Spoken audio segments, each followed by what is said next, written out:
On Yozhou's nether mountain atop Xianin Peak a voice rang out within the great hall. From this day forth, I shall be known as Xianin Shangren. The 9 of you shall become the very first disciples of my Xianin lineage within the Yuming Ghost sect.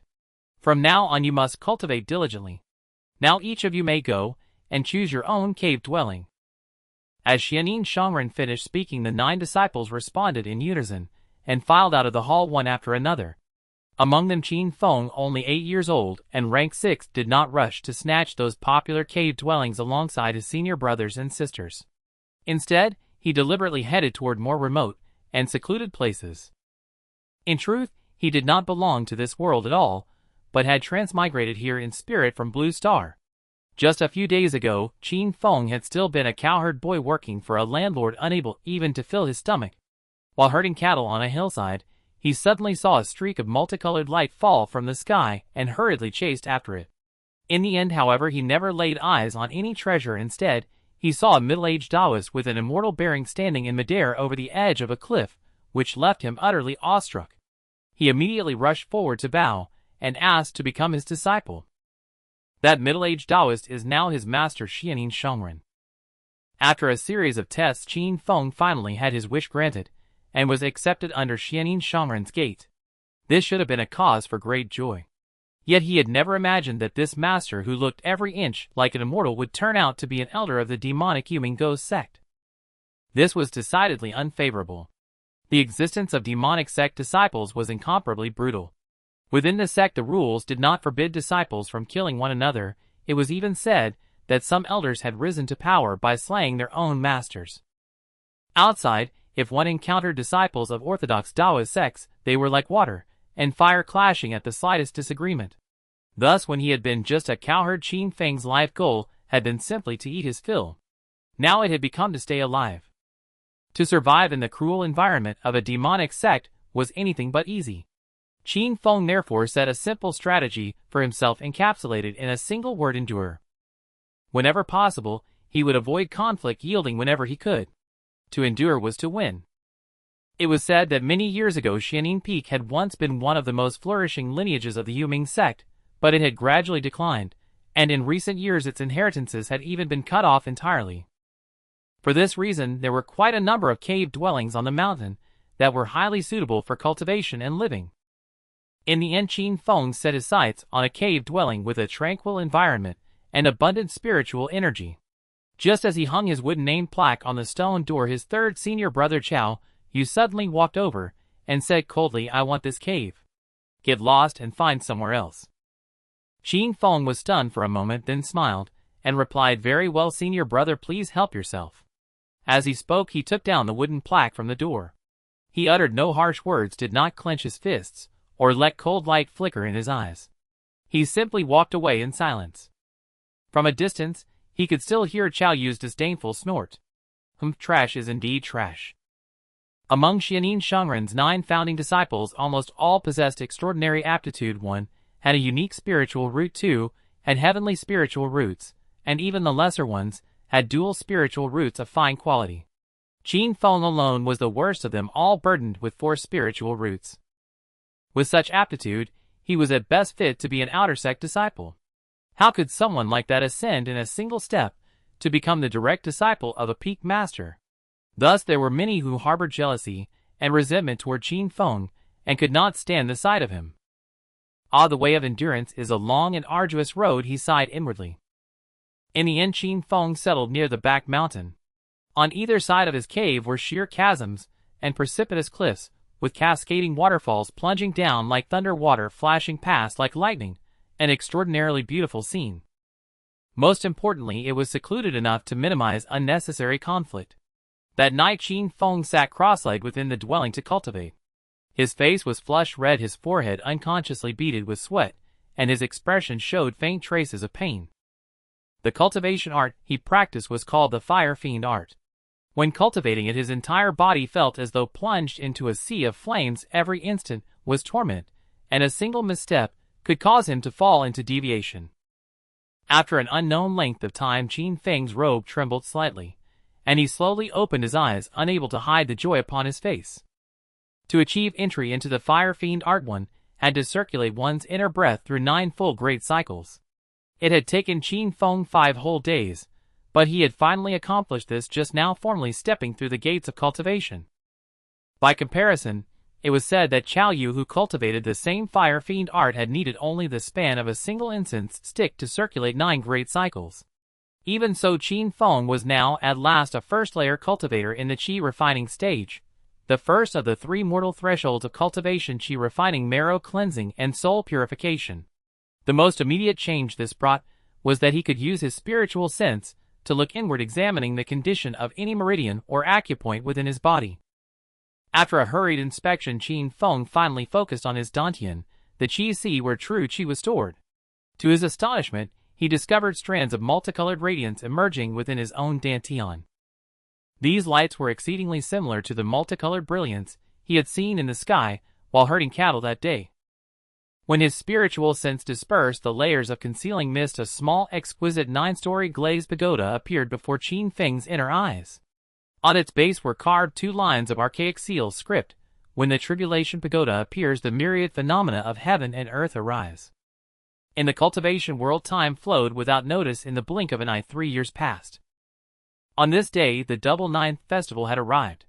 Beneath an ancient pine tree at the edge of a cliff, Xianin Shangren was for once holding a formal lecture and banquet. Qin Feng sat on a meditation cushion, listening with utmost attention, from time to time moving his brush over paper to jot down notes and sketches. Below the cliff, a sea of clouds surged ceaselessly, bathed in the afterglow of the setting sun, the scenery breathtakingly beautiful. When the last ray of sunlight vanished, Xianin Shangren rose, offered a few words of encouragement to his disciples, and then rode a cloud into the sky, departing. After carefully putting away his notes and preparing to return to his dwelling, Qin Feng was suddenly approached by his 7th junior brother Liu Yue, who said enthusiastically, "6th senior brother, last time he went out, 3rd senior brother discovered a secret realm. He plans to invite a few of us to explore it together. Do you want to come?" Qin Feng maintained a very distant relationship with his other fellow disciples. Only Liu Yue was naturally sociable, often visiting his remote cave dwelling and refusing to be driven away. Over time, Qin Feng had grown somewhat familiar with him. "I won't go," Qin Feng replied. "My aptitude is too poor. I must devote myself to cultivation." Without giving it much thought, Qin Feng rejected Liu Yue's invitation outright. But Liu Yue continued to persuade him tirelessly. "Don't be like that. In these 3 years you haven't gone down the mountain even once. You stay holed up in your cave all day. Disciples from other peaks have almost forgotten that you exist." Qin Feng felt a surge of delight in his heart. Forgetting me is ideal. Back when I, with my mixed spiritual roots, leapt straight up to become an elder's direct disciple, who knows how many people had their eyes on me. Now at last that attention has faded. He still refused outright. Yet Liu Yue clung to him like stubborn plaster, continuing his unceasing persuasion. That secret realm isn't far from the Yuming mountain range, and 3rd senior brother has even invited senior brother Umo from Guimin Peak. He's already at the Dao entry stage. There absolutely won't be any danger. Even as they neared Qin Feng's cave dwelling, Liu Yue was still talking on and on. Qin Feng was nearly worn down by his chatter, and could not help feeling a bit tempted. Perhaps I should agree just this once. The moment this thought arose, the delicate tribulation pagoda that had lain dormant in his dantian's Qi Si for years suddenly trembled ever so slightly. A vague sense of foreboding instantly welled up in his heart. Qin Feng was somewhat taken aback. Could it be that this pagoda is warning me? He immediately spoke in a firm, unwavering tone, "Do not mention this again. Our fellow disciples have all already broken through to the marrow cleansing stage. Senior brother Chao Yu is even at the soul purification stage. Only I am still lingering at the first layers of Qi refining. How would I have any time to go down the mountain for diversion?" With that, he walked straight into the cave without looking back, and closed the stone door behind him with a casual push, leaving Liu Yue standing outside. Liu Yue shook his head, his face full of helplessness, then turned and left. A few days later, while Qin Feng was practicing breathwork indoors, the 9-story glazed pagoda in his dantian's Qi Si suddenly flashed with dazzling light, and spat out a cluster of radiance from a small door on its first level, which fell into his hand. When the radiance faded, a jade bottle appeared before Qin Feng's eyes, filled to the brim with Yusui pills. These pills could not only increase a cultivator's true Qi, but also nourish the foundation and alleviate pain, making them extremely beneficial to Qin Feng as he cultivated the fire fiend art. Still utterly at a loss, Qin Feng then heard 2 bronze bell chimes echo through the mountains. Knowing that his master Xianin Shangren was urgently summoning his disciples, he dared not delay in the slightest, and hurried out of his dwelling.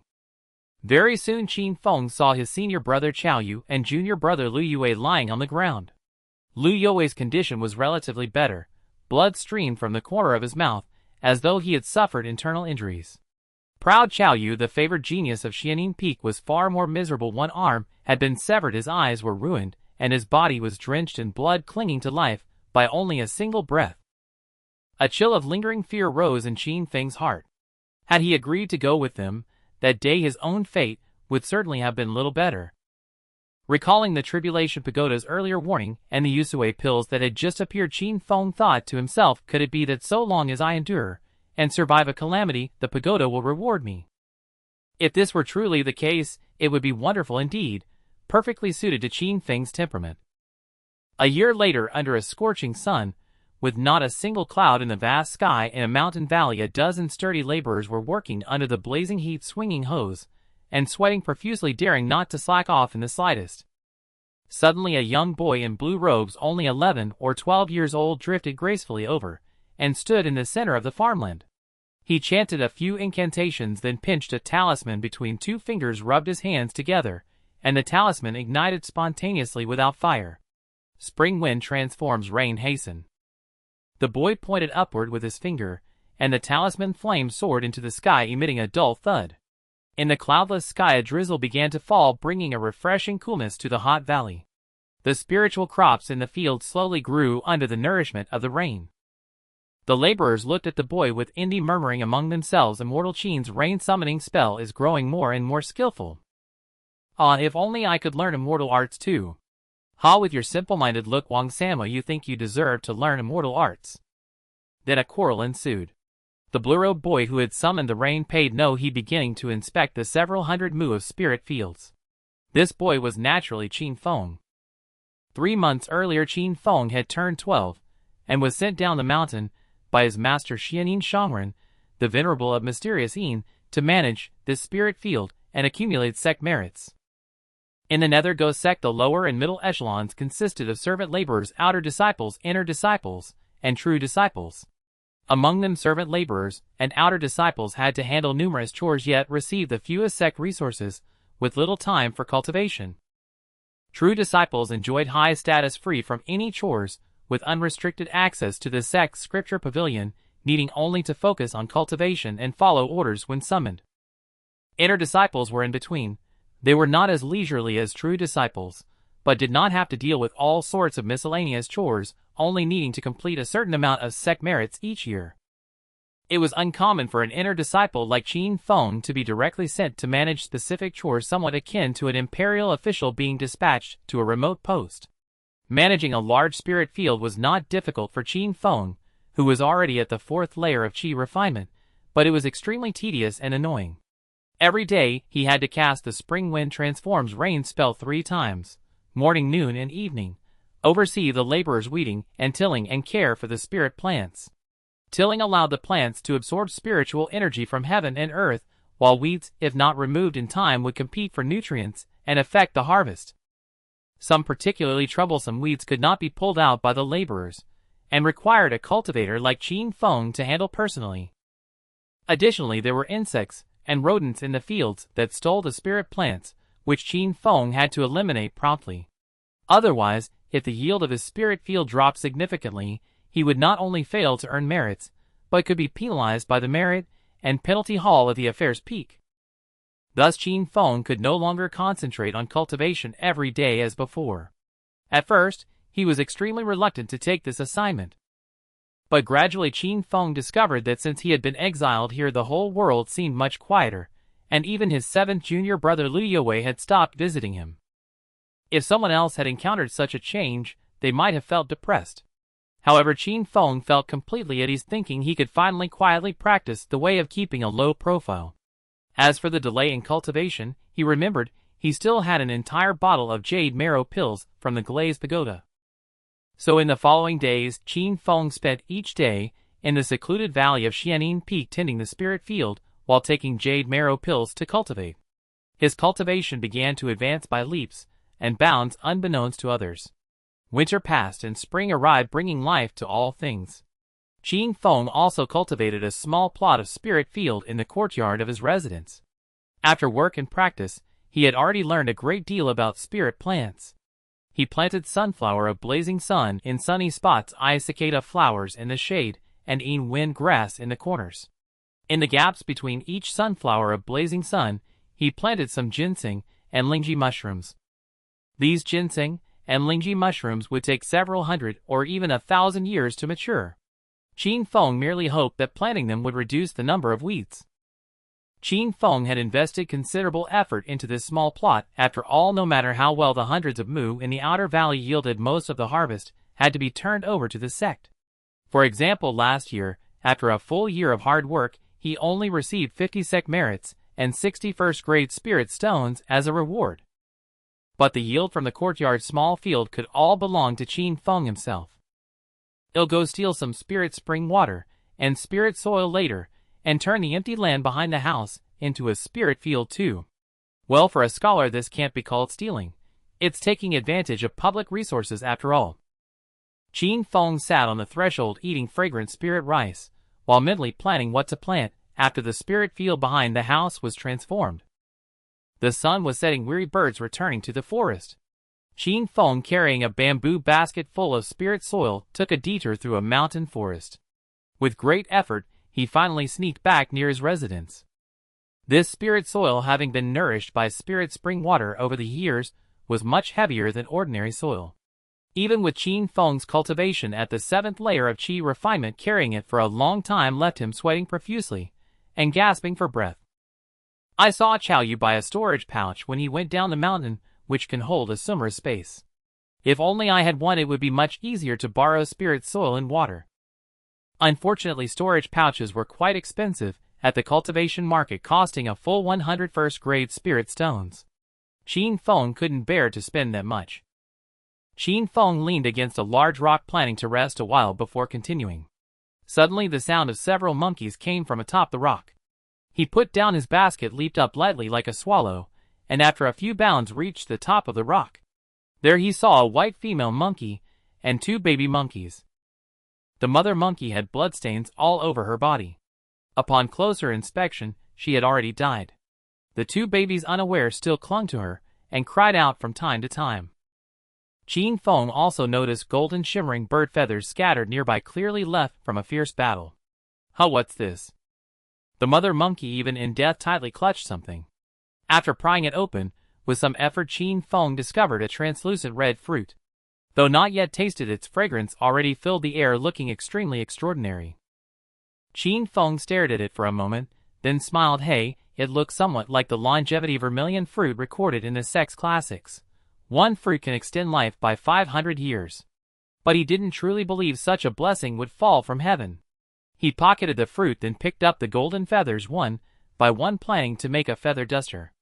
After that, he dug a simple pit next to the rock, buried the mother monkey, and then picked up 1 baby monkey in each arm, heading back to his dwelling under the glow of the setting sun. Another 3 years have passed. 16-year-old Qin Feng has grown into a handsome young man, with a face like jade and starry eyebrows, the innocence of youth now absent. At this moment, he returned to the mountaintop, sitting quietly beneath a towering ancient pine, listening to the teachings. Although Master Xian sat high above, he did not speak. Today's main speaker was a senior uncle, the master of Ghost Gate Peak, Ghost Dao Ren. Ghost Dao Ren shared insights into the ritual refinement of ghostly artifacts, providing a wealth of knowledge. It was said that Master Xian had paid a substantial price to invite Ghost Dao Ren to speak, making this opportunity rare, and everyone listened entranced. However, Qin Feng was not very interested in this topic, and found his mind wandering, lost in thought. The master said, I reflect on myself 3 times a day. Have I acted carelessly today? Have I failed to contemplate deeply? Could I have done even better? He secretly glanced at the crowd. Over the years, Master Xian had taken in 3 exceptionally talented disciples, bringing the number of core disciples to 12. However, afterwards, Master Xian announced that he would no longer accept core disciples, and instead allowed his eldest disciple Li Xiaoshan to recruit new students. Li Xiaoshan had been the first to follow Master Xian Yin, possessing a rare reverse spiritual root, and had long since broken through the mundane realms. Now, at the late stage of Dao entrance, he was just a step away from the golden core stage, indeed qualified to take in disciples. Qin Feng's gaze fell upon Chao Yu, who had been on the brink of death a few years ago, but was saved by Master Xian Yin. Although his severed arm was restored through a secret demonic method, Chao Yu lost one eye permanently, and wore an eye patch adding a touch of fierceness. He was now at the 7th level of pure soul. Cultivators in the Dao Sect focus on steady and progressive advancement, with each step taken deliberately. Even those with exceptional talent generally require at least 10 years of effort, often taking 30 to 40 years to break through. However, demonic cultivators are known for their rapid advancements in the early stages. Given Chao Yu's heavenly spiritual root, had he not suffered a significant injury years ago, he would likely have already broken through to the early stage of Dao entrance, instead of just being at the 7th level of pure soul. After Ghost Daoren finished his teachings, Master Xian Yin suddenly called upon his second disciple Xiongli, 6th disciple Qin Feng, and 9th disciple Yin Wanru to stay. The sect leader has ordered that we will send people to eliminate the abyssal demonic cavern. You three should report to the administrative peak early tomorrow. Xiongli and Yin Wanru immediately responded loudly, while Qin Feng couldn't help but show a pained expression. Master, my cultivation is shallow. How can I venture into that perilous abyssal demonic cavern? Master Xian Yin glared at him. Instantly eliminating the abyssal demonic cavern is not only for plundering the cultivation resources within, but also to let the disciples of the sect see blood. As demonic cultivators, how can we achieve anything without fighting our way through mountains of corpses and seas of blood? After all, my foundation is too poor, my cultivation is shallow. If you can't break through from the Qi refinement stage to the washing marrow stage within a year, then go and be an outer disciple. I simply cannot afford to lose face over you. Qin Feng was reprimanded harshly, and had no choice but to leave with his head down. Meanwhile, Ghost Daoren chuckled. Junior brother, since you looked down on this disciple with mixed spiritual roots for his slow cultivation, why did you take him as your core disciple back then? Master Xian Yin sighed. 8 years ago, when the Taoist scriptures of Kongtong Mountain came to light, I pursued the already sentient Duobao Lioli Pagoda. On the way, I encountered this boy who earnestly begged me to take him in. Seeing his strong will, I set up a reincarnation maze to test his character. After all, in our cultivation, willpower comes first, opportunity second, and roots last. Ghost Daoren's interest was piqued. Oh, how many trials did this boy pass in your reincarnation maze? He was not deterred by the suffering of livestock nor intimidated by the threats of demons. Wealth and power did not make him lose his way. He passed through 8 trials of reincarnation, but stumbled only on the matter of desire. Upon hearing this, Ghost Daoren's eyes widened in surprise. However, Master Xian Yin sighed again. Yet now it seems that my earlier decision was indeed foolish. This boy's cultivation is as slow as a turtle. He will never amount to anything great. It might even be better for him to die in the abyssal demonic cavern. The next morning, despite his reluctance, Qin Feng still came to the administrative peak with his second senior brother Xiongli and 9th junior sister Yin Wanru. On the square of administrative peak, 300 to 400 people had already gathered, and the scene was filled with green flames and ghostly shadows, demonic energy soaring. At this moment, a thin middle-aged cultivator approached with several people. This man was Zhong Hu from Blood Prison Peak, at the midstage of Dao entrance. The various peaks of the Yuming sect often contended with one another, with some conflicts reaching life and death levels. However, aside from a good relationship with Ghost Gate Peak, Ghost Yin Peak seldom interacted with Blood Prison Peak. Xiongli had once gone on a sect mission with Zhong Hu, which accounted for their acquaintance. After exchanging pleasantries with Xiongli, Zhong Hu then warmly spoke a few words to the charming Yin Wanru before looking curiously at Qin Feng, who was hiding behind the two. Forgive my ignorance, but is this your eldest brother's new disciple? Yin Wanru couldn't help but chuckle, while Xiongli maintained a serious face, and said awkwardly, he is my 6th junior brother Qin Feng. Qin Feng stepped forward, clasping his fists in greeting senior brother Zhong. Zhong, who was taken aback, and a disciple at the washing marrow stage behind him, could not help but laugh. I heard that there is a core disciple with mixed spiritual roots on Ghost Yin Peak, still stuck in the Qi refinement stage after 8 years. Could it be you? Before Qin Feng could respond, Zhong, who turned and scolded, "You disrespectful one, hurry up and pay your respects." It turned out that this washing marrow stage disciple named Su Sheng was Zhong He's prized student, and should have called Qin Feng Uncle Master according to the etiquette. Reluctantly, Su Sheng stepped forward to salute, but after retreating, his face still bore an expression of discontent, clearly not hiding his disdain for Qin Feng. Qin Feng continued to smile without revealing any anger, which only made Su Sheng and others look down on him even more. After all, in the demonic path, strength is respected, and Qin Feng's demeanor would earn him no one's respect. After waiting for about a quarter of an hour, 500 cultivators for the extermination of the demonic cavern had gathered, boarding 2 demonic cloud-flying boats, and immediately soared into the sky, flying southeast. 20 days later, the sounds of battle echoed within a cold, dark cave. Damn it, how could there be 6-legged demonic crows in such a remote cave?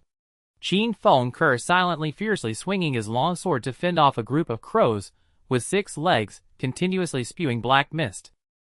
Originally, Qin Feng had been acting alongside Xiong Lai and Yin Wanru, but a few days ago a wave of demonic tide had suddenly erupted in the abyssal demonic cavern, causing Qin Feng to become separated from Xiong Lai and the others during the chaos. Afterwards, Qin Feng fortuitously found a secluded cave with a stone door. After blocking the stone door and setting up a small formation, he stayed inside safely for 5 days. After all, having previously followed his second senior brother Xiong Lai, Qin Feng had accumulated enough sect contributions. As long as he stayed here for a month, he could return to the mountain gate, so it seemed he had weathered the demonic tide and was not in a rush to reunite with the main group. However, tranquility was shattered that day when a large group of 6-legged demonic crows suddenly charged in from outside, creating a perilous situation. Furrowing his brows, Qin Feng reached for the bag hanging on his shoulder. Just then 2 cultivators walked in from outside the cave. Qin Feng glanced and saw that they were Su Sheng and another 3rd-generation disciple, Chen Wu, from Blood Prison Peak. Upon seeing the situation before them, the 2 were momentarily stunned and each took out their magical artifacts and began to fight the tumultuous 6-legged demonic crows. Qin Feng had heard of Chen Wu, who seemed to be an outstanding rising star from Blood Prison Peak. He wielded a Hellfire Ghost banner that captured a dozen ghost generals, and once released it wreaked havoc, exuding an imposing aura. Within just an hour, this large group of 6-legged demonic crows was nearly wiped out through the trio's combined efforts. Su Sheng immediately approached, sarcastically smiling, "Uncle Master Qin, how did you end up here? Many thought you had perished in the previous wave of demonic tide." "I've been healing here these past few days," Qin Feng replied, shifting his position closer to the cave entrance. Chen Wu murmured suspiciously how strange 6-legged demonic crows usually operate on the 4th level of the demonic cavern. How could there be so many here? As soon as he finished speaking, a loud rumble echoed, and everyone felt the ground shake violently, making it hard to stand. Fortunately, the shaking did not last long and soon returned to normal. At that moment, an extremely rich spiritual energy rapidly spread throughout the cave. Chen Wu's gaze sharpened as he quickly walked to a stone wall from which black water droplets were seeping, and he exclaimed, "Senior brother, look. This seems to be the 1,000-year-old demonic marrow recorded in the sect's texts." Su Sheng rushed over for a look, and his breathing became rapid. This 1,000-year-old demonic marrow was an extremely rare heavenly spiritual medicine that could not only be consumed to increase cultivation, but also enhance the quality of magical artifacts. Su Sheng remembered that 2 years ago his master Zhong, who took him down the mountain to explore the cultivation market, where he had seen half a vial of 1,000-year-old demonic marrow auctioned at the Lingmao Pavilion. The scene was extraordinarily lively, and even his master and several uncles had pulled together all their spirit stones, but failed to bid for that half vial. Su Sheng glanced at Qin Feng and immediately signaled to his junior brother Chen Wu. Chen Wu understood, and while subtly forming a hand seal, walked towards Qin Feng. "Uncle Master, we're going to make a fortune. How about we collect this 1,000-year-old demonic marrow together?" "No, you can have it all." Qin Feng hurriedly declined, stepping back, but just then he saw a ghostly hand emitting green flame suddenly pierce through Chen Wu's back. Chen Wu looked down in disbelief. "The ghost hand, senior brother, you..." Before he could finish his words, the ghostly hand crushed his heart, and his body fell to the ground in a pool of blood. Uncle Master, will you take your own life, or shall your nephew send you on your way? Su Sheng sneered with a ferocious expression.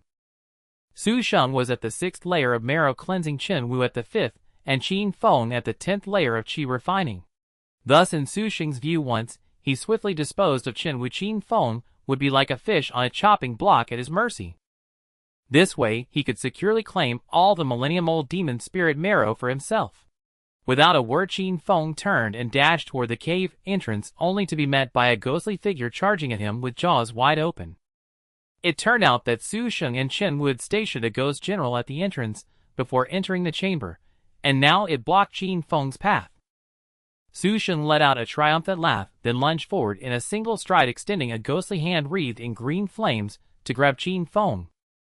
This nether ghost hand was a notoriously vicious technique. A single strike would cause the victim's body to rot rapidly and lead to a painful death. Under attack from both sides, Qin Feng found himself in a perilous and desperate situation. Nephew, you can have all the millennium-old demon spirit marrow. I don't want a single drop. Why must you be so ruthless? You must know that my master Xian Yin is the most protective elder in the sect. If anything happens to me, he will never let this go. Su Sheng remained unmoved and said coldly, After I kill you, will toss your corpse deep into the demon lair. Within half an hour, the monsters will have devoured every trace. Qin Feng shuddered with revulsion, then added, I have keen hearing. I can already hear footsteps of fellow disciples approaching. Stop now, and I'll never speak of what happened here. Su Sheng let out a grim laugh. Stop struggling and accept your fate. This place is utterly desolate. If Qin and I hadn't been looking for a spot to slack off, would never have stumbled upon this god-forsaken hole. No one's coming to save you. Is that so? No one is coming. Qin Feng suddenly halted, ceasing his evasive movements, and gazed calmly at Su Sheng. Su Sheng thought Qin Feng had finally given up, and was ready to offer his neck for the blade. But in that moment Qin Feng's aura shifted dramatically.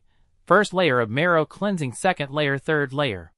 Before Su Sheng could react, a blaze of crimson fire erupted before him. A whip over 2 zhang long and vividly scarlet shot forth, like a fiery dragon aiming straight for his face. The one he had dismissed as a fish on the chopping block had transformed into a lethal beast. Su Sheng was seized by panic. Caught off guard, he had no time to dodge or summon a defensive artifact. Gritting his teeth, he extended his nether ghost hand to grab the whip, but the fiery lash pierced straight through his palm, and with undiminished force tore through his throat. Su Sheng clutched his bleeding neck, staggered back 2 steps, his face etched with disbelief, before collapsing into a pool of blood. Dead just like that. Qin Feng still held several fire spirit talismans in his other hand, ready to use them, but his enemy had already fallen.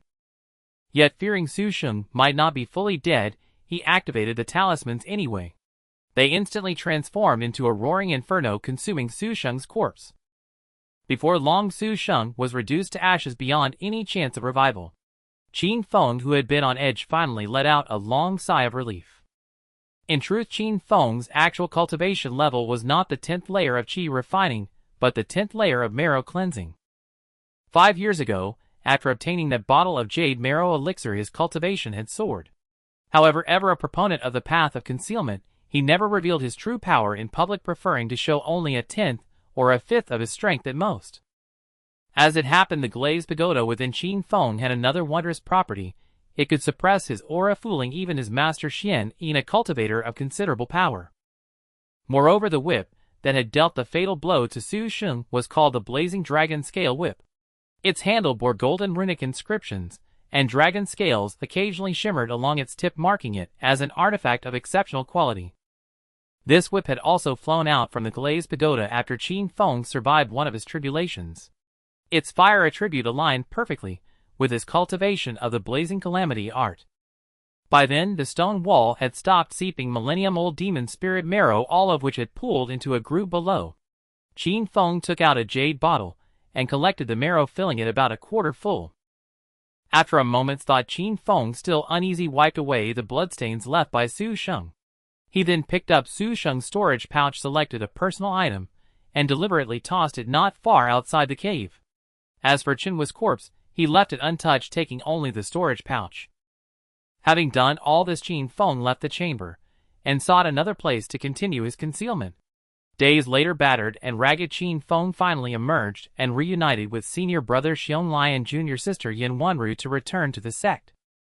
On the flying vessel, Qin Feng spotted Zhong, who from afar, his face clouded with worry and brows tightly knit.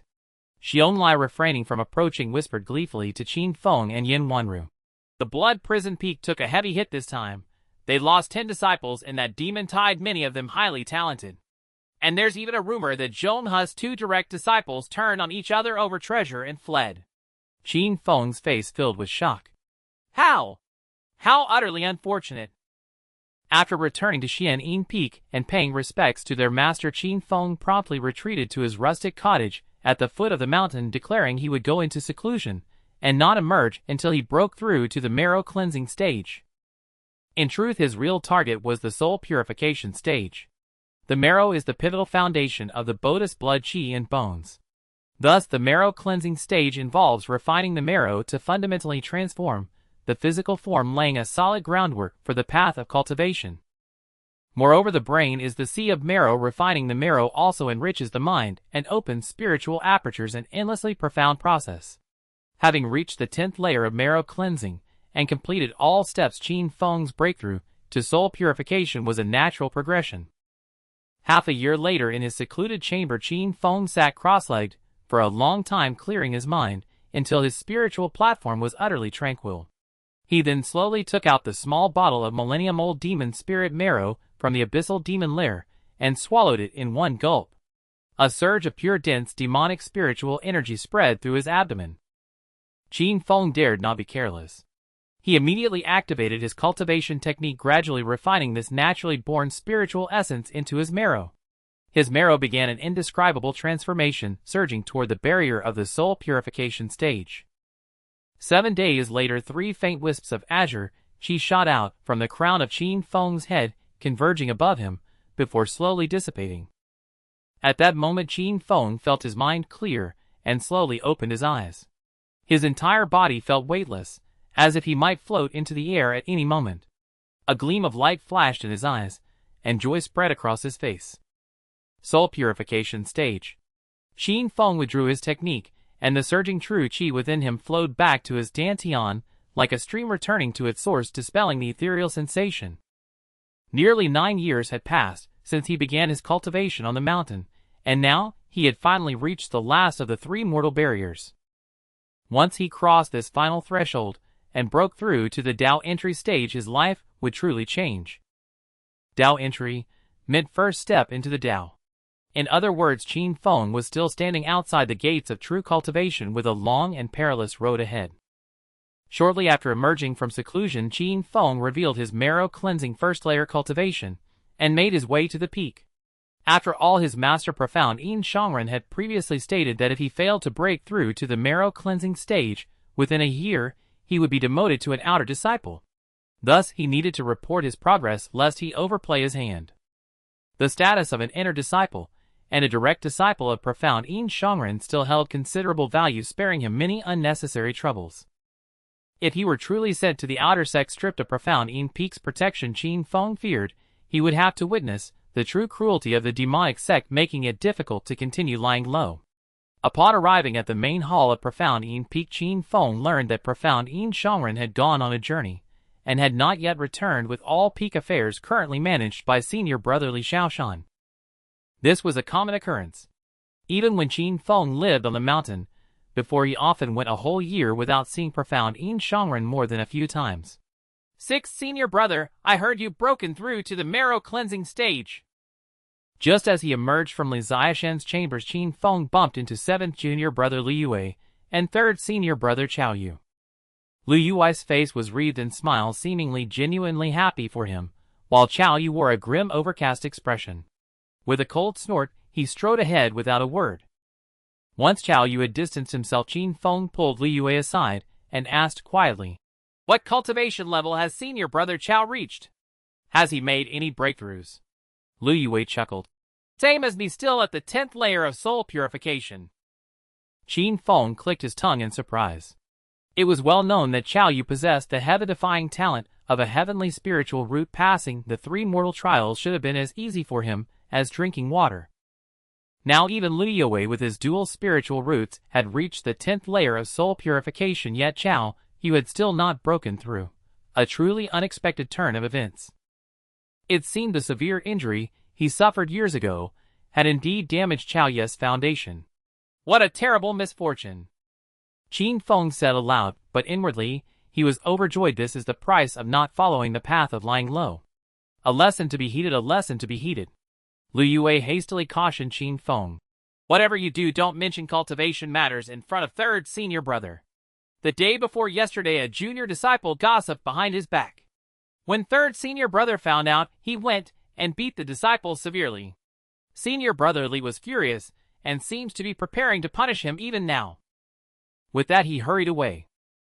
Returning to the foot of the mountain, Qin Feng finished his handover with a junior disciple who had managed his spiritual fields for the past 6 months. He then strolled leisurely around the area to inspect. It was the end of deep autumn, another season of bountiful harvest. The mountains and fields were a tapestry of vibrant colors, a truly scenic sight. Suddenly a boat-like vessel as white as a cloud flew through the air. Qin Feng recognized it as a flying tool used by cultivators in the 3 mortal trial stage called a cloud boat. The cheapest of these cost at least 22nd grade spirit stones. The cloud boat descended and landed before Qin Feng. 2 cultivators, both around the 5th or 6th layer of the marrow cleansing stage, stepped out. One as thin as a bamboo pole glanced at Qin Feng and asked, "Are you the spiritual farmer here?" "We are from the reward and punishment hall of the Affairs Peak." Hearing this, Qin Feng quickly cupped his hands in salute and asked, somewhat puzzled, "The autumn harvest is still a few days away. Might I ask what business you 2 senior brothers have here?" The bamboo pole chuckled. "This year my brother and I are in charge of inspecting the spiritual fields in this area. We heard you were in seclusion for nearly half a year. Your harvest must have suffered greatly. Do you need us to be lenient?" Qin Feng replied, "Your information is slightly off, senior brother. During my 6 months of seclusion, a junior disciple managed the fields on my behalf, so the harvest has not been affected." The other cultivator snorted. "Are you really that dense, or are you playing dumb? Whether the harvest here is good or bad is decided by no one but us." He stared coldly at Qin Feng, the scar running from the corner of his eye to his jaw making him look particularly menacing. Qin Feng finally understood these 2 were here to squeeze him for a bribe. He coughed, intending to invoke his master's name as a deterrent. "2 fellow cultivators, do you know that my master profound Yin Shangren?" But before he could finish, the 2 burst into loud laughter. "Doesn't the whole sect know by now that profound Yin elder regrets taking in a disciple with such a mixed spiritual root? You've been cast aside to be a menial spiritual farmer like this. Why would he still care about you?" A flicker of panic stirred within Qin Feng. He had sensed his master profound Yin Shangren's growing disdain for him, but he hadn't expected it to become common knowledge. "How much lubrication fee would you 2 senior brothers require to show some mercy?" "Not much, just 100 first-grade spirit stones." This was extortion on a grand scale. Qin Feng managed these hundreds of acres of spiritual fields and earned a reward of only a dozen or so spirit stones a year. He clenched his fists, barely suppressing the rage kindled within him, and said with a bitter face, "Your younger brother's assets are meager. I truly cannot afford that much. Could you possibly reduce it? Not a single spirit stone less, or else prepare to face demotion from the reward and punishment hall. Can I pay in installments?" After a round of haggling, the 2 eventually took 31st grade spirit stones from Qin Feng, with the remainder promised to be repaid over several months. After the 2 left content with their haul, Qin Feng lowered his head in thought. Both are at the 6th layer of the marrow cleansing stage. If I had to deal with either one alone, I am absolutely certain I could kill them without leaving a trace. But if I take them both on, while my chances of killing them are still over 90%, the risk of exposure increases exponentially. First, I need to find out where they live. Qin Feng's murderous intent had been stirred. Following the path of lying low did not mean forever playing the coward and yielding endlessly. When there was a 90% certainty of solving a problem through force, without revealing his own secrets, Qin Feng would choose to strike with overwhelming power. However, what Qin Feng did not know was that the 2 men who had just shaken him down were also plotting his demise. "So, do we go through with this job?" The bamboo pole asked the scarred cultivator, who had only spoken a few words before, as if he were the one in charge. The scarred cultivator said, "This kid just broke through to the marrow cleansing stage not long ago. From our repeated probing just now, I'm sure he has no hidden cards up his sleeve. Otherwise, he would never have tolerated our bullying. Killing him is like crushing an ant, nothing to worry about. But he is still a direct disciple of profound Yin Shangren.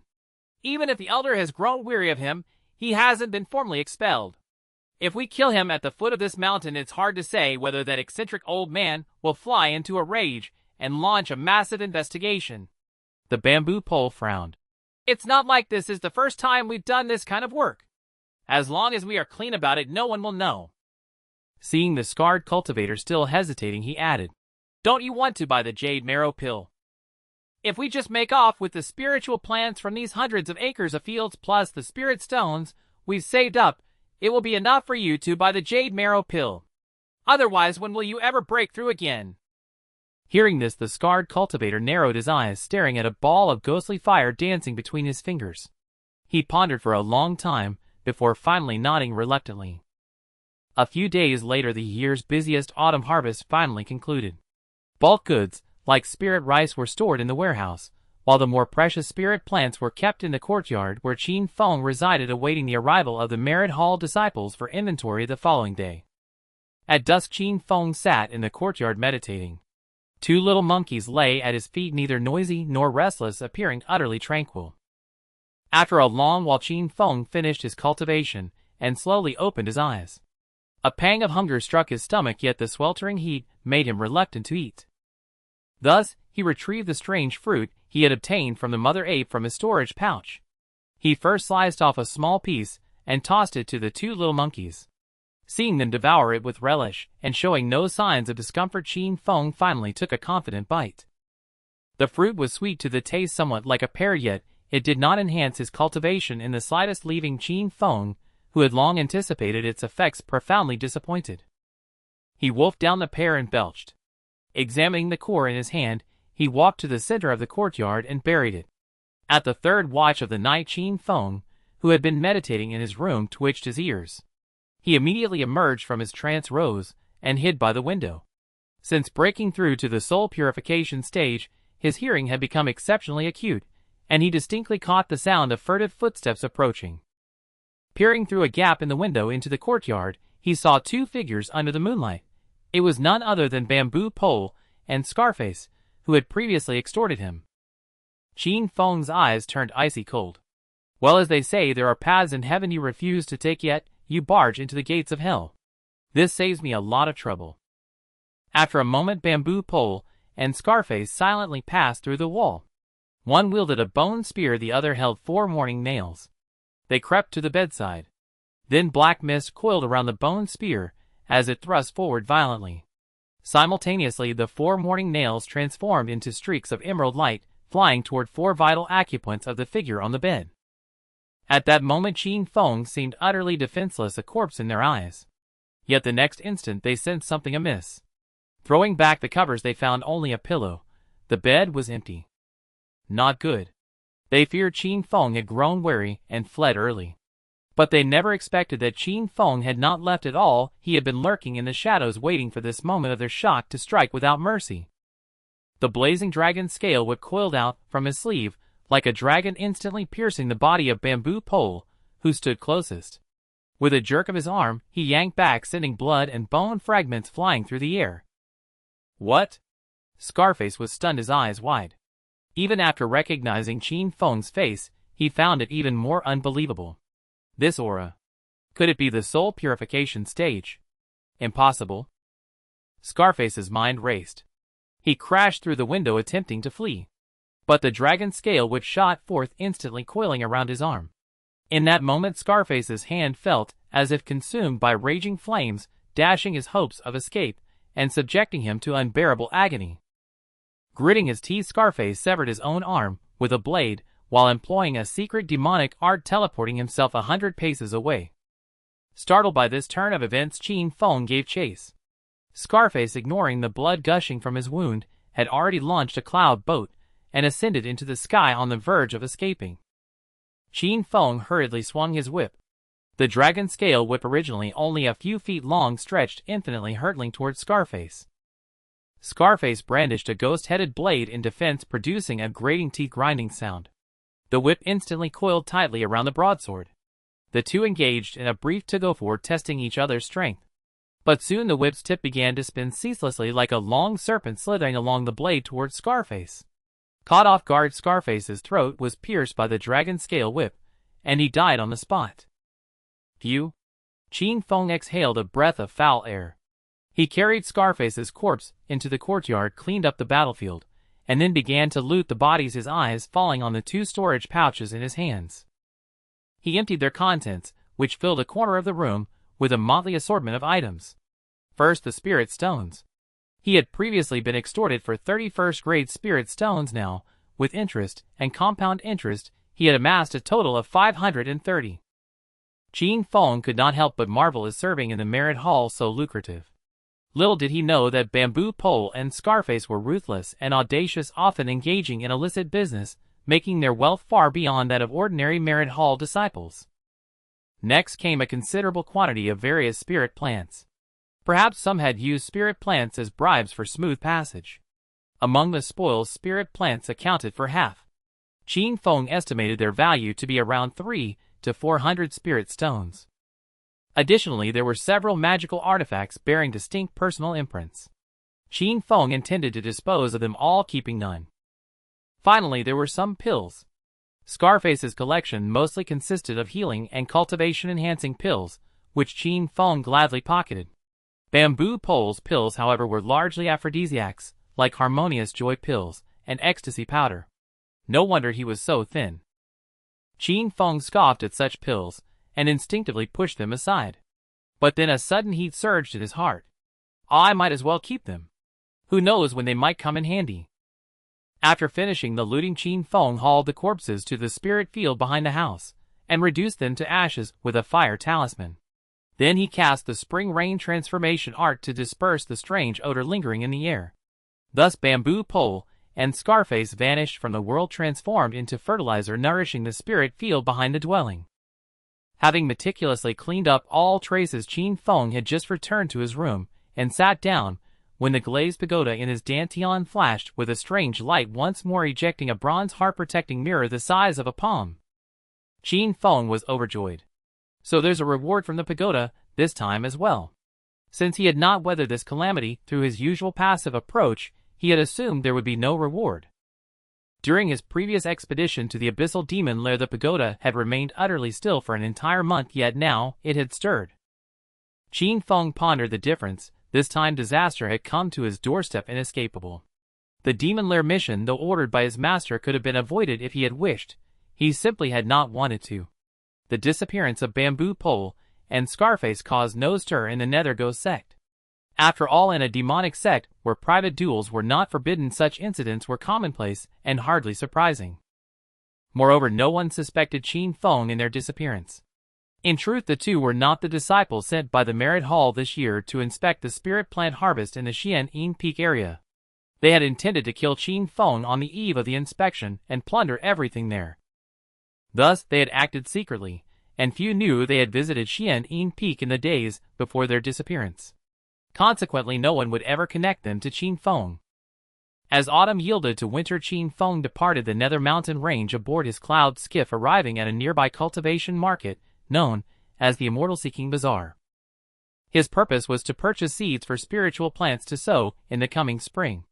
Most seeds from his sect stock were common and of modest value, yielding only in quantity.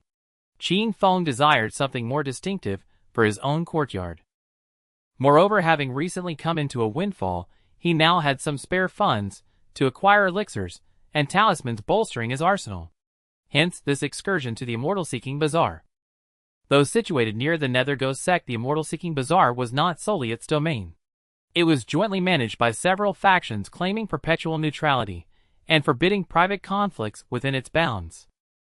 Thus, upon entering the market, one encountered a diverse throng of cultivators, demonic practitioners, demon beasts, and even Daoist disciples mingled openly, bustling with lively energy. Yet beyond the market's threshold lay a zone of unrestrained slaughter, fraught with peril at every step. To ensure his safety, Qin Feng had specifically accompanied his second senior brother Xiongli on this trip.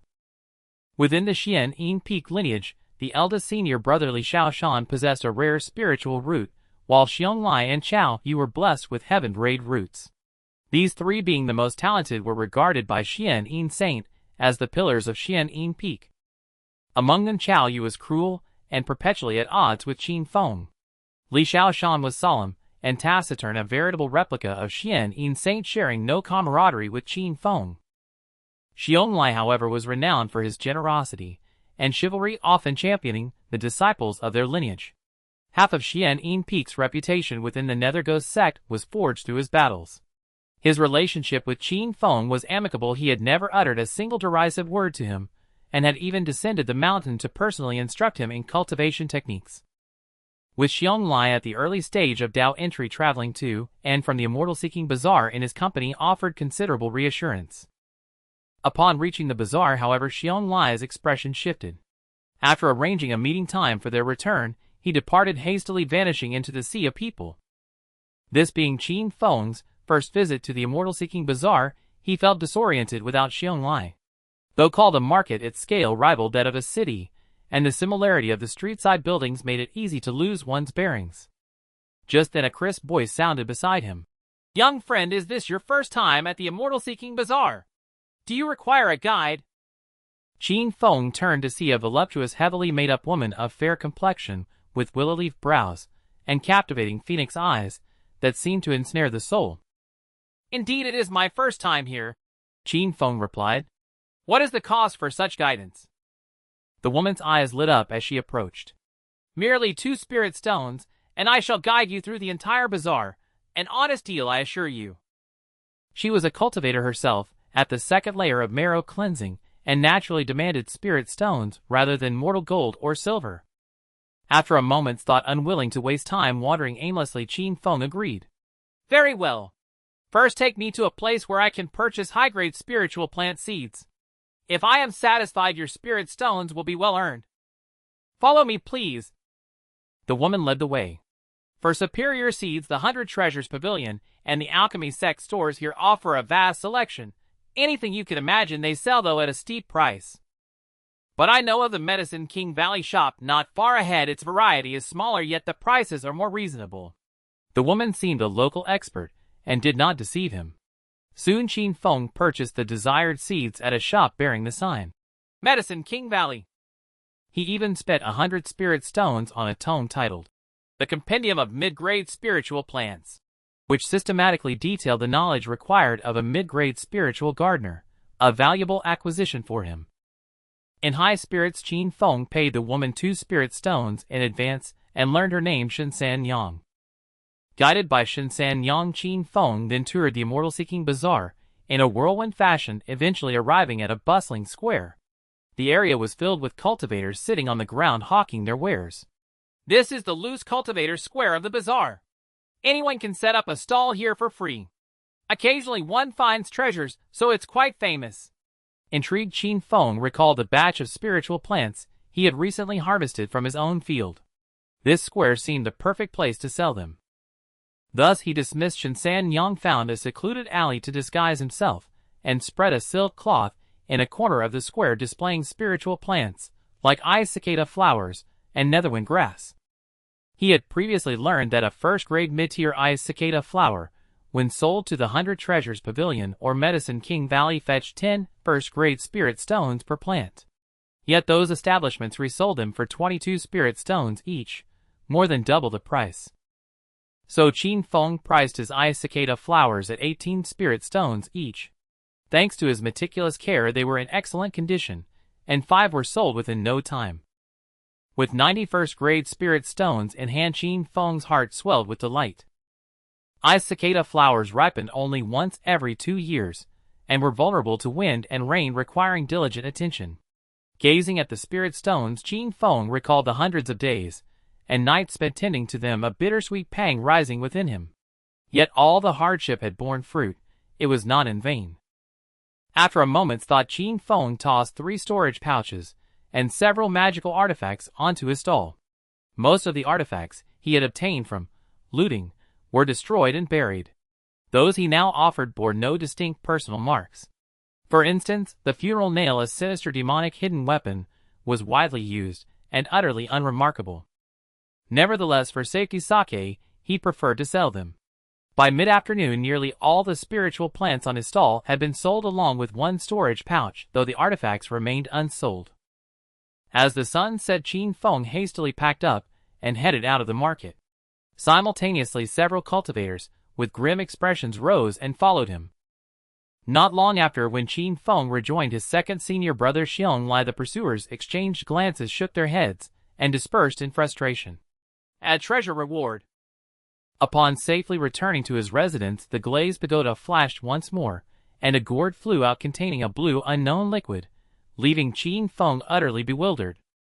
On the second day of the second lunar month, the dragon raises its head, spring thunder rumbles, and all things revive. It was another spring plowing season, and Qin Feng busied himself in the spirit field sowing the spirit plant seeds he had purchased long ago.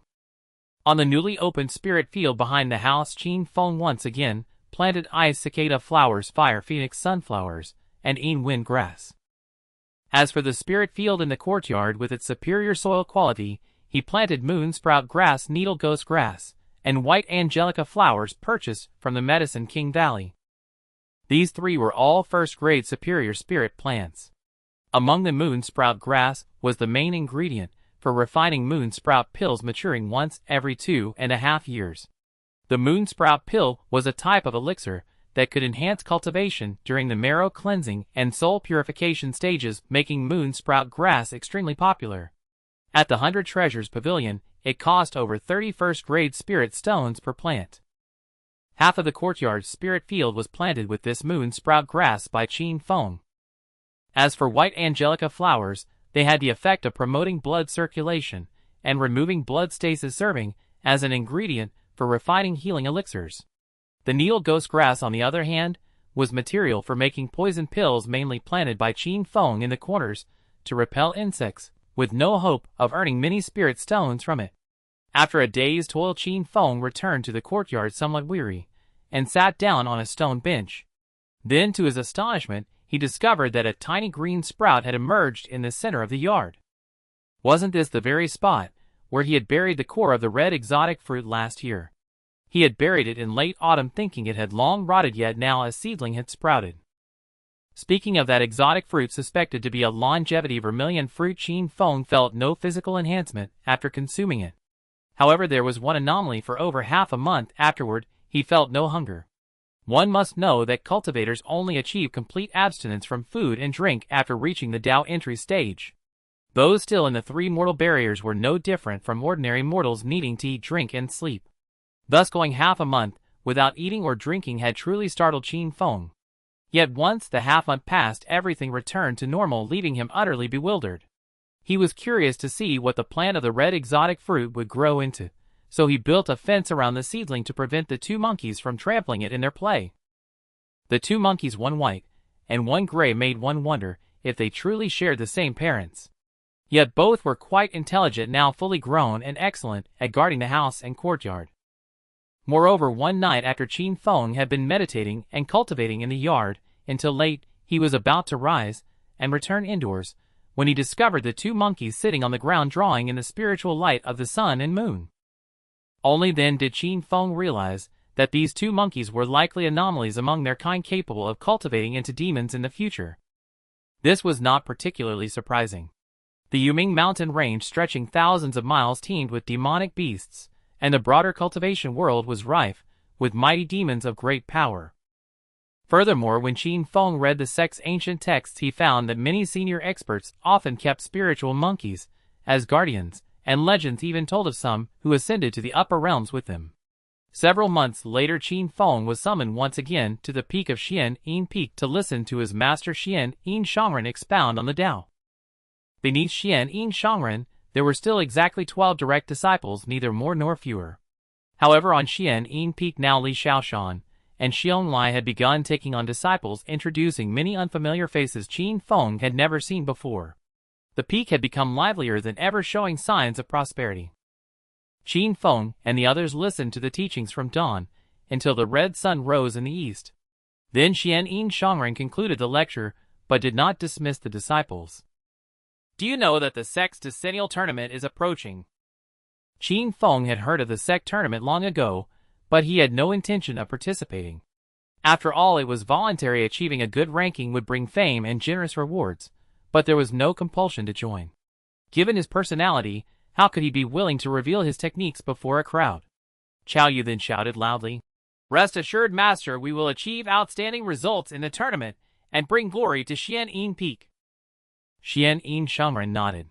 "However, this tournament is different from the past. It will be a blood sacrifice grand competition, and every disciple must participate.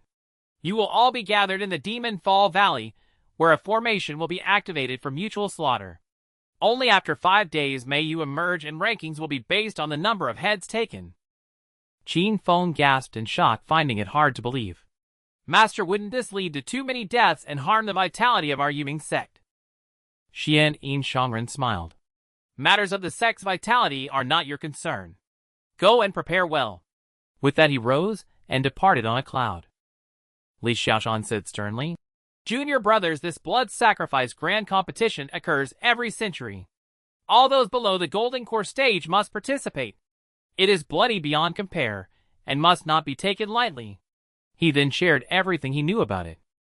The Demon Fall Valley spanned nearly 500 li, containing high mountains, lakes, dense forests, and numerous formation restrictions, making it perilous, a dreaded forbidden zone in the Yuming mountain range. The danger of participating in the blood sacrifice grand competition in such a place was evident. Qin Feng was utterly speechless. This Yuming Go sect was truly a demonic sect to have such a heinous tournament. Fortunately, he only needed to survive inside for 5 days. Was there any way to endure it? The blood sacrifice grand competition was still 3 months away, so he had ample time to prepare. Returning to the foot of the mountain, Qin Feng watered the crops in the field with a gourd ladle of spirit spring water, while brooding over his thoughts. The various spirit plants sown in early spring had now grown robustly. Even the exotic fruit seedling in the center of the courtyard had reached Qin Feng's waist, looking no different from an ordinary pear tree, disappointing him once again. "With only 3 months left, no matter how hard I cultivate, my cultivation won't advance much. It's better to go to the immortal seeking market and buy some magical tools and talismans to quickly boost my combat power. I've heard of some small formations that can be quickly set up to conceal one's presence without leaving a trace. If I can get my hands on one, I might have a good chance of surviving those 5 days. Alas, I am kind by nature, gentle and refined. I truly wish I were in a righteous sect where I could cultivate peacefully every day." A demonic sect was simply too unfriendly to someone like him, who preferred to keep a low profile. Yet one wrong step led to another. Now turning back was impossible. Qin Feng had already cultivated the demonic arts to the soul purification stage, his meridian's marrow and soul all aligned with the demonic path, leaving no other way forward. He had considered fleeing the Yuming Go sect to become a rogue cultivator. However, after practicing the blazing fire art, he would need to cultivate the nether fire art upon reaching the Dao entry stage, harmonizing yin and yang to achieve the golden core path, with subsequent techniques forming a complete lineage. If he left midway, he would likely be forever stuck at a certain realm, a fate utterly unacceptable to Qin Feng, who was solely devoted to the pursuit of immortality. A few days later, Qin Feng left the sect alone on foot. After walking dozens of miles, he chose a secluded route and boarded his cloud boat, flying toward the immortal seeking market. This time, he could not rely on a free escort, but time was pressing, so he had to go against his better judgment and take the risk. The cloud boat had barely traveled any distance when a streak of red light as brilliant as rosy clouds shot past from behind, dazzling and beautiful. As the streak of light neared Qin Feng, it paused momentarily. He looked up and saw it was his 9th junior sister Yan Wanru, accompanied by a young female disciple of only 8 or 9. "Junior sister, are you heading to the immortal seeking market too?" Qin Feng called out joyfully, moving forward to ask for a ride. Before he could finish, Yan Wanru let out a scornful laugh, then flew away on her light, vanishing beyond the horizon in an instant. "Master, wasn't that Uncle Qin?" The little girl looked up with wide, puzzled eyes. "Why did you leave without saying hello?" Yan Wanru replied calmly. "Qingying, remember this, the path of cultivation is long and arduous. For those who exist in a completely different world from yours, there is no need to pay them any heed. Save your emotions and avoid disturbing your peace of mind. Master, I don't understand. Let me put it this way, just a few days ago, I successfully broke through to the Dao entry stage, gaining 200 more years of life. Meanwhile, that Uncle Qin of yours is still only at the second layer of marrow cleansing, destined never to reach Dao entry. In a few decades, he will be nothing but a pile of bones, while I will still have at least 2 centuries to live. We will have nothing to do with each other from then on. So why bother with him now? The girl nodded, half understanding. Yin Wanru then chuckled. Enough of that. In half a year's blood sacrifice competition, he might not even make it out. Finally arriving at the immortal-seeking market, Qin Feng headed straight to the northwest. Without needing any guidance, he reached a grand hall bearing a plaque inscribed with the words, Talisman Artifact Sect. During his earlier tour with Shinsanyang, Qin Feng had secretly noted this place. The Talisman Artifact Sect was renowned for artifact refinement and talisman crafting, with shops spread across Yuanzhou. Its internal structure was loose, more akin to a trade alliance than a proper sect. Stepping inside, he was greeted by a dazzling array of artifacts and talisman papers that left him spellbound. Naturally, there were also numerous arrays of various functions, but their prices started at 22nd grade spirit stones, outrageously expensive. The spirit stones Qin Feng carried were all first grade, and it took a full 100 of them to exchange for a single second grade stone. He first bought some invisibility talismans, chi concealment talismans, and speed talismans, then asked the shop attendant, Do you have any small easiostep arrays that can conceal one's presence and evade enemy pursuit? Of course, sir. This way, please. The attendant led Qin Feng to another area where shelves were lined with many small arrays. Their prices were no less steep, ranging from a few hundred first-grade stones to over 100 second-grade stones. After much deliberation, Qin Feng finally settled on an array called Misty Rain Barrier. When activated, it filled the surroundings with a hazy mist, isolating the user from the outside world, and worked best near rivers and lakes. Though it had some limitations, its price of 900 first-grade spirit stones made it the best value here. Stepping out of the Talisman Artifact Sect's pavilion, Qin Feng couldn't help but curse. What a robbery! Half my fortune gone just like that! Before entering, he had felt like a minor tycoon. Now, he was once again a pauper. If I ever have the time, I must learn talisman crafting and array formations. Otherwise, they'll be bled dry. But Qin Feng knew it was just a fleeting thought. With his mixed spiritual root aptitude, even with a golden finger, the path to the great Dao was exceedingly difficult. Between cultivation and studying spirit plants, how could he spare time for other crafts? Afterward, Qin Feng did not leave the immortal-seeking market immediately. Instead, he headed toward the loose cultivator square. Since he was already here, why not set up a stall? After wandering around the square for a while looking for an empty spot, he was surprised to see Shinsanyang also selling goods, talisman paper cinnabar, and talisman brushes. Qin Feng walked over and greeted her. Changed professions. Shinsanyang looked at him blankly for a moment before recognizing him. She broke into a smile. Ah, little brother. The guy job requires a permit from the labor agency. We can't take private gigs. I didn't get a permit today, so I'm just selling here. Qin Feng nodded in understanding. After a brief chat, he noticed an empty spot across from her and spread out his mat, laying out spirit plants, artifacts, and various odds and ends. 2 or 3 hours later, the spirit plants were sold out again, and the last 2 storage pouches were finally bought. With another 300 first-grade spirit stones in hand, Qin Feng's mood lightened considerably. Suddenly, a commotion broke out. Qin Feng looked up and saw a burly man with a fierce face standing menacingly before Shinsanyang. Sanyang, want you reconsider. Just agree to Brother Tiger's terms, and I guarantee you'll get a labor permit every day. With luck and a generous client, you could earn hundreds of stones a day. Why stoop to peddling here? Shinsanyang rolled up her sleeves and spat. Go back and tell Wang Heihu that I, Shinsanyang, walk upright and stand straight. I won't do anything dirty. Tell him to give up. The man sneered. Offend Brother Tiger, and even this vast market won't have a place for you. Bah! Shinsanyang cursed loudly. Save those threats for a 3-year-old. I'm not buying it. This is the immortal-seeking market. Even with 100 times your courage, you wouldn't dare cause trouble. The man stared at her, with a smirk, then turned and left without another word. Qin Feng noticed that once the man was far away, the fiery Shinsan Yang seemed to deflate. She turned aside and quietly wiped tears from her eyes with her sleeve. But soon she recovered and called out cheerfully, "Don't miss out. Fine talisman paper, only 2 stones a stack, honest goods at honest prices." As dusk fell, Qin Feng packed up his stall and walked over to pick up a stack of talisman paper. "What is this paper made from?" Shinsan Yang smiled. "It's made from the bark of green sandalwood trees, over 10 years old, top quality materials. Little brother, do you know talisman crafting? I'd like to buy some to practice." Qin Feng ended up purchasing 4 stacks of talisman paper, 2 boxes of cinnabar, and several talisman brushes, spending a total of 20 spirit stones. After bidding farewell to Shinsan Yang, he returned to the sect. Thunder rumbled and sinister winds howled. 3 months had passed in a blink. Qin Feng now stood with the Nether Ghost sect outside the Demon Fall Valley, gazing at the dense miasma and foul gusts within. Truly an ominous land.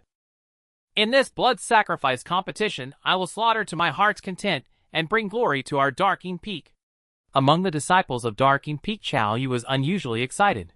While Qin Feng saw it to avoid the place, Chao Yu seemed to have long awaited it. Just then Chao Yu cast a glance at Qin Feng and said to Lu Yue with a smirk, "How about a wager? I bet that fellow won't last a single day in Demon Fall Valley. From now on, our Darking Peak will have 1 less inner disciple." Lu Yue shook his head. "After all, we're from the same lineage. Let's not make such a bet."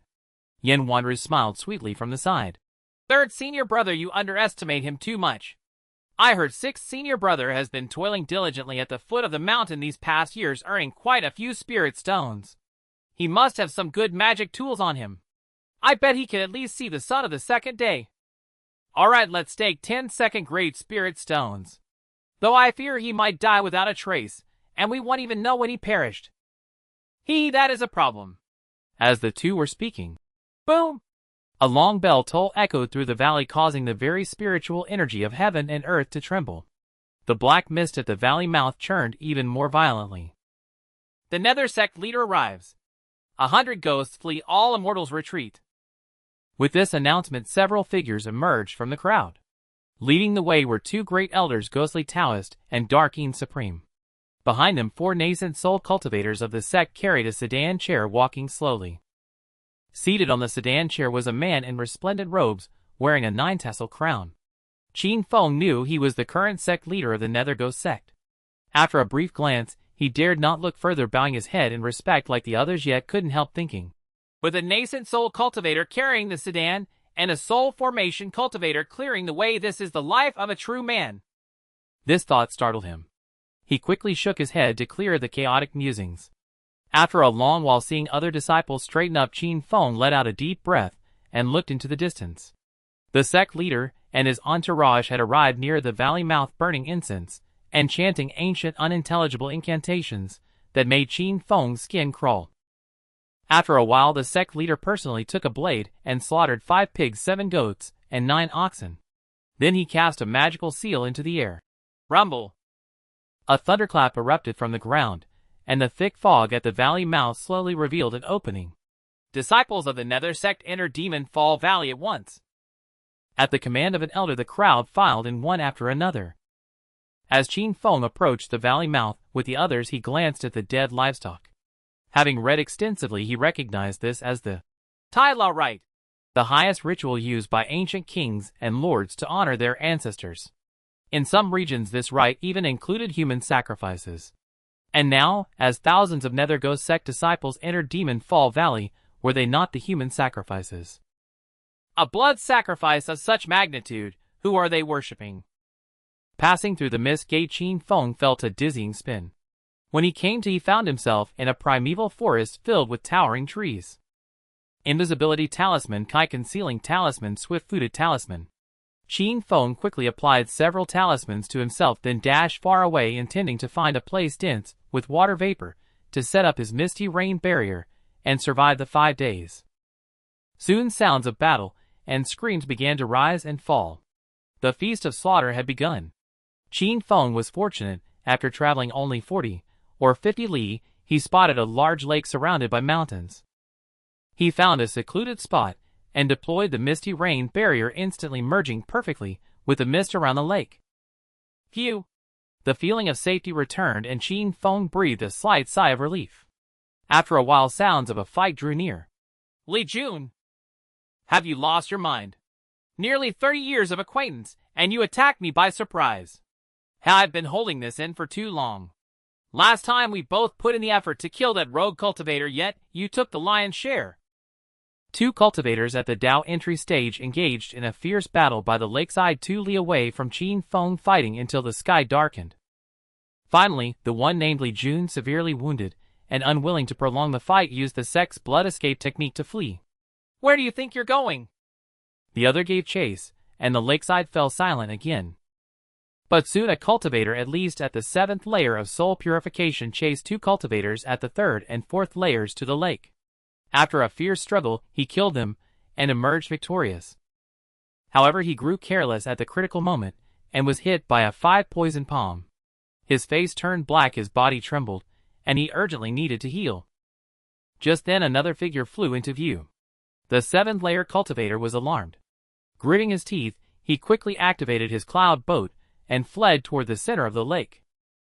But the pursuer was also being chased by someone else, so he didn't linger and quickly departed. The lakeside finally grew quiet. Qin Feng, hardly daring to breathe, hesitated as he looked at the two corpses 100 steps away. Should I go loot them? His previous 2 experiences made the prospect of looting corpses immensely tempting.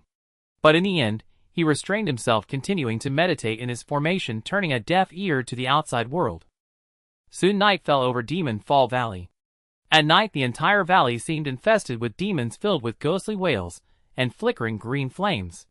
The lakeside area was relatively quieter. At the 3rd watch, Qin Feng slowly opened his eyes, took a talisman paper from his storage pouch and blew on it. The paper transformed into a paper crane and flew outside. Half an hour later, the paper crane returned, reverting to a talisman in Qin Feng's hand. It seems there's really no one around. He took a deep breath, stepped out of the formation, and dashed forward like an arrow. He snatched the storage pouches from the 2 corpses, kicked them into the lake, and swiftly returned. The entire process was fluid, taking only a few breaths without a single superfluous motion, as if he had rehearsed it countless times in his mind. No one noticed. Loot successful. Joy surged in Qin Feng's heart. He emptied the contents of the 2 storage pouches and began happily looting. 7 to 800 first-grade spirit stones, 10 second-grade spirit stones. Pills, 1 bottle of foundation consolidation pill, half a bottle of Qian Yuan pill, 2 bottles of harmony elixir. Artifacts, 1 soul-capturing banner, 1 soul-devouring bell. Techniques, 1 copy of the 36 techniques of Dongzuanzi. In the Demon Fall Valley, on the 3rd day of the blood sacrifice competition, though it was early morning, the sky and earth were shrouded in darkness, and a torrential downpour began. Qin Feng, taking shelter within the misty rain barrier, gazed at the jade dragons dancing and silver serpents darting across the valley's horizon, momentarily mesmerized by the sight. Crack! A bolt of lightning struck down, hitting a towering mulberry tree on a small island in the distant lake. The tree burst into flames, illuminating the surrounding night. The heavy rain persisted until the afternoon before finally ceasing. Yet though the thunderstorm had ended, the dark clouds overhead remained, making the air heavy and oppressive, suffocating Qin Feng with a sense of gloom. At that moment, Qin Feng wished to relocate. The lakeside spot he had hastily chosen earlier was not ideal. Occasionally passers-by would appear, sending his heart racing with fear. Once, he even suspected that a master at the Dao entry stage had detected him, staring at him from afar for a few moments before flying away, as if deigning not to bother with a mere marrow-cleansing stage cultivator. That distant lake island seemed far better. After observing for 2 days, Qin Feng noticed that few people ever passed by there. Seizing the moment as the thunderstorm subsided, he packed up the misty rain barrier and flew to the island on a cloud boat. The moment he landed, Qin Feng sensed that the spiritual energy on the island was far richer than by the lakeside, with birds chirping and flowers blooming everywhere. Yet Qin Feng had no time to admire the scenery. He hurriedly set up the misty rain barrier again before carefully surveying the island. How those appear to be second-grade, mid-grade pale on orchids from the spiritual herb compendium, and that patch looks like 7-star grass. On the slope there seems to be yellow essence. I wonder how many years old it is. As he scanned the area, he discovered numerous rare spiritual herbs and flowers. If he could collect them all, it would be a tremendous fortune. Strange, with so many treasures, why hasn't anyone come to pick them in the past 2 days? After a closer look, he found remnants of restrictive forces and lingering formation energy around the island, all of which had been destroyed by the lightning. Qin Feng felt a mix of joy and worry.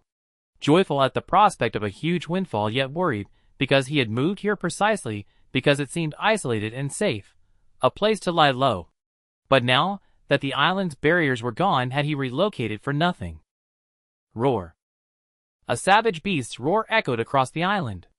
From the central hill, a bear with icy wings soared into the air, bellowing incessantly to drive away other birds and beasts. Wherever it passed, boulders and trees were shattered into dust. Damn! Time to move! After all his careful selection, he had ended up in a perilous spot. Qin Feng was utterly frustrated. Just as he prepared to retract the misty rain barrier, a cloud boat descended from the horizon carrying a male and a female cultivator. While this little island, despite its unassuming appearance, is brimming with so many spiritual plants. If not for that beast's racket, we might have missed this place. The woman spoke in a coquettish, enchanting voice, her eyes gleaming. There's even a snow fruit on the hill. It's delicious and boosts cultivation, a rare treasure. The male cultivator waved his hand grandly and declared with boundless pride, "Since Sister Qin desires it, let me pluck it for you." The female cultivator interjected with concern. That ice-winged bear is a second-tier demon beast equivalent to a human at the Dao entry stage. Both of us are only at the soul purification stage. How can we provoke it? I think we should forget it. The male cultivator snorted coldly. A mere second-tier beast, all brute force and no intelligence. What is it worth? I hail from the Shui clan of 100 Python Mountain. Sister Qin, just watch my skills. With that, he patted the pouch at his waist, and over a dozen silver goo insects flew out. He then bit his lip and spat a mouthful of blood mist, enveloping the insects within it. Go! The male cultivator shouted, and the blood mist shot forward quickly, reaching the ice-winged bear. The ice-winged bear seemed to sense the impending danger, flapping its wings furiously to summon a freezing gale, hoping to blow the blood mist away. Yet the mist still struck the bear, and the dozen silver goo insects within it immediately burrowed into its 7 orifices. In an instant, the ice-winged bear let out agonized roars, writhing in torment on the ground, its cries of anguish echoing through the forest. After struggling for about an hour, the ice-winged bear finally collapsed, completely lifeless. The male cultivator produced a wooden flute and casually blew a few notes, and the dozen silver goo insects emerged from the bear's body, obediently flying back into the pouch. With a smug grin, he stepped forward, grabbed the ice-winged bear's fur, and gave a gentle tug.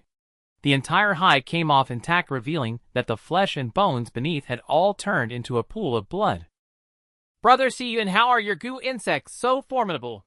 The female cultivator's eyes sparkled with admiration after witnessing the scene. To see a second-tier demon beast equivalent to the Dao entry stage effortlessly slain in moments would leave anyone astounded. The male cultivator Shui Siyun chuckled. Sister Qin, you know my family is from 100 Python Mountain. Our clan is renowned for goo insects. The art of goo is vast, with countless varieties and diverse breeding methods leading to vastly different abilities. But our Shui clan possesses the 1,000-year black scorpion and the devouring gold goo king. The goo we produce are unparalleled even across the entire Yuan continent, naturally extraordinary. The female cultivator Fang Qing responded with lavish praise, making Shui Siyun swell with pride and grow even more conceited. Afterward, the pair busied themselves plucking all the snow fruits guarded by the ice-winged bear and storing them in their storage pouches. By then, the sky had fallen completely dark.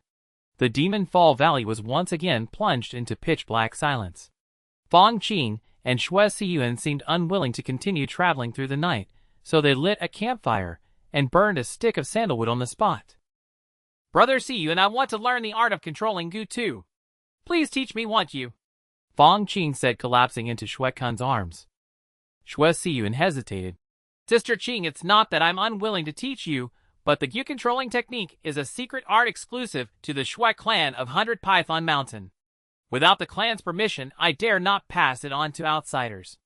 However, he paused, savoring her anticipation before smiling. If you agree to become my Dao partner, you'd be part of the Shui family, and it wouldn't be considered an external transmission. Oh, you!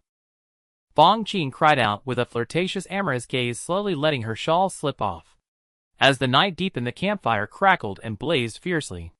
The couple had long shed their clothes, entirely entwining like two serpents in a tight embrace. In less than half an instant's time, Shui Siyun suddenly cried out in alarm. Sister Qin, what are you doing? Stop this demonic technique at once! Shui Siyun suddenly realized that the true qi within his body was slipping out of control, draining away incessantly. He hastily tapped several of his major acupoints, yet his head grew heavy and dizzy, and a profound weakness seeped through his entire being. Feng Qin's smile grew increasingly bewitching. Shui Siyun kicked over the incense burner beside him. Chaos enchanting, soul-confusing incense. Shui Kun's face twisted with fury as he burst into a torrent of curses. You venomous woman! After all the care I've shown you, the countless spirit stones and elixirs I've given you over these years, why must you be so heartless? Feng Qin dabbed at the beads of sweat on her brow with a handkerchief, her voice lilting with a smile. I, your humble servant, have stooped to serve you for 3 years, all for the sake of obtaining the 100 Serpent Mountains art of driving out goo. Why, senior brother, can you not grant me this one small request? She had originally been at the 3rd layer of the soul purification realm, but now her aura surged continuously, and in the blink of an eye she had broken through to the 5th layer. Shui Siyun was filled with despair, his voice growing weaker and weaker as blood began to seep from his 7 orifices, a ghastly sight. Qin Feng, who had only intended to watch an exciting show from the shadows, couldn't help but gasp sharply at the scene. What a venomous beauty! If I ever cross her path again, I'll have to give her a wide berth. Suddenly Feng Qin glanced in his direction, before quickly turning away. Qin Feng's heart lurched, a sense of unease washing over him. Has she spotted me? She must have spotted me. Stripped of his sense of security, Qin Feng wanted to immediately retract his misty rain barrier and flee, but he hesitated. This enchantress is at the 5th layer of soul purification, and her cultivation is still rising. If she's set her sights on me, escaping won't be easy. Having witnessed her murderous act, there was no way this would end without a fight to the death. What Qin Feng feared most was that if she entangled him, the chase would attract the attention of others, making things infinitely more dangerous. As Qin Feng wavered, Shui Siyun suddenly let out a roar, his face twisted with fury. Bitch! I'd rather die than let you have your way. As he spoke, the veins on his neck bulged, and his eyes became bloodshot. No! Feng Qin cried out in alarm, her expression panicked, as she tried to pull free and escape, but Shui Siyun had her legs firmly locked, and she couldn't break free in time. A thunderous explosion erupted, sending rocks and sand flying everywhere. Even from such a distance, Qin Feng could feel the rolling waves of heat from the blast. He hadn't expected Shui Siyun to be so fierce, choosing to self-destruct at the final moment. After the heat wave subsided, Feng Qin was surprisingly still alive, but the once breathtaking beauty was now missing an arm, drenched in blood and coughing uncontrollably, clearly gravely wounded. She hastily fumbled through a pile of flesh and blood, retrieving a storage pouch. After searching inside for a moment, she finally pulled out a wooden box. Opening it and glancing inside, Feng Qin, ignoring her injuries, burst into wild laughter. Huh? It truly is the 100 Serpent Mountain secret manual of immortal goo. She put away the wooden box, then gave a cold laugh. Dragging her exhausted body, she headed toward a certain spot. Earlier she had noticed someone hiding there, but since he was only at the 2nd layer of marrow cleansing, she hadn't wanted to alert him, planning to deal with him after disposing of Shui Siyun. Even now severely injured as she was, the gap in their cultivation levels was so vast that a mere flick of her finger would be enough to kill this man. How much longer do you intend to hide? As she approached, she swept her sleeve forward, the fabric coiling like a malevolent dragon. But her strike met only empty air. The figure she expected was nowhere to be found. Feng Qin was taken aback. As she focused her senses to search for the enemy, a searing pain tore through her body. Looking down, she saw a long whip piercing through her from behind. The whip was yanked away, and blood sprayed everywhere. Feng Qin's eyes flew wide open as she forced herself to turn around. She caught a glimpse of a face with sword-like brows and starry eyes before she crashed to the ground lifeless. 2 days later in the early morning, the dawn light painted the lake in a breathtaking array of colors. Qin Feng held the secret manual of immortal goo, in one hand reading it intently while in the other he held a snow-white fruit, nibbling it with relish. This fruit was called a snow fruit. Though it was only the size of a thumb, it was extraordinary, not only delicious, but also capable of directly increasing a cultivator's true qi. While the increase from each fruit was small, it came without any side effects indistinguishable from qi gained through arduous cultivation. Moreover, Qin Feng's storage pouch now contained 200 to 300 snow fruits. Accumulated over time, the boost to his internal energy was quite considerable. Just last night, he had successfully broken through to the 3rd layer of soul purification. Now it was the 6th day of the blood sacrifice competition, and he could finally leave the valley and escape this godforsaken place. But Qin Feng wasn't in a hurry to leave. At this moment, many others would be rushing to exit the valley. Running into someone bloodthirsty along the way would be troublesome, so it was better to leave later. It wasn't until the afternoon that Qin Feng finally put away his misty rain barrier and prepared to depart. Just then, the towering mulberry tree that had been struck by lightning a few days ago showed signs of revival, sprouting several new shoots. Intrigued, Qin Feng dug up one of the saplings, planning to transplant it and see if it would grow. Next, he flew toward the small hill at the center of the island. For 2 days, he had heard the mournful cries of some beast coming from the hill. Before leaving, he wanted to see what it was. On the hill stood a tall snow fruit tree surrounded by birds, bees, and butterflies feasting on the rotten fruit scattered on the ground. Beneath the tree was a small hollow from which the sounds emanated. When Qin Feng cleared away the dead branches and leaves from the entrance, he found a tiny black bear cub lying inside, crying for milk. Could this be the cub of that second-tier ice-winged bear? But why doesn't it have wings? The little black bear seemed weak from hunger. Qin Feng picked it up and fed it a snow fruit. After gulping it down, the cub gradually perked up. Then Qin Feng made another astonishing discovery. The tree hollow led to a hidden passage. Passing through it, he found a stone door inscribed with ancient seal script. Flying Thunder Immortal Mansion. Qin Feng was overjoyed, realizing he had stumbled upon an ancient cultivator's cave dwelling. Unfortunately, the stone door was sealed by several extremely powerful restrictions, and he dared not take another step forward. It was like finding a priceless treasure chest, but being utterly unable to open it, an excruciating frustration. After a long while, Qin Feng still couldn't find any way to exploit the situation, and had no choice but to give up. He carried the little black bear cub and walked out. When Qin Feng flew to the lakeshore and turned around for one last look at the unforgettable island, he was stunned to find that it had vanished into thin air, completely gone without a trace. Outside the Devil's Fall Valley, the dark clouds that had loomed over the valley for days had finally dispersed. However, the faces of Xian Yin and Li Xiaoshan were shrouded in gloom. It was now the afternoon of the 6th day, and the participants of the blood sacrifice grand competition were gradually emerging. Yet among Xian Yin's 12 direct disciples, only 7 had come out. Li Xiaoshan had over 20 disciples enter, yet only 9 had returned. Wasn't this a significant loss for the Xian Yin peak in this grand competition? After a while, the remaining people from other peaks left one after another. Xian Yin waved his sleeve and turned to say, "No more waiting, let's head back." At this moment, someone walked out from the valley entrance.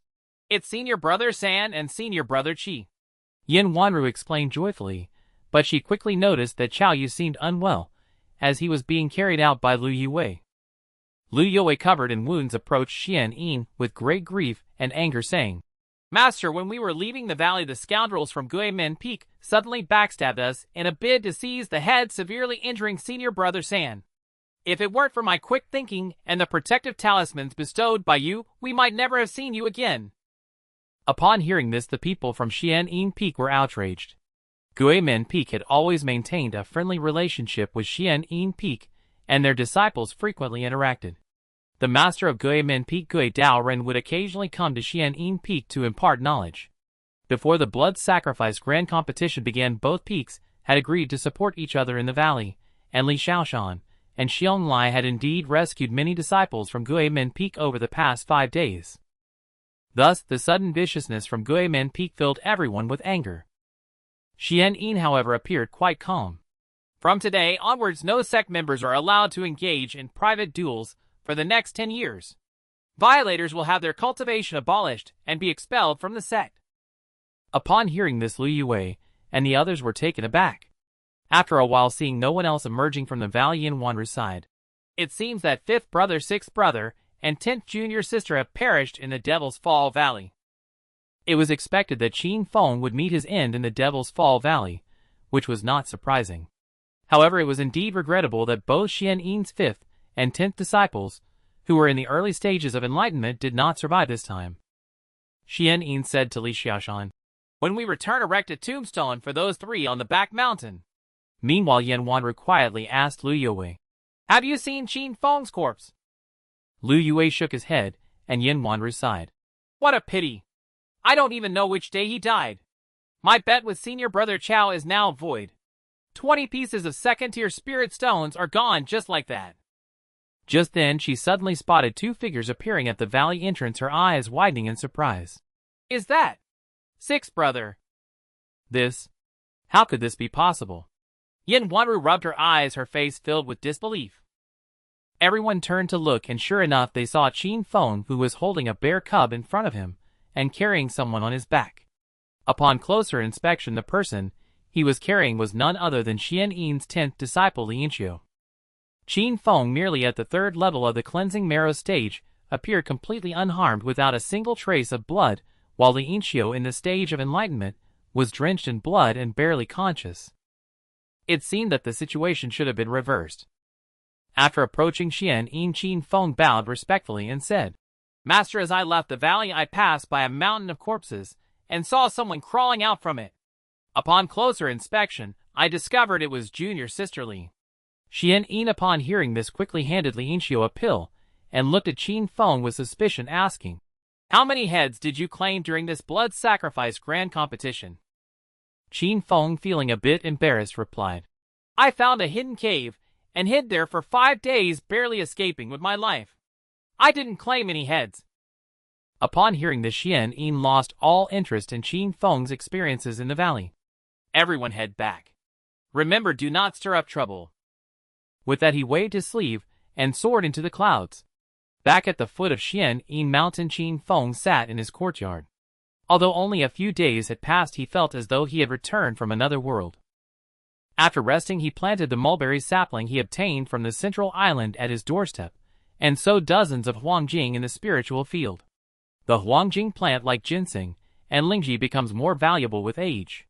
Qin Feng had excavated over 100 huangjing from the central island, all of which were quite aged, with half being over 500 years old. He had stored them carefully in wooden boxes, among which were even 2 that were 1,000 years old, regarded by Qin Feng as treasures. As for the ones in front of him, aged only 200 to 300 years, he decided to continue planting them in the ground. Then Qin Feng's gaze fell upon a pouch. This pouch belonged to that Shui Siyuan and contained a myriad of insect worms and eggs, likely numbering in the thousands. The most eye-catching were the 10 or so silverworm larvae.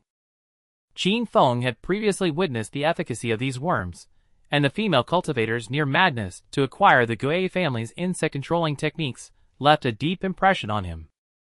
Thus, after casually reading the secret technique of immortal worms and weighing his options, he decided to secretly cultivate this technique as another trump card. In the following days, while practicing and tending to the spiritual field, Qin Feng often ventured into the deep mountains and forests, particularly enjoying delving into areas where dark and sinister energies gathered, tirelessly searching for something. 2 months later, "I finally found it." In a valley that had not seen sunlight for years, Qin Feng looked at the field of golden flowers and grass before him, filled with immense joy. To raise and refine worms, one must first find food for them. Worms can be quite picky eaters. If not fed properly, they will greatly diminish in power, or even starve to death. The secret technique of immortal worms mainly records 2 feeding methods. One is using human blood, while the other involves feeding them special spiritual flowers and herbs. For many, the former is undoubtedly more convenient and quicker. For instance, the Shui family from Baimang Mountain raises thousands of blood slaves specifically to nourish their worm larvae. However, Qin Feng clearly would not do that. Thus he had been searching the mountains for suitable spiritual flowers for the worms, and he finally found them.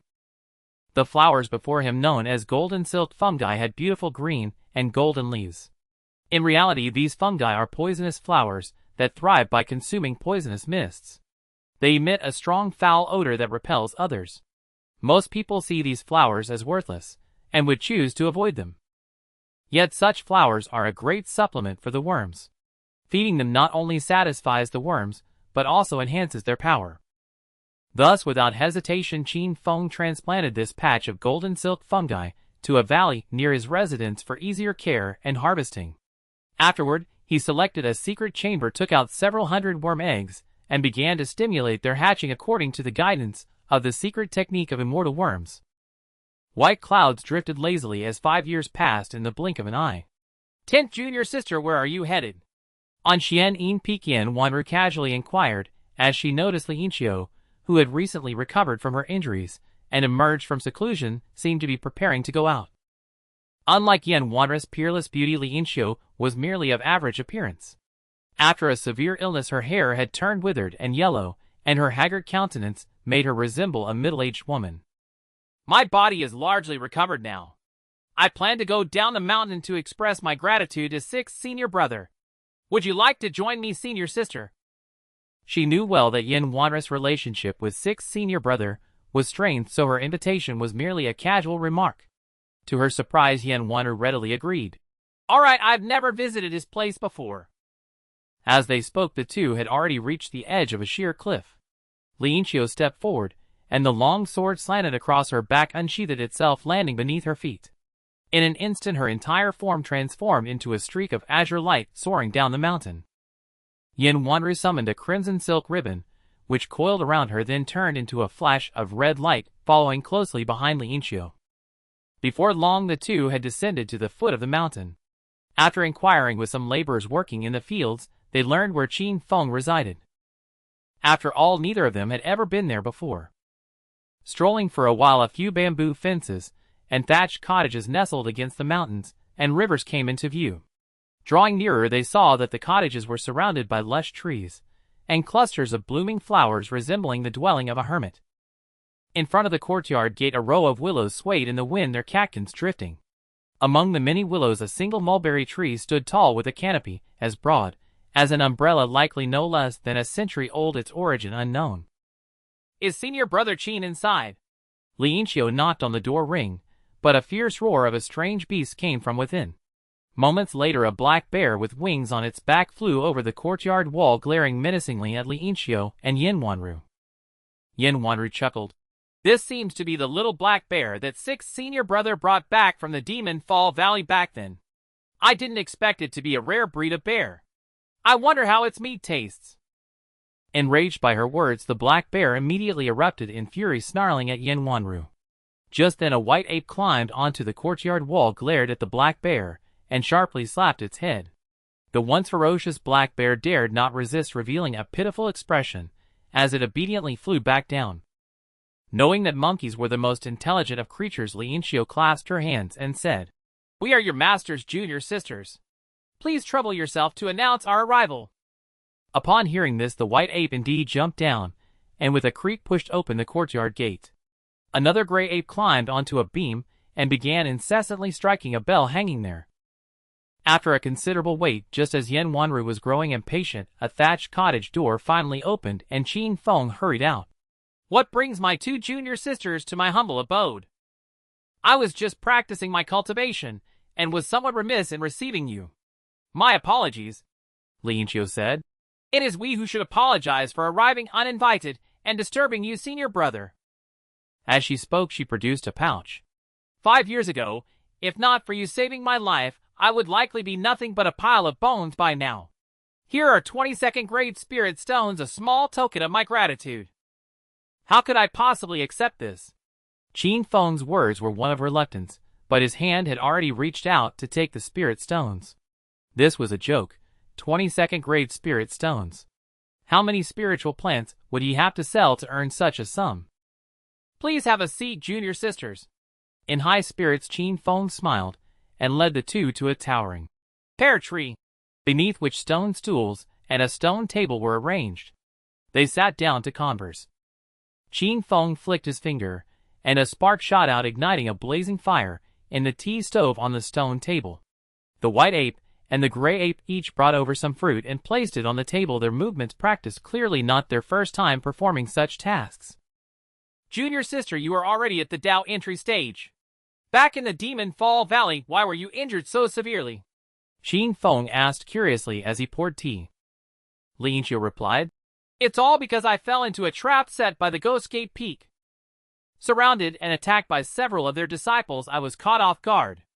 In the final moment, if I hadn't used the life-saving secret technique passed down by our master to break through their encirclement, my head would have been taken as a trophy for their blood sacrifice competition. Qin Feng knew that the mysterious old man tailored his teachings to each direct disciple, imparting different secret techniques.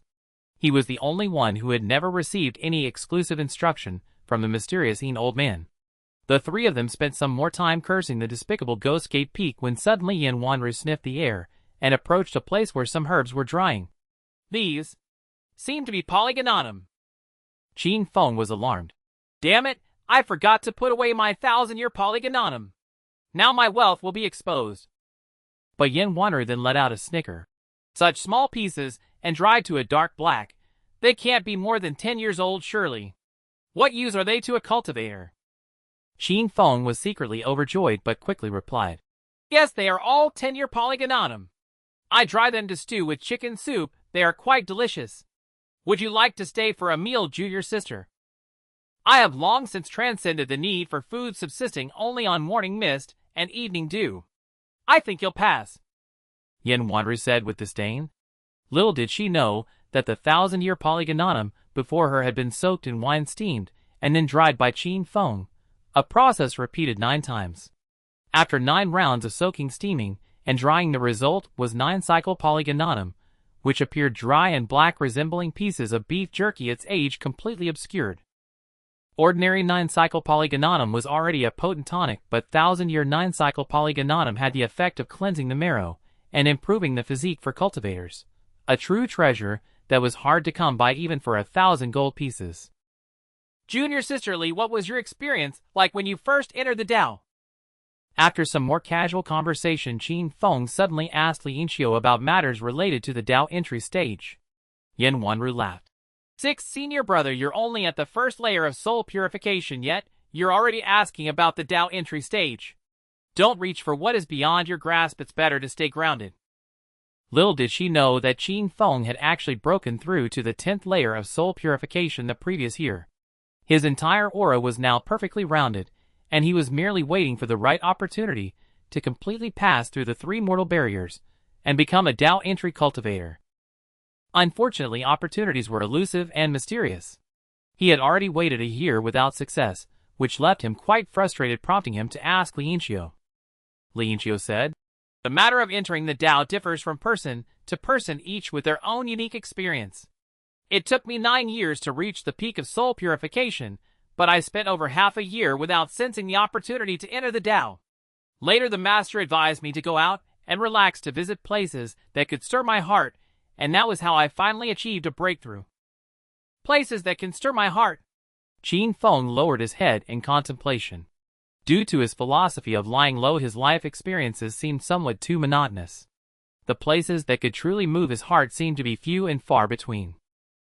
In the late spring of March, swallows darted through the air, and green waters wound around the village. Qin Feng left the Nether Mountain and arrived at a place called Mayu Village in Qingning County, Yu Kingdom.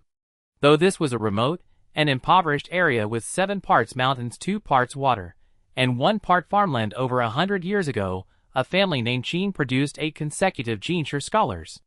Since then, generation after generation had entered the imperial court as officials. Now 9 out of 10 villagers in Mayu Village bore the surname Qin, making it almost entirely a Qin family village. This was the place where Qin Feng had lived for several months after his transmigration, herding cattle for others. Strangely enough, although he had only stayed a few months, perhaps those days of suffering where hope seemed utterly out of reach had left such a deep impression on him that even in his dreams over the years, every flower and blade of grass in Mayu Village, along with certain people and events, often appeared before him. Thus, after hearing Li Yingqi's words in search of an opportunity to enter the Dao, Qin Feng reluctantly left the nether mountain range and returned to this place he had not seen in nearly 15 years. The drizzle fell misty and hazy. On a hillside, a cowherd boy with twin topknots came riding an ox. Though it was an early morning in March with a light rain bringing a lingering chill, the boy wore only a thin garment, his lips blue from the cold as he shivered. Seeing this, Qin Feng seemed to glimpse his former self. Since he was dressed as a beggar, the cowherd stared at him with strange curiosity.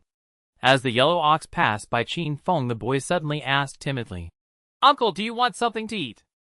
With that, he took half a black wheat bun from his bosom, broke off a piece, and handed it to Qin Feng. "Thank you."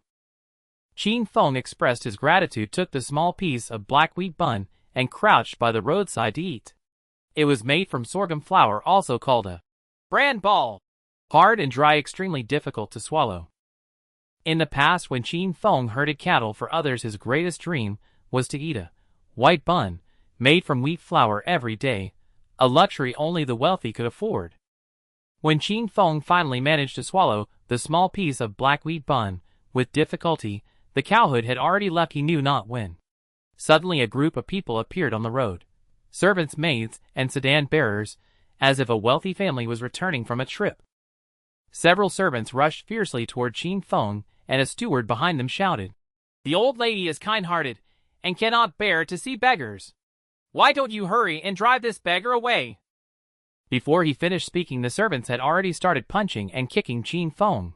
But it felt as if they were striking an iron plate. Soon their hands ached and their feet swelled, while the beggar did not even utter a groan. This delay brought the sedan chair nearby. The curtain was lifted, revealing a white-haired old woman inside, who, while counting her prayer beads, asked, "What is happening?" The steward ordered the servants to block Qin Feng from view. "Reporting to the matriarch, a beggar from outside has come here begging. He seems to have caught a chill and lies on the ground barely breathing. Amitabha, quickly carry him back for proper treatment. Once he recovers, let him stay and work in the manor."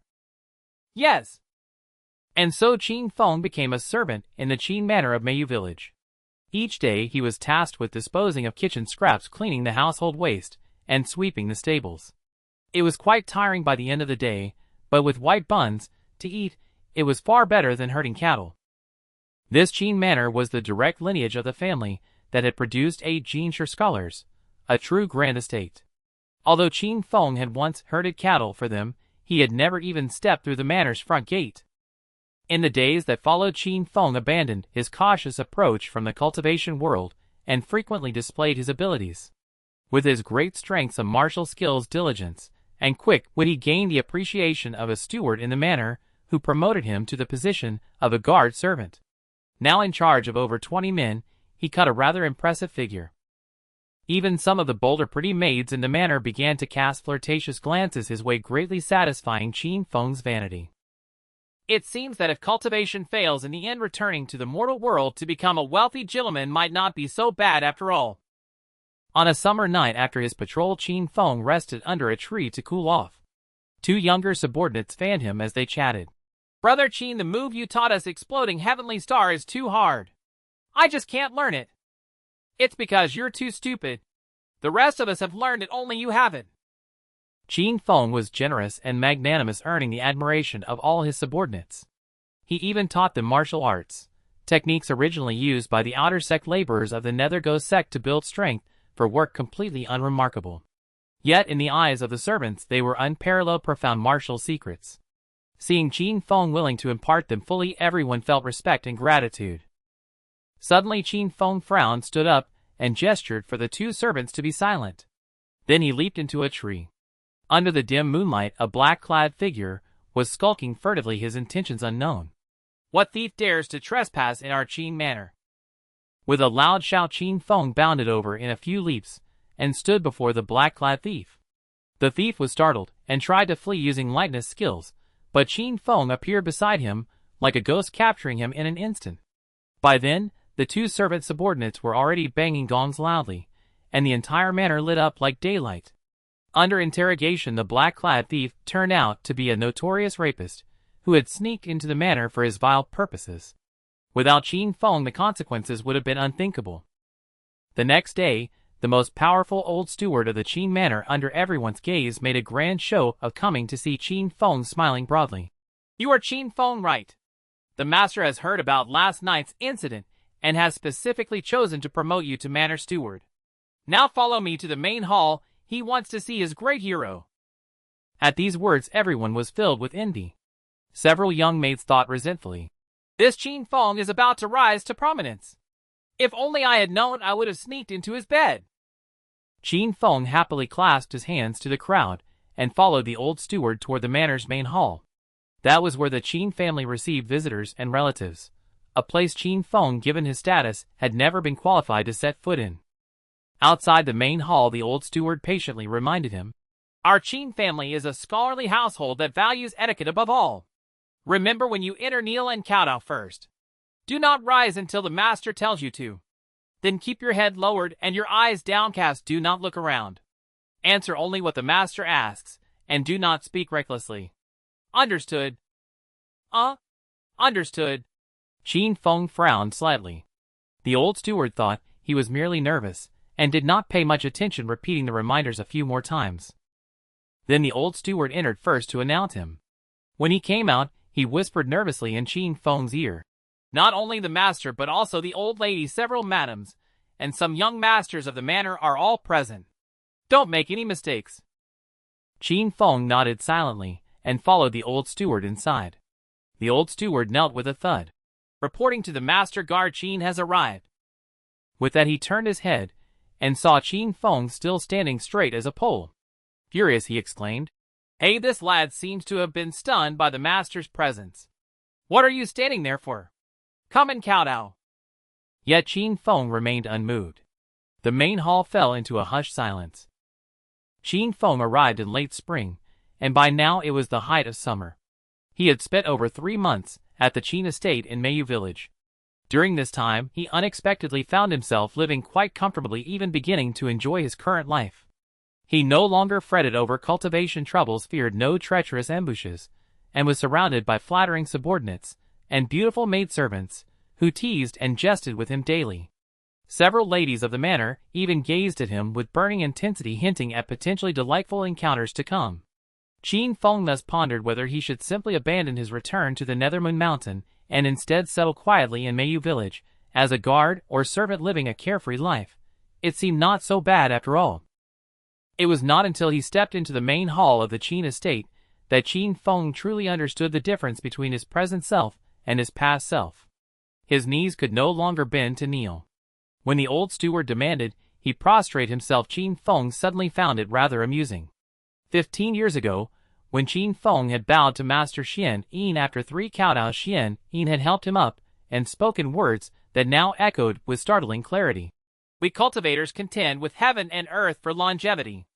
Apart from the master-disciple ceremony, even when encountering the sect leader or the 3 sovereigns of heaven and earth, a simple bow with clasped hands suffices.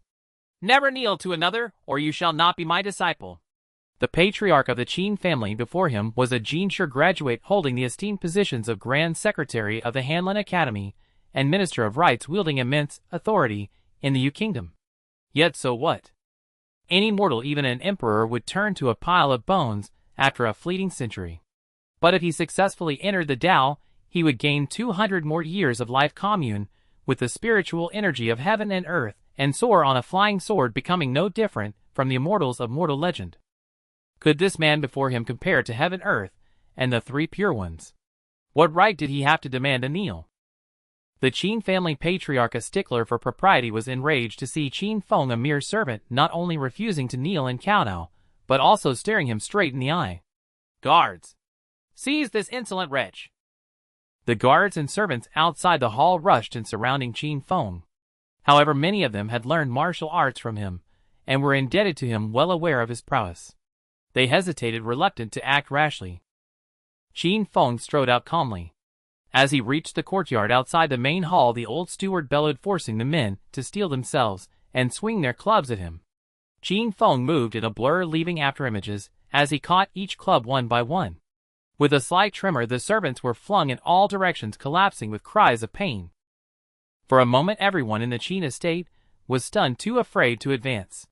Seeing this, Qin Feng threw his head back and laughed heartily before walking out the gate. Leaving Mayu village, he ran without pause until he reached a desolate cliff's edge atop a barren mountain. This was where he had once bowed to Master Xianin. He sat cross-legged at the cliff's edge watching the clouds roll and unfurl below as countless memories surged within him. After an indeterminate time, perhaps an instant, perhaps days, the sun rose in the east, painting the morning clouds with brilliant hues. Qin Feng suddenly murmured, lost in a trance. In the deep dark silence, I enter the great mystery. Five-colored glass divides in two. Casting off the old shackles of the heart today, I know who I truly am. With that, his gaze turned resolute. He took from his bosom a carefully prepared entry Dao pill, swallowed it in one gulp, and began his assault on the entry Dao stage. The surrounding spiritual energy of heaven and earth surged in response. After completing the soul purification stage, Qin Feng had expelled all acquired impurities clinging to his three souls, revealing the innate spiritual essence present since infancy.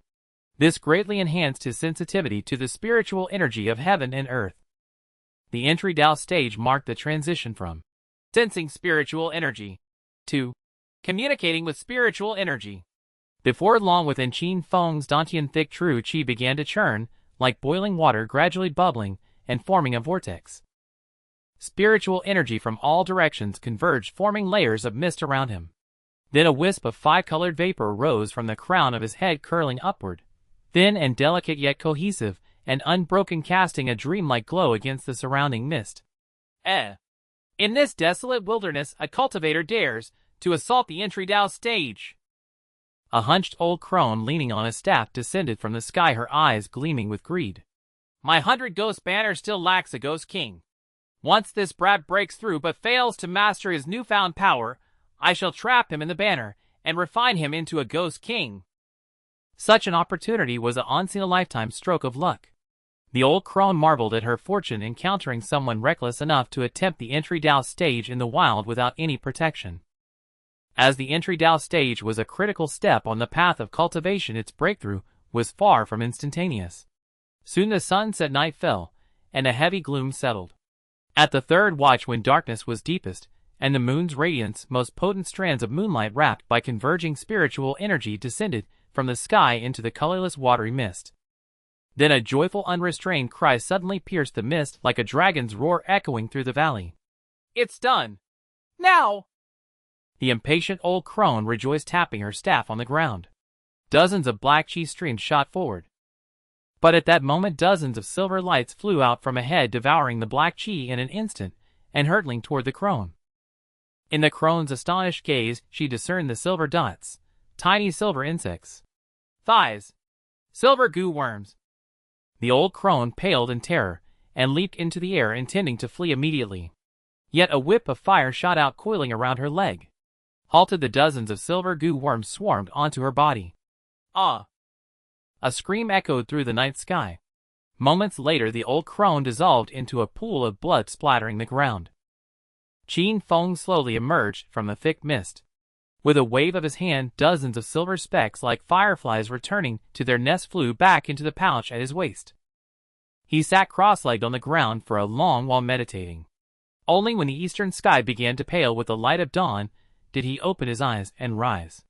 His gaze was bright and piercing, his face unable to conceal his delight. The entry Dao stage. Heaven rewards the diligent. With his mixed spiritual root, after 15 years of cultivation aided by countless miraculous elixirs, like Jade Marrow Pills, Millennial Demon Marrow, Millennial Yellow Essence, and the entry Dao Pill, he had finally broken through to the entry Dao stage, gaining 200 more years of life. From this day forth, a brand new path lay before Qin Feng. After successfully breaking through to the Dao entry stage, Qin Feng did not immediately return to the sect, but instead took a cloud boat and traveled for over 10 days, arriving at a place called White Bone Ridge in the southern part of the Nether Mountain Range. The Nether Mountain Range spans over 10,000 miles from north to south, and it does not belong solely to the Nether Ghost sect. There are countless demonic cultivation sects here. Among them, the most powerful are the Nether Ghost sect in the center, the soul-devouring sect in the north, and the corpse sect dominating the south. The smaller sects mostly depend on these three. Among the three major sects, the Nether Ghost sect holds a slight overall advantage. However, since over 1,000 years ago, the entire Nether Mountain range belonged to the Nether Ghost Sect. The Corpse Sect and the Soul-Devouring Sect are considered outsiders, and have always been at odds with the Nether Ghost Sect, leading to frequent violent clashes that have resulted in countless blood feuds over the years. Qin Feng's current outing is under the guise of a sect mission, with the goal of destroying a place on White Bone Ridge where a few coffins are located which belong to a disciple of the Corpse Sect. According to the information received for the task, the coffins contain only copper corpses equivalent to the strength of the Purifying Soul stage. Given Qin Feng's current cultivation level, completing this task is not too difficult, allowing him to feel quite relaxed, and even contemplate other matters. The cloud boat is simply too slow. After descending from the cloud boat, Qin Feng silently complained. He had already made up his mind to quickly learn the art of flying with a flying instrument, which is a skill that can only be mastered by cultivators at the Dao entry stage. By then, whether it be for escape, pursuit, or travel, it would greatly facilitate his journeys. However, what Qin Feng most desired was to fly with a sword, but unfortunately, he did not have a suitable flying sword. As he looked around, he saw that this place was surrounded by mountains and water with unique rock valleys. Although it was nearly early autumn outside here, it was covered in blossoming plum flowers, lush green grass, and vibrant birds chirping, a scene full of the vitality of late spring. Qin Feng was greatly surprised. If it weren't for the blood-red seal characters inscribed on a cliff of the mountain ahead reading White Bone Ridge, he would have thought he had come to the wrong place. Such a picturesque place makes it hard to associate it with the term bone. As he walked up the ridge, a Taoist temple hidden among the plum blossoms appeared before him. The plaque at the temple's entrance had already fallen, and several sections of the surrounding wall had collapsed, clearly indicating that it was in complete ruin. When Qin Feng approached the temple, he felt an intense chill throughout his body. He circulated his true essence to dispel the cold. Glancing down, he noticed the plaque lying on the ground which bore the words Lao Jun Temple. Upon entering, he found the interior was filled with dust and spider webs, clearly indicating that no one had been here for a long time. After taking just a few steps inside, Qin Feng saw 7 or 8 coffins stored within the temple. Hey, which genius thought it was a good idea to keep corpses in a temple named after Lao Jun? He formed hand seals ready to burn the coffins with fire talismans. But at that moment, the lids of the coffins suddenly flew open, and out leaped skeletons with red eyes, green fur, and gnarled copper bones. A wave of strange stench wafted toward him, as the copper corpses emitted a roar and charged at Qin Feng. Qin Feng remained completely calm. With a flick of his arm, the dragon-scaled whip coiled around him danced into the air amidst blazing flames, instantly scattering the copper corpses into pieces. Since becoming a Dao entry stage cultivator, the most significant change in him was that the spiritual sense in his mud palace pill had transformed into divine sense, and the true energy in his dantian had evolved into true essence. Previously wielding this dragon-scaled whip felt like dancing with a snake, but now using true essence to command it truly gave it the demeanor of a fire dragon. Qin Feng had chosen this task carefully, so he naturally would not make things difficult for himself. These copper corpses were indeed insufficient in the face of a Dao entry stage cultivator. After a short while they were all slain by Qin Feng, their heads severed one by one, prepared to be taken back to the Merit Hall as proof of his accomplishment. Qin Feng took another look ahead, and noticed that among the total of 8 coffins, 1 coffin lid remained unopened. Upon closer inspection, he discovered that although the coffins seemed to be arranged in disarray, in reality, the 7 coffins were positioned according to the orientation of the Big Dipper, and this 8th coffin was located at the center of the Dipper ladle, seemingly containing some hidden mystery. Qin Feng frowned slightly, wanting to approach and push open the coffin lid. However, at that moment, the long quiet glazed pagoda in his dantian suddenly began to tremble violently, and the intensity of the tremors was greater than any prior warning. Startled, Qin Feng quickly affixed a movement talisman to himself and dashed out swiftly, distancing himself from the Lao Jun Temple. Having already obtained the heads of 7 copper corpses, he deemed it sufficient to complete the sect's mission, and did not need to take further risks. What Qin Feng did not realize was that, after he left the Lao Jun Temple, countless black mist surged from the deity statue within, gathering around the 8th coffin. Inside the coffin lay a remarkably beautiful female corpse adorned in red, while the black mist continuously poured into her nostrils, and after an unknown amount of time, the surrounding black mist was suddenly dispersed, causing the remaining structures of the Lao Jun temple to collapse, as the beautiful female corpse within slowly opened her eyes.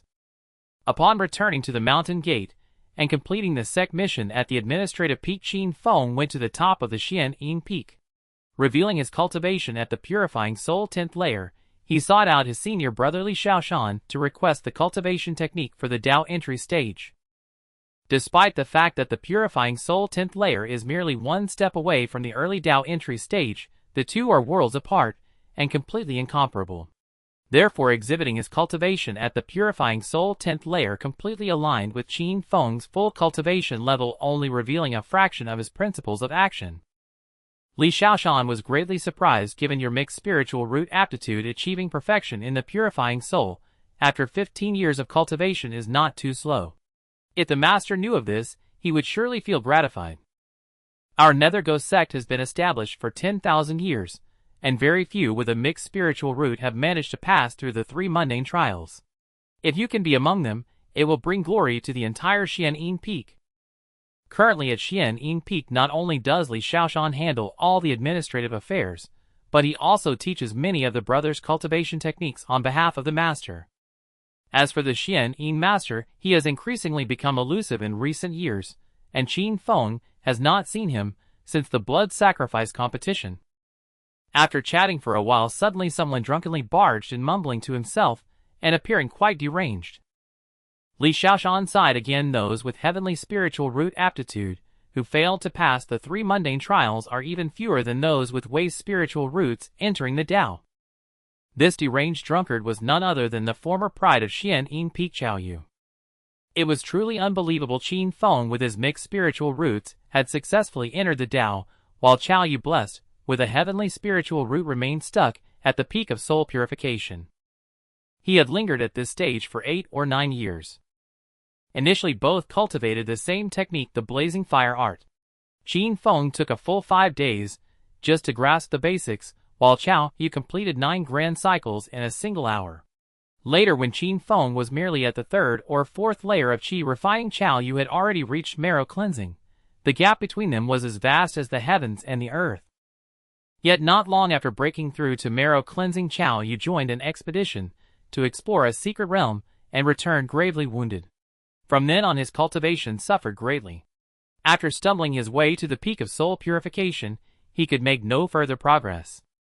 During the blood sacrifice tournament 5 years ago, he was once again injured and nearly died. After barely being saved, some unknown mishap caused his cultivation to regress, plummeting to the 5th layer of soul purification. Thus Qiao Yu's mindset shattered completely. He abandoned himself to despair, spending his days drinking and indulging in carnal pleasures, losing all trace of his former glory. Qin Feng heard from Lin Xiu that profound superior was deeply disappointed in Qiao Yu, even saying in frustration that it would have been better if he had died in the Demon Fall Valley. When Qin Feng took leave of Li Shaoshan to descend the mountain and cultivate the netherfire art, Qiao Yu stumbled after him, reeking of alcohol, and cast a contemptuous glance at Qin Feng. A waste like you with your mixed spiritual roots actually dares to ask the grand senior brother for the netherfire art. This is utterly outrageous. Today I'll teach you a lesson you won't forget. With that, he unleashed a poison fire, palm sparks flying, aimed at Qin Feng's head. Watching Qiao Yu's clumsy attack, Qin Feng found it amusing. He stood firm, then gently pointed a finger forward, and Qiao Yu instantly collapsed to the ground. You. Qiao Yu's face was a mask of shock, clearly never expecting to be so easily defeated by Qin Feng, the so-called waste. Qin Feng pressed his advantage, stepping on Qiao Yu's cheek and laughing. Senior brother Qiao, you can't even withstand a single move from me now. So tell me, who is the real waste here? From now on, don't let me see you lurking around, or I'll sever your meridians. With that, he drifted down the mountain. Ah! Stung by this immense humiliation, Qiao Yu flew into a rage, howling impotently on the spot. Though the netherfire art and the blazing fire art were one yin and one yang, they shared the same lineage. With a solid foundation understanding, it was not too difficult. Previously, when cultivating the blazing fire art, Qin Feng often trained under the scorching sun. Now he specially prepared a dark, damp underground chamber, closed his eyes, and began to study the basic techniques of the netherfire art. To cultivate this technique, one first had to refine a yin fire within each heart orifice, merge it into the inner breath, and let it interact with the yang fire generated from cultivating the blazing fire art, gradually forming the profound nether flame. When the profound nether flame within his body accumulated to a certain degree, he could condense it into a netherworld golden core. At that point, Qin Feng would be able to cultivate the netherworld record, one of the sect's 3 supreme techniques. Time passed slowly, and Qin Feng's cultivation advanced bit by bit. One day he left seclusion and visited the immortal seeking market, heading to the shop of the talisman artifact sect, intending to buy a flying sword to fulfill his long-cherished dream of sword flight. However, after wandering the shop for a long time, Qin Feng could not find a sword to his liking. The ones at a reasonable price were unsatisfactory in quality, while the excellent flying swords were exorbitantly priced, far beyond his means. Ultimately, Qin Feng left the talisman artifact sect empty-handed. The Nether Ghost Sect's sword flight technique required the sacrifice of one's essence blood to refine the flying sword, binding man and sword together, usually a long-term commitment. Therefore, Qin Feng refused to lower his standards and settled for a lesser blade. In the shop, he had also spotted an acquaintance, Shinsan Yang, selling some talisman papers to the talisman artifact sect at a low price. Whenever she set up a stall, troublemakers often harassed her, falsely accusing her of this or that, making her life miserable. Not long after Qin Feng left the talisman artifact sect, Shinsan Yang caught up to him and furtively pulled him into a narrow alley. "I heard you wanted to buy a flying sword but couldn't. I know where a good sword is hidden." Qin Feng looked at her skeptically. "We're friends, don't try to fool me." It wasn't that he looked down on her, but Shinsan Yang was only at the 9th layer of marrow cleansing. He feared she might be referring to a sword hidden in some major sect, which would be laughable. Shinsan Yang retorted with mock anger, "Who's joking with you, kid? Many years ago, while gathering herbs, I discovered a place where a precious sword was hidden, but it was sealed by a spirit talisman and couldn't be retrieved. If you help me with a task, I'll tell you the location. How about it?" Qin Feng thought for a moment. "First tell me what the task is. If it's within my ability, why not agree? You sly devil." Shinsan Yang rolled her eyes at him and had to explain, "I have 2 matters that need help. You can choose. First, there's Wang Heihu of the Immortal Seeking Markets Broker Guild. Over the years, he's used increasingly despicable methods to force me into becoming his mistress. Would you be willing to resolve this trouble for me?" Seeing Qin Feng remain silent, disappointment flickered in Shinsan Yang's eyes. She continued, "Also, I discovered many Lijiang white carp in a pool. They're harmless first-tier demon beasts with extremely delicious flesh. In the major restaurants of the Immortal Seeking Market, they sell for as high as 40 spirit stones each. But there's also a second-tier demon crocodile in the pool. If you can eliminate that crocodile, I'll tell you the sword's location." Qin Feng immediately replied, "All right, where is this pool? There's no time to lose, let's set off now." In truth, Qin Feng had already inquired about Wang Heihu. Though he was only at the 2nd layer of soul purification, his uncle was a golden core cultivator. If not for the fear of killing the junior and provoking the senior, Qin Feng would not have minded helping Shinsan Yang. But for now, it was best to let it go. So the two left the Immortal Seeking Market together, riding a cloud boat for 200 to 300 li until they arrived at a rugged mountain range. Qin Feng had passed through these mountains a few times before, but the spiritual energy was thin, the peaks bare, with exposed rocks everywhere, a truly desolate place, so he had never stopped. Shinsan Yang, however, seemed familiar with the area. She led Qin Feng through a maze of winding paths, passing one barren valley after another. Just as Qin Feng's head began to spin, and he wondered if she was deliberately leading him in circles, a trickling stream appeared ahead. Following it upstream, they eventually came upon a pool that emanated a chilling cold. By the edge of the pond lay a massive crocodile about 10 feet in length, basking in the sun with its eyes closed. Its scales shimmered with a continuous white radiance under the sunlight. "So it's a second-tier white armor crocodile. It seems I'll have to give it my all. I've heard that this creature's gallbladder contains a lascivious aura. Your cultivation is insufficient, so it's best you keep your distance to avoid any mishap." Upon hearing this, Shinsan Yang was more than willing to stay far away. She spoke to Qin Feng with solemnity. "You should be careful too. If you truly can't defeat it, just run. There's no shame in that. Then you can help me deal with Wang Heihu, and he'll still tell you where the sword is hidden." Having said that she retreated hastily, carefully concealing herself behind a massive boulder. Shen Sanyang had little faith that Qin Feng could eliminate the white-armored crocodile. In her eyes, he was only at the soul purification stage, while the crocodile was a second-tier beast equivalent to a human Dao entry cultivator. However, the white-armored crocodile was extremely clumsy and slow-moving. She believed Qin Feng wouldn't necessarily die in its jaws. At worst, he would have no choice but to join her in dealing with Wang Heihu. Believing her scheme had succeeded, Shen Sanyang's face lit up with a rare delighted smile. At that moment, the sounds of intense combat echoed from ahead. 10, 9, 8. Shen Sanyang counted down silently in her mind, guessing that Qin Feng would retreat in disgrace by the time she reached 1. Just as she had anticipated, the sounds of battle ceased quickly. When Shen Sanyang cautiously peeked out from behind the boulder, she saw Qin Feng dashing toward her. She greeted him joyfully. Hurry, follow me. I know of a hidden cave ahead where we can shake off the white-armored crocodile. To her surprise, Qin Feng said, Why should we flee? I've killed a white-armored crocodile. Shen Sanyang was stunned on the spot. Are you joking with me? Qin Feng said nothing, pulling her forward. Soon they came upon the decapitated corpse of the second-tier white-armored crocodile. Shen Sanyang's face was full of astonishment. You? How did you manage this? Qin Feng chuckled, suddenly recalling a phrase he had heard from someone long ago. It's merely a second-tier beast, nothing but brute force and undeveloped intellect. What's so impressive about killing it? As he spoke, he produced a blade and skillfully employed the art of dismemberment, peeling off the crocodile's pristine white armor intact. This second-tier demon crocodile's most valuable asset was its layer of white phosphorescent scales, which could fetch at least 10 second-tier spirit stones.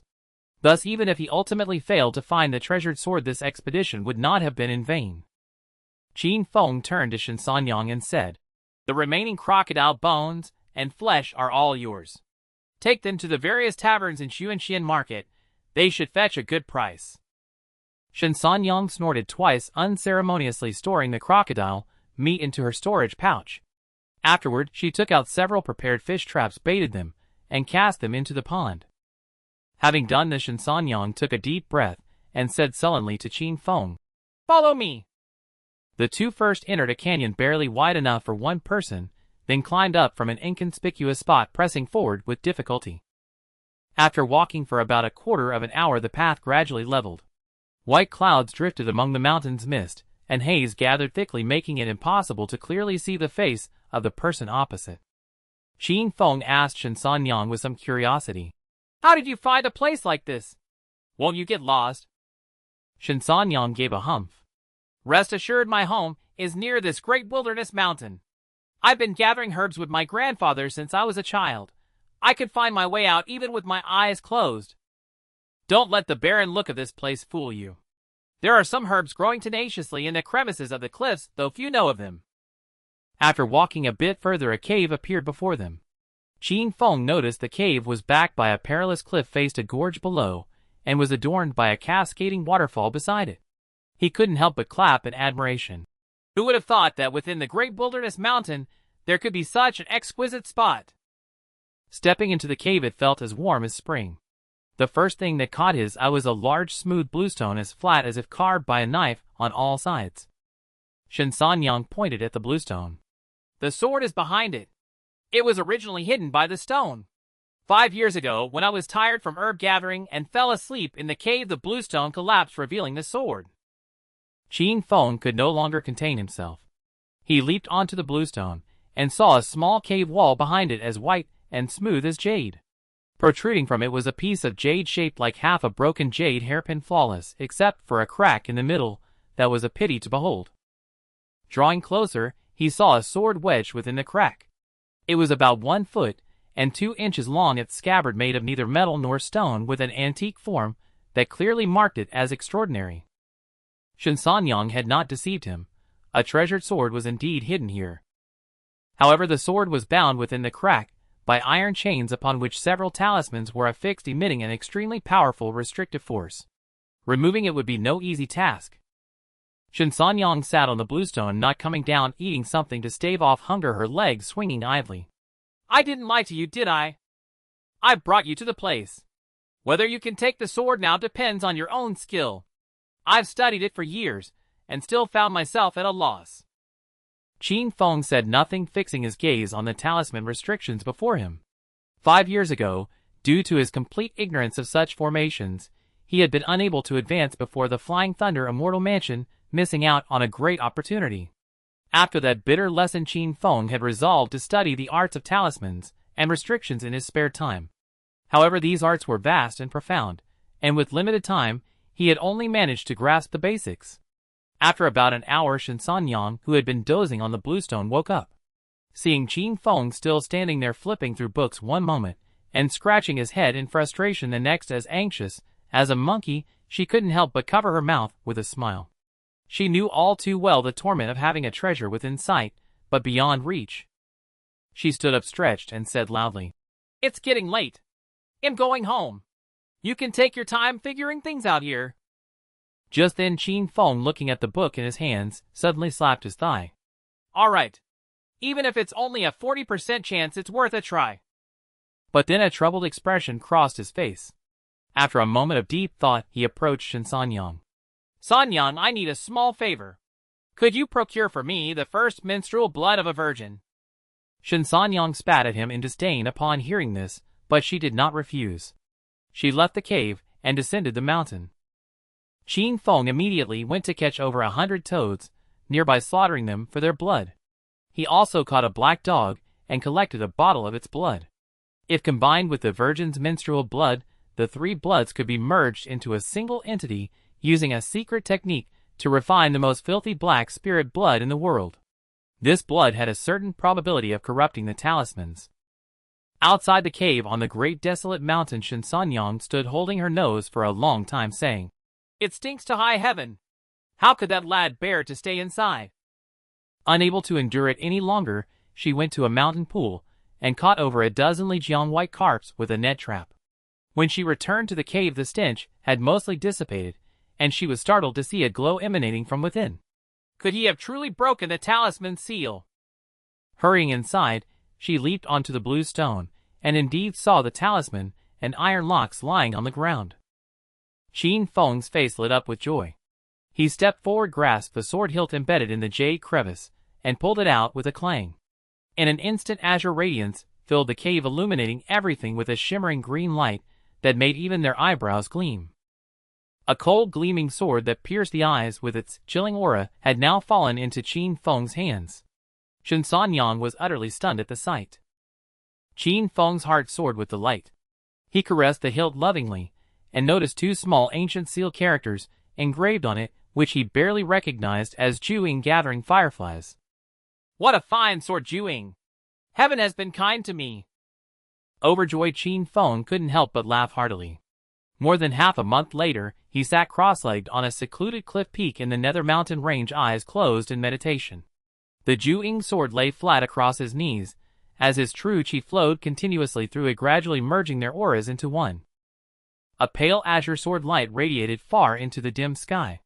Qin Feng suddenly flicked his finger against the blade, and it emitted a low hum that lingered long, as if lamenting its long burial and expressing its discontent. There are countless paths of sword cultivation in the world, but they all share a common foundation. The first step is to align one's own chi with the flying sword and understand its quality and temperament. It took Qin Feng over 10 days to complete this step. Next came the most crucial phase, spirit attachment to the flying sword, achieving perfect unity of mind and blade for effortless control. There were countless methods for this step. Although the Nether Ghost sect was not renowned for this art, being a major demonic sect, it had many practitioners of the pure sword path, including Qin Feng's 10th junior sister Lianxiu. Having consulted Lianxiu earlier, Qin Feng mastered several attachment techniques, including engraving, sealing, and meditative methods. After much deliberation, he bit his fingertip, let the blood drip onto the blade, and used spiritual energy to trace a blood dragon from the essence drop. A sharp sword cry rang out as the Juing sword blazed with fierce light and cold radiance. With a twist of his fingers, the sword rose into the air and circled freely around him. Qin Feng let out a triumphant last step to the cliff's edge and strode forward. The Juing sword flew beneath his feet and carried him through the clouds, soaring across the heavens. Soon after Qin Feng returned from his exhilarating flight, his heart surging, as he gazed into the distance. After over a decade of cultivation, I finally feel a touch of the immortal's aura. This Ju-Ying sword was of exceptional quality, useful for both travel and combat, and might even serve him well into the golden core and nascent soul stages. Gratitude toward Shen Sanyang grew within him, feeling he had gained a great bargain from her. Should I help her eliminate that big trouble Wang Heihu? No sooner had the thought crossed his mind than he shook his head in rejection. He rose on his sword to return home, but halfway there a pang of unease struck him. He paused, cursed loudly. Damn it! He then turned his flying sword pierced through the vast sea of clouds and headed toward the great desolate mountain, to Shen family village. At that moment Shen Sanyang was washing her hair in her courtyard. Bent over her curves were pronounced, her fair skin delicate and smooth. Though not a great beauty, she resembled a ripe peach exuding a unique charm. Suddenly a paper crane flew in from outside and stopped before her. She hastily tied up her hair, took the crane, opened it, and after a quick tidy-up, hurried to the woods outside the village. Daoist Qin! What do you need? Qin Feng approached her with a serious expression. I'll ask you once, if I help you eliminate Wang Heihu, how will you avoid the potential repercussions? A flash of surprise and joy crossed Shen Sanyang's face. She took a deep breath. I've thought about this countless times. Wang Heihu, relying on his uncle, who is at the golden core stage, has offended many over the years. If we act discreetly, his uncle will never suspect me. She then laid out her plan in detail, her reasoning thorough, and Qin Feng nodded repeatedly in approval. Finally Shen Sanyang removed her earring and gave a bitter smile. Inside this earring bead is a rare poison. If Wang Heihu's uncle ever finds me, he'll swallow it and die within 2 breaths, ensuring I won't drag you down. Qin Feng listened, nodded impassively, and said, Very well. Proceed with the plan. On the 15th day of the 9th month, the weather was chilly. Morning light scattered through the woods, with a misty haze making Wang Heihu just out of bed feel as though he were still dreaming. Wang Heihu's wife was extremely domineering, forbidding him from taking concubines. Forced to resort to secrecy, he had set up several hidden residences outside the market town, keeping a few mistresses, and occasionally seeking casual flings. The previous night, for instance, he had stayed in Shuangdao town, hundreds of miles from the immortal seeking market. There was a woman there, the widow of one of his clansmen, whom he had subdued through a mix of persuasion and coercion, visiting her monthly. Such affairs were not to be exposed, especially to his golden core uncle, who would surely punish him severely. Thus Wang Heihu always traveled alone to Shuangdao town. A cold wind blew, and Wang Heihu yawned, his drowsy mind finally clearing. He yawned again, took out his cloud boat, and planned to return quickly to the immortal seeking market before his shrewish wife started nagging. Just then a beam of azure light shot toward him like a meteor. Boom! At the critical moment, a talisman hanging around Wang Heihu's neck transformed into a circular shield, blocking the azure light with a thunderous sound. Wang Heihu then saw that the incoming object was a gleaming, icy flying sword. An initiation stage cultivator. He panicked and fled forward on his cloud boat. Wang Heihu had only flown for a short while on his cloud boat, not yet having left the forest, when the flying sword came cleaving through the air several times. The spiritual talisman shield on his body gradually dimmed. The gap between the soul purification stage and the Dao entry stage was utterly insurmountable. Wang Heihu was completely defenseless, his heart filled with despair. Trembling with fear, he first knelt and begged, then snarled. Do you know that my second uncle is the golden core cultivator Daoist Wuchen, sent by the soul-devouring sect to oversee the immortal-seeking market? If you dare lay a finger on me when my second uncle's wrath descends, he will surely tear out your tendons and shatter your bones, condemning you to eternal damnation. As Wang Heihu's words fell, the azure flying sword showed no sign of stopping. With one final strike, it cleaved through the spiritual talisman shield and instantly pierced his throat. Boom! Wang Heihu, along with his cloud boat, plummeted from the heights. Clutching his neck, he struggled for a moment before breathing his last. To his dying breath, Wang Heihu never even saw the face of his killer. The firefly-gathering sword carrying Wang Heihu's storage pouch flew to a hillside 4 or 5 li away. Qin Feng, who had been sitting cross-legged with his eyes closed on the slope, opened them. Taking the storage pouch, he immediately rose on his sword and flew toward the Nether Mountain range, mentally reviewing the lessons from his first long-distance sword kill. I never expected Wang Heihu to possess such a powerful protective talisman. If not for the exceptional quality of the Firefly Gathering Sword capable of breaking through by sheer force, I might have had no way to deal with him. I've heard that some formidable sword cultivators can slay their enemies from 1,000 or even 10,000 li away, yet I can only wield my sword within 5 li. People would surely laugh at me. I originally only wanted a decent sword for flight, but now that I have the Firefly Gathering Sword, why not delve deeper into the path of the sword cultivator? As he neared the Nether Mountain range, Qin Feng descended on his sword, preparing to switch to a cloud boat for the return to his sect. Just then an old Taoist in tattered robes staggered toward him, seemingly drunk. Qin Feng eyed him warily, but sensing no fluctuation of spiritual energy from the old man, he appeared to be an ordinary mortal, so he relaxed slightly. When the old Taoist drew near Qin Feng, his eyes suddenly lit up. He sniffed the air around Qin Feng eagerly. Good wine, excellent wine. Young man, you must have some fine wine on you. Qin Feng felt that this old Taoist was no ordinary person. This was the Nether Mountain range, notorious for its demonic cultivators. What ordinary person would dare loiter here? And if he wasn't an ordinary person, yet Qin Feng could detect no spiritual energy from him, it meant this man's cultivation far surpassed his own. So Qin Feng took a gourd of wine from his storage pouch and handed it over. The old Taoist uncorked it, took a hearty gulp, and exclaimed with blissful praise. Processed Solomon seal wine, and a full millennium aged. Excellent, truly excellent wine. With that he tilted his head back and drank deeply, gulping it down.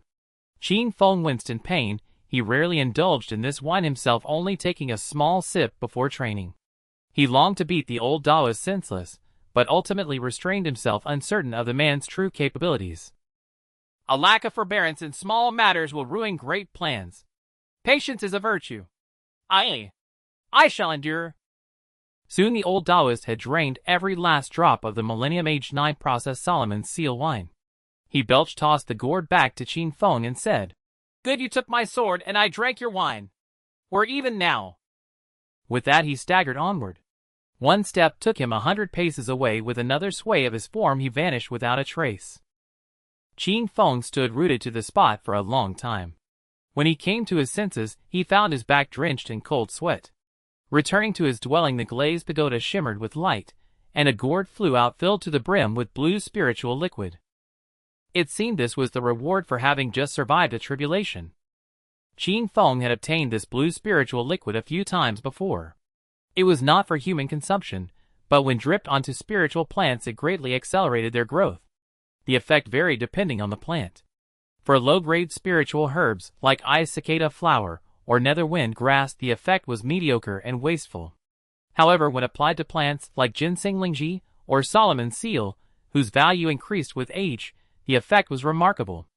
A single drop could cause ginseng or Solomon seal to grow by nearly 10 years.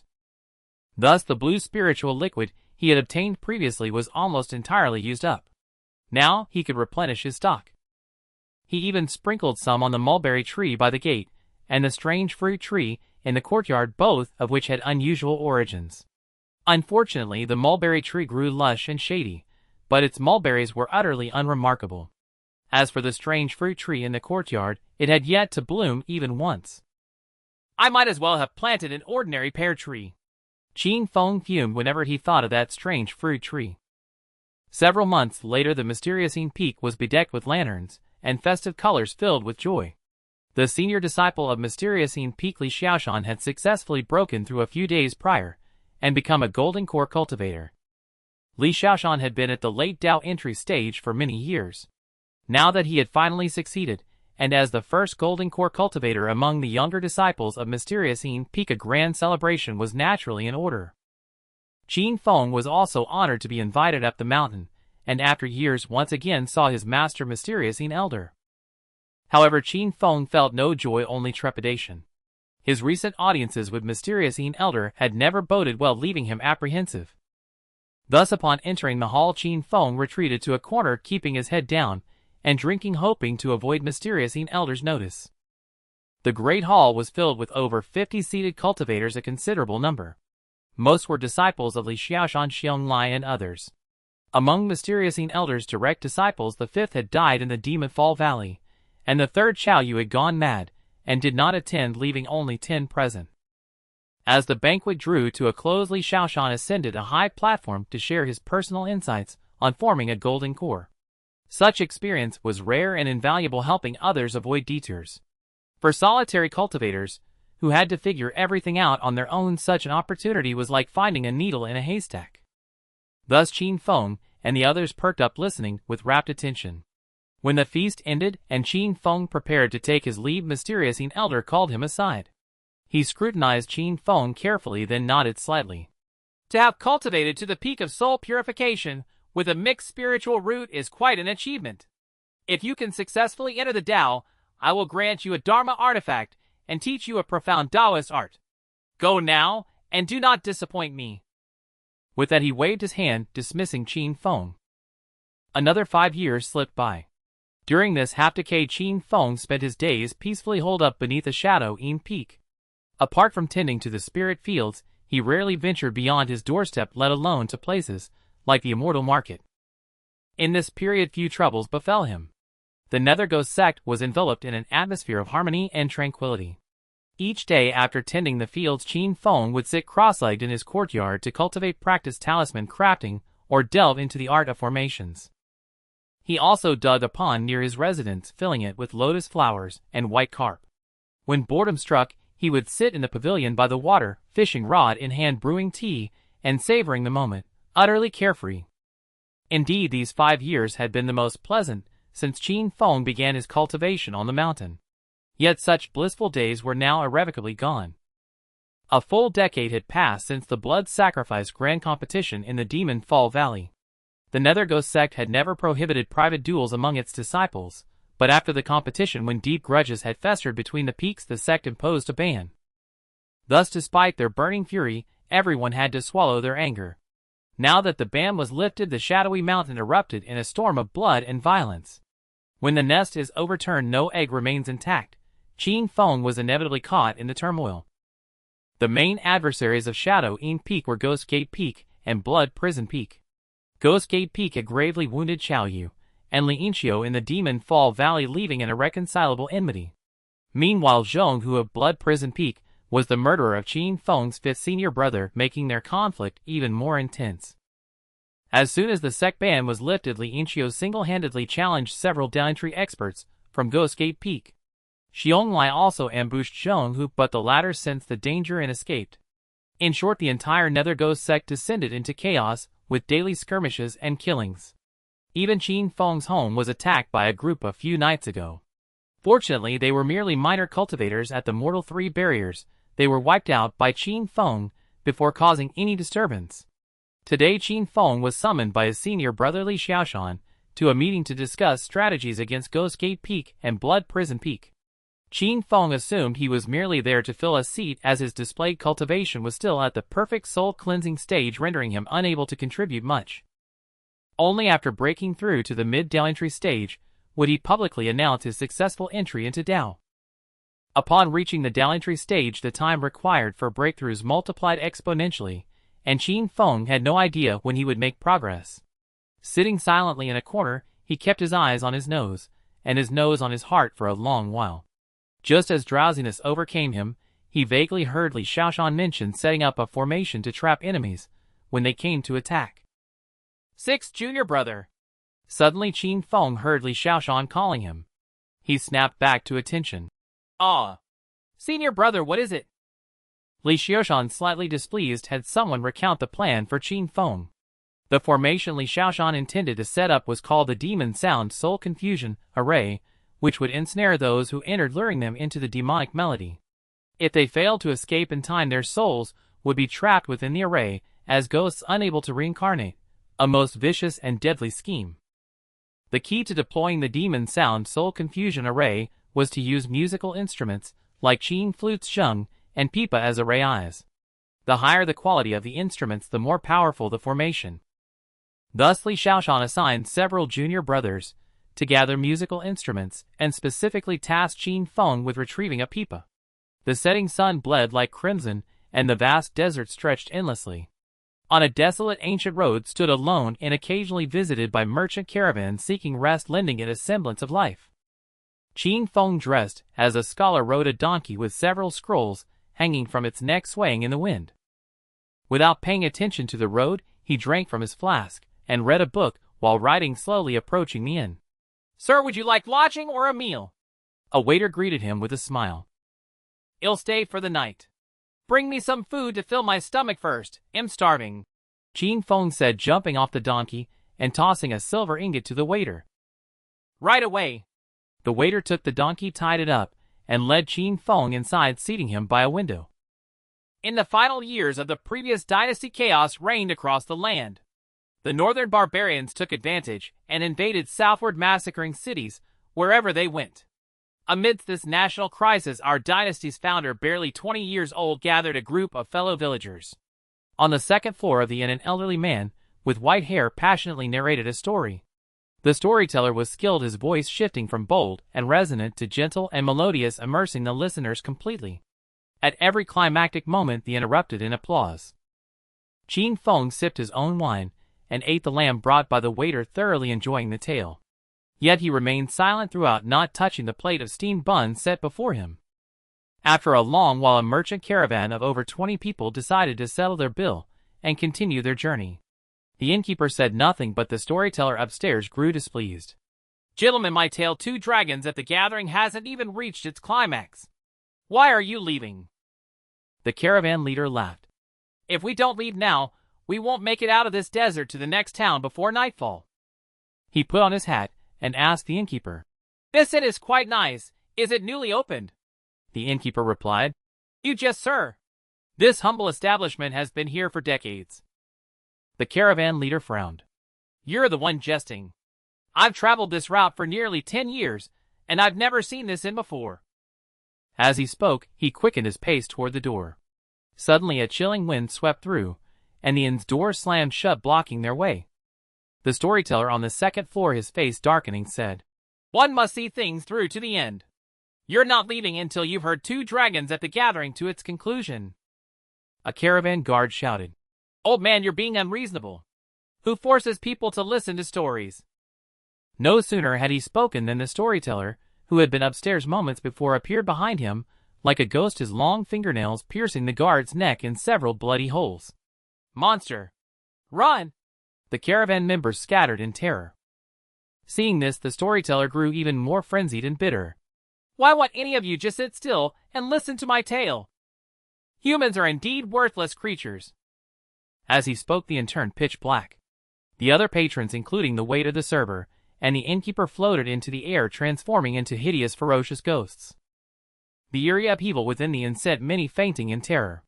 The storytelling elder extended his long, sharp claws, ready to finish them off one by one. But suddenly, with a flicker of his gaze, he caught sight of a scholar seated by the window, drinking alone with serene composure, as if oblivious to the chaos unfolding around him. The elder frowned, walking over slowly. "A cultivator." Qin Feng nodded, drained his cup in one gulp, and rose to his feet. "I am Chow Yu of the Nether Ghost Sect, sent to retrieve the pipa. Do you have any final wishes?" The storytelling elder sneered. "To take my life, I fear you are not worthy." As his words fell, the sound of a pipa erupted in Qin Feng's ears, like pearls cascading onto a jade platter, transporting him to the bustling banks of the Qinhuai River, vying for a red silk, with gallant youths gradually sinking into indulgence. Then suddenly the music shifted, like a silver vase, shattering water bursting forth, and armored cavalry charging with clashing blades, plunging him into a brutal battlefield, fighting for the nation, vowing never to return until the enemy's fortress fell. The storytelling elder, seeing Qin Feng lost in the pipa's melody, allowed a smile to creep across his face. But in an instant a flash of cyan sword light streaked before his eyes, and a sharp pain pierced his abdomen. Looking down, he saw a long sword had run through his heart. Before him, Qin Feng's eyes had already regained clarity as he approached slowly. The elder's eyes widened in disbelief.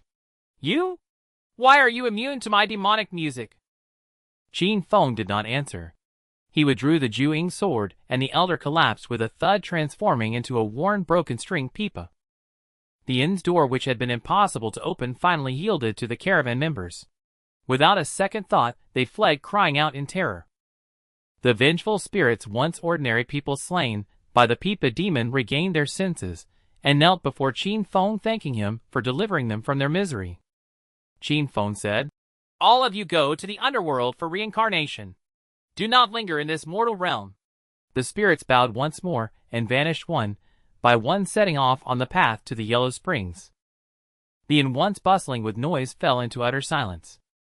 By now the sun was setting in the west. Qin Feng picked up the pipa, sat by the window, and continued drinking, savoring the desert's solitary smoke and the river's setting sun, a wondrous spectacle of the wilderness. According to intelligence from his senior brother Li Xiaoshan, this pipa was once a cherished possession of a western region merchant who carried it everywhere he traveled. That merchant was an avid listener of storytelling, almost to the point of obsession. The pipa, made of unusual materials, gradually became sentient and developed a fondness for listening to tales. But as the merchant aged, he returned home to marry and have children, settling down. He stored the pipa away and no longer listened to stories. Resentful, the pipa took human form, murdered the merchant's family, and fled to this desert where it opened this inn. Initially, the pipa demon invited storytellers and occasionally performed itself. The inn would appear and disappear, and it rarely harmed mortals. However, if anyone left before the story ended, it would fly into a rage, killing them brutally and turning them into vengeful spirits, eternal guests of the inn. As a minor demon who had only gained human form through a series of fortunate coincidences rather than centuries of cultivation, its abilities were limited. Its demonic music could only ensnare weak-willed cultivators. Thus Li Xiaoshan had sent Qin Feng to retrieve the pipa. After draining his flask, Qin Feng prepared to leave. Just then 2 beams of light streaked across the sky, landing as 2 spirited swordswomen in elegant robes embroidered with blooming blue lotuses. Qin Feng recognized the attire of the Green Lotus Sword Sect, a prominent Taoist school. "I should have left earlier." The 2 women cautiously surveyed the inn, then fixed their gazes on Qin Feng, frowning. "Who are you? Where is the pipa demon?" Qin Feng clasped his hands in greeting. "I am Chao Yu, a rogue cultivator." "Greetings, fairies. The pipa demon was slain by a fellow Taoist. I am merely passing through and stopped to rest." His skill in deception was masterful, his face betraying no hint of a lie. "Damn it, we're too late. This sect mission is ruined." The younger woman, easily fooled, stomped her foot in frustration. But the more mature cultivator eyed Qin Feng with suspicion. "The demonic aura here has just dissipated. I believe you killed the pipa demon. Hand over the pipa and it'll spare your life. Otherwise, don't blame me for being rude." Qin Feng burst into laughter. "The Green Lotus Sword Sect prides itself on being orthodox Taoists. How can its disciples be so unreasonable? Even if I had killed the pipa demon, the pipa rightfully belongs to me. Why should I hand it over to you?" Indeed, senior sister, let's go back."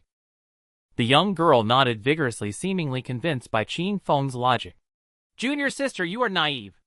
This man reeks of malevolence. He is clearly a demonic cultivator. Killing him would both eradicate evil and secure the pipa to complete our sect mission. 2 birds with 1 stone, why not?" With that, the older cultivator wasted no more words. She slapped the sword case on her back, unleashing a blinding sword light aimed straight at Qin Feng.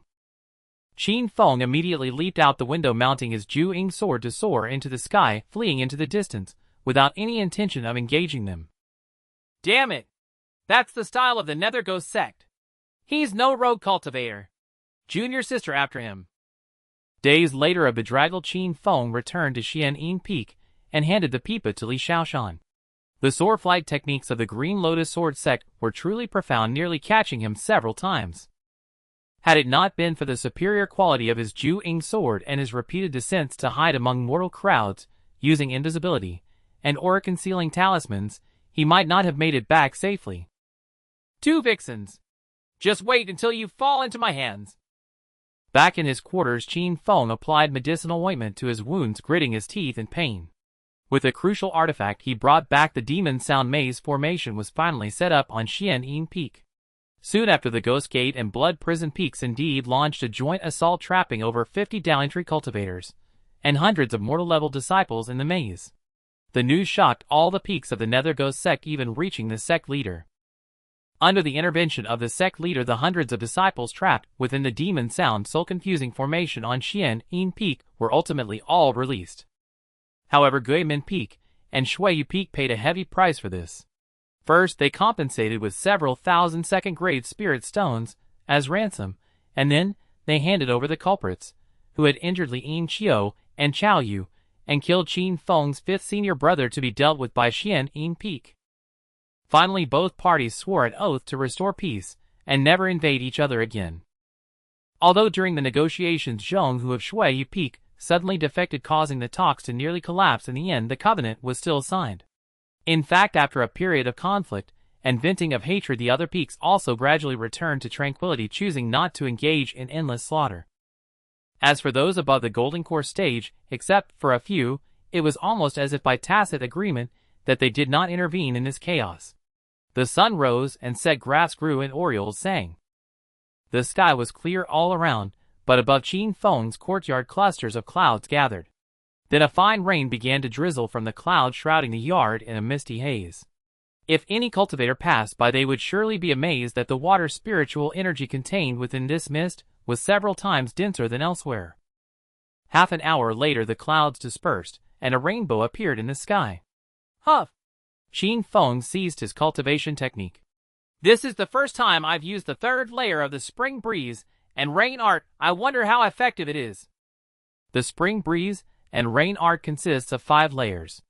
The first layer is easy to master, but the rain it produces is no different from ordinary rain and offers no beneficial effects. Upon reaching the second layer, it can enhance the yield of spiritual plants to a certain extent.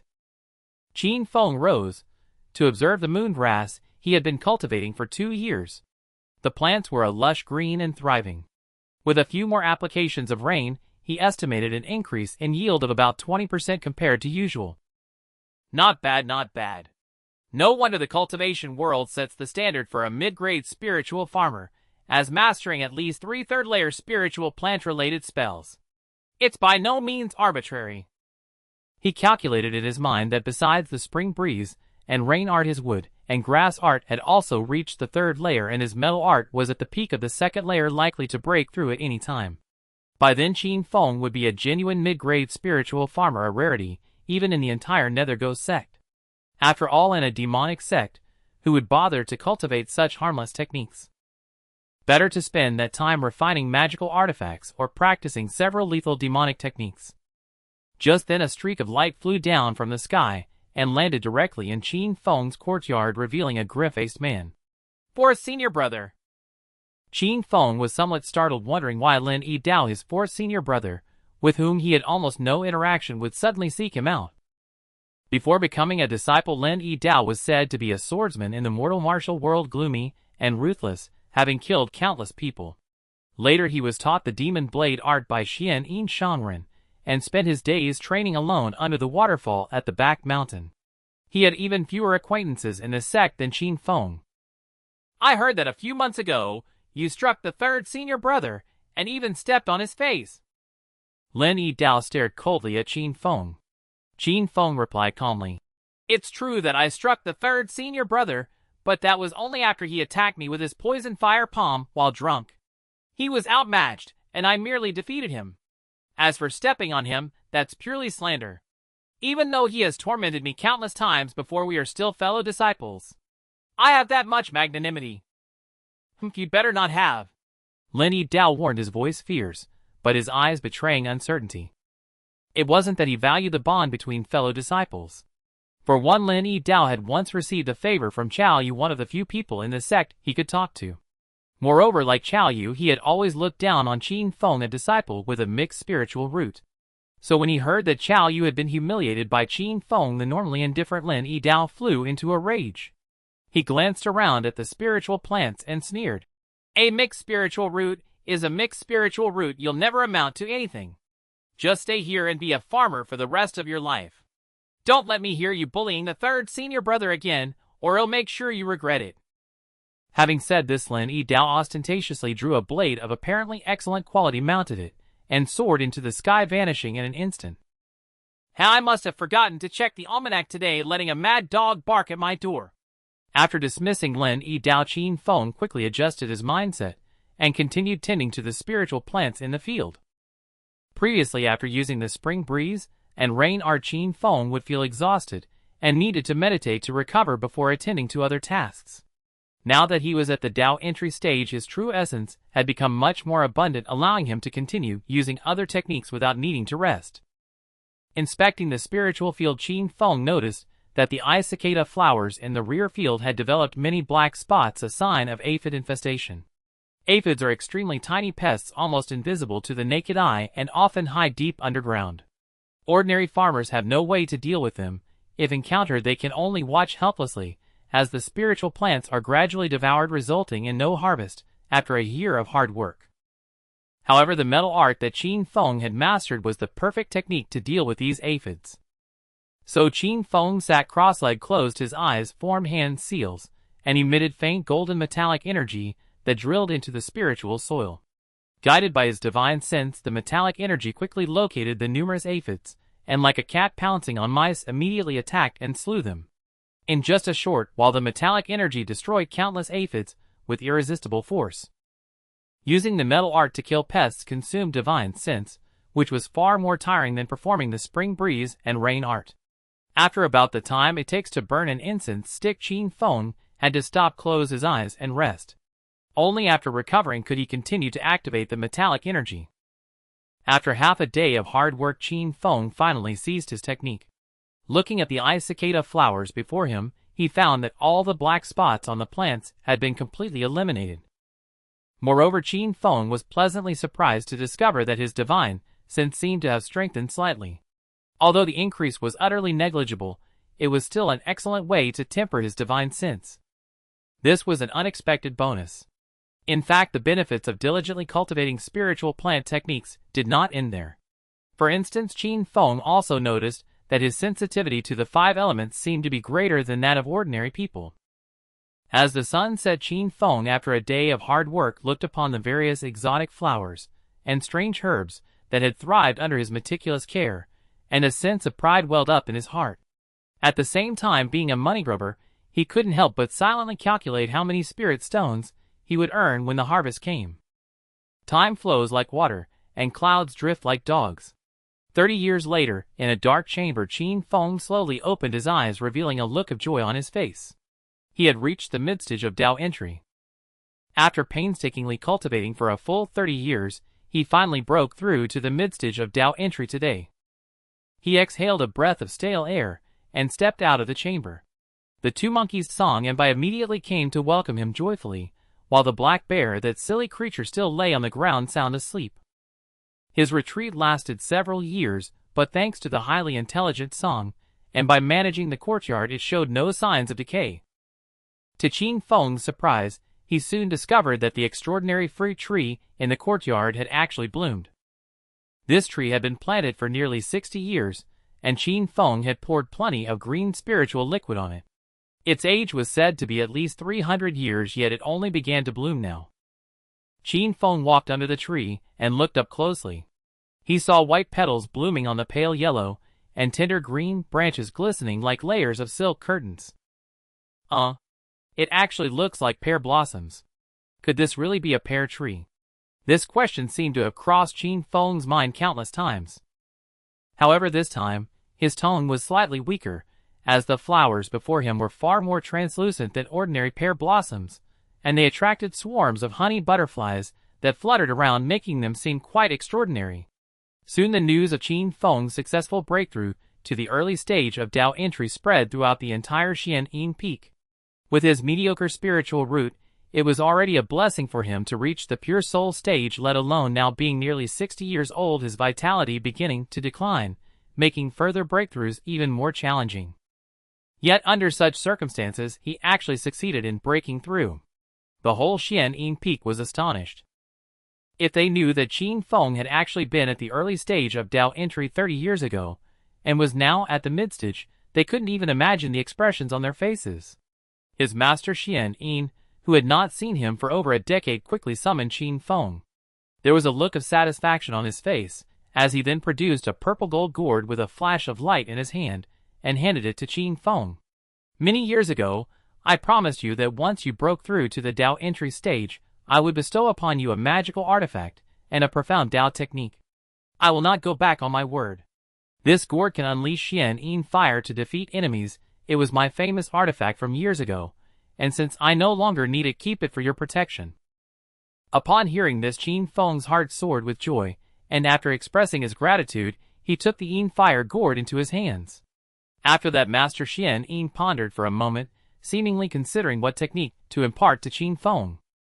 Seeing that Qin Feng had a scholarly appearance and a gentle demeanor, with no trace of malice, he suddenly had a thought, and slowly spoke. "I have a technique called the Demonic Heart Seed Dao Method, which I obtained from an ancient cultivator's cave. It is profound and vast." Master Yin said this while staring into Qin Feng's eyes, and asked, "Do you wish to learn this technique?" Qin Feng did not respond immediately, but instead asked, "Does this technique help with longevity?" He had heard that the current top sect of the demonic path, the Demon Sect, had a rare and powerful technique called the Dao Heart Seed Demonic Method. From its name, it seemed to be the opposite of what Master Yin was offering. He just wondered how effective it could be. Master Yin appeared momentarily stunned by his question. The path of cultivation is fraught with peril, and longevity is a fleeting dream. He had not heard anyone mention those two words in a long time. Moreover, Qin Feng was a mixed spiritual root struggling to break into the Dao entry stage. How could he dare to think about longevity? He chuckled heartily, saying, "The path to longevity is like trying to catch the moon in the water. The moon hangs high in the sky, and the reflection appears in the water, visible yet unattainable. It is so difficult." Master Yin repeatedly emphasized the difficulty, and then his smile faded. "I do not know if this method aids in longevity. I only know that after cultivating this technique, not only can it conceal demonic cultivator's aura, but it also provides an alternative path. By entering the Dao through the demonic way, one can achieve a dual cultivation of both Dao and demon, which offers many benefits. I am willing to learn. I am willing to learn." Upon hearing this, Qin Feng no longer hesitated and quickly said. Since stepping into the world of cultivation, he rarely ventured outside of the Sun Xian Square, as demonic cultivators and Taoists are sworn enemies. If they encountered one another in other places, conflicts could arise at any moment, just like the last time he met those two female cultivators from the Qinglian sword sect. This was very unfriendly for Qin Feng, who only wished to remain a low-key person in the Dao, so he had always avoided wandering outside. Moreover, Qin Feng had heard that the Yuming sect had been attacked by several major Dao sects over 1,000 years ago. It was that battle that caused countless casualties among the disciples of the Yuming sect, and severely weakened their vitality. Thus the Wanshi sect and Shihun sect took the opportunity to seize large portions of the spiritual veins and fields of the Yuming mountain range. Occasionally, when Qin Feng's thoughts drifted, he worried that such events might repeat themselves, leaving him nowhere to hide.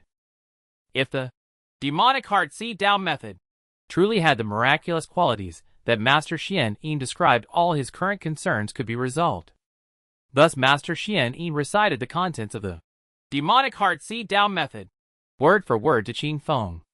After only stating it twice, Qin Feng memorized it perfectly.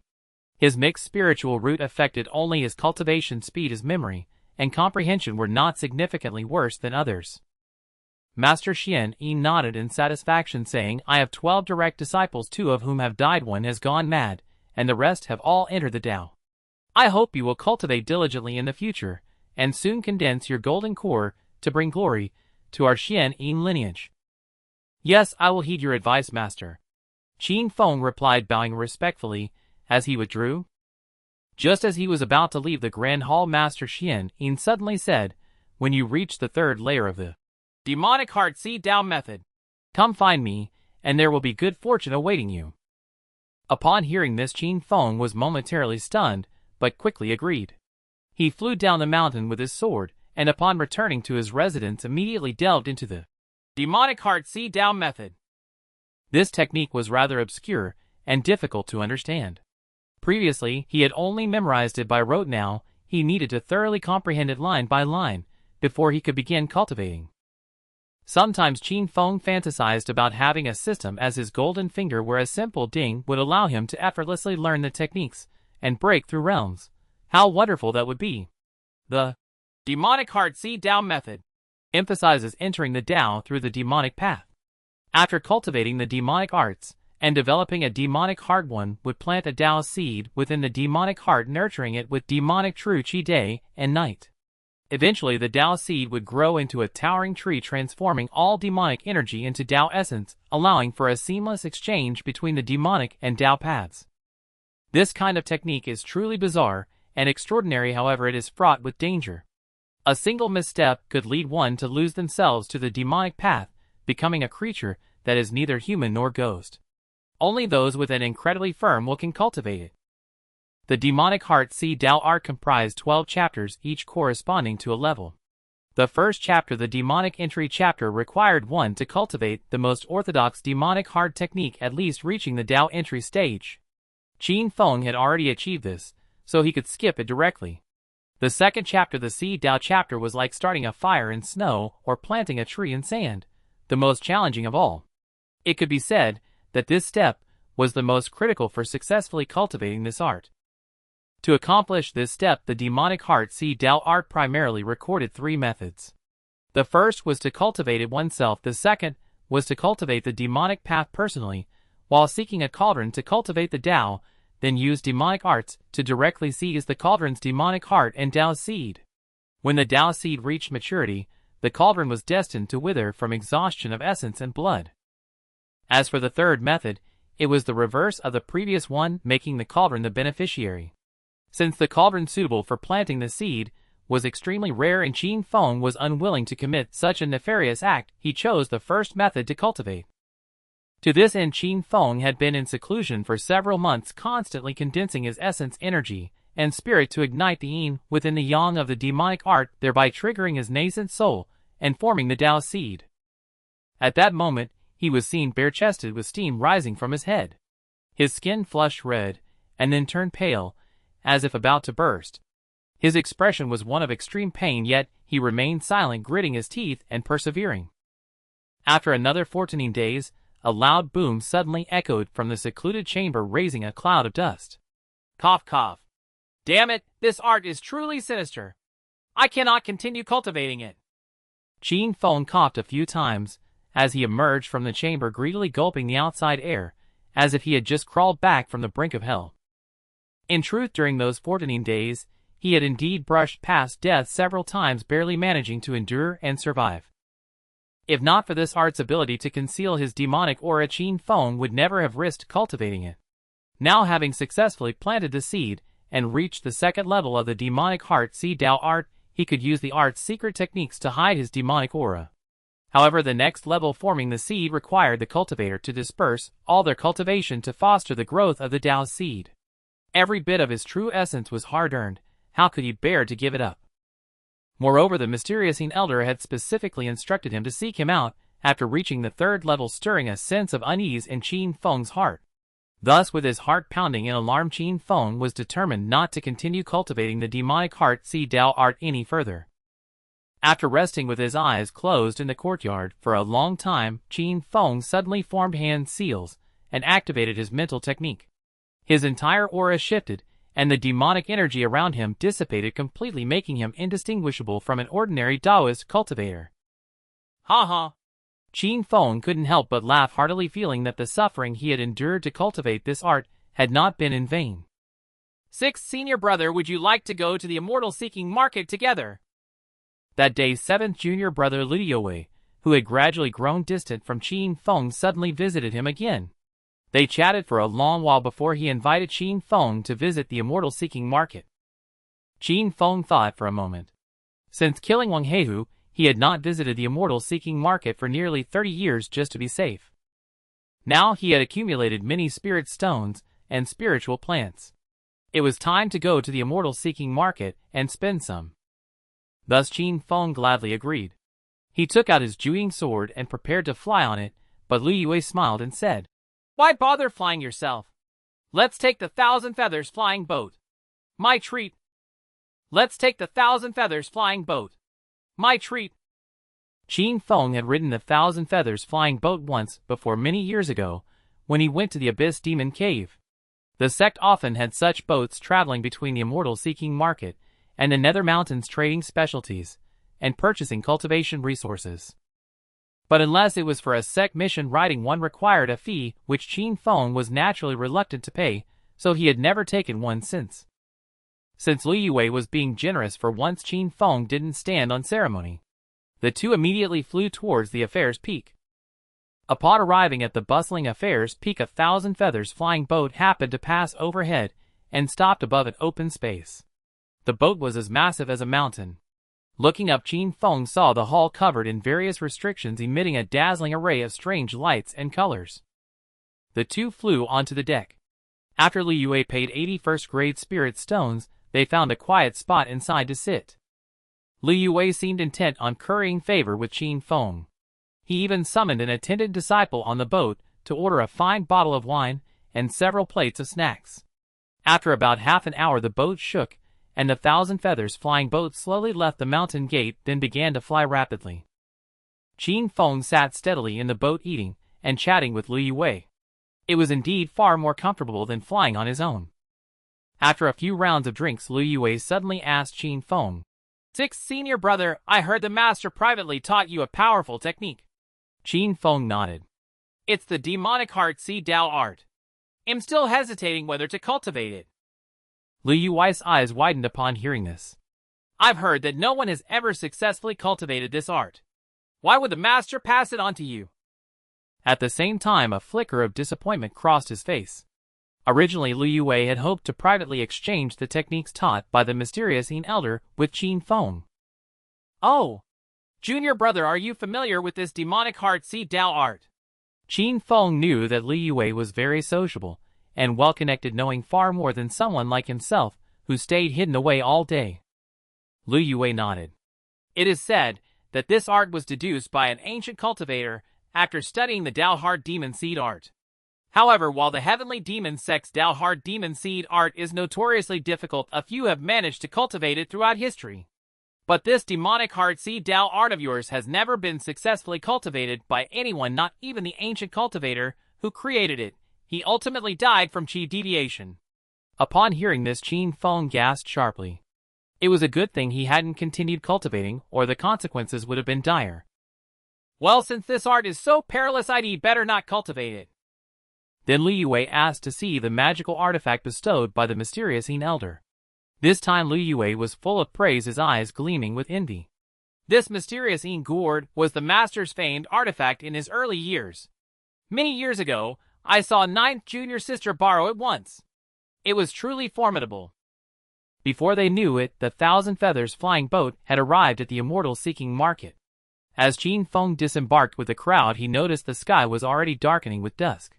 The market before him was ablaze with lights, teeming with visitors, and even more lively than during the day. Radiant light swirled in a dreamlike haze, illuminating the night-bound Xuanxian market as if it were broad daylight. Qin Feng discovered that the Xuanxian market at night seemed like an entirely different realm from its daytime guise. As he lifted his gaze into the distance, he spotted several structures he had never seen before, suspended in midair, emitting resplendent hues, with cultivators shuttling to and fro like weaving shuttles.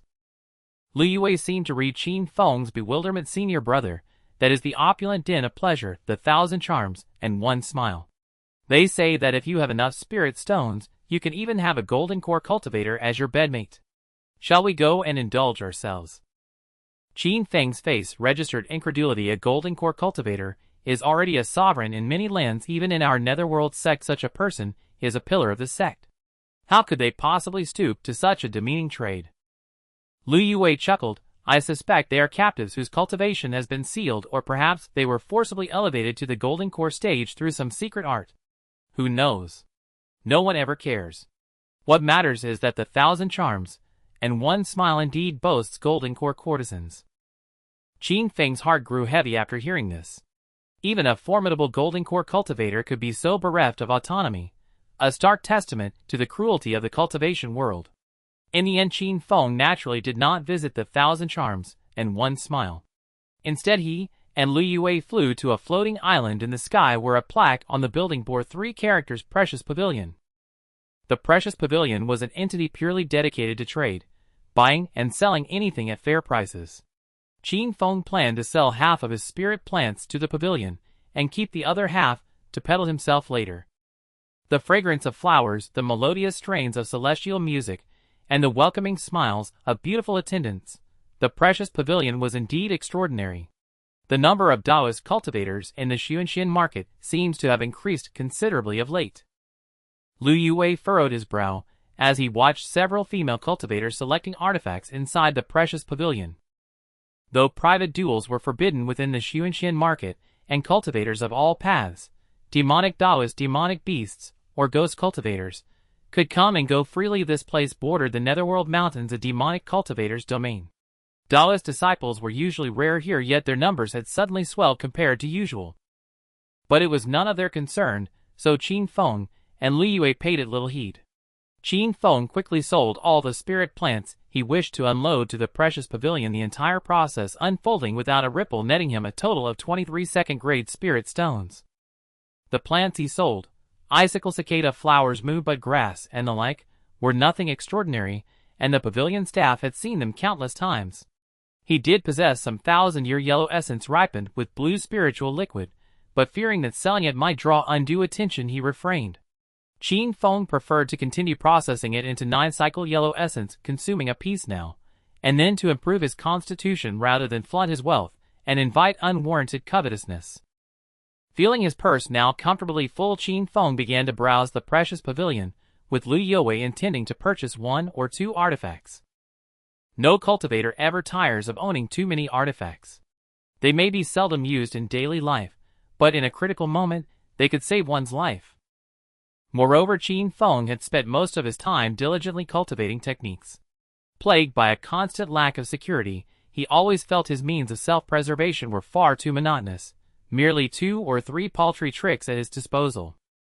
Dragon scale whip, bronze heart protecting mirror, silver goo, firefly gathering sword, netherine gourd, various talismans, small formation arrays. Maybe that's not so few after all. In the end, however, Qin Feng made a grand gesture and spent nearly 20 second-grade spirit stones on a silk thread armor coat. It kept him cool in summer and warm in winter, offering excellent defensive capabilities. That day Qin Feng flew his sword to the 9 nether peak of the sect. This peak boasted the richest spiritual energy in the Netherworld Ghost sect, and was the residence of the sect master, numerous elders, and core disciples. Qin Feng had come to the 9 nether peak because it housed the sect's scripture repository. According to the rules, after breaking through to the Dao entry stage, an inner disciple was entitled to enter the repository once for free and study any technique up to the 3rd floor. This was an exceedingly rare opportunity. Normally, an ordinary disciple would need to expend a full 1,000 sect contribution points to gain entry. Of course, core disciples had the privilege of 1 free entry per year, a perk that inspired envy in countless others. When Qin Feng stepped into the repository, he found the vast interior sparsely populated. Near the entrance, an old crone sat in a rattan chair, her hair disheveled and her face obscured from view. Just as Qin Feng was about to approach and inquire, the crone suddenly lifted her head, revealing a skull. Green flames flickered in her hollow eye sockets as she rasped, "What business?" Startled, Qin Feng quickly composed himself. "Elder, this disciple is an inner disciple who has just broken through to the Dao entry stage. May I ask how long I may stay in the repository?" The crone waved her hand, and a jade slip flew before Qin Feng. "You may stay for at most 1 hour. You are permitted to use the jade slip to copy any technique within the 4th floor and take it with you. Once the hour is up, you must leave immediately, or be penalized with 3 months of mining in the quarries." With that, she lowered her head again and sank back into slumber, appearing barely alive. Qin Feng had heard that this person held an extremely high seniority in the sect, so he dared not disturb her further. Taking the jade slip, he hurried straight up to the 4th floor. He had long heard that the 1st and 2nd floors of the repository housed artifacts and refining materials. The 3rd floor contained techniques for the 3 mortal stages, and the 4th floor held techniques suitable for the Dao entry stage. Upon reaching the 4th floor, his eyes beheld rows upon rows of wooden shelves packed with scriptures, a dazzling, overwhelming array. Already prone to indecision, Qin Feng was momentarily stupefied. Which technique should I choose? A single hour was far too tight. It simply did not allow for a meticulous selection. Qin Feng felt he had been too hasty. He should have gathered information beforehand. Gradually, however, Qin Feng settled on a plan. He decided to ignore internal cultivation methods and focus solely on combat techniques and sword arts. Hell Ghost Claw 5 Poison Finger Heart Crushing Palm. When half the time had elapsed, his eyes suddenly fixed upon a technique, Nether Ghost Steps. He flipped through a few pages and found it to be a rather profound evasion art. When cultivated to a high level, it could summon ghostly apparitions resembling the user to confuse enemies, and also allow one to vanish for over 10 li in a single stride. A true life-saving marvel, though it consumed considerable spiritual sense, and could not be used consecutively. This is the one. Without further hesitation, Qin Feng used the jade slip to copy the Nether Ghost Steps, then descended the stairs and departed. In the 10th month of winter, heavy snow fell profusely. The valley where Qin Feng's courtyard lay was slightly warmer than the outside, but it was already blanketed in white. Yet the pear tree in his yard, which had blossomed at the start of the year, had neither withered nor borne fruit, a truly peculiar sight. One day Qin Feng was brewing tea and reading alone under the pear tree, when he happened to look up and noticed a colorful butterfly nestled among the stamens of a flower, refusing to leave. This was indeed strange. Though the tree had attracted many bees and butterflies when it first bloomed after summer passed, they had all vanished, seemingly flying to warmer climes. Only this single butterfly lingered, unwilling to depart. When winter arrives, it will surely freeze to death, Qin Feng thought, shaking his head. He paid it no further heed and continued reading. Breathe within the chamber, let Qi sink to the elixir, feel the jade pool's clear water nourishes the spirit root. 6th Senior Brother. 6th Senior Brother. Lost in his reading, Qin Feng was startled by Lu Yue, who burst through the door in a fluster. Since Qin Feng had announced his successful breakthrough into the entry Dao stage, Lu Yue had grown close to him again, often visiting. 6th Senior Brother, the leader of the Joyous Union sect, and over 100 disciples have come to visit our mountain. They've already reached the hall of immortal assembly. How can you sit here so calmly? Qin Feng asked in confusion. What does the Joyous Union sect's arrival have to do with me? Lu Yue stared at him oddly. How could it be unrelated? The Joyous Union sect has many female disciples, and they are skilled in dual cultivation. They are widely recognized as ideal Dao companions in the cultivation world. Now that they've come to us, isn't this a golden opportunity? Qin Feng was momentarily tempted by his words, but quickly suppressed his restless heart, shaking his head. They've only brought 100 people, while our sect has tens of thousands of disciples. There are too many of us, and too few of them. Forcing my way in would only lead to conflict. I think you'll pass. Lu Yue tried to persuade him further, but Qin Feng remained resolute. To squabble and fight over women, such a thing was utterly not worth it. Finally, Lu Yue could only sigh in resignation and sit down, grumbling. Brother, you hole up in this courtyard all day thinking you can avoid worldly strife. But don't you know that sometimes, even if you don't seek trouble, trouble will come knocking on your door? Sensing there was more to his words, Qin Feng put down his book and asked gravely, what do you mean? Lu Yue picked up the teapot and poured himself a cup. I heard it from others. It seems that major Daoist sects like Green Lotus Sword Sect, 3 Pure Dao Sect, and Dustless Temple plan to besiege our Nether Ghost Sect, forcing us to hand over the treasures we seized from Kantong Mountain. Qin Feng was startled. Is that true? Could it be just hearsay? Lu Yue replied, where there's smoke there's fire. I've long wondered why there were so many Daoist cultivators near the Nether Mountain range lately. They were probably spies. Besides, the Golden Gate Daoist treasury of Kantong Mountain was supposedly planned by Dustless Temple for a long time. But at the last moment our Nether Ghost Sect swooped in and snatched many treasures. It's only natural that Dustless Temple harbors a grudge and seeks revenge. Qin Feng listened to Lu Yue's reasoned argument, his expression turning serious. If the major Daoist sects joined forces to attack, the entire Nether Ghost Sect would be in grave danger. Wouldn't his own life be at risk too? As they say, a wise rabbit has 3 burrows. Perhaps I should find another cave dwelling to settle in, ready to flee at a moment's notice. Lu Yue had brought up these matters to stir Qin Feng's fighting spirit, hoping he would stop holing up in his courtyard and go out more.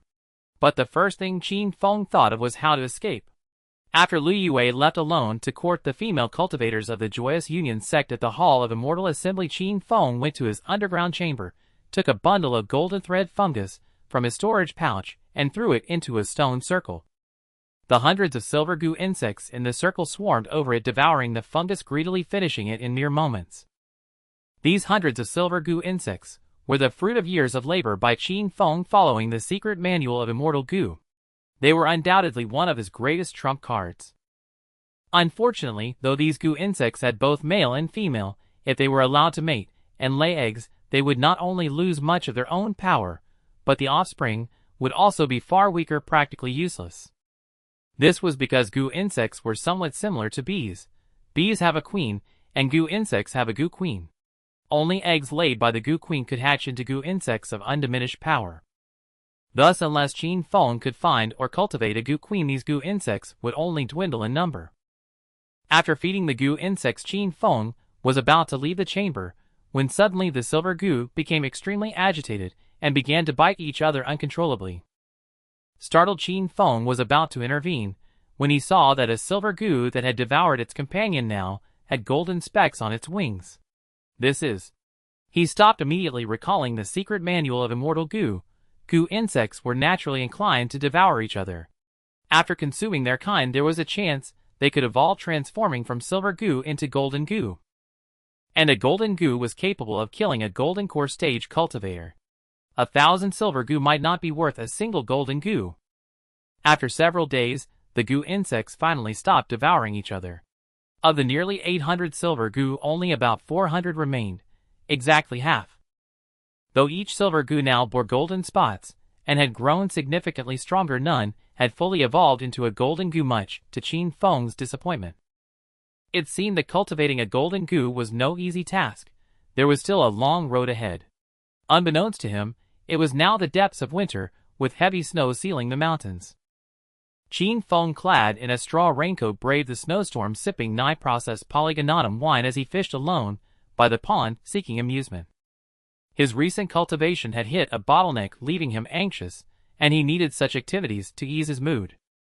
The path of cultivation was long and arduous. Without knowing how to relieve pressure, one could easily end up like Chao Yu.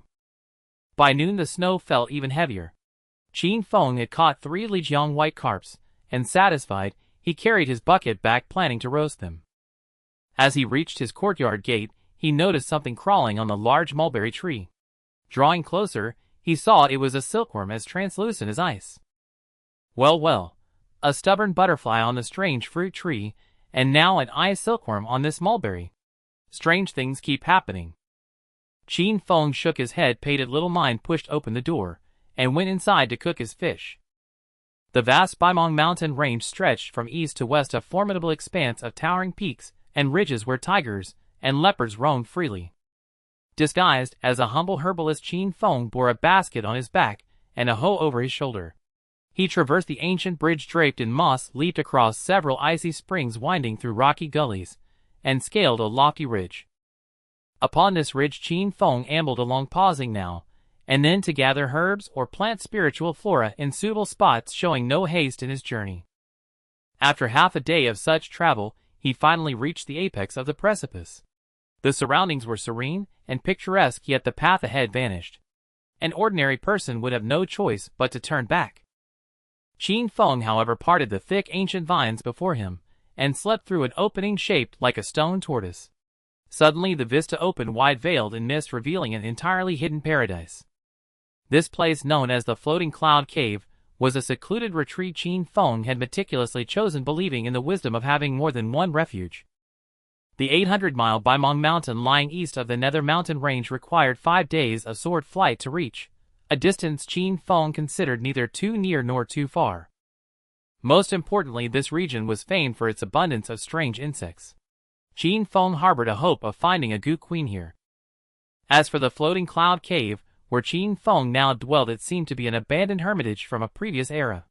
Had he not stumbled upon the hidden entrance behind the vines while gathering herbs, he would never have discovered such a tranquil abode. Passing through the vine-covered entrance, and ascending over 100 cloud-like stone steps, he arrived at the true gate of the cave dwelling. A roar echoed forth. A tiger and a bear suddenly charged out from the cave, only to be struck down by Qin Feng with a single palm. He scolded, "Beast, do you not recognize me?" The once fierce tiger and bear, upon recognizing Qin Feng, wilted like frost-stricken eggplants and slunk obediently aside. The bear was an ice-winged bear, the very cub Qin Feng had rescued from the Demon Fall Valley years ago, now brought here to guard the cave. The tiger was an ordinary white tiger that had inhabited the cave when Qin Feng discovered it. Unwilling to drive it away, he subdued it, and allowed it to remain guarding the dwelling alongside the ice-winged bear. Inside the cave, it was remarkably bright, comprising 9 chambers, furnished with stone tables, chairs, and beds. Regrettably, it appeared to have been merely a hermitage for an ordinary person. Qin Feng had thoroughly searched every corner, but found no traces of a cultivator's scriptures or treasures. Behind the cave lay a valley where Qin Feng had cleared a spiritual field and planted numerous herbs. The ginseng and polygonatum from his courtyard at Xianing Mountain had been transplanted here as well. Though the spiritual energy here was far inferior to that at the foot of Xianing Mountain, plants, like ginseng and polygonatum, had modest requirements, thriving as long as the environment was suitable. As for other possessions, he left them untouched for now. After all, the floating cloud cave was merely a secondary retreat. Qin Feng had no intention of moving all his assets here. At noon he sat before a tree channeling his energy. After a time, he formed hand seals, extended 5 fingers, and grasped the trunk. The tree's essence surged, and soon a verdant emerald green pearl floated before him. Qin Feng stored it in a wooden box, and moved to another tree, repeating the process until he had gathered over a dozen green pearls before returning to the spiritual field. He cast the pearls of wood essence into the air, and as his fingers glowed faintly, they moved with dazzling speed, weaving threads of spiritual energy that shattered the green pearls. A dense fragrant aura of wood spirit scattered like celestial blossoms, descending upon the soil to nourish each plant. The technique Qin Feng had just employed was called the Xianming wood and grass art, a unique spiritual farming method of the Nethergo sect. It could directly extract the essence of plants and use it to irrigate others. This art was among the more domineering of its kind, and Qin Feng had already mastered the 3rd layer, achieving remarkable results. Suddenly a whimsical thought struck Qin Feng. If I could adapt the Xianming wood and grass art to siphon a cultivator's true essence instead of plant essence, and then use it for myself. He was startled by his own idea. How did such a sinister notion arise? He mused, shaking his head with a wry smile before returning his attention to tending the spiritual plants. As dusk fell, Qin Feng was about to shoulder his hoe and head back to the cave when he noticed a patch of plants sprouting from a bare plot, releasing an intoxicating fragrance. This was not the first time Qin Feng had witnessed such a phenomenon. It was why he had left that patch of land undisturbed. These plants were called evil-repelling grass, with sword-shaped leaves that remained hidden underground for most of the year, emerging only 16 times annually. They were the primary ingredient for refining resurrection pills. The color of evil-repelling grass varied, with age green for those under 500 years, turning white beyond the mark known as white evil-repelling grass. If it surpassed a millennium, it turned entirely vermilion, called red evil-repelling grass. Legend spoke of a Tintho-Sandiero variety, white tinged with red, named red-white evil-repelling grass, said to be used in crafting the evil-repelling divine pill, a single dose granting immortality. Of course, this was merely a tale from ancient texts. No one had ever seen such a plant or knew the pill's recipe. Most of the grass before Qin Feng was white, indicating an age of over 500 years. Yet he refrained from harvesting immediately, intending to wait until it turned red to refine resurrection pills, an excellent healing elixir. Since touching the evil-repelling grass would diminish its spiritual energy, Qin Feng did not approach recklessly. After a brief observation from afar, he returned to his cave. One day, as he prepared to leave the floating cloud cave for Nether Mountain, a baby's cry suddenly reached his ears. Qin Feng descended on his flying sword and soon spotted a wooden basin trapped by rocks in a mountain stream. Inside lay a wailing infant. At that moment, a hungry wolf, drawn by the sound, lunged toward the baby with jaws wide open. "Beast, harm not the child!" Qin Feng roared, and his sword Juing shot forth like a beam of azure light, cleaving the wolf in two. Landing, Qin Feng picked up the infant and found it to be a baby girl. Around her neck hung a longevity lock engraved with the name Lu Yao, and nothing else. The baby's cries were piercing, nearly splitting his eardrums. He frowned deeply, having no desire to raise a child. Yet he was not heartless enough to abandon her. Lifting the basin with the baby, he raced along the stream, searching for her parents. Qin Feng scoured the 100-mile radius around where he had discovered the infant yet found no trace of the child's parents. What am I to do? Qin Feng was somewhat dumbfounded. After pondering for a moment, he thought of a friend of his Shinsanyang and thus formulated a plan. He flew towards the great desolate mountain on his sword. A spring breeze brushed against her face, as white paper fluttered wildly in the air. Shinsanyang stood for a long time before a new grave, while the other villagers gradually drifted away murmuring among themselves. This lady Shin truly deserves the title of an enlightened immortal.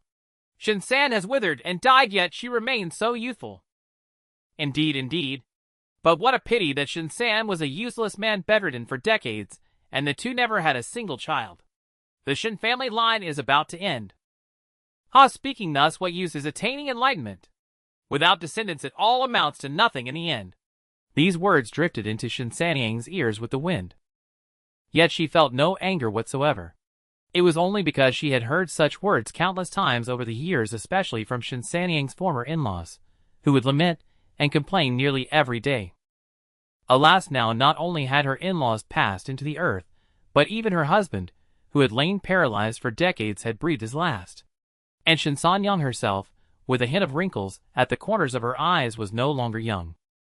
She was currently at the 10th level of soul purification, having stagnated for far too long before this threshold, as insurmountable as a chasm. Her bone age was nearly 70. Although cultivators generally lived long lives, once past the age of 60 their vital energy and blood would decline sharply, having failed to break through before it was now even more impossible. Shinsanyang herself had already abandoned all hope of breaking through to the Dao entry stage. The path ahead was dim, and the shackles that had once bound her were all gone. For a time, she felt utterly lost, unsure of what to do. Suddenly a paper crane flew over and landed before her. She took the paper crane, unfolded it, and glanced at it. Immediately her spirits lifted. She mounted her cloud boat and flew out of the village. Daoist Qin, what business do you have with me? Shinsanyang soon met Qin Feng. However, by now, she no longer dared to address him as lad. Back then Wang Heihu had pressed her relentlessly, leaving her almost no room to survive. It was only thanks to Qin Feng's timely assistance that she managed to safely weather the crisis. From that moment on, Shinsanyang had regarded Qin Feng with a measure of reverence. But then again, since that incident, the two had not seen each other for over 30 years. Qin Feng held out the infant in his arms. I found this child in the wilderness. I have no inclination to raise her. Would you Daoists should be willing to foster her? If not, I will simply find another family for her. Shinsanyang took the baby into her arms. The child in her embrace immediately broke into a smile at her, waving its arms and kicking its legs with evident joy. At that moment, something deep within Shinsanyang's heart seemed to be struck. Without a second thought, she said, This child is fated to be with me. Let me raise her. Qin Feng heaved a great sigh of relief upon hearing this. Heaven knew how he had endured the days flying from 100 Python Mountain to the great desolate mountain. Taking care of a child was truly torturous. The two chatted for a while longer, exchanging stories of their experiences during their years apart. With Wang Hei's constant harassment gone, and the Lijiang white carp providing a steady source of income, Shinsanyang had enjoyed a period of comfort, and her cultivation had even surged for a time. However, recently the pool, where the Lijiang white carp dwelled, had been discovered by others. Many people flocked there fishing it dry, and now even the fry were extinct. Moreover, Shinsanyang's cultivation had long stagnated, and her close relatives had passed away one after another, dealing her a heavy blow. It had left her feeling rather downcast. After uttering a few more words of comfort, as a friend, Qin Feng prepared to leave on his sword. But then he noticed a towering blaze rising from Shin village. Somewhat puzzled, he asked, Is your Shin village holding some sort of celebration? Shinsanyang replied with a bewildered look. Not at all. Then her expression changed and she cried out, Oh no! With that she mounted her cloud boat and flew hastily towards the village. Soon Shinsanyang saw that Shin village had been reduced to a sea of flames. Hovering above the village were several black banners, from which emerged ferocious and malevolent ghosts. Wherever they passed, both humans and livestock met untimely deaths, their souls all sucked into the banners. Seeing familiar faces fall victim to such cruelty, Shinsanyang trembled with rage and shouted, Who is here massacring the villagers? Cease this at once. With that she formed a hand seal, chanted a spell, and unleashed a bolt of lightning that struck one of the black banners with great speed. Artifacts, like ghost banners, were most vulnerable to lightning. The banner struck by the electric bolt instantly erupted with wails and howls, then burned and fell to the ground, seemingly rendered useless. You seek death. From a cloud of black smoke emerged two cultivators, one stout and one thin. They stared at Shinsanyang with sinister expressions. The thinner one suddenly grinned. This woman is not bad. 11th senior brother, let me have her as a furnace vessel, what say you? The stout cultivator retorted. She destroyed one of my soul-reaping banners. I intend to refine her into a ghost general. How can I give her to you? The two casually discussed Shinsanyang's fate, showing her no regard whatsoever. Shinsanyang realized she could not even discern their cultivation levels, and her heart sank. Could they both be Dao entry cultivators? Just then the thin cultivator chuckled slyly. How about this? After I have my fun, I will extract her soul and offer it to you, senior brother, to refine your soul-reaping banner. That way everyone is satisfied. Very well. Then you shall make the move. In the distance, hidden in the shadows, Qin Feng observed the scene and thought to himself. Judging by their attire, they are disciples of my nether ghost sect. One at the peak of soul purification, the other at the early stage of Dao entry. Their cultivation is mediocre. It should not be difficult to drive them off. But should I intervene for Shinsanyang again? Taking the initiative to provoke others was never in Qin Feng's nature. The time he killed Wang Heihu was only out of gratitude to Shinsanyang for allowing him to obtain the Firefly Gathering Sword. Now, Qin Feng considered that she had just helped him solve a problem, and they had known each other for a long time. She was one of his few friends. Thus, just as the gaunt cultivator let out a wild laugh and released a rope to coil around Shinsanyang, intending to bind her, a sharp azure sword beam streaked through the air, swift as a falling star. In the blink of an eye it flashed across his neck. The man's body stiffened, and then his head separated from his body, falling to the ground. 14th junior brother. The remaining stout cultivator was greatly alarmed. He waved his hand, and the black banners in the air all flew back, encircling him. Who dares to ambush? Show yourself. Qin Feng did not emerge. He remained hidden within the woods, wielding his flying sword from afar to strike at the portly cultivator. The portly cultivator quickly turned his gaze toward the forest where Qin Feng was concealed, let out a cold laugh, opened his mouth, and produced a small banner from within.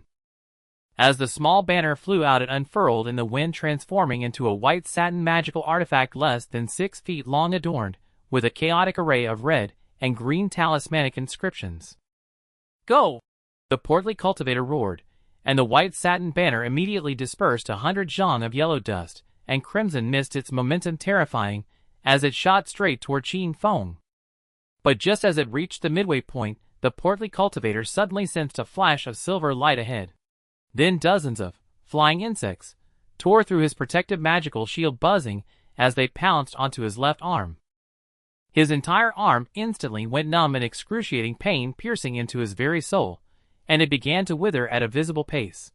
Silver goo insects! You? Who exactly are you?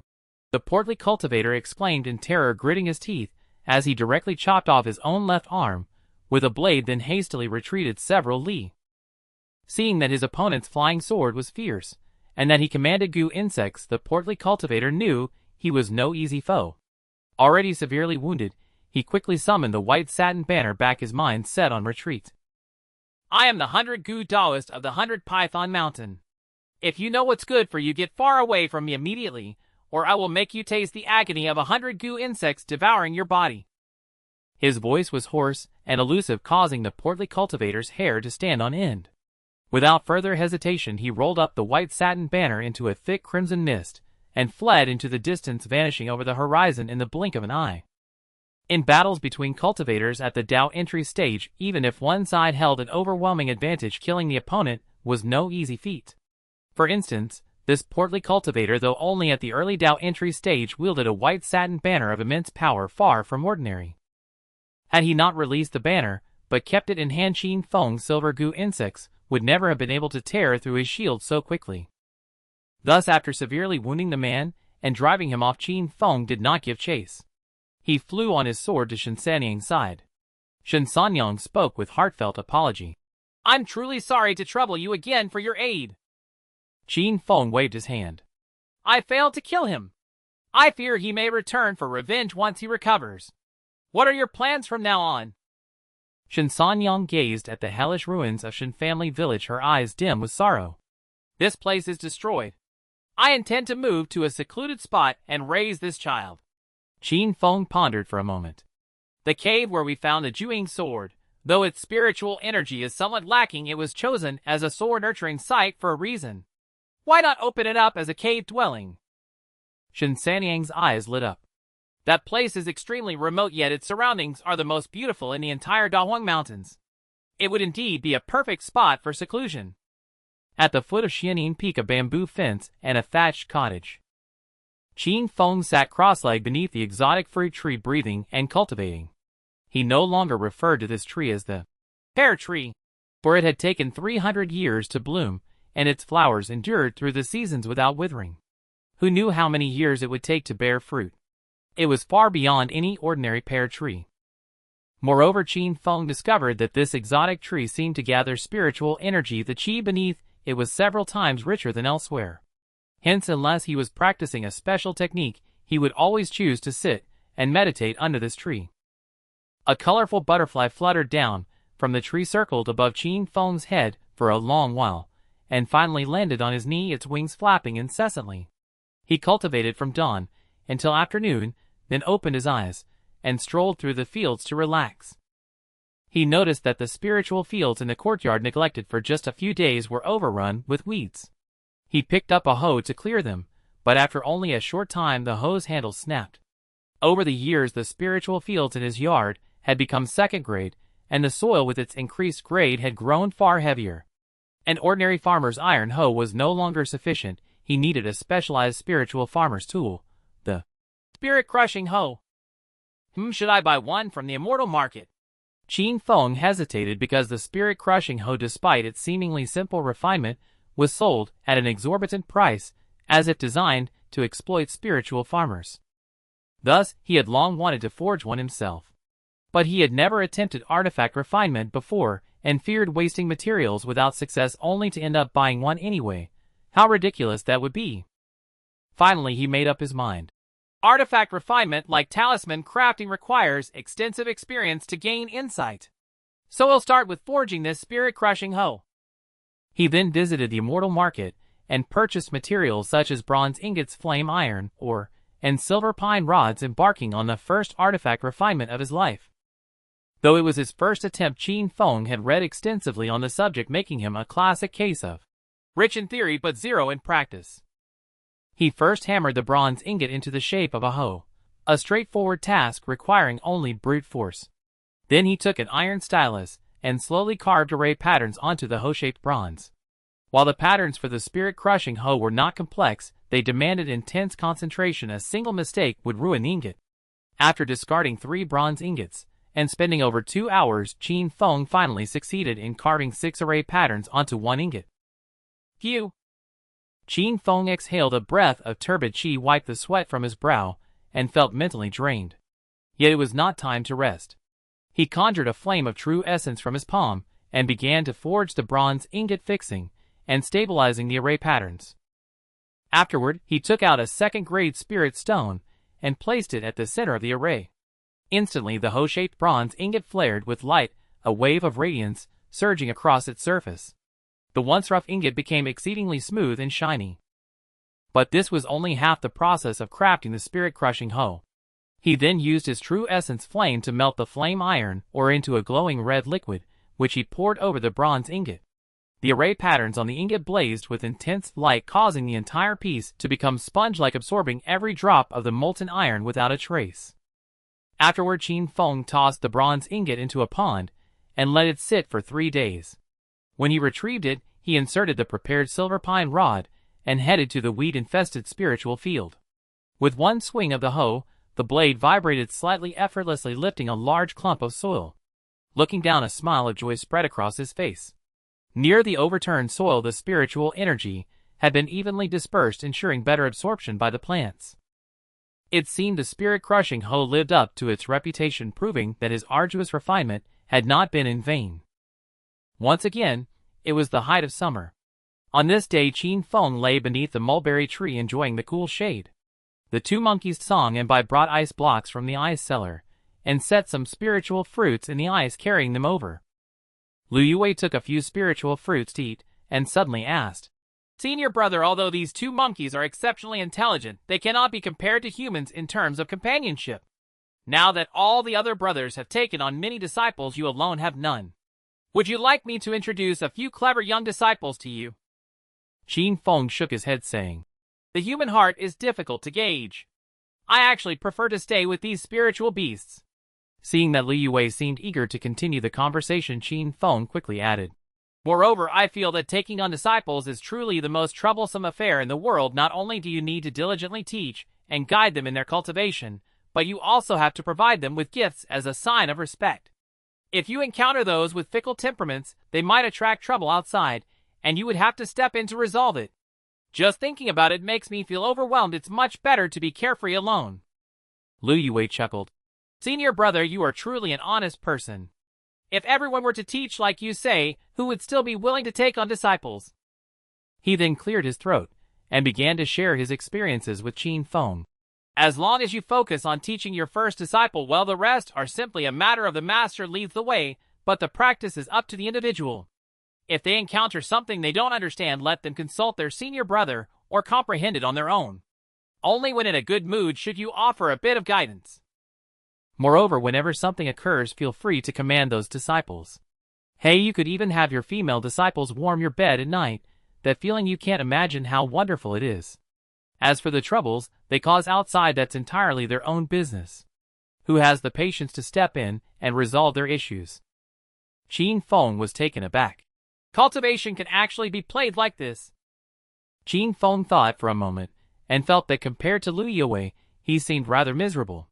He took a deep breath, and said to Lu Yue, "Could you elaborate on the matter of having female disciples warm the bed?" Just as Qin Feng was listening with great interest, a thunderous sound suddenly echoed from the sky, shaking the mountains, and sending a booming reverberation to his ears. Then Qin Feng and Lu Yue heard 3 melodious chimes coming from the peak of Xianyin. One chime indicated that Xianyin Shangren was summoning disciples for instruction, 2 chimes meant there was an urgent matter requiring disciples, and 3 chimes signified an external enemy invasion. Upon hearing this, everyone, even those in the midst of closed-door cultivation for life and death, had to rush to the peak immediately. Qin Feng and Lu Yue's expressions changed slightly, and they transformed into beams of light flying toward the mountaintop. When the two arrived and landed from their sword flight, nearly everyone else had gathered, yet there was no sign of Xianyin Shangren. Li Xiaoshan said, "Witching Temple, Qinglian Sword Sect, and the other 6 major sects are besieging our sect. Master has gone to Jiuyo Peak for a meeting. Everyone is forbidden from wandering about and must strictly follow the sect's orders. Anyone who disobeys will face the unyielding blade of the Law Enforcement Hall." "Yes." Everyone, regardless of their inner shock, replied in unison. However, soon after they couldn't help but start murmuring amongst themselves, "Heavenly Lord, after so long the 6 major sects have indeed come knocking at our door. Could it be that the tragedy our sect faced 1,000 years ago is about to repeat itself? That shouldn't be the case. 1,000 years ago, it was said that our sect had internal strife which allowed outsiders to invade. Now, with the protective mountain formation in place, we will undoubtedly be safe." Qin Feng ignored the murmurs of the crowd and glanced at Li Xiaoshan, pondering how to find an opportunity to slip away. The intention of Wuching Temple and the other sects to besiege the Yumingo sect had been circulating for nearly 2 years, yet there had been no movement. No one expected that just as everyone, including Qin Feng, had begun to relax, Wuching Temple and the other Dao sects would suddenly show up at their doorstep. Qin Feng had no intention of perishing alongside the Yumingo sect. He had secretly resolved to slip away at the first opportunity and hide in the floating cloud cave of the 100 Python Mountain for a year or so. After a while, Xianyin Shangren finally appeared. He said nothing, he merely waved his sleeve, and the hundreds of disciples of various cultivation levels on Xianyin Peak felt as if they were enveloped in clouds and mist, with a fierce wind whistling past their ears. It seemed like just a moment had passed, And when Qin Feng felt his feet touch the ground again, he suddenly realized he was standing in front of the plaza at the meeting hall of Jiuyo Peak. Qin Feng was taken aback. The distance from Xianyin Peak to Jiuyo Peak was extremely far. For example, the last time Qin Feng came here, to the scripture pavilion, even flying on his sword took him a full 2 hours to reach. Yet now his master Xianyin Shangren brought over 100 disciples in an instant. To say he possessed great divine powers would not be an exaggeration. At this moment, the tens of thousands of disciples from the 24 peaks of the Yumingo sect had essentially gathered, and looking around the throng was immense, completely obscuring the horizon. Lu Yue beside Qin Feng muttered, "Now that everyone is here who is managing the protective mountain formation." Qin Feng also found it strange, and deep down, he felt a bit anxious. In front of so many eyes, how could I possibly find an opportunity to run away? Just as everyone had their own thoughts, the light from the Yumingo sect's protective mountain formation suddenly dimmed and stopped functioning. What happened? Instantly chaos erupted among the Yumingo sect. The sect leader Yuing Yinwang stepped forward and clasped his fist, saying, "Since we have honored guests, why not come to the welcoming hall for a gathering?"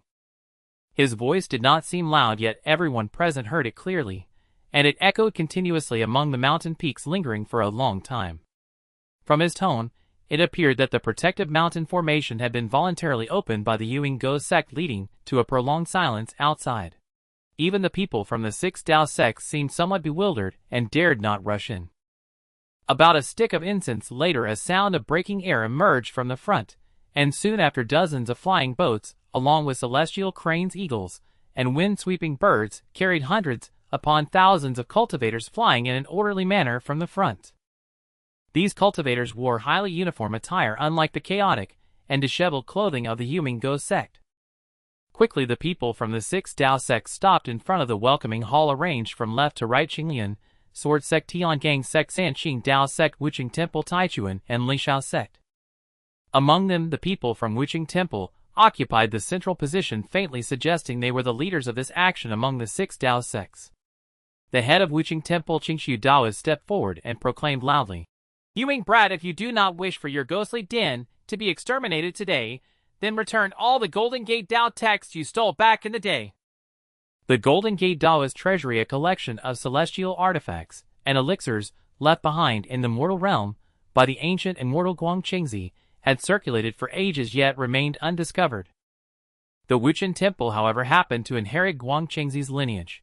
Through painstaking investigation, starting from the faintest clues and spanning the relentless efforts of several generations of temple masters, they finally determined its location within the Kongtong Mountains. Subsequently, after the current temple master Pure Void Daoist assumed his position, they managed to clear away numerous prohibitions. Yet at the final critical moment, their secret was leaked, drawing the Netherghost sect, which recklessly snatched away many artifacts. Moreover, numerous celestial treasures within the treasury had already gained sentience and scattered in all directions amidst the chaos. Having schemed for generations, the Wuqin Temple was left in such a state that it was enough to make them spit blood with rage. Thus, even though years had passed when Pure Void Daoists brought up the old matter, many were still filled with righteous indignation and cursed the Netherghost sect vehemently.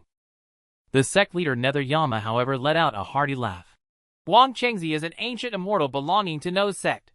The Daoist treasury he left behind naturally belongs to anyone who finds it. Since when did it become exclusively yours, the Wuqin Temples? Indeed, you people of the Wuqin Temple are utterly shameless." Suddenly a delicate, coquettish voice sounded from the horizon. Following it, over 1,000 cultivators flew into view, the men handsome, the women alluring, heralding the arrival of the Joyous Union sect, longtime allies of the Netherghost sect. Hot on the heels of the Joyous Union sect, another 5,000 to 6,000 cultivators emerged, their banners fluttering in the wind. The Corpse Myriad sect, the soul-devouring sect, and the Infernal Demon sect, the 3 great demonic sects, had all assembled. As a result, the numerical disparity between the two sides had reversed. Furthermore, the situation now saw the cultivators of the 6 orthodox sects surrounded on all sides by the demonic forces. In an instant, the disciples of the Netherghost sect were greatly emboldened, shedding their previous unease as they began to shout and curse loudly. However, the cultivators of the 6 orthodox sects displayed no signs of panic. Although they numbered only 6,000, they were all elites.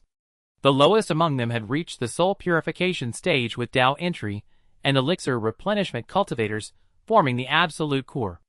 At the highest level of combat power, they had no fewer nascent soul cultivators than the demonic sects. Moreover, these thousands of individuals harbored fewer internal conflicts, enabling them to unite and present a common front. In contrast, the demonic side, despite numbering nearly 20,000, had uneven cultivation levels, and more critically was riddled with contradictions. For instance, the corpse myriad sect and the soul-devouring sect were already at odds with the Nether Ghost sect, and would never sacrifice themselves for its sake. Regardless, neither side dared to make a rash move, and thus a tense stalemate ensued, like a volcano on the verge of eruption yet as still as a placid lake. At this moment Lu Yue had the leisure to introduce the young talents of the other sects to Qin Feng. Senior brother, look, the one wearing a veil is the Jade Flower Fairy of the Joyous Union sect at the early Golden Core stage. It is said that no man who has seen her face has not become infatuated with her. She currently has no Dao companion. If I could have the chance to steal a kiss, it would be worth dying for. That girl behind Pure Void Taoist is named Lin Weiner. They say she is Pure Void's grandniece. She looks petite, but her figure is quite impressive. However, it is said her temper is extremely fierce. Though only at the mid-Dao entry stage, she has already slain several demonic prodigies at the late Dao entry stage. Lu Yue only introduced the female cultivators of both the orthodox and demonic sects to Qin Feng, seemingly paying no attention to the males. Qin Feng pointed at an old Taoist from the Three Pure Taoist sect and asked in a deep voice, "Do you know who this person is?" Lu Yue looked for a moment, then frowned. "I have never seen this man before. But with his tattered robes, his constant drinking, and the respectful deference shown by those around him, he should be the legendary current sect leader of the Three Pure Taoist sect, the Drunken Sword Immortal Ling Hun." He then cast a curious glance at Qin Feng. "Senior brother, do you know him?" Qin Feng quickly shook his head. "How could someone like me ever become acquainted with the esteemed sect leader of the Three Pure Taoist sect? I was merely surprised that he kept drinking." In truth, a tempest raged within Qin Feng's heart. For this man, suspected to be the Drunken Sword Immortal Ling Hun, was none other than the old Taoist, who over 30 years ago had drunk an entire gourd of his 9-process yellow essence wine. As twilight shrouded the vast mountains in silence, Nether Yama suddenly burst into laughter. "Pure Void, old Taoist, if you wish to rekindle the war between Dao and Demon, I am fully prepared to oblige. As for the treasures obtained from the Golden Gate Taoist treasury, don't expect my Nether Ghost sect to return them. War or peace, the choice is yours. No one wants to stand here with you sanctimonious priests freezing in the wind. Do you think I dare not wage this Dao Demon war?" Pure Void Taoist, despite his seemingly frail frame, was in no way inferior in presence to the domineering Nether Yama. The two sides were instantly at daggers drawn, as if a cataclysmic battle could erupt at any moment. Just then the Drunken Sword Immortal Ling Hun took a large gulp of wine, belched, and said, "In this old beggar's opinion, why don't your two sects each send 5 young prodigies at the Dao entry stage to fight it out on this empty ground with a best-of format? If the Wuchen Temple wins, the Nether Ghost sect will hand over everything obtained from the Kongtong Mountains. If the Wuchen Temple loses, then forget about those worthless trinkets. What do you think of this old beggar's proposal?" "I find Immortal Ling's proposal most appropriate." Before the Wuchen Temple or the Nether Ghost sect could respond, the sect leader of the soul-devouring sect, Faceless Demon, was already clapping in approval. Nether Yama seemed to have other plans. He shot a fierce glare at Faceless Demon and was about to speak when the corpse myriad sect's forces surged towards the Joyous Union sect, voluntarily clearing the path of retreat. "Let it be as Immortal Ling says. You two sects should set your terms and compete." Seeing this, Nether Yama could only nod in agreement, both vexed and resigned. Pure Void Taoist of the Wuchen Temple naturally had no objections either. Further heated debates ensued over the details of the arranged battle. Ultimately, it was decided that the Nether Ghost sect would field the first contender. The duel would be to the death, with a verdict to be reached within 2 hours. Thus, after consulting with the elders and peak masters, Nether Yama decided to send the true disciple of the 9 Abyss Peak Ming Tian into battle. This decision sent a wave of excitement through the entire Nether Ghost sect. Although Qin Feng paid little attention to sect affairs, he knew that Ming Tian was a disciple taken in by the sect leader's senior disciple. He had now reached the perfection of the Dao entry stage, and 20 years ago, was elevated to the status of a true disciple and granted the surname Ming. Within the sect, tales of Ming Tian's exploits were countless, making him a frequent topic of conversation during leisure time. He had countless followers, and was undoubtedly the most prominent figure in the Nether Ghost sect. As Ming Tian stepped forward to accept his orders, the Wuchen Temple dispatched a young Taoist. He flew out on his sword, leaving a trail of 7 starry afterimages in the sky, cutting a dashing and heroic figure. Qin Feng was about to ask Li Yue, who Wuchen Temple had sent, when he overheard murmurs around him. It's actually 7-star sword Luo Chuan. This Luo Chuan is also at the late stage of Dao entry, a rising star among the younger generation of the Daoist sect, far from an easy opponent. The 7-star sword in his hand is incredibly formidable. It's said he once slew a master at the false core stage. What? He can even kill across grades to take down a false core expert. Senior brother Ming is in trouble now. After hearing this, Qin Feng watched with keen interest as Ming Tian and Luo Chuan faced off, even finding the leisure to bet with Li Yue on the outcome. Since the two sides had agreed to an unknown duel, it avoided the risk of escalating the conflict.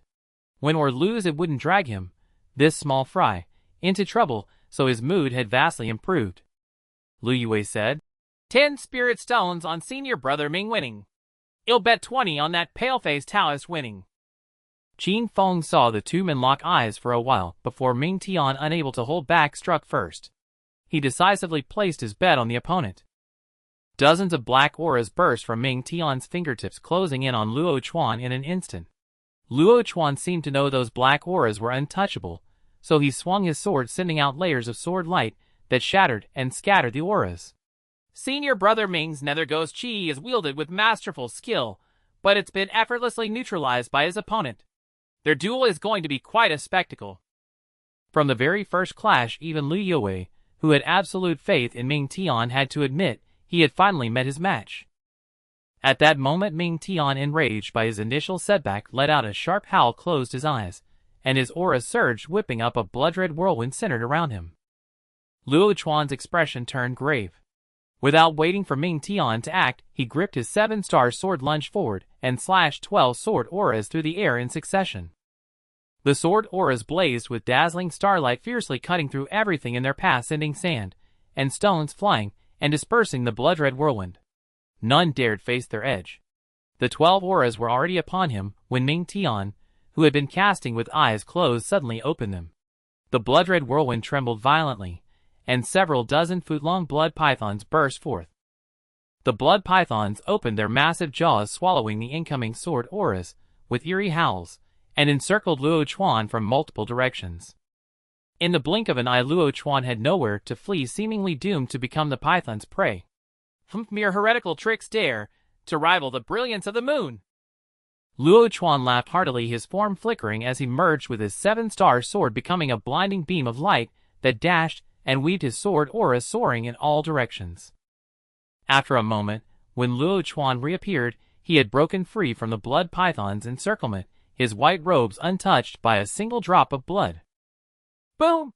A thunderous roar echoed as cracks first appeared on the blood pythons, then they exploded into a mist of blood that gradually dissipated.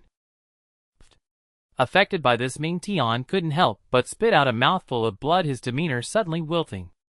This. The disciples of the Nether Ghost sect exchanged uneasy glances, sensing dire trouble. However, their allies from the Joyous Union sect, many female cultivators, were gazing at Luo Chuan with sparkling eyes. Wow, that white-robed lad is so handsome. I wonder if he's still a virgin. Want to come chat with Big Sister tonight? Their voices were syrupy and alluring, causing some inexperienced youths to blush in embarrassment. But just then a sudden change occurred. From the blood mist left by the python's destruction, 9 strands of pitch-black icy Nether Ghost Chi surged forth, hurtling toward Luo Chuan's back. Luo Chuan was about to strike at the wounded Ming Tian and never anticipated this. By the time he reacted, the Nether Ghost Chi was barely a step away. Luo Chuan's usually calm face finally showed a flicker of anger. He bellowed, his 7-star sword blazing with light. With a single sweep, he conjured a sword aura bearing the starlight of the Big Dipper, intending to shatter the Nether Ghost Chi as before. The Dipper sword aura was unstoppable, dispersing the Nether Ghost Chi wherever it passed. Yet one strand tinged with black and red seemed to have eyes of its own. It somehow evaded the dipper aura, pierced Luo Chuan's protective sword shield, and burrowed into his body. Luo Chuan's vision went dark, and he collapsed instantly. Qingshu Daoist was horrified, darting forward to stuff a pill into his mouth. With a grim face, he declared, "This round my Wuchen temple admits defeat." Whoa! The shift in fortune happened in the blink of an eye, leaving many unable to grasp what had occurred. The hall before the immortal gathering erupted into chaos. The Nether Ghost Sect's members were overjoyed. Lu Yue laughed heartily. "Senior brother Ming truly stands as a paragon among us. He's even defeated the arrogant Luo Chuan." He then extended his hand to Qin Feng. "A bet's a bet. Hand over the 20 spirit stones."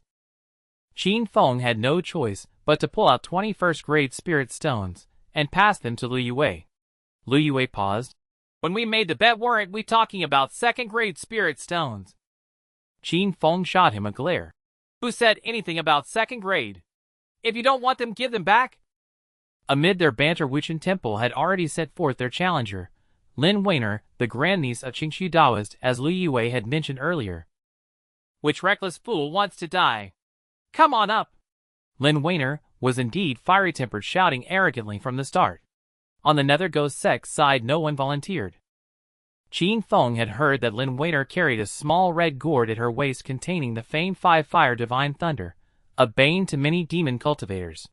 Especially for the Nether Ghost Sect with its countless practitioners of ghostly arts, her 5 Fire Divine Thunder was terrifying. Thus many would rather face Luo Chuan, a latest stage Dao entry expert, than provoke this cute little girl at only the mid-stage of Dao entry. The Nether Ghost Sect's leader deliberated with the elders for a long time, seemingly unable to pick a suitable candidate. Lu Yue's eyes darted, and he whispered to Qin Feng, "If I were the leader, I'd sacrifice a low piece to counter their high piece concede this round, then match a high piece against their mid piece for 2 wins and 1 loss. Win the next round, and would claim total victory." Qin Feng nodded, familiar with the Tianjis horse racing tactic. He immediately grinned at Lu Yue. "Then he'll bet on Lin Weiner winning this round. 20 spirit stones second grade." "It's a foregone conclusion and not betting with you," Lu Yue grumbled dejectedly. Suddenly he saw his master Xian Yin Shangren flying over from the sect leader's side, realizing that the candidate for the battle had likely been decided. The crowd perked up, inquiring among themselves who the unfortunate chosen one was, but those asked were equally clueless. At that moment Xian Yin Shangren addressed the disciples of Xian Yin Peak. "By the sect leader's decree, the candidate for this battle shall come from our Xian Yin Peak. If anyone volunteers, they shall be richly rewarded." Upon hearing this, Qin Feng furrowed his brow and silently retreated behind the others. Volunteering for a beating was utterly out of the question, never in this life. Among the disciples of Xian Yin Peak, Li Xiaoshan was already at the early golden core stage, making him ineligible.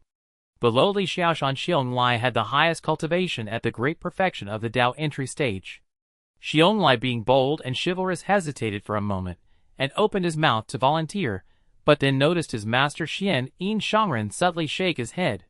Xiong paused, realizing his master had other plans, and remained silent. Suddenly Qin Feng was inadvertently pushed by someone stumbling forward. "Excellent, you shall be the one to fight," Xian Yin Shangren said, looking at Qin Feng with considerable satisfaction. Qin Feng was utterly stunned.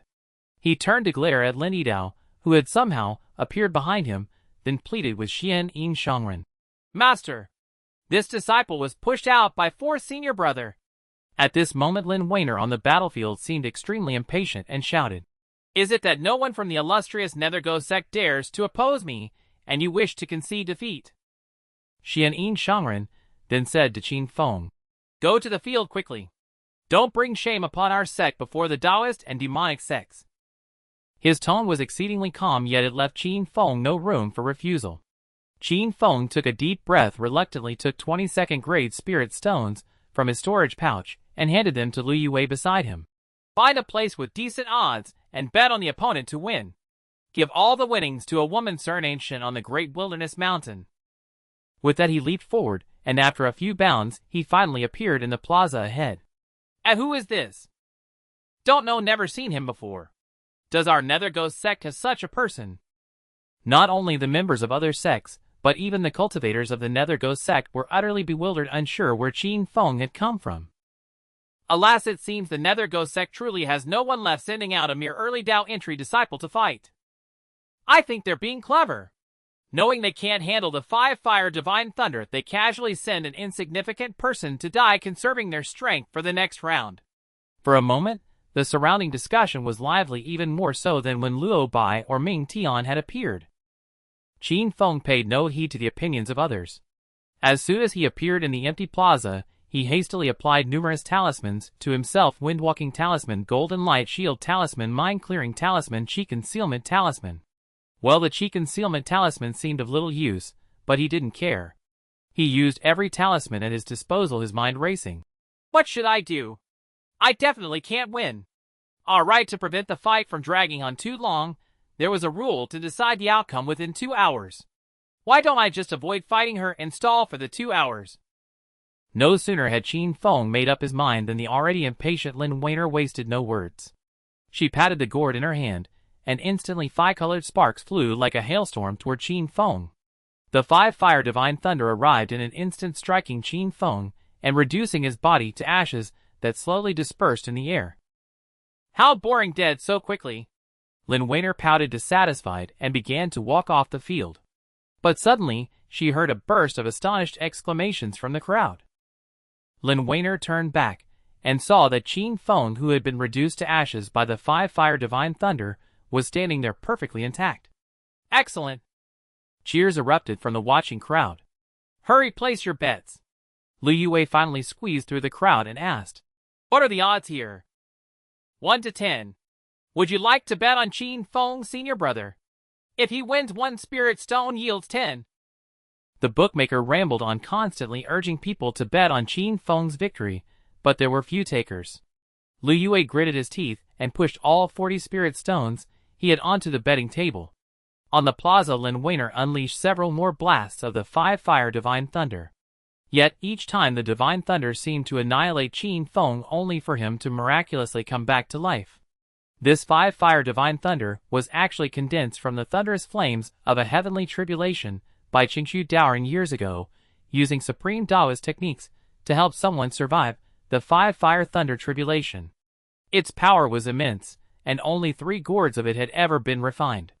Although Lin Weiner's gourd was of slightly inferior quality, even a single strike would be enough to annihilate not just a minor Dao entry cultivator like Qin Feng, but even a golden core cultivator body and soul. But why couldn't it kill him now? The 5-fire divine thunder in the gourd was a finite resource. She couldn't keep squandering it like this. Just as Lin Weiner was growing agitated, she heard someone outside shout, What a convincing Nether Ghost Shadow! This kid from the Nether Sect has some tricks. Nether Ghost Shadow. Lin Weiner frowned slightly. She took out a spirit talisman, chanted an incantation, and wiped it across her eyes, only then seeing that there were 2 Qin Fengs on the field.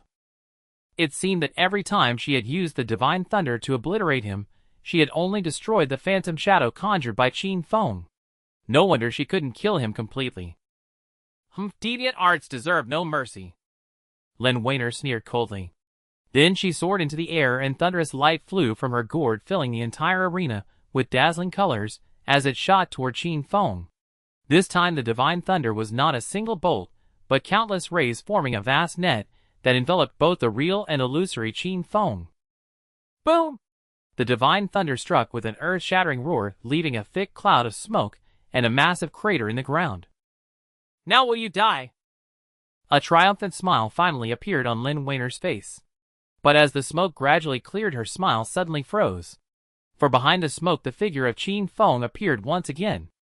He was standing on a gleaming azure flying sword, still wearing that bitter expression, yet not a single hole was torn in his clothes. Infuriating. Have the courage to stop hiding like a coward. Having expected to finish off this unknown nobody in a few moves only to fail repeatedly, Lin Weiner felt humiliated.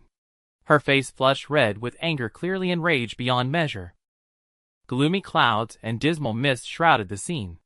Among the spectators, a young Taoist from the 3 Pure One sects stared in astonishment at the flying sword beneath Qin Feng's feet, then said indignantly to drunken swordsman Ling Hun, Master, isn't that senior Uncle Lianshen's Juing sword? How did it fall into the hands of this demonic sect kid?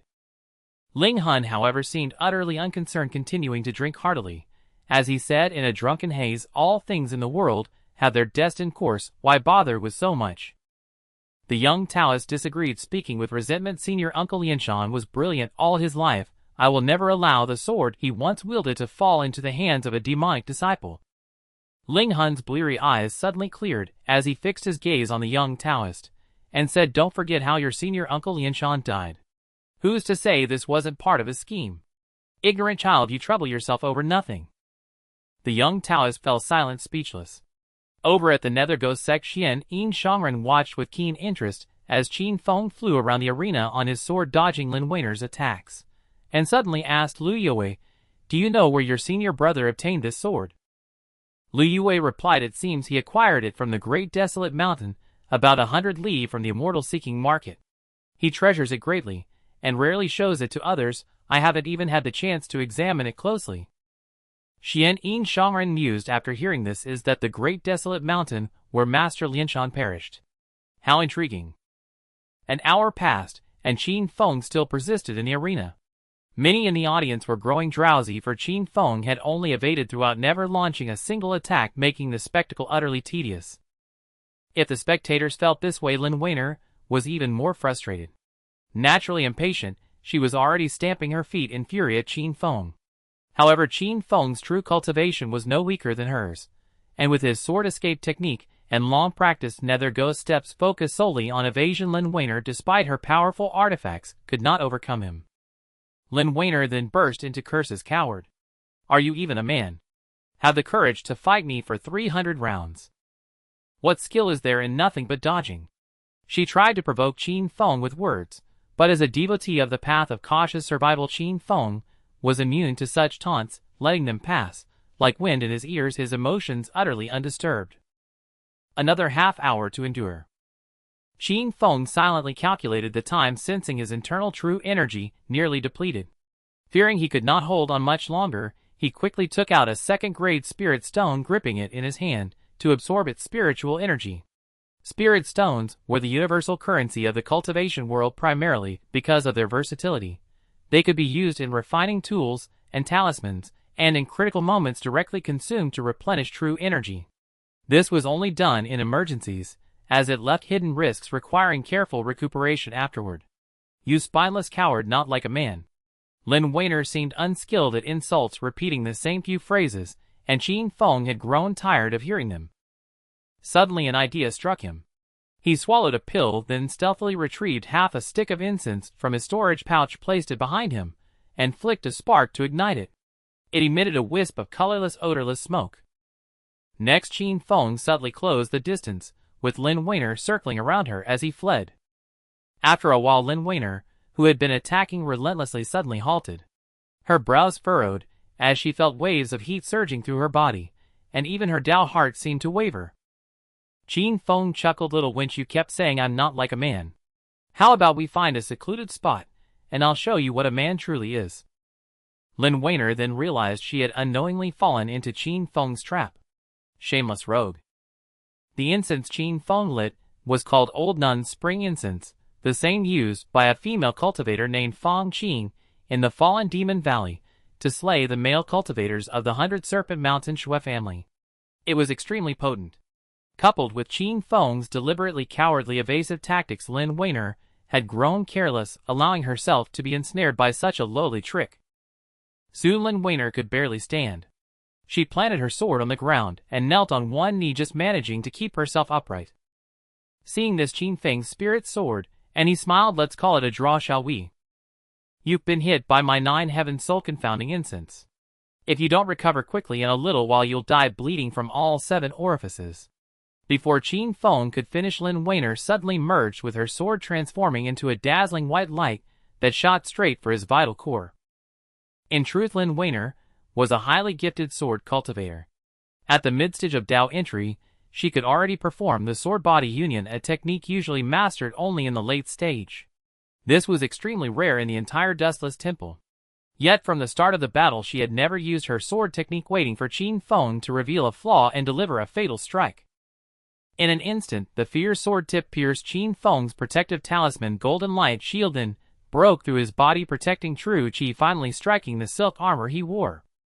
This silk armor had cost Qin Feng a fortune from the treasure pavilion in the immortal-seeking market. It managed to briefly slow the sword's advance, but only for a moment before it was torn through. Lin Weiner rejoiced inwardly, believing she would pierce his heart in the next instant and secure victory. But in the next moment, the unstoppable sword tip struck an extremely hard artifact and could advance no further. Lin Weiner was stunned.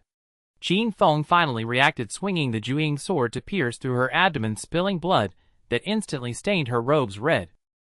Expressionless, Qin Feng withdrew his sword and aimed for her throat. "We concede this round." Qingshu Daoran from below shouted, leaping into the air. With a sweep of his sleeve, he sent a blast of wind that deflected the Jueying sword, then carried Lin Weiner down with a grim face. For a moment, the entire arena fell silent. Did the Netherghost sect just win? Almost everyone wore expressions of disbelief. On one side was the proud daughter of the orthodox Dustless Temple, wielding the five-fire divine thunder and untouchable presence. On the other, an obscure nobody so unknown that even his own sect members had just learned of his existence, dismissed as a lowly steed sent to match a superior one. Yet the final outcome saw the lowly steed triumph over the superior. The cacophony of voices, cheers and curses, rose and fell without pause. Amidst the crowd, Qin Feng sat in meditation, shutting out all distractions. Moments earlier, after stepping down from the arena, his true essence had been nearly depleted. Had it not been for his iron, well, he would have collapsed. After an indeterminate span, Qin Feng felt somewhat better and slowly opened his eyes. "Sixth senior brother, how are you?" Lu Yue asked with concern. "I'm fine," Qin Feng replied, then asked with some frustration what were the odds for my match against Lin Weiner. 1 to 10. Hearing such high odds, he appeared deeply aggrieved, as if he had lost a fortune. "If I'd known, I would have had you bet on me. Wouldn't that have been a jackpot?" Lu Yue chuckled, then took out 200 second-grade spirit stones from his storage pouch and handed them to Qin Feng. Qin Feng was taken aback. "This is..." Lu Yue grinned. "Those bookies kept sneering at you, senior brother. I got so angry that I bet everything on you winning." Overjoyed, Qin Feng excitedly thumped Lu Yue's shoulder. "Good lad, you've really got it." As an absolute moneygrubber, Qin Feng gathered all 200 second-grade spirit stones into his arms, a rare smile spreading across his face, far happier than after defeating Lin Weiner. Lu Yue added, "Senior brother, I heard that the sect leader has decreed all victors in today's battles will be rewarded with 30,000 sect merits and 5 visits to the scripture library. Don't forget your old friends when you're rich." Qin Feng was dizzy by this joyful news. Is that really true? Sect merits of the Netherghost sect could be directly exchanged for spirit stones. 1 merit for a first-grade spirit stone. 30,000 sect merits equal 300 second-grade spirit stones. However, hardly anyone used sect merits to directly exchange for spirit stones. Because disciples of the Netherghost sect could use sect merits to exchange for various pills, artifacts, and techniques. A bottle of pills that might cost 500 or 600 first-grade spirit stones outside could be obtained within the sect for just over 100 sect merits. But sect merits could only be earned by completing sect missions or rendering great services to the sect. They could not be bought with spirit stones. Qin Feng stood up and looked toward the square ahead. Only then did he realize that during his meditation the Netherghost sect and the Dustless Temple had fought 2 more matches, both won by the Dustless Temple. Thus, if not for Qin Feng's unexpected victory, the outcome would already be decided, and the Dustless Temple would not have needed a 5th match. At this moment the battle on the arena seemed nearly over. Representing the Netherghost sect was Qin Feng's 4th senior brother, Lin Dao. He stood proudly atop his demon blade, red, eye drenched in blood, looking terrifying yet utterly unconcerned. His opponent from the Dustless Temple was a handsome young man in a blue robe holding a folding fan artifact. Elegant and composed, he appeared untouched by blood, but was deathly pale. Xian Yin's demon blade art acquired from the Demon Palace ruins is truly formidable. Good, I'll fight you to the death." The Dustless Temple cultivator then sat cross-legged, chanting once into reincarnation, 3 lives past, 3 lives, like dreams returned to dustlessness. As he spoke, his aura surged violently. He raised his sword and was about to slash his own throat. "Stop."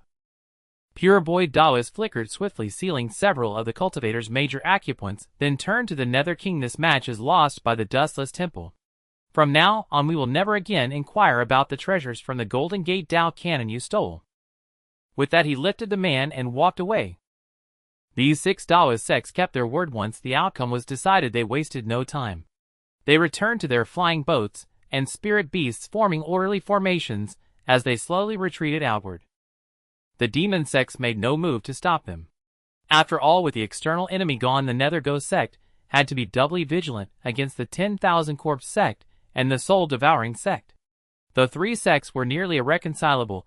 If the Taoist sects hadn't stormed into the Nether Mountains, fearing the fall of one would endanger the rest, would the 10,000 Corpse sect and soul-devouring sect ever have sent reinforcements? Each harbored their own schemes. As soon as the 6 Taoist sects departed, an eerie silence fell over the area before the immortal meeting hall, the atmosphere growing strange. Just then several streaks of light wobbled in from outside, landing before 10,000 Corpse sect leader Murong Hua. They cried out, "Sect leader, disaster! The 6 Taoist sects have breached our mountain gate." Murong Hua's eyes bulged with rage. "Damn it, we've fallen for those Taoist priests' trick." With that he called out to soul-devouring sect leader Faceless Demon and hurried away with his disciples. In truth, the 6 Taoist sects had come to the Nether Mountains with 2 main objectives: first, to demand the return of certain treasures from the Golden Gate Dao Cannon stolen by the Nether Ghost sect; second, to attack the 10,000 Corpse sect. The latter was the true goal, for the 10,000 Corpse sect had grown increasingly brazen in recent years, annihilating several small and medium Taoist sects and turning their people into zombies, becoming a thorn in the side of the 6 Taoist sects. Thus the 6 Taoist sects' assault was a feint to the east while attacking west. While making a great show of attacking the Nether Ghost sect, they had secretly hidden elite forces. Once Murong Hua left, they struck suddenly, with the help of insiders, breaching the 10,000 Corpse sect's mountain gate.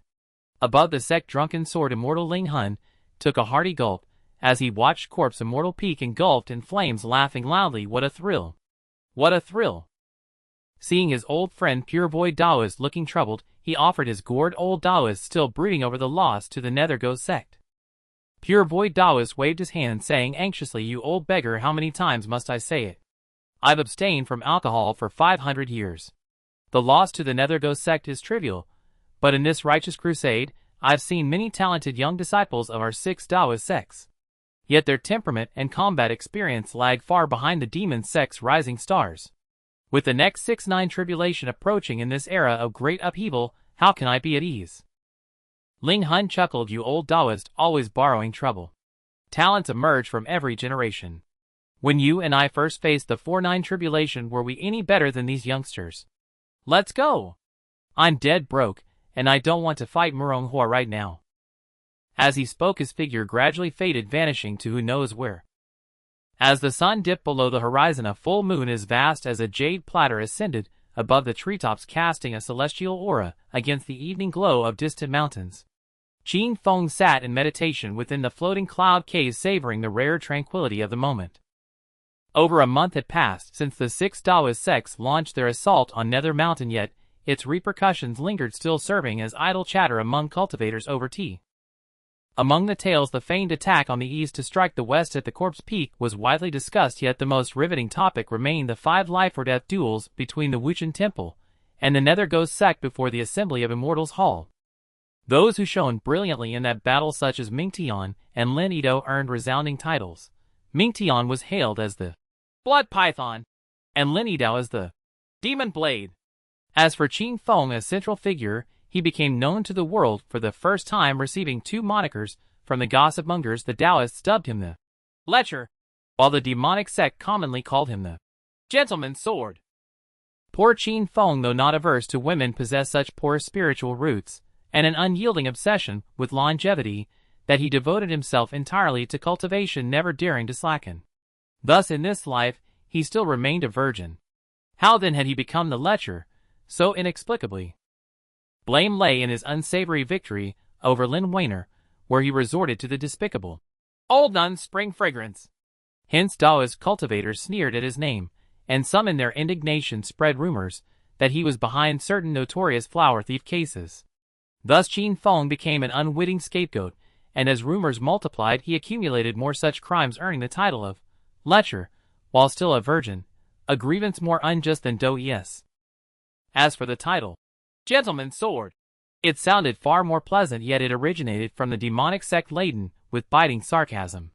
Qin Feng appeared upright, nothing like a demonic cultivator, but he secretly possessed the old nun's spring fragrance, leading many to suspect he had ruined countless virtuous women behind the scenes. A perfect hypocrite. In short, Qin Feng had indeed become famous. Visitors flocked to him daily, driving him to utter annoyance. He slipped away to the floating cloud cave in 100 Python Mountain, finally finding peace. Alas, it will probably take decades for people to gradually forget me. For Qin Feng, who always adhered to the path of concealment, fame was never desirable. He could only hope that time would erase him from memory.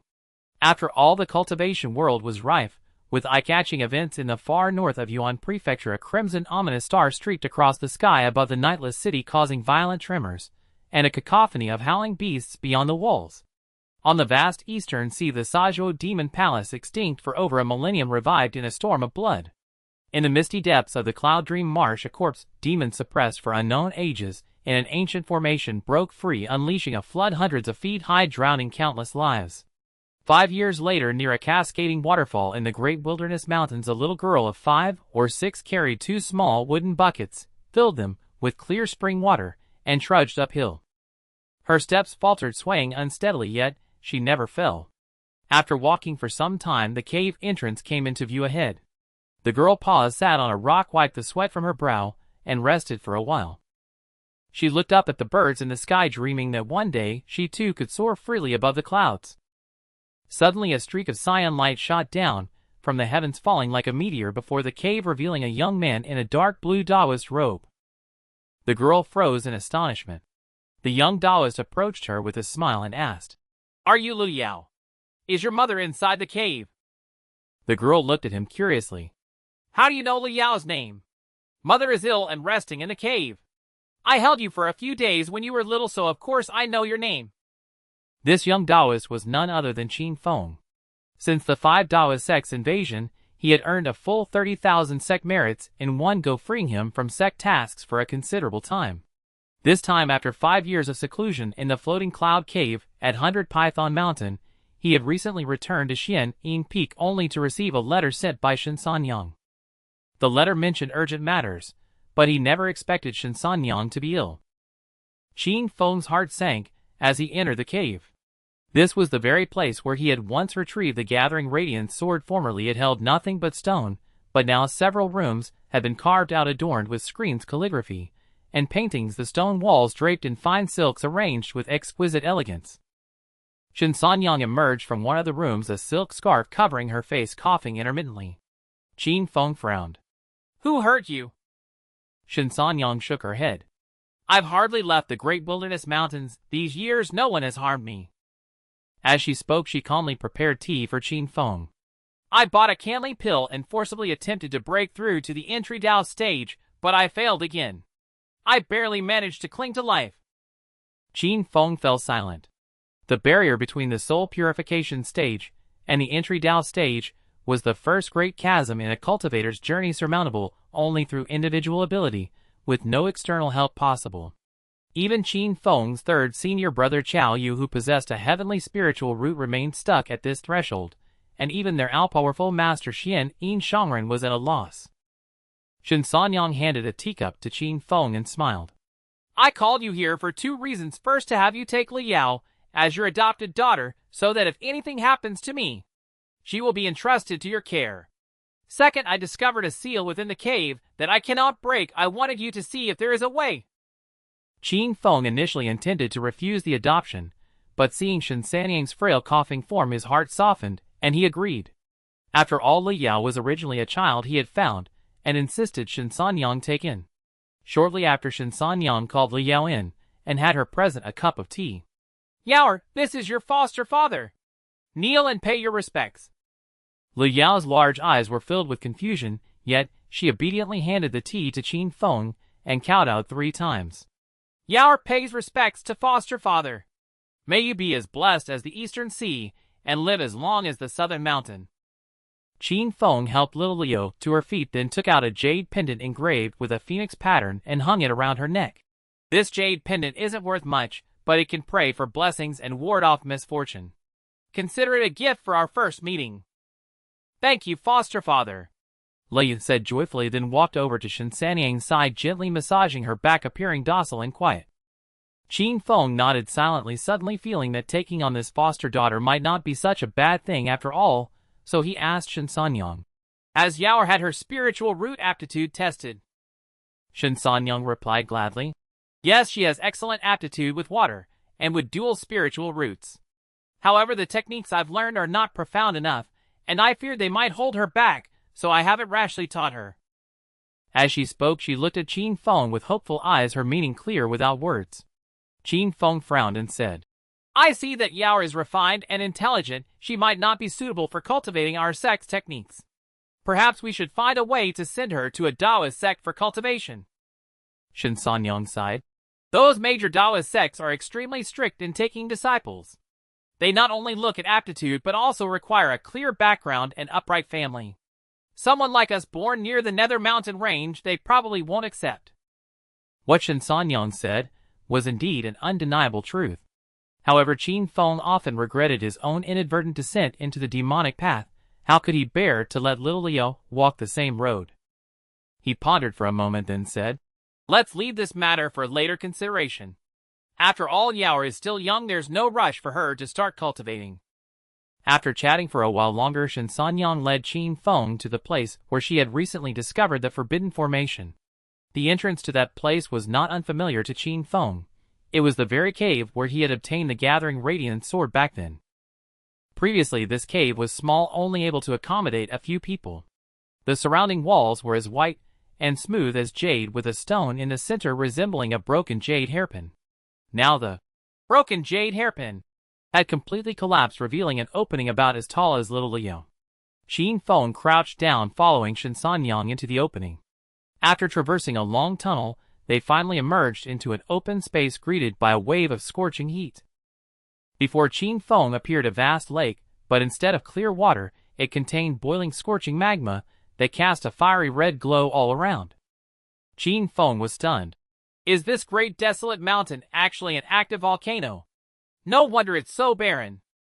The two of them walked along the edge of the magma lake for about 4 or 5 li until they reached another cave entrance ahead, but it was sealed by a magical formation, preventing any further progress. "This is the place.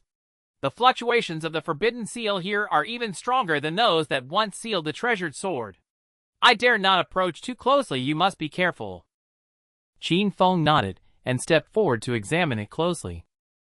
Over the years, aside from cultivation, Qin Feng had spent most of his time tending to spiritual plants, with studying formations as his secondary focus. He had only dabbled in talisman making and artifact refining, devoting significantly less attention to them. After decades of such effort, Qin Feng had gained some understanding of the art of formations, no longer the ignorant novice who had once entered a treasure mountain and returned empty-handed. After examining for a while, he discerned that the cave entrance ahead was protected by 7 types of formations: mountain, water, wind, cloud, thunder, lightning, and fire. Moreover, every 2 or 3 formations interwove with each other, so that touching one would affect the whole. Compared to ordinary single formations, this was not only more complex and varied but also increased the power tenfold, making it extremely challenging. He turned to Shinsanyang and said, "This seems to be the formation-laying technique from the 36 lesser heavens formations. This great art of formations is very profound, and I haven't had the chance to learn it yet. Let me prepare properly first, then I'll come back to break the formations." Shinsanyang had no objections. The two carefully retraced their steps and left the cave together. After returning to the sect on his flying sword, Qin Feng hurried straight to the scripture library of the 9 Nether Peak. As far as he knew, the library of the Nether Ghost sect happened to contain the 36 lesser heavens formations, a treasure tome on formations. Moreover, after his recent victory over Lin Weiner of the Wuchen Temple, he had gained 5 additional entries to the library, opportunities not to be wasted. Prepared as he was, Qin Feng quickly found the 36 lesser heavens formations on the 4th floor of the pavilion, and also copied the adjacent 36 greater heavens formations.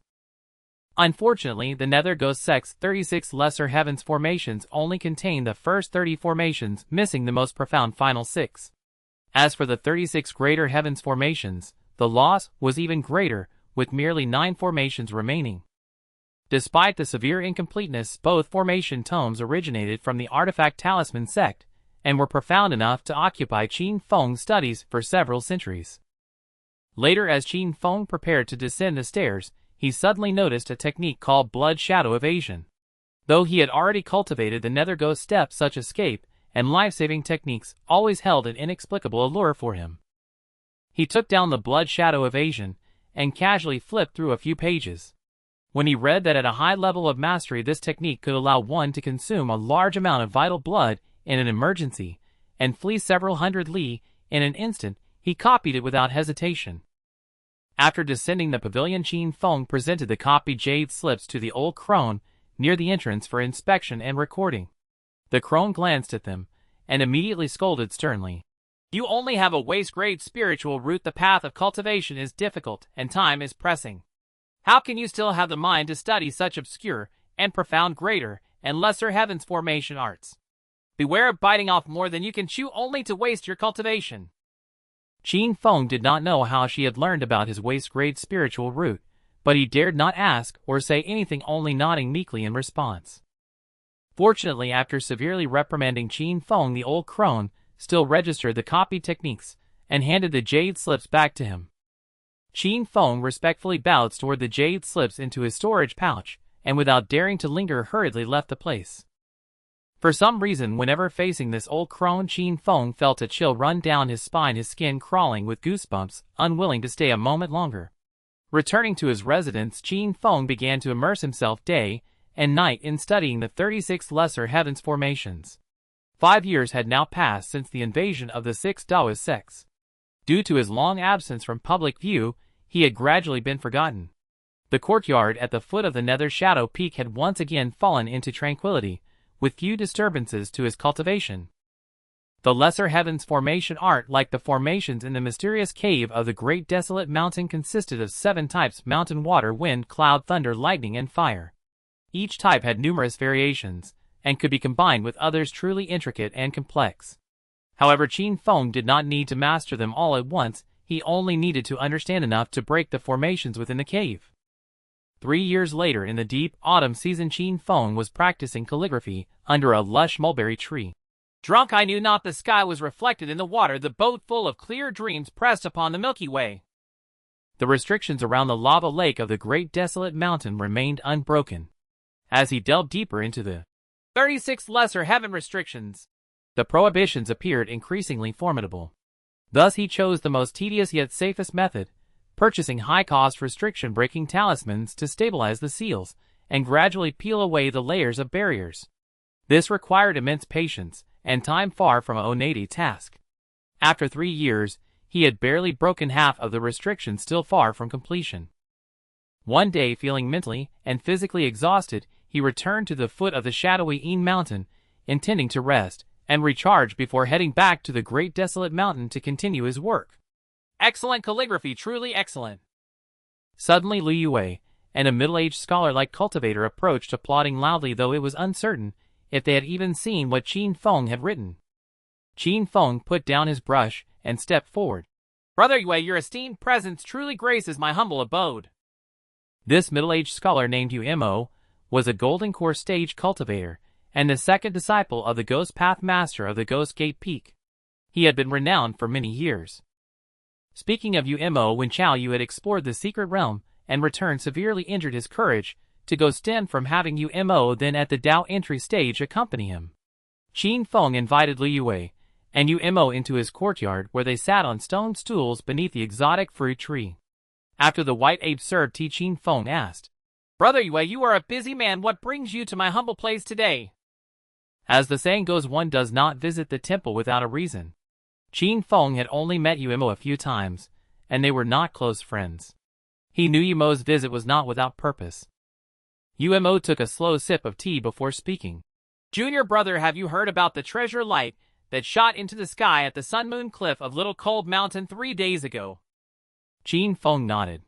The Sun Moon Cliff was located over 100 li south of the Great Desolate Mountain.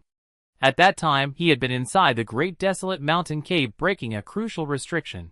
When he emerged at night, despite the distance of 100 li, he saw the strange treasure light piercing the clouds. In the past few days, countless cultivators have flooded the Sun Moon Cliff searching for treasures. Are you interested too, brother Yu? Imo spoke slowly.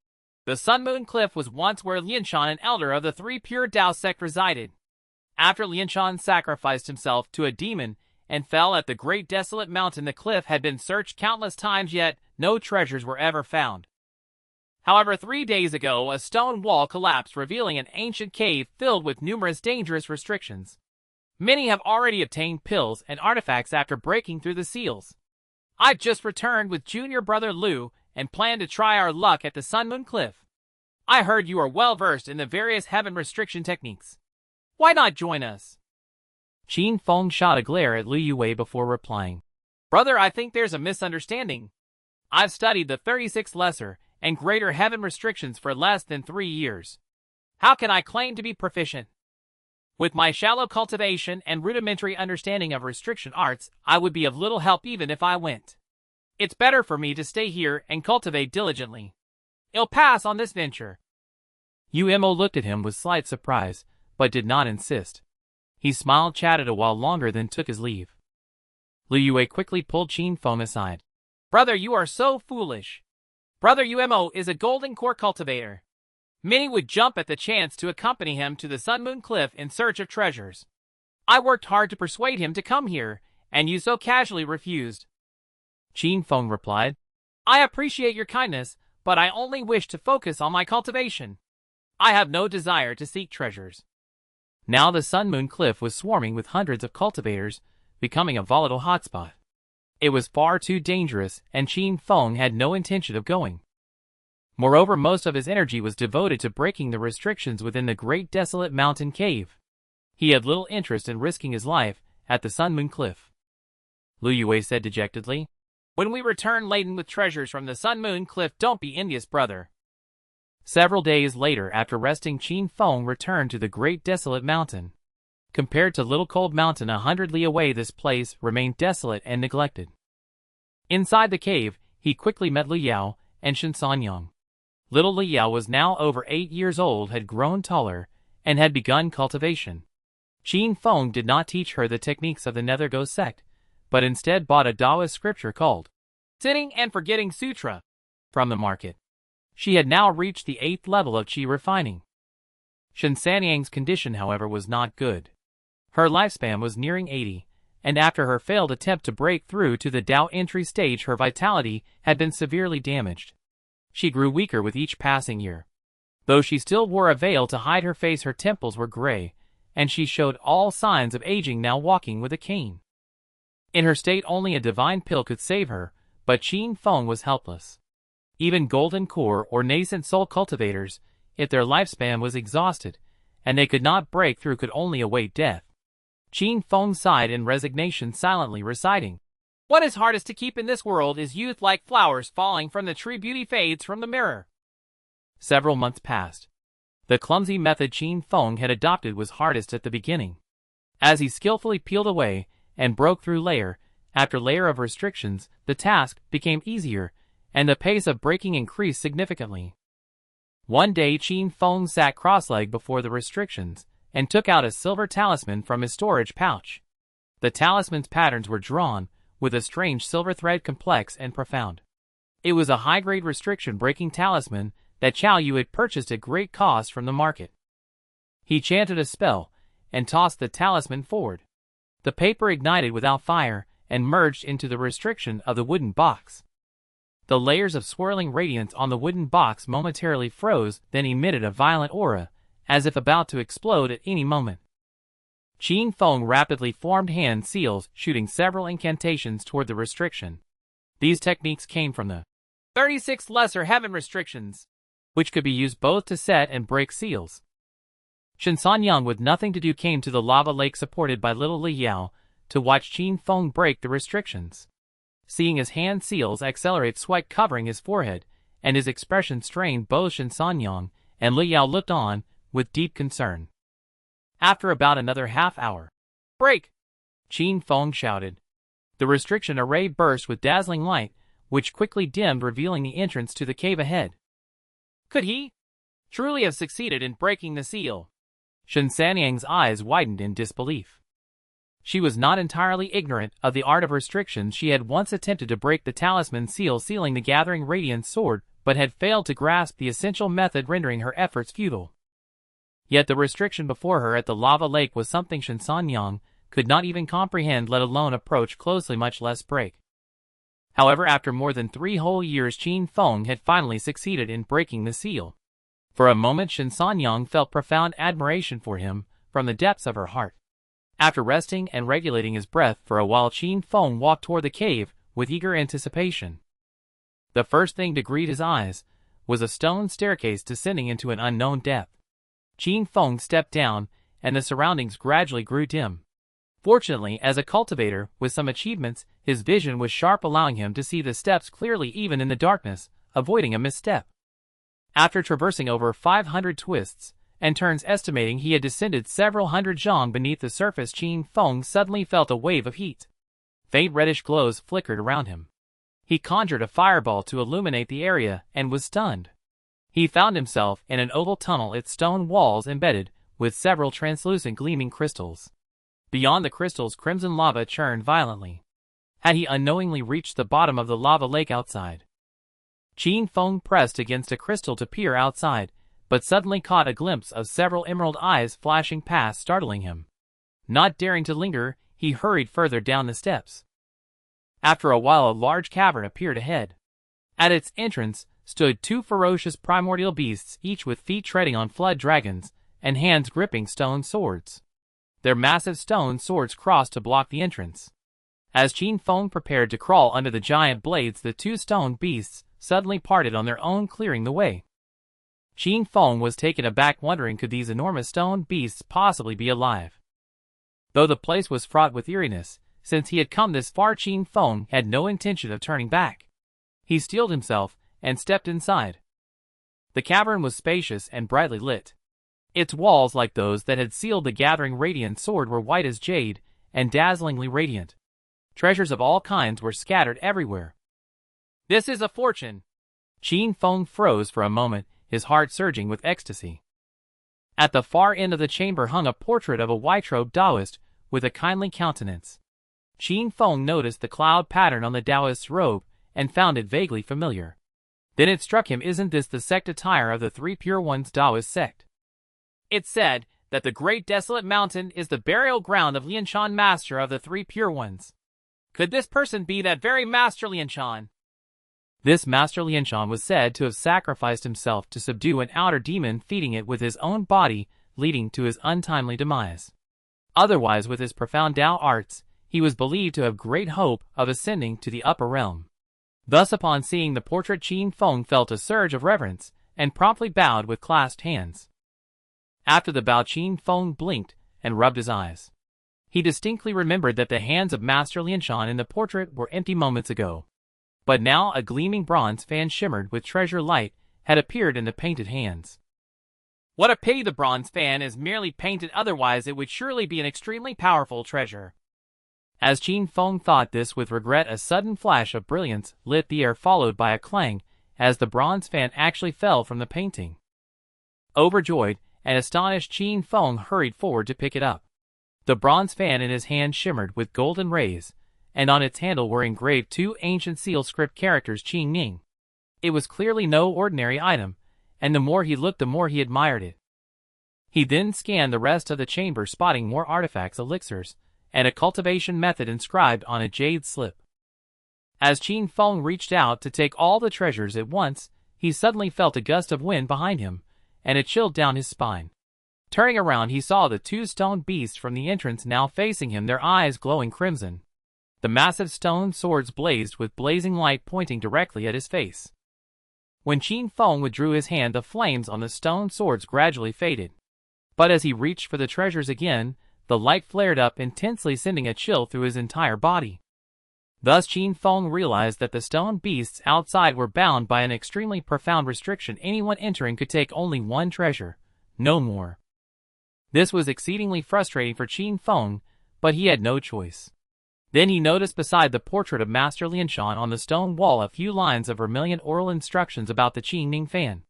It stated that the fan was specially made for alchemy and demon subduing, and that its bearer must use it for good, otherwise, if used for evil, they would surely face divine punishment. Qin Feng felt a pang of unease. He was after all a demon cultivator, and the Qin Ningfan's purpose was precisely demon subduing. Could it be meant to subdue him as well? After lingering in the cave, for a while seeing no way to take other treasures, Qin Feng bowed once more to Master Lianshan's portrait and exited.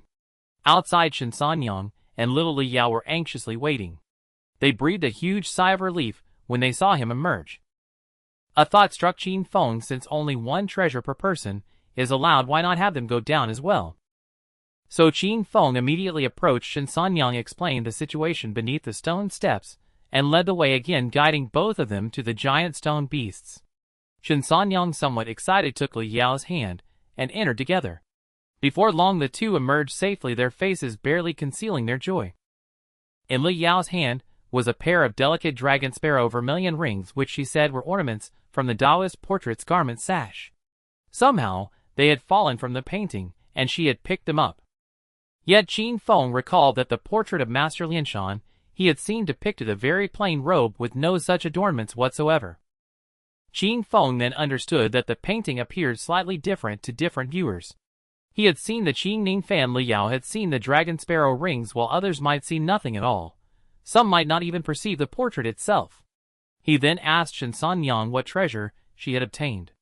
Happily, she handed him a green jade box, and asked, "What do you think this pill inside is?" When Qin Feng opened the box, a refreshing fragrance assailed his nostrils. Inside lay a pill as large as a longan, translucent and crimson, appearing quite extraordinary. Shen Sanyang asked anxiously, "Do you think this pill can cure my hidden ailment? If not, I'd rather leave it for Yao to take." Qin Feng gazed at the pill in the box, pondering for a moment. "Nothing within the cave is ordinary. This pill is of exceptional quality. Since you obtain to consume it quickly, for its efficacy will gradually fade if delayed." Hearing this, Shen Sanyang finally made up her mind. Supported by Li Yao, she returned to the cave chamber to take the pill. After they left, Qin Feng thought to send a message to Lu Yue inviting him to also claim a treasure here. After all, it was one item per person. Why not take it? But suddenly a thunderous roar erupted. Large bubbles surged from the lava lake, and soon the stone steps and corridor were flooded with molten rock. Qin Feng was dumbfounded. "Junior brother Lu, it's not that I, your senior, failed to look out for you, but heaven itself has thwarted our plans." The lava here seemed hundreds of times more scorching than elsewhere. Qin Feng tossed a piece of refined iron into it, and it melted instantly without a trace. Under such conditions, diving hundreds of feet into the magma would require unimaginable cultivation. Just then Qin Feng felt a gentle breeze brush his face. An old Taoist in tattered robes burst forth from the lava. "Tui, that was close. This old beggar nearly met his end down there." The old Taoist approached Qin Feng. "It's all your fault, lad, dawdling inside and wasting time, nearly trapping me down there." Qin Feng stared in shock. Please forgive me, senior." This old Taoist was none other than Ling Han, the drunken sword cultivator and sect master of the Sanqin Taoist sect, who had earlier drunk a gourd of his 9-process yellow essence wine. Qin Feng hardly dared to breathe in his presence, let alone speak. After taking a sip of wine, Ling Han asked, "What treasure did you obtain in the demon-suppressing cave?" Qin Feng immediately retrieved the Qingning fan from his storage pouch and respectfully presented it to Ling Han. "Junior was fortunate to acquire this bronze fan, and humbly offers it to you, senior. Though this old beggar is dirt poor, I still have my dignity. Why would I covet a mere child's artifact?" Ling Han took the Qingning fan, glanced at it, and returned it to Qin Feng, a look of surprise crossing his face. "Not bad. This Tai Qingning fan was one of my junior brother's 4 treasured possessions. I've entered the demon-suppressing cave countless times without finding it, yet you managed to claim it." He suddenly asked, "Have you cultivated the demonic heart seed Dao art?" Qin Feng felt rather disheartened. It seemed he could hide nothing from a grandmaster like Ling Han. Fortunately, the glazed pagoda in his dantian remained steadfast, still undetected by anyone. "Yes, senior. I have cultivated the demonic heart seed Dao art to the 2nd layer." Ling Han continued drinking as he inquired, "Why did you not proceed further?" Qin Feng answered truthfully, "The 3rd layer requires dissolving one's cultivation. My aptitude is exceptionally poor, and my cultivation came with great difficulty. Thus I harbored doubts and dared not continue. Ling Hun nodded without further comment. One day, if you manage to cultivate the demonic heart see Dao art to the 3rd layer, come find me at Yuqing Mountain. With that he staggered away chanting something and vanished in the blink of an eye. Qin Feng stood there for a long time lost in thought. Back then my master told me to seek him after reaching the 3rd layer of the demonic heart see Dao art. Why does this drunken sword immortal say the same? He vaguely sensed that he had unknowingly fallen into some kind of chess game. Sigh, why is it so hard to simply live as a Loki cultivator? As this thought crossed his mind, a bottle of dragon tiger pill flew out from the glazed pagoda in his dantian. Without a doubt Li Yue and Yu must have encountered danger at Sun Moon Cliff. Qin Feng could do nothing but pray that Li Yue would survive. Besides Shen Sanyang, he was the only one Qin Feng could call a friend. Incidentally, the dragon tiger pill was a medicine that could enhance the true essence of Dao entering cultivators. Qin Feng had obtained several bottles over the years, and their effects were remarkable, commanding an exorbitant price in the market. By now Qin Feng had discerned some patterns of the glazed pagoda. It mostly dispensed pills and spiritual liquids, having only granted the dragon scale whip and the nameless heart-protecting mirror as artifacts, never a single technique or cultivation method.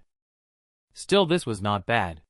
The pills boosted his cultivation, compensating for the slow progress caused by his poor spiritual root talent.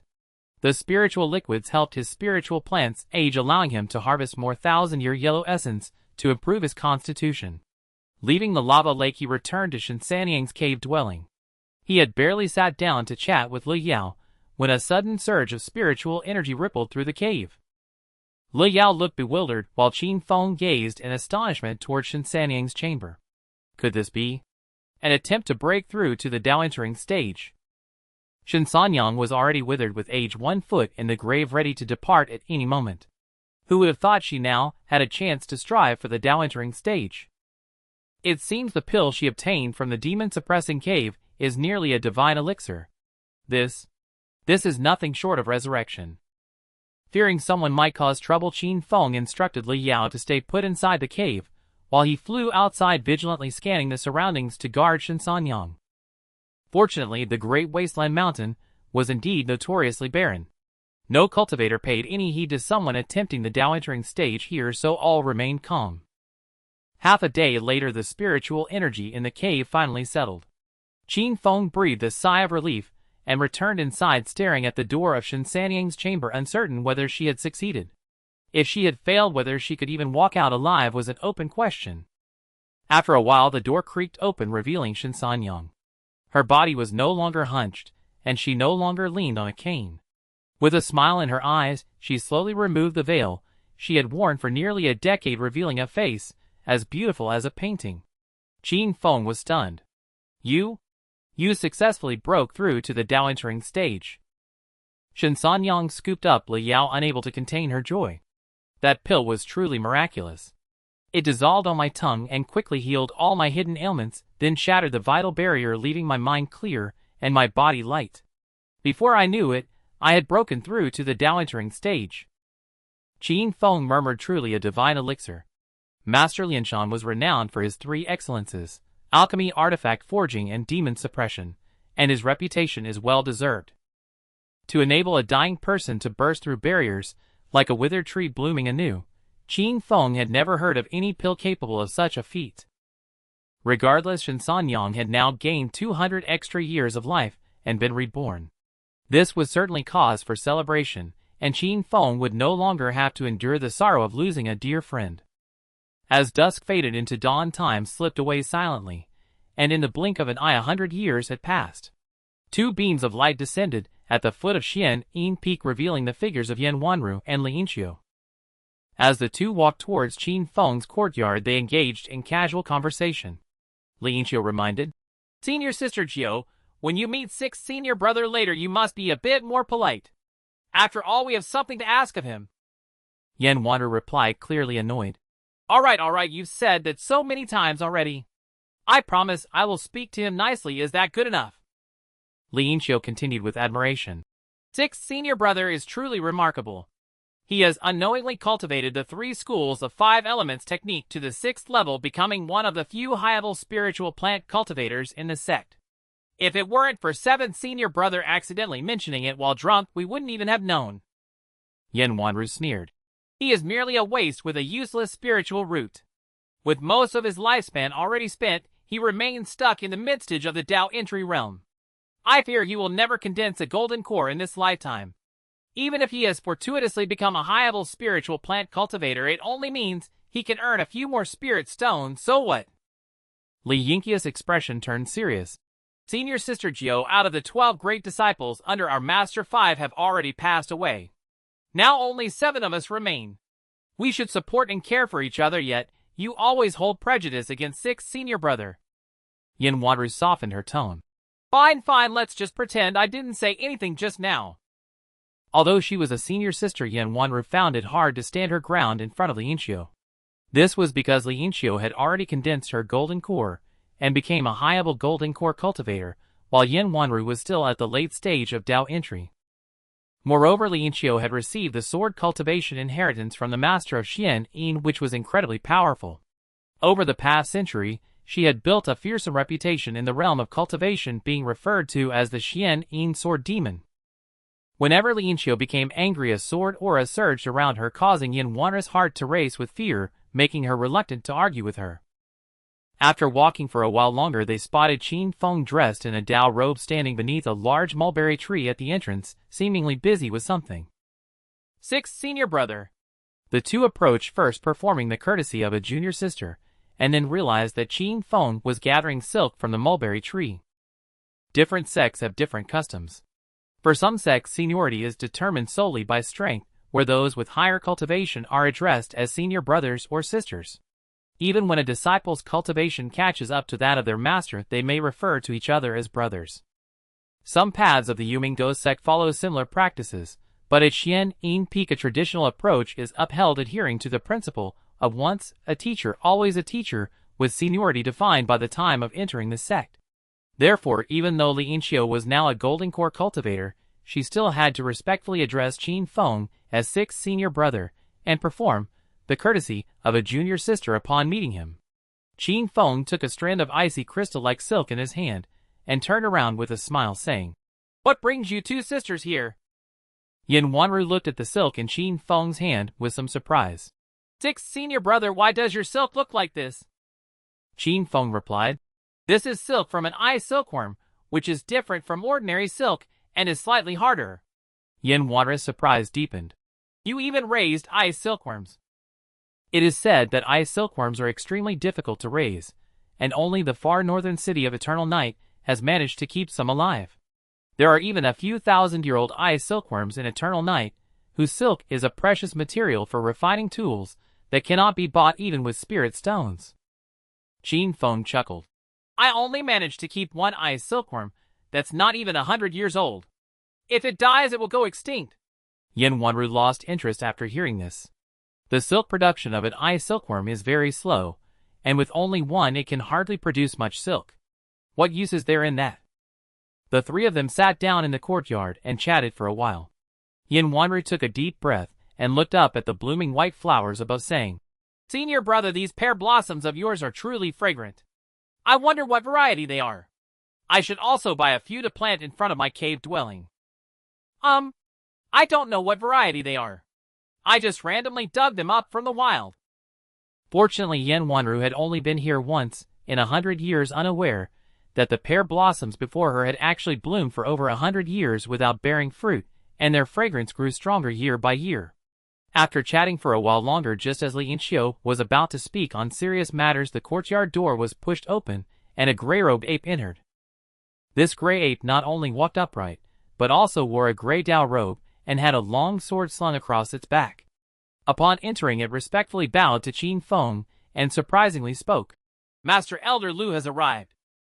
Li Yingqiu and Yin Wanru were both taken aback. "Senior brother, you've taken a monkey as a disciple." Qin Feng chuckled. "You both know that I raised this gray and white ape since my Qi refinement stage. They are quite intelligent. Recently they suddenly started speaking. Since they have been with me for nearly 200 years, I accepted them as disciples, so they can learn and understand the teachings. Just then Liu Yue burst in excitedly from outside. Oh! You two sisters are also here. While speaking, he sat down and poured himself a cup of tea, gulping it down. Brother Umo has a 1,000-year-old heavy building plant he plans to use for alchemy that has inexplicably started to wither. He would like to ask you to help take a look. If it can be saved, he is willing to offer 50 second-tier spirit stones as a reward. I don't have time for that. Wait, how much did you say Elder Yu is willing to pay? Qin Feng instinctively wanted to refuse, but ever since his identity as a high-level spiritual plant cultivator was inadvertently exposed by Liu Yue, people had started coming to him endlessly for help with caring for and treating spiritual plants. After all, in the Yuming Ghost sect there are still a dozen mid-level spiritual plant cultivators, but only 2 or 3 high-level ones. Liu Yue extended a hand. 50 second-tier spirit stones.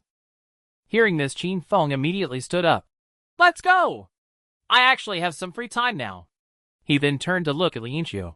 By the way, what were you going to say earlier? Lianqiu chuckled awkwardly. Senior sister Jiu and I also came to ask senior brother for help with treating a spiritual plant. That's fine. After I return from Ghost Gate Peak, I will come to find you. Rest assured, considering we are all fellow disciples, I will give you a 30% discount. As he spoke, he walked out with them, and then they each flew away on beams of light. The moment Qin Feng stepped into the domain of Ghost Gate Peak, the heavens dimmed, and the air grew heavy with gloom. Eerie wails and howls echoed ceaselessly from all directions, sending shivers down his spine. The master of Ghost Gate Peak, the Ghost Daoist, commanded no fewer than 800 disciples, far surpassing the prosperity of Xian'an Peak. As Qin Feng and Liu Yue descended from their flying light, numerous gazes turned toward them sharp with suspicion. An immortal cultivator with a prominent mustache immediately blocked their path, lifting his chin haughtily and glancing at them with detached disdain. Who are you seeking? Uninvolved outsiders may not linger here. Liu Yue smiled amiably. Esteemed fellow cultivator, pray inform Master Yu. We were invited by him. Which Master Yu? There are dozens surnamed Yu on Ghost Gate Peak. How should we know whom you mean? The mustached cultivator asked coldly. Master Yu Mo. As Liu Yue spoke, his smile vanished. Huh? Who are these vagabonds? Master Yu Mo's status is exalted beyond your reach. Do you truly believe he received you so casually? Next time you attempt such deception, at least devise a more plausible pretext. Upon finishing, the mustache cultivator was joined by raucous laughter from his peers. You? Liu Yue flushed crimson with indignation. Unlike Qin Feng, who had spent a century sequestered in his cave abode, Liu Yue was sociable by nature and had visited Ghost Gate Peak over a dozen times. Never before had he been treated with such insolence. Even his tempered disposition could not withstand this affront. Just as he prepared to unleash his fury, a Daoist acolyte emerged from the mountain gate and bellowed, "How dare you? Dare you obstruct my master's honored guests?" Though the acolyte Yu Ming cultivated only at the 2nd or 3rd tier of the cleansed soul realm, even the mustached immortal cultivators trembled before him in silence. Senior brother Yu Ming, they stammered, these two have merely reached the mid-tier of immortal cultivation, yet brazenly address senior uncle Yu as brother. Surely something is amiss. Blind fools. They are senior uncles Qin and Lu of Xian'an Peak. Prostrate yourselves at once. Yu Ming was a clansman nephew of Yu Mo, personally mentored and rigorously trained by him. As the Ghost Daoist's second direct disciple and a golden core cultivator of mid-tier refinement, Yu Mo held unparalleled prestige on Ghost Gate Peak. Thus, Yu Ming's words carried absolute authority. Without hesitation, the others bowed deeply, murmuring in unison, greeting senior uncles Qin and Lu. Neither Liu Yue nor Qin Feng deigned to hold the matter against them. With only a slight nod, they followed Yu Ming inward. After the trio departed, the mustached cultivator frowned deeply. Where did these senior uncles spring from? I've never laid eyes on them. The one named Lu does seem faintly familiar, but the one named Qin is utterly unknown to me. These cultivators routinely guarded the mountain gates, seizing opportunities to extort minor tributes from messengers. Yet Liu Yue had always arrived accompanied, prompting the mustached cultivators to keep their distance. Another voice, confident and assured, interjected, they hail from Xian'an Peak and stand as peers of senior uncle Yu Mo. Surely they must be Liu Yue, the sleek-clad saber and Qin Feng the gentleman's sword. Still unheard of. Does anyone recall the Sixth Sect invasion over a century ago? It is said that this gentleman's sword Qin Feng publicly dishonored Lin Weiner, the celestial maiden of Wuchen Monastery, before countless witnesses. Ah, so this is the revered lust demon himself, the paragon we all aspire to emulate. Unlike the rest of Ghostgate Peak, Master Yumo's residence stood apart ornate beams and painted rafters, delicate bridges arching over flowing streams, a haven of refined elegance. Brother Qin, please examine this millennium-old Paris polyphila. What ailment afflicts it? Umo urgently led Qin Feng into his medicinal herb garden, his expression taut with anxiety.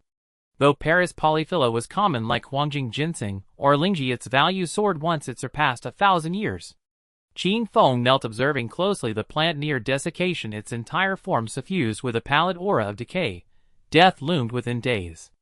Though its most precious part lay buried deep in the soil, the root system. If the stem perished, the roots would surely follow. Umo had labored for years preparing to break through to the latest-stage golden core realm, and this millennium-old Paris polyphila was an irreplaceable ingredient for his alchemical furnace. Should the plant wither and lose its spiritual essence, even spirit stones would prove useless in acquiring a replacement on short notice, risking irreparable delay and forfeiting the critical window to consume the pill and ascend. Thus Umo pressed Qin Feng anxiously. Brother Qin, can your 6th level spring breeze and drizzle art revive it? The 6th level spring breeze and drizzle art possessed a singular virtue. Its rain could restore withered spirit plants to verdant life and coax dormant branches into bloom, precisely why Umo had summoned Qin Feng without delay. Qin Feng remained silent, studying the plant intently for a long while before murmuring, "Senior brother, this millennium-old Paris polyphila wilts not from drought, but because its roots are infested with black carapace beetles." Black carapace beetles. Both Umo and Lu Yue stared bewildered.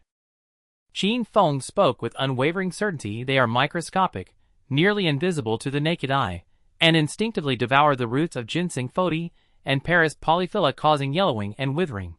My own spirit field suffered identical infestation. I cannot be mistaken." "Then can you eradicate them?"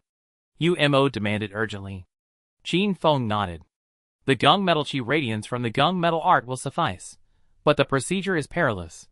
Senior brother, I require your protection." Without another word, Qin Feng settled cross-legged, placing one hand upon the plant. Guided by his divine sense, countless threads of gung metal chi radiance surged deep into the soil, swiftly locating a swarm of obsidian beetles. The beetles had burrowed entirely into the plant's root network. At the first touch of the radiant chi, a savage, malevolent aura erupted, proof that they were no ordinary pests. A novice spirit farmer attempting such eradication would risk catastrophic backlash, shattering their own divine sense. But Qin Feng had mastered the gung metal art to its 6th level. His radiance blazed with unprecedented intensity, golden and dense as a storm cloud, enveloping the beetles, completely crushing them methodically. After roughly 1 incensestic's duration, sweat drenched Qin Feng's brow and back. Umo leaned toward Lu Yue, whispering doubtfully, "Could anything go awry? If this millennium-old Paris polyphila is ruined?" Before he could finish, Qin Feng withdrew his technique, opened his eyes, and smiled. "Mission accomplished. The black carapace beetles are wholly eradicated." After Qin Feng used the gung metal chi to slay the black shell beetle, he once again cast the spring breeze and rain transformation art. Subsequently, the Millennium Paris polyphila, which had been on the verge of withering before his eyes, gradually revived with verdant vitality, shimmering brilliantly under the sunlight. Umo was overjoyed and patted Qin Feng on the shoulder with excitement. "Junior brother Qin, you really have a way. If you ever need help with anything in the future, feel free to come to me." With that, he took out 52nd grade spirit stones and handed them to Qin Feng. Qin Feng weighed the spirit stones in his hand, feeling a surge of delight. "This deal is far better than running a street stall. I truly hope senior brother Yu's medicinal garden has problems every day." The three returned to the hall to drink and chat. Toward the end, Qin Feng casually asked Umo some questions about condensing the return pill. Umo smiled and said, "Junior brother, you are only at the mid-stage of Dao entry yet. You are already concerned about breaking through to the golden core stage. Isn't that a bit too ambitious?" Qin Feng replied, "I have been at the mid-stage of Dao entry for quite some time now. I might break through to the late stage any day. It's better to be prepared. UMO, in a good mood at the moment, elaborated further. To condense the return pill, one must first achieve perfection in Dao entry, then harmonize the dragon and tiger, gather Qin and Li, and reach the state where the 3 souls are clear and the 7 poisons are reborn. Only then can one use one's own body as a furnace and one's true essence as the catalyst to forge a 9-grade return pill. Although UMO only spoke in general terms, Qin Feng listened with intense focus, while Lu Yue beside him yawned listlessly, showing a distinct lack of interest. This was because on the surface both master and disciple appeared to be at the mid-stage of Dao entry. In reality, Qin Feng had successfully broken through to the late stage of Dao entry 20 years ago, and was now preparing for the Golden Core stage. When Qin Feng and Lu Yue took their leave, UMO warmly escorted them all the way to the gates of Guimen Peak. Before parting, UMO suddenly asked, I wonder how many layers of the 36 Lesser Heaven Band's junior brother Qin has mastered. I have discovered a former cave dwelling in the northern part of Yuming Mountain. Before he could finish, Qin Feng quickly replied, My spiritual root is too poor and cultivation is difficult. I have little time to study the 36 Lesser Heaven Bands. I have only mastered the first 9 bands. UMO was well known in the Netherghost sect for his constant exploration of secret realms and ancient caves, and he was always plagued by bad luck. For instance, 100 years ago, they went to the Sun Moon Cliff of Shaohan Mountain to search for treasure, but the caves suddenly collapsed and the band's power surged and rebounded, killing countless people instantly. UMO himself was severely injured. At that time, if Lu Yue hadn't gone back to the sect for reinforcements, he too would have perished there. In Qin Feng's view, UMO carried a bit of ill fortune, and it was best to keep some distance. Upon returning to Xian'an Peak, Qin Feng first visited the caves of Lianxiu and Yin Wanru to help them solve the troubles in their medicinal gardens. Naturally, he still charged a fee for his efforts, claiming to give them a 30% discount, though the discount for Yin Wanru was based on a pre-inflated price depending on the difficulty. After a full day's work, when he returned to his own small courtyard, the sky had already darkened completely. Song Yuan immediately boiled water and brewed a cup of tea for Qin Feng. After drinking, Qin Feng asked Song Yuan, Where is your junior sister? Song Yuan replied, Junior sister went to the Ju-Ing Cave on Dahuang Mountain to play with senior sister. Qin Feng now had 3 disciples. The eldest was his adopted daughter Li Yao. The second was Song Yuan, whom Qin Feng named Yuan Hua. The third was the white ape, whom Qin Feng named Yuan Ming, because she shared his love for tea ceremony. These 2 apes were rare breeds among primates, highly intelligent, and had been absorbing the essence of the sun and moon since childhood. Their lifespans far exceeded those of ordinary monkeys. About 30 years ago, Qin Feng used a Millennium Fleece Flower root to refine pills, but accidentally caused an explosion, destroying all the medicinal ingredients in the cauldron. He casually dumped the remains under a mulberry tree. Unexpectedly, the 2 apes dug up the Millennium Fleece Flower root and shared it. Suddenly, the horizontal bone in their necks broke, and they began to speak human language. It turned out that the ancestors of these 2 apes could speak human language, but their descendants had a horizontal bone obstructing their speech. After consuming the Millennium Fleece Flower root, they were reborn through the spiritual medicine, and no longer had any impediment to speaking. Qin Feng then went to the market and spent a large sum to buy a cultivation technique suitable for demon beasts, the moon essence art which he taught to them. Both now had cultivation levels equivalent to the 5th or 6th layer of the soul purification stage. Generally speaking, Song Yuan, or Yuan Hua, was honest and diligent not only in his cultivation, but also showing talent in the way of spiritual plants. He had become a good helper for Qin Feng. In contrast, the female ape Yuan Ming was extremely lively and restless, unable to sit still. She was close to Li Yao and often went to Dahuang Mountain to play with her. Qin Feng told Yuan Hua to go practice, then sat alone under the spiritual fruit tree to meditate. The spiritual energy under the tree was extremely abundant, now rivaling some caves at the peak of Xian'an Peak. Over the past century, countless events had occurred with turbulent times and increasingly fierce battles among the forces of Dao and Demon. However, Qin Feng had mostly stayed hidden in his courtyard on Xian'an Mountain and at Floating Cloud Cave, so he was largely unaffected. Only 50 years ago, when the Nethergo sect held another blood sacrifice competition, Qin Feng, though, at the midstage of Dao entry, still spent 5 harrowing days in the Demon Fall Valley. During the competition, his 8th and 12th junior brothers perished in the valley, never to emerge, and it was unclear who had killed them. Later, his 11th junior brother also died during a journey at the hands of Luo Chuan, the 7-star sword of the Wuchen Temple. Adding to the losses were his 3rd senior brother Chao Yu, who died of old age, and his 5th senior brother, who had died earlier. At this point, under the tutelage of the Xian Yin master, only 7 disciples remained: the eldest Li Shaoshan, the 2nd Xiong Lai, the 4th Lin Yidao, the 6th Qin Feng, the 7th Li Yue, the 9th Yan Wanru, and the 10th Li Yinxiu. Other peaks also suffered from severe talent depletion.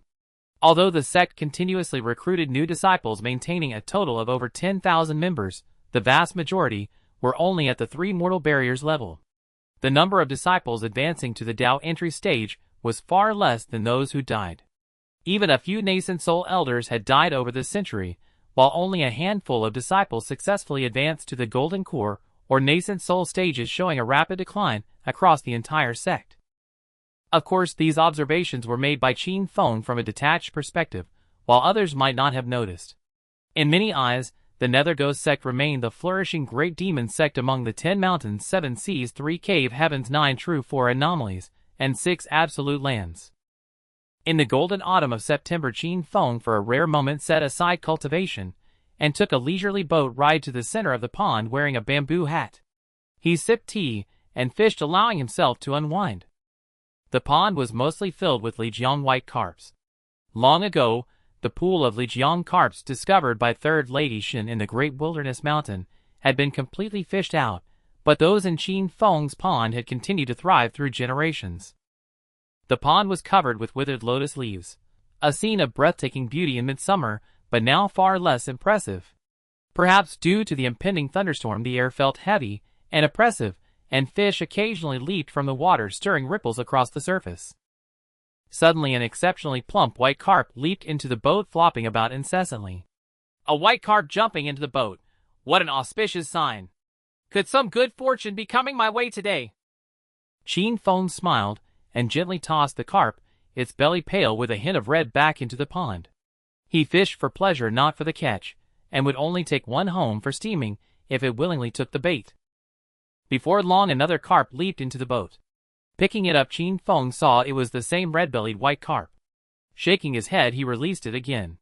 Yet after a while, the carp jumped into the boat a 3rd time. It seems you really have a taste for steaming, don't you? Qin Feng chuckled, intending to toss the stubborn carp away. But noticing its unusual intelligence and the serendipity of its 3 visits, he felt a stir in his heart. He breathed a stream of true qi onto the carp before gently releasing it. Qin Feng had once read an idle book claiming that carps were the most favored of fish by heaven. Though extremely weak, ordinarily they could transform into dragons or flood dragons upon encountering an opportunity. The book also told a story of a low-ranking cultivator who accidentally blew a breath of true qi onto a carp. The carp later turned into a dragon maiden and married him. Thinking of this, Qin Feng shook his head with a wry smile. Whenever he fished, his mind would wander freely, lost in such fanciful thoughts. Suddenly, Yuan Hua rushed over from the spirit field, letting out pained, strange cries. Qin Feng leaped to Yuan Hua's side and saw his face swollen like a monkey's rear. Stung by wasps. How could you be so careless? He took out a box of ointment and applied it to Yuan Hua's face. Yuan Hua grinned through the pain. Master, when I was turning the soil for the eye cicada flowers, a swarm of purple bees suddenly flew out and pierced straight through my protective qi. I couldn't fend them off. Oh, is that so? Qin Feng was intrigued. He told Yuan Hua to rest, and then walked alone toward the spirit field behind the house. A short while later, when Qin Feng saw the purple bees flitting among the flowers gathering nectar, he was overjoyed. No wonder a white carp jumped into my boat 3 times today. Good fortune has indeed arrived. These purple bees were called purple jade bees. The purple honey they produced was a precious substance, not only sweet and delicious, but also capable of directly increasing one's internal true qi. Moreover, the swarm before him was sizable, meaning there must be a queen bee in the hive. The royal jelly produced by the queen had even broader applications, serving as an important auxiliary ingredient for refining certain elixirs and fetching a high price. Even the hive itself could be used to make healing and detoxifying pills. Truly a treasure from head to tail. Qin Feng quickly located their hive, and indeed spotted the queen bee and the king bee moving about. The spirit field before him, after years of careful cultivation, had been upgraded to a third-grade field. The surge in spiritual energy, there was likely a key reason the purple jade bees had chosen to build their hive. Qin Feng immediately returned to make a beehive, and then took out several apricot yellow formation flags from his storage pouch, setting up a simple array near the hive. In truth, a swarm of purple jade bees was quite formidable, but generally did not attack humans unprovoked. Yuan Hua must have struck near the hive, with his hoe startling the bees, and getting stung so badly. He was simply unlucky. This unexpected windfall lifted Qin Feng's spirits. He had been quite short of spirit stones lately. The dragon tiger pills and other elixirs from the glazed pagoda were nearly depleted, and he still had a long way to go before reaching the perfection of the Dao entry stage. Thus he had to spend a large number of spirit stones to purchase elixirs that could enhance his cultivation. Otherwise, with his inferior spiritual root aptitude, and no elixirs to boost his power, it would take ages to achieve Dao entry perfection. The path of cultivation grew harder with each step. Qin Feng had already been cultivating for about 170 years, with 130 years of lifespan remaining. Time seemed ample, but just as cultivators in the Mortal 3 barriers saw their chi and blood decline after 50 or 60, drastically reducing their chances of breakthrough, Dao entry cultivators would begin to experience a gradual decline in their physical chi and blood after 220 years. Therefore, Qin Feng needed to reach Dao entry perfection, and then attempt to break through to the golden core stage within the next 50 years, a rather tight schedule. Of course, tight as it was, he must not let it disturb his mind. Relaxing appropriately, as he did today, was essential to maintain a balance between tension and ease. Otherwise, haste would only lead to failure. The next morning, as the sun rose, the morning dew on the spirit field in the courtyard, illuminated by sunlight, turned into wisps of light, mist lending an immortal air to the yard. A beam of light flew in from the horizon and landed before the courtyard, revealing a graceful young maiden. She pushed open the gate and stepped inside, immediately spotting Qin Feng sitting under a pear blossom tree, breathing and cultivating. Not daring to disturb him, she stood respectfully to one side, barely daring to breathe. Not until the sun was high in the sky did Qin Feng finish his session and slowly open his eyes. Seeing the girl with dew-drenched hair, he smiled.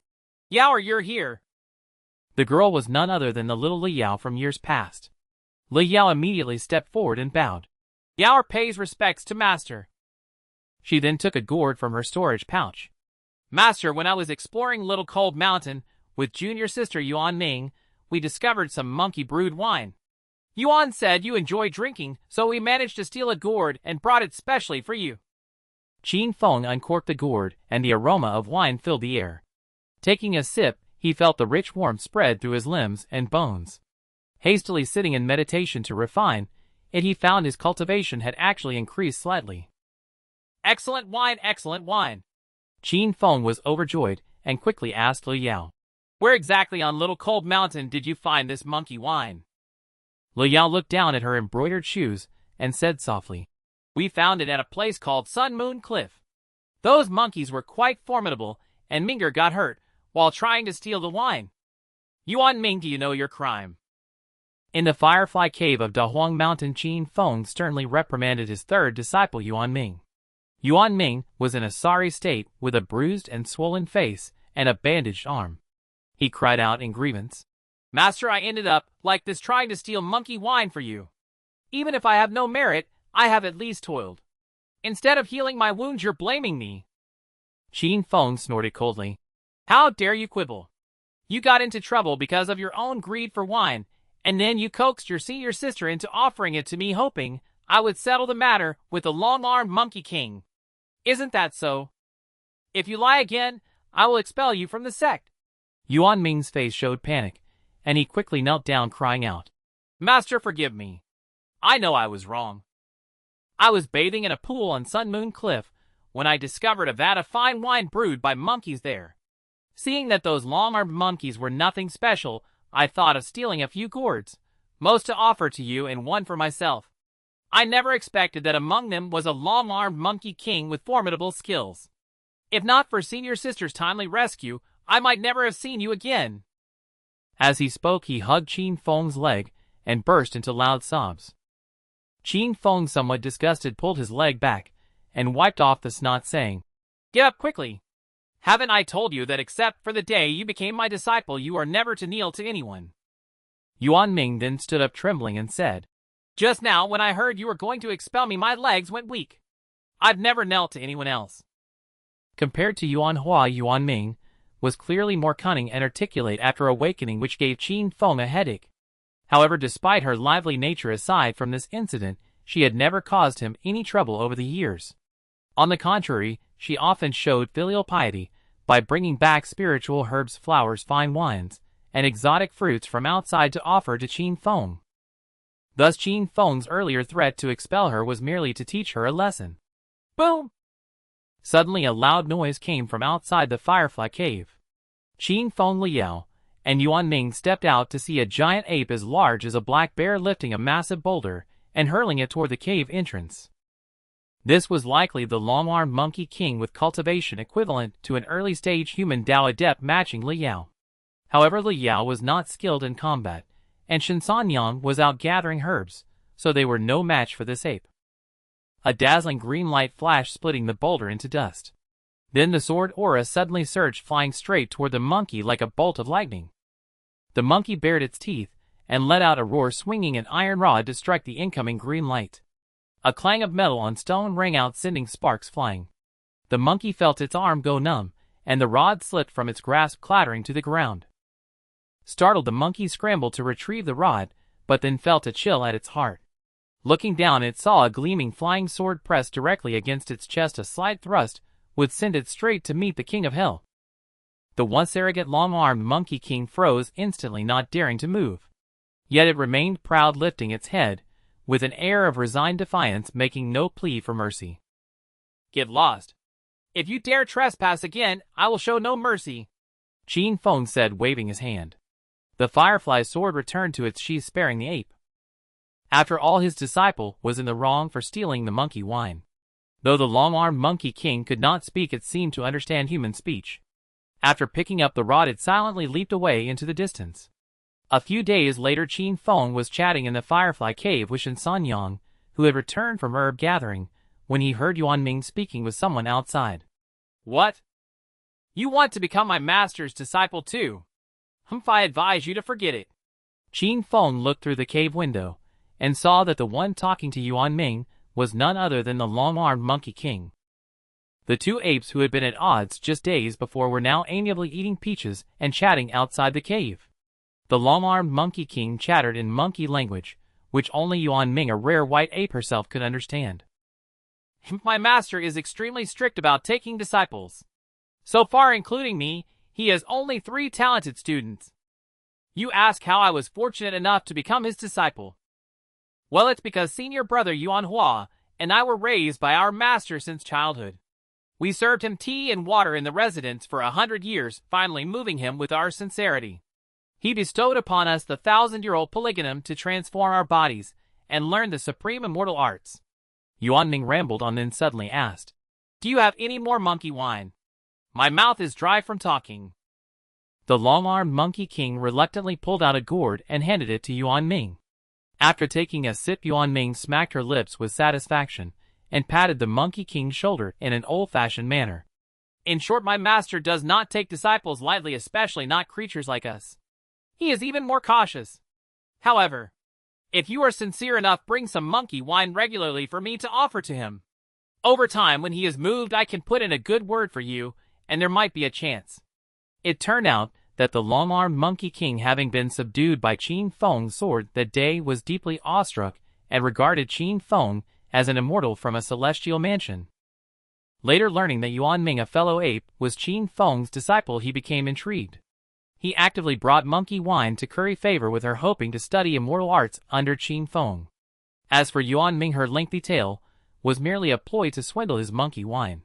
"While gathering herbs in the northern part of Nether Mountain, I came across a pill recipe." Inside the cave, After chatting with Qin Feng for a while, Shen Sanyang hesitated briefly, then took out a piece of parchment and handed it over. Qin Feng glanced at it, his eyes lighting up.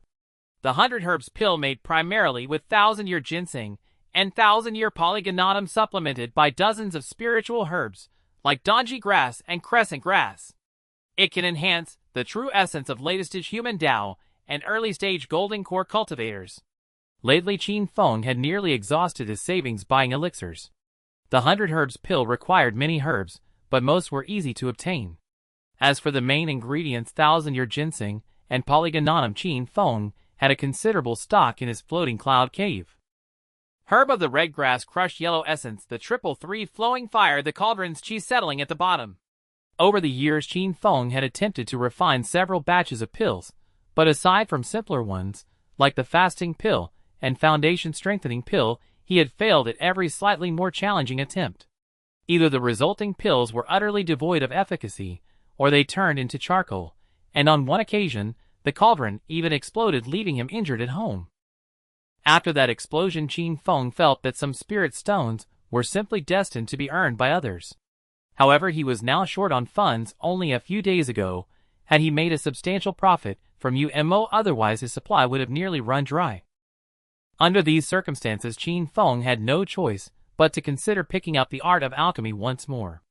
Incidentally, Shen Sanyang, perhaps due to her upbringing in a physician's family, had a keen sensitivity to where spiritual herbs and exotic flowers grew, often discovering medicinal materials in places others overlooked.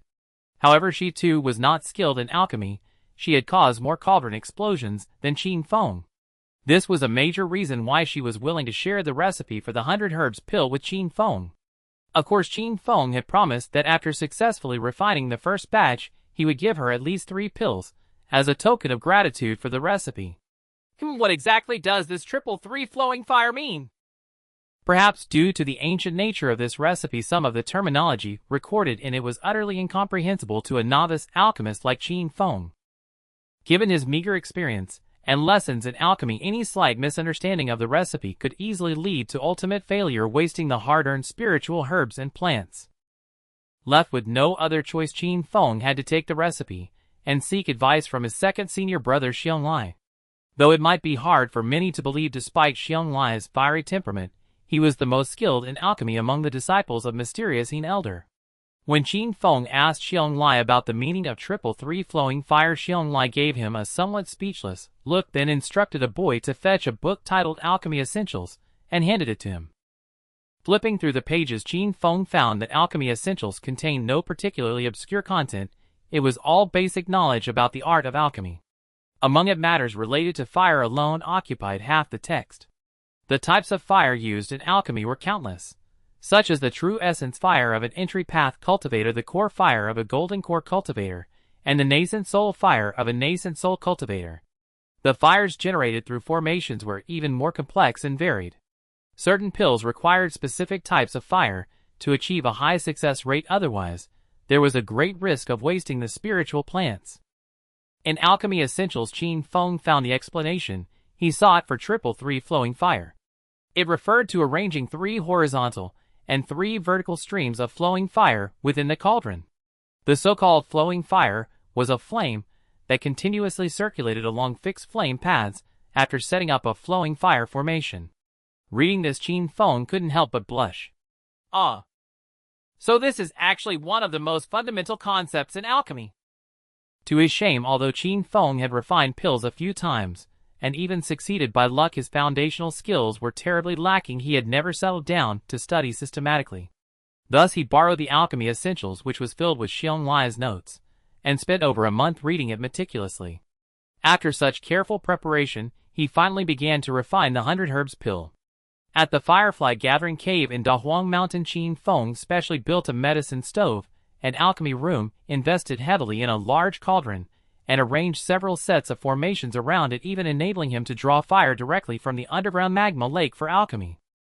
After placing a few second-grade spirit stones and activating the flowing fire formation, the alchemy room was brightly illuminated inside and out, and the temperature began to rise rapidly.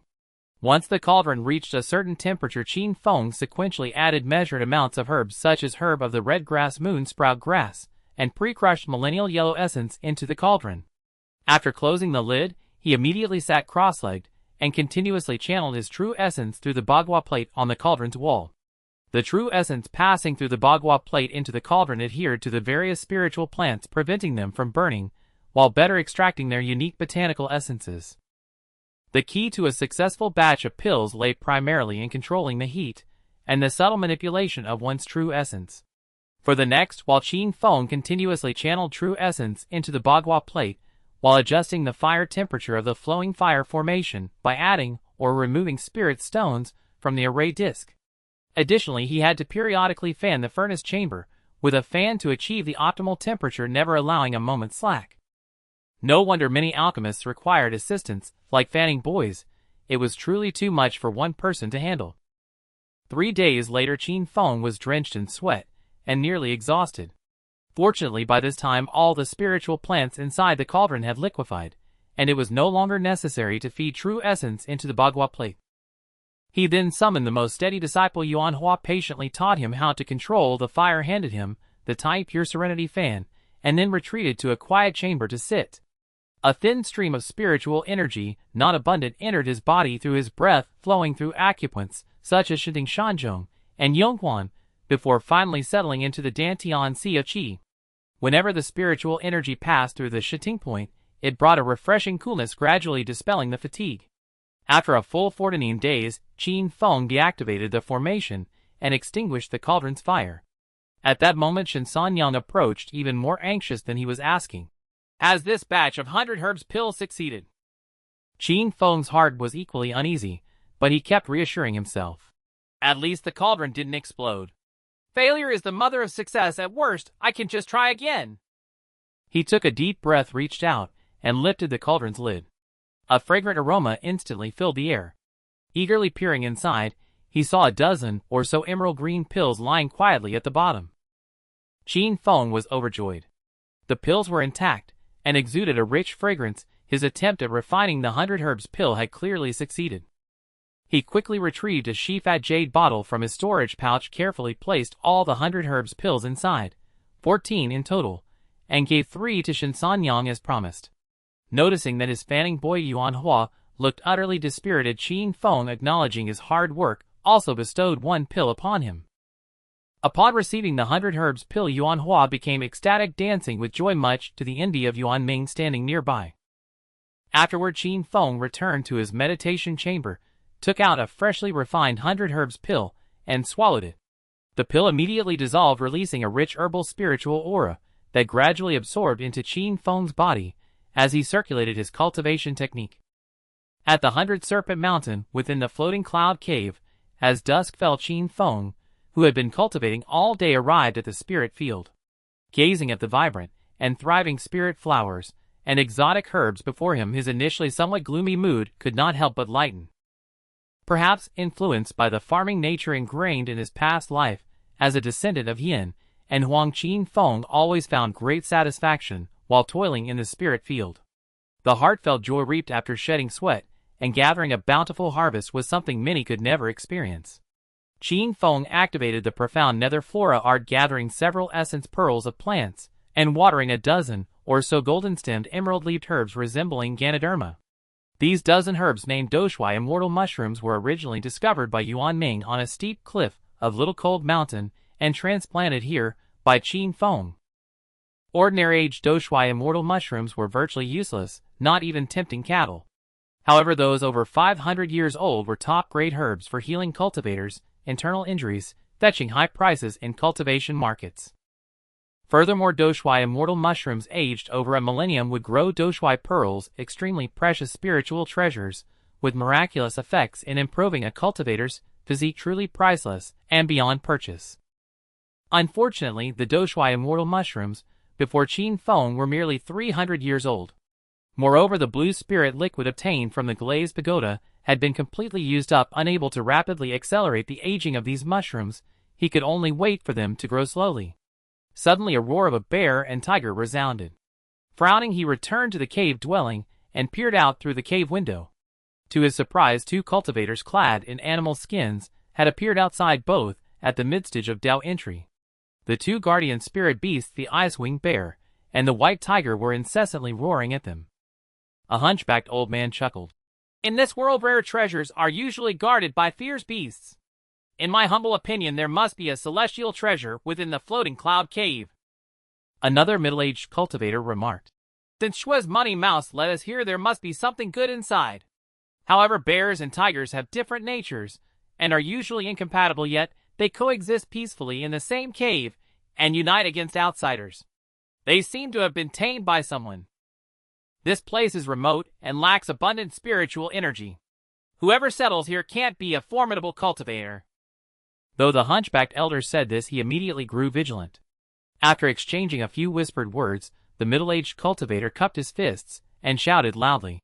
Shui Jiang of the Shui clan and Huang Yugong of the Huang clan from 100 Serpent Mountain. While seeking treasures with our money mouse, it inadvertently trespassed into your precious domain and lost contact. Please, fellow cultivator, open your cave and allow us to retrieve the mouse. We shall surely offer generous thanks. Silence enveloped the surroundings, and even the incessantly roaring ice-winged bear and white tiger quieted down, retreating to the side. Only the crows on nearby branches occasionally let out harsh cries. Shui Jiang and Huang Yugong exchanged glances, smiles spreading across their faces. If the person in the floating cloud cave were a formidable senior cultivator, they would have long since burst out in fury upon hearing their audacious request to search the cave. How could such calm prevail? Greatly reassured, Shui Jiang shouted again. Since you do not answer, we shall take your silence as consent.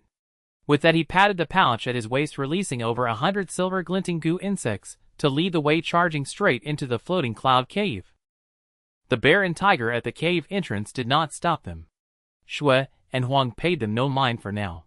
Once inside, they felt a chilling wind rise, sending shivers down their spines. Then from the darkness ahead, a greenish gloomy flame floated up, growing denser. Without warning, it shot forward like a meteor. Wherever the Yin flame passed, Shui Jiang's silver goo insects perished like moths drawn to fire, reduced to ashes. Profound Yin true flame! Shui Jiang was startled. The flame exuded such a frigid aura and effortlessly incinerated his silver goo insects. It could be none other than the renowned profound Yin true flame. As far as Shui Jiang knew, any cultivator touched by this profound Yin true flame would be utterly cremated in an instant, their soul unable to escape or reincarnate. A truly sinister and formidable power. For a moment, Shui Jiang felt the urge to retreat. However, his companion Huang Yugong, the greediest of the pair, knowing that treasure lay within the floating cloud cave, was unwilling to let it go so easily. Huang Yugong bellowed. You petty trickster, don't try to intimidate me. Witness the might of my 100 poison goo. As he spoke, from the hump on his back a swarm of thousands of goo insects emerged, like a black cloud accompanied by a thick, foul, toxic mist buzzing as they surged forward in a sky-covering tide. These 100 poison goo insects, upon contact with the profound Yin true flame, quickly turned to ash, but devoured a mouthful of the flame before dying. Due to their vast numbers, they momentarily halted the advance of the Yin flame. Huang Yulong sneered, formed hand seals, and pointed forward. Countless toxic mists bypassed the Yin flame, swirling toward a shadowy figure in the depths of the cave. His poison mist, if it touched a cultivator's skin, would cause immediate decay. Inhaling even a wisp would render even immortals helpless. At that moment, Huang Yulong suddenly noticed that the figure ahead held a fan which it lightly waved. Instantly a fierce gale swept through the cave, stirring up sand and stones, nearly knocking them off their feet. His toxic mist was swiftly dispersed by the wind. Worse still, the profound Yin true flame, fueled by the wind, blazed intensely, reducing the thousands of 100 poison goo to ashes, as if sweeping away autumn leaves. Only then did Huang Yugong's courage shatter. He hurriedly turned to flee the floating cloud cave, but felt his steps falter. Looking down, he saw a fiery red whip coiled around his ankle. Hindered, Huang Yugong was instantly engulfed by the profound Yin true flame. With a single scream, he was consumed by the greenish gloomy fire, leaving no trace. Witnessing this, Shui Jiang was terrified out of his wits, his legs weak. He immediately knelt and kowtowed, pleading, Spare me, senior. I have carelessly offended you, deserving of death. I offer 100 second-grade spirit stones as atonement. With that, he hastily emptied his storage pouch, piling up spirit stones, though most were first grade, with a total value estimated around 80 second-grade spirit stones. and the remaining 22nd grade spirit stones. From the dark recesses of the cave came a hoarse, chilling voice. Shuijiang quickly replied, I am the direct grandson of the 100 Serpent Mountain clan leader. If you, senior, will show mercy, I will find a way to gather the remaining stones upon my return. After a long silence, the hoarse voice spoke again. Very well, I'll give you a chance. Open your mouth. Shuijiang dared not hesitate. He opened his mouth wide, and suddenly saw a crimson goo insect fly in. Before he could react, it had burrowed into his body. In the floating cloud cave, Shuijiang had already departed. Qin Feng gently waved the Tai Chinging fan in his hand, his head bowed in deep contemplation. The pill he had made Shuijiang swallow was the linked heart goo, consisting of a male and a female. As long as Qin Feng killed the female goo he kept on his person, the male goo would self-destruct and die. This linked heart goo was extremely poisonous. Once it self-destructed, even if it didn't shatter Shuijiang's internal organs on the spot, the venom within the goo would be enough to kill him. Qin Feng had cultivated these goo in his spare time, following the records in the secret manual of immortal goo. Besides these, he also had Mandarin duck goo, heart loss goo, soul loss goo, and others waiting for the right opportunity to use them. The reason Qin Feng planted the linked heart goo in Shuijiang was to prevent him from using the excuse of gathering the remaining spirit stones to leave, and then summon his clansmen to cause trouble. Additionally, Qin Feng intended to use this leverage to coerce Shuijiang into bringing back more of the Shui family's goo insects. The thousands of goo insects Qin Feng had obtained back then had all hatched long ago. After devouring each other, they had evolved into 20 golden goo insects, a formidable trump card he had never revealed. After that, although Qin Feng had found some goo insects in the 100 Python Mountains, they were only suitable for refining functional goo like the linked heart goo and heart loss goo. In terms of lethality, they were far inferior to the Shui family's silver and golden goo insects. This chance capture of Shuijiang might greatly alleviate Qin Feng's long-standing problem of a severe shortage of goo insects. Squeak, squeak! Suddenly the sound of a rat reached his ears. Qin Feng grabbed through the air, and a furry rat covered in coin-like spots flew into his hand. This should be the money rat Shuijiang had mentioned. Qin Feng knew a thing or two about it. The money rat was extremely sensitive to the aura of rare spiritual herbs and flowers, seeking them out to eat. It was also very picky, refusing those of lower quality. Thus some people raised them specifically to find immortal flowers and medicinal herbs. However, due to their scarcity and the considerable cost of raising them, only large families and sects typically own them. On a whim, Qin Feng released his divine sense, erased Shuijiang's imprint on the money rat, and engraved his own unique mark upon it. Then he fed the rat a moon sprout herb and set it down. The money rat immediately burrowed into the ground, rapidly tunneling out of the cave. Half a day later, as Qin Feng flew through the air on his sword, silently sensing the money rat's movements, he suddenly saw ahead a towering cliff that seemed to scrape the sky, shrouded in vast mist and thick with a malevolent aura. Knowing it was no safe place, he intended to go around. But at that moment, the money rat had already burrowed into a hollow in the middle of the high cliff.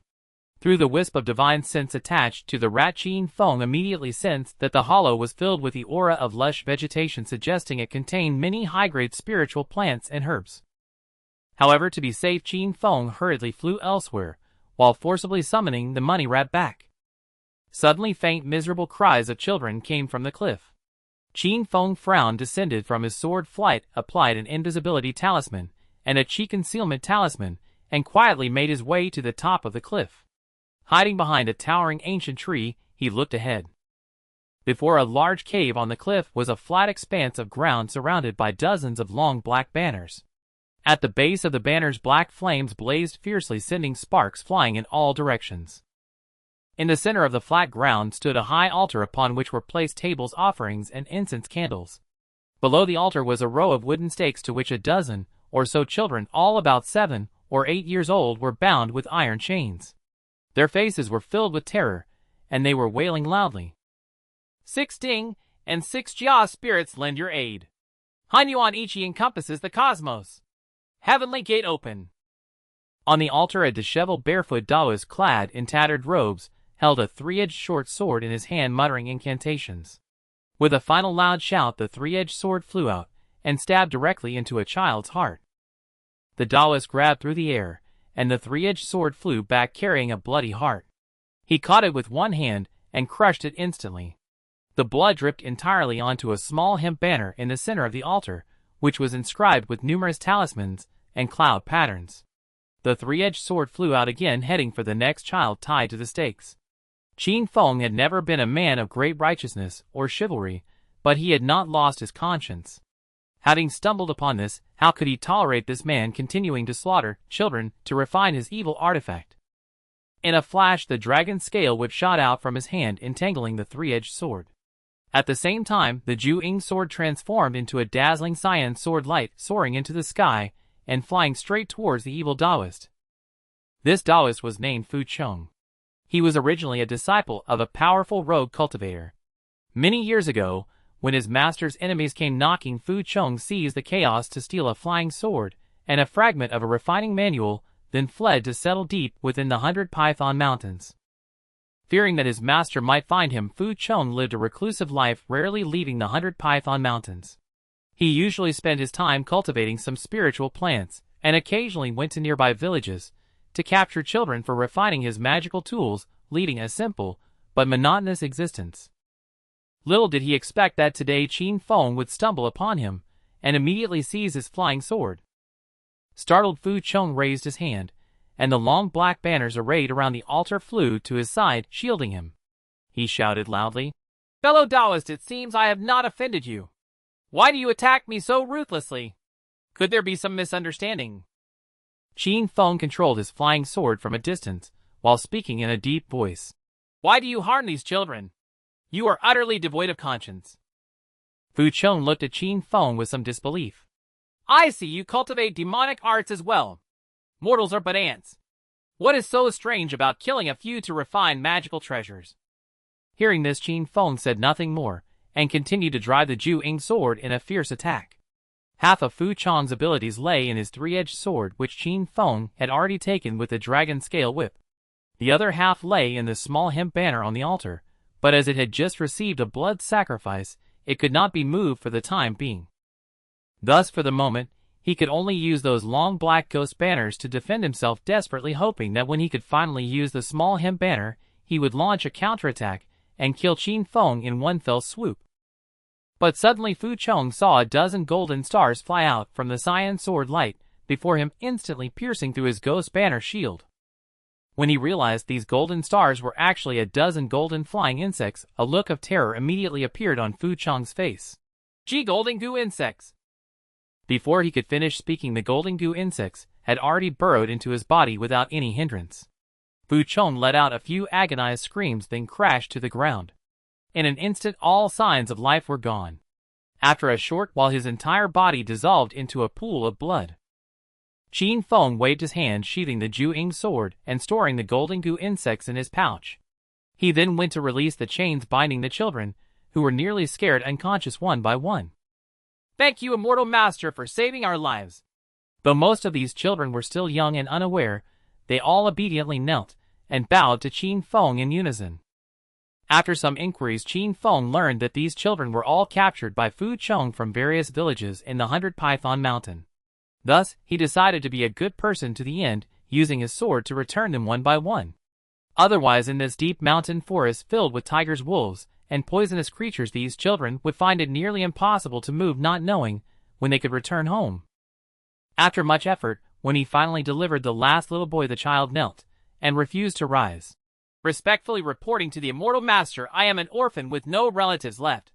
I earnestly ask the immortal master to take me as a disciple." Qin Feng shook his head in refusal. "I do not easily take in disciples. Which village are you from? I will send you back there." The child repeatedly bowed until he bled from his forehead. "If it weren't for the immortal master, I would have been killed by that demon earlier. Even if I cannot become your disciple, I would willingly serve the immortal master by fetching tea, sweeping the floor, and repaying the great kindness of the immortal master." In a daze, Qin Feng seemed to see his past self kneeling before the Xian master, desperately pleading to be accepted as a disciple. If the Xian master had not taken him in as a disciple back then, he would have probably turned into a pile of white bones by now, with grass on his grave standing a yard high. After pondering for a while, Qin Feng sighed lightly and took out a jade tablet from his storage bag. Place your hands on the jade tablet. If you lack immortal roots, then all of this is in vain. Upon hearing this, the child nervously pressed his small hands on the jade tablet, and immediately 2 rays of light, one red and one yellow, floated up. Not bad, you actually have the excellent qualities of both fire and earth spiritual roots. Qin Feng was both surprised and delighted. I still need a boy to guard the alchemy furnace, so you can stay by my side for now. As for becoming a disciple, we can discuss that later. To be cautious, Qin Feng did not immediately accept the child as a disciple, as children are unpredictable. He decided to wait a few years to determine whether to take him in or not. Even so, the child was so overjoyed that he jumped up, unable to hide his joy on his face. Qin Feng asked him, "What is your name?" The child replied, "My name is Qin Jin. I live in Hongshan village. Before my parents passed away, I attended a private school for a few years." Qin Feng only asked for his name, but Qin Jin poured out all his personal history.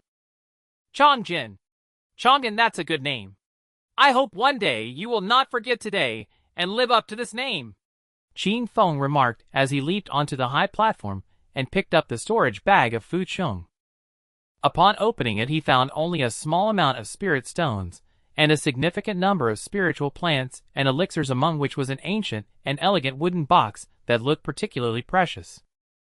Qin Feng thought the box contained some precious elixir, but when he opened it, he discovered a somewhat damaged book instead, with the ancient script reading Secret Magic 3 references Tianfu supplement. Qin Feng immediately laughed. "Aha, what an outrageous claim. What is this to dare to call itself a Tianfu supplement?" He disdainfully flipped through a few pages, but his expression gradually became serious. 66 True Essence Gourd refined using the souls of 36 boys and girls born under the 12 zodiac signs of Yang.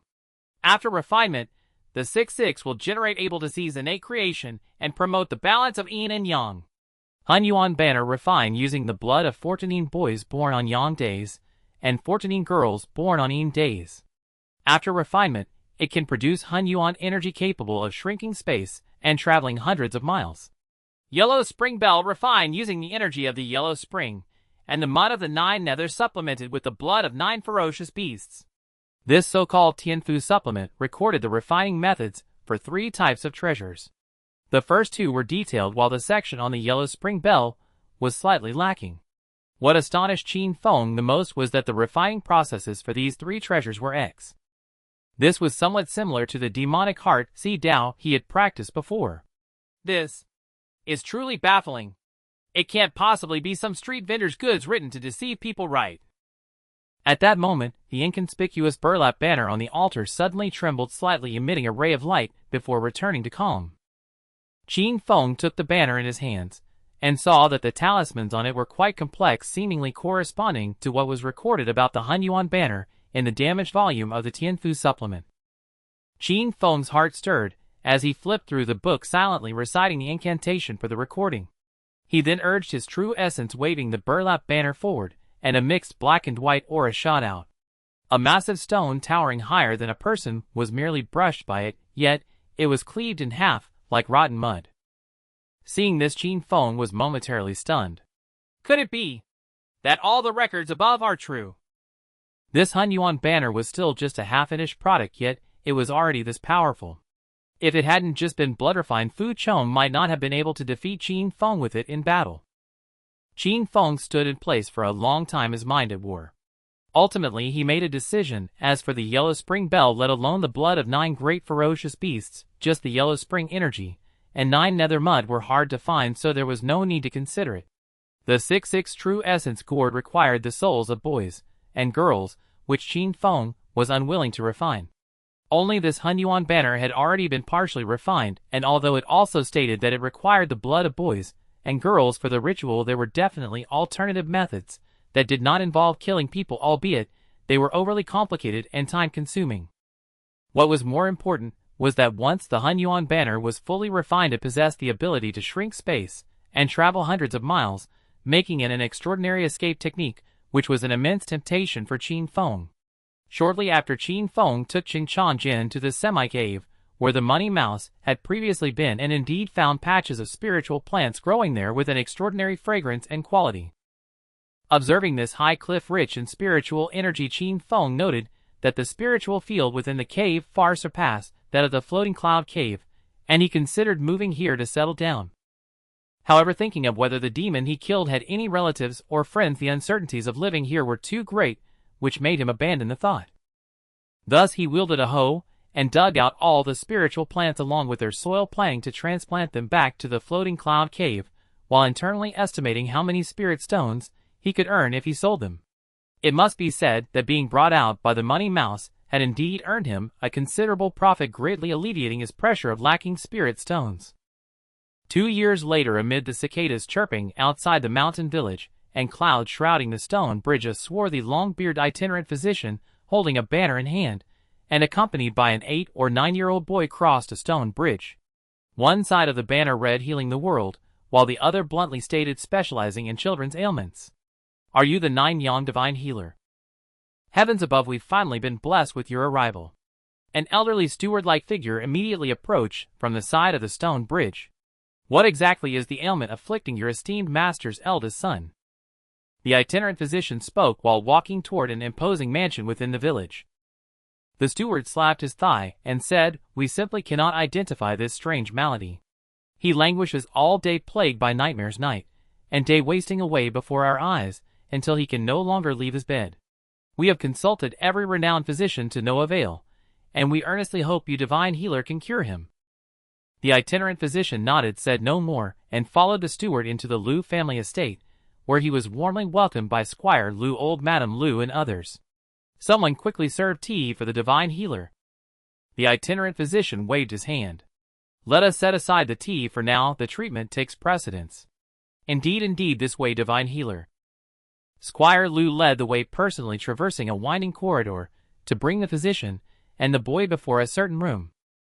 He pushed open the door, about to enter with his wife, old Madam, and the steward, when the physician's gaze sharpened. "Are you not aware of my rules?" Squire Liu froze for a moment, then slapped his forehead. I know. Please, divine healer, enter. We shall wait outside." Only then did the physician nod, propping his banner by the door, and stepped inside, with the boy carrying the medicine chest, closing the door behind them.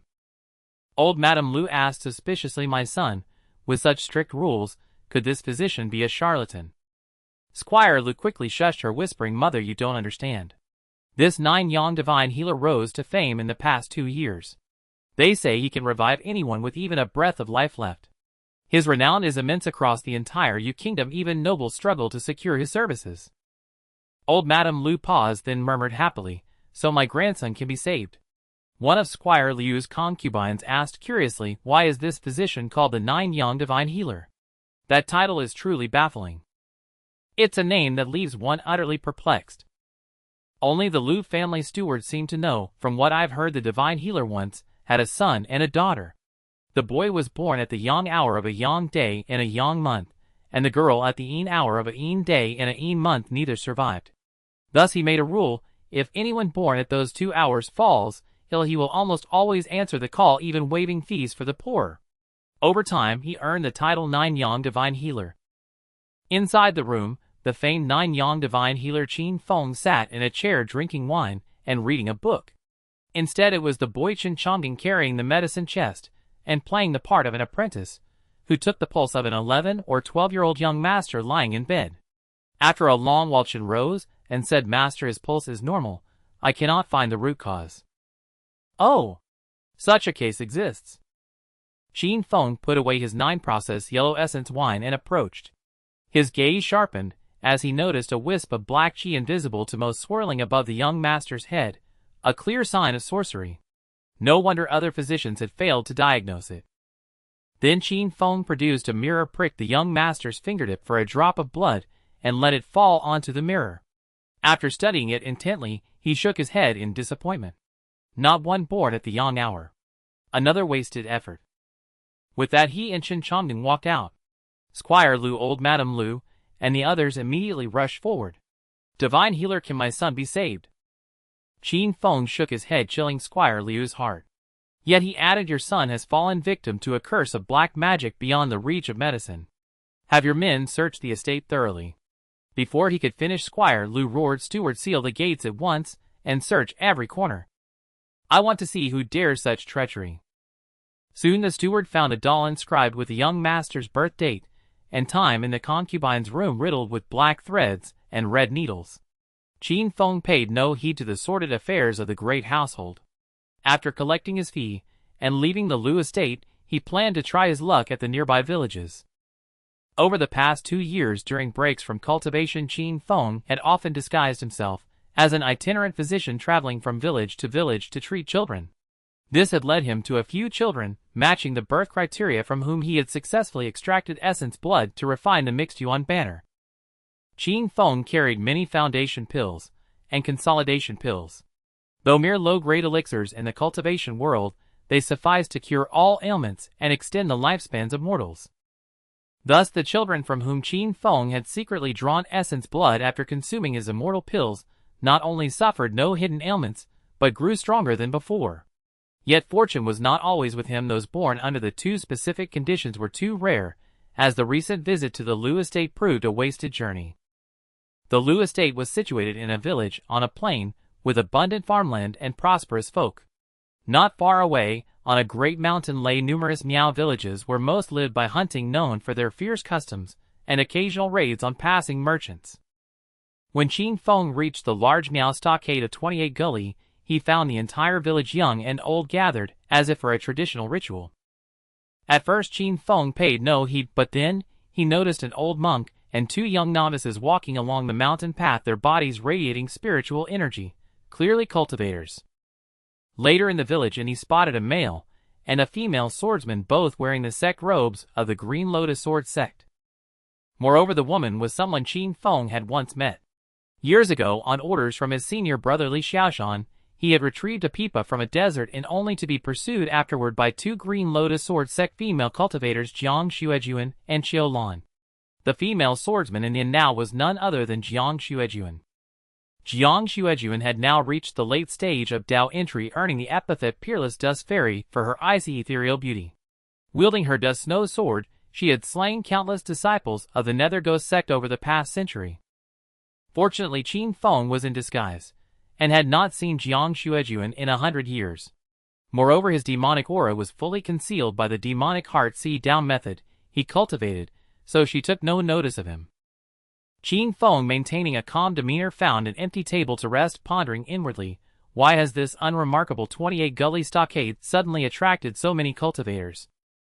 At the 28 Ravine stockade, before a deep, fathomless cave, groups of Miao villagers came forward to burn incense and offer sacrifices. Some wore ghostly masks, dancing and leaping wildly before the cave entrance. Qin Feng, who had already left the inn, witnessed this scene and approached an elderly man to inquire, "Elder, what celebration are you holding here?" The old man, though seeing Qin Feng as an outsider, treated him with respect. Upon learning he was a physician, "We are paying homage to an ancestor of our 28 Ravine stockade, Tangba. Thousands of years ago, he led our people against marauding bandits and fell in battle. Later he became a deity and dwells in this cave. As long as we offer enough bear and sheep flesh each year, he will bless our village with abundant game." After hearing this, Qin Feng muttered to himself, if he truly became a deity after dying in battle, why would he still linger in the mortal realm? Be a deity or not, Qin Feng cared little. Ordinarily he would have left by now. However, he spotted Jiang Xuejuan of the Green Lotus Sword sect lingering outside the cave as well. As the saying goes, a gentleman never forgets a grudge. The vendetta from over 100 years ago was still etched in his little notebook. Thus he decided to stay and see what Jiang Xuejuan intended to do. Around noon, Qin Feng saw Jiang Xuejuan and her companions vanish stealthily into the cave. He followed suit, tailing them to see if an opportunity arose to strike at her. As soon as he entered, a bone-chilling cold enveloped him. The cave was eerily dark and gloomy, much like the abyssal demon lair.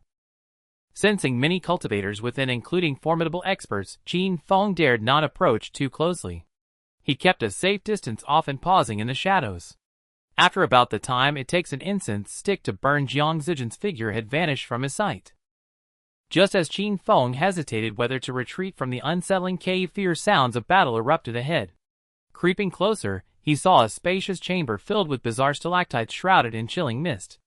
5 cultivators, including Jiang Xuejuan, were jointly attacking a naked burly man reeking of corpse qi. The man's flesh was inexplicably peeling off bit by bit. In an instant one of his arms was reduced to bare bone. Moreover, the giant seemed unable to move, seated on the ground wielding 2 icy flying forks that transformed into streaks of black flame, barely defending against his enemies. At that moment Jiang Xuejuan shouted, "Corpse Fiend Tang Ba, today is your Ancina Millennium chance to return to the living. Your demonic power is but a shadow of its former self. If you have no better tricks than these rusty relics, I advise you to surrender." With that she pointed forward, and her dust snow sword transformed into a blinding white light, flying forth and shattering the 2 flying forks into pieces. Qin Feng was secretly astonished, so the ancestor Tang Ba worshipped by those Miao villagers is no deity, but a millennium-old corpse fiend. Half of the corpse fiend Tang Ba's face had already become bone. He suddenly let out a sinister grin, opened his mouth, and spat out a pearl the size of a dragon's eye. It emitted a green glow, bathing the entire cave in an eerie jade hue. The old monk Qin Feng had seen earlier exclaimed with ecstasy, "The Xuanmu pearl. So this heretical treasure is indeed here." He removed his prayer beads and hurled them, transforming them into a golden ring of light that shot forth to ensnare the pearl. Yet, as the golden ring approached, it was bathed in the Xuanmu pearl's green radiance, losing all its spiritual energy. It reverted to dull, lusterless beads and fell to the ground. The string of prayer beads seemed connected to the old monk's very lifeblood, causing him to spew a mouthful of blood. Jiang Xuejuan and the others each unleashed their own techniques to seize the Xuanmu pearl. The cave blazed with flashing treasures and crisscrossing sword shadows. Even 4 or 5 others, who like Qin Feng had been hiding in the shadows, could no longer resist and join the fray. But the Xuanmu pearl was truly wondrous. No matter what secret arts or treasures they employed, none could capture it. Instead, it injured several people in the process. Capture the ringleader first. Kill the corpse fiend, and the Xuanmu pearl, masterless, will become a lifeless object. Then we can seize it at our leisure. It was the old monk who, with his keen insight, reminded the others. Through the chatter of others, Qin Feng learned that this old monk was the abbot of the Five Thunder Temple atop Mount Wui, known as Five Thunder True Man, a cultivator at the initial stage of Golden Core. The 2 young novices beside him were his disciples Fatong and Fogwang. This Five Thunder True Man was no orthodox monk. He freely indulged in wine and meat, abstaining from no earthly pleasures. It was merely because he had taken monastic vows in his youth and happened to occupy a grand temple that he acted under the guise of a monk. After recovering slightly, the Five Thunder True Man, enraged by the destruction of his life-bound treasure by the Xuanmu pearl, pulled several black pellets from his sleeve pouch and hurled them at the corpse fiend Tang Ba. Boom! A thunderous roar shook the mountains, causing many rocks within the cave to collapse and raising clouds of dust. As the dust gradually settled, everyone saw that the corpse fiend Tang Ba had been reduced to a skeleton, shattered into pieces, and was clearly dead on the spot. The true man's 5-element thunder is truly formidable. Jiang Xuejuan praised loudly. She then reached out and effortlessly grabbed the Xuanmu pearl, which was nearest to her. Five Thunder True Man smiled amidba. To eradicate this corpse fiend and purify the world, this old monk's journey has not been in vain. As they spoke, Five Thunder True Man's disciples Fatong and Fogwang suddenly attacked, each sending a bolt of lightning toward Jiang Zujin's arm. The Green Lotus Sword Sect and Five Thunder Temple had always enjoyed good relations, otherwise they would not have come together to battle the corpse fiend. Jiang Xuejuan, having obtained the Xuanmu pearl, had been warily guarding against others in the cave, but never expected an attack from Fatong and Fogwang beside her. Hastily, she summoned her sword chi to protect herself, but struck by the lightning her arm went numb, and the Xuanmu pearl slipped from her grasp. Go! Instantly, nearly everyone unleashed their skills, scrambling for the Xuanmu pearl. All who had been hiding in the cave, except Qin Feng, now emerged. Over 20 people in total, including Golden Core cultivators, like Five Thunder True Man. Qin Feng's heart raced with alarm. Fearing that when the city gates catch fire the fish in the moat suffer, he abandoned any thought of ambushing Jiang Xuejuan and silently retreated. At that moment, the glazed pagoda which had been still in Qin Feng's dantian for ages unexpectedly flew out. It grew from the size of a palm to that of a small mountain, emitting a dazzling fire-colored radiance. The ninth-floor gate slowly opened, and with a single inhale, it sucked the fiercely contested Xuanmu pearl inside. Then it rapidly shrank and flew back into Qin Feng's dantian. The once tumultuous cave fell utterly silent. Everyone's gaze turned to Qin Feng, who stood there in stunned bewilderment. Damn it!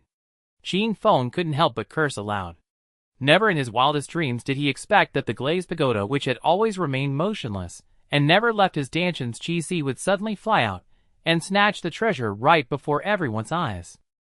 In an instant, Qin Feng found himself under the furious glare of countless eyes, as if he had murdered their very parents. You insolent little thief! Hand over the Xianpin pearl at once. With a thunderous roar from 5 thunder true man, flying swords, Buddhist beads, bolts of lightning, and other magical artifacts all came hurtling toward him. Qin Feng had no time to think. He immediately slashed his palm with his sword, and with a loud bang, his entire form dissolved into a cloud of blood mist, instantly teleporting him outside the 28-trench stockade. 5 thunder true man Jiang Xuejuan and the others shouted in fury as they surged out of the cave in hot pursuit. The cavern, once bustling with activity, fell into an abrupt silence. At that moment, no one noticed that the shattered bones of the corpse, Demon Tang Ba, had somehow reassembled themselves and were beginning to regrow flesh. After escaping outside the stockade, Qin Feng, undeterred by the cost to his own vital essence, performed the blood escape art several more times, teleporting himself all the way to the bank of a great river hundreds of miles away. By then, Qin Feng could barely stand. Caring little for his own safety, he plunged into the river and dug deep, where he fortuitously discovered an underwater cavern and hid himself inside. Qin Feng hastily set up a cloud water barrier within the cave, an enhanced version of the misty rain barrier he had used before. According to the artifact talisman sect, this barrier could evade the prying eyes of a golden core cultivator, though he had never used it since purchasing it and was unsure of its effectiveness. Still feeling insecure, Qin Feng plastered several talismans onto himself. Among them was a spirit seal talisman several grades higher than the Qi concealment talisman. He had also bought it from the artifact talisman sect's shop and usually begrudged using it. Only after activating the spirit seal talisman did Qin Feng feel somewhat at ease. He sat down, swallowed some pills to regulate his breathing, and began to recover. After an unknown amount of time, he suddenly heard a sound of something cutting through the air above the river, followed by 5 thunder true man's voice. Damn it, the river water must have dispersed that brat's aura. Another middle-aged man's voice chimed in. Alas, it seems the supreme treasure of the cultivation world, like the Xianpin pearl, is not destined for us. The most infuriating part is that we don't even know who snatched it away. From the voice, Qin Feng recalled it belonged to a man named Shintachi who had been in the cave earlier. He was from the Heavenly Gate sect, and was also at the late stage of Dao entry.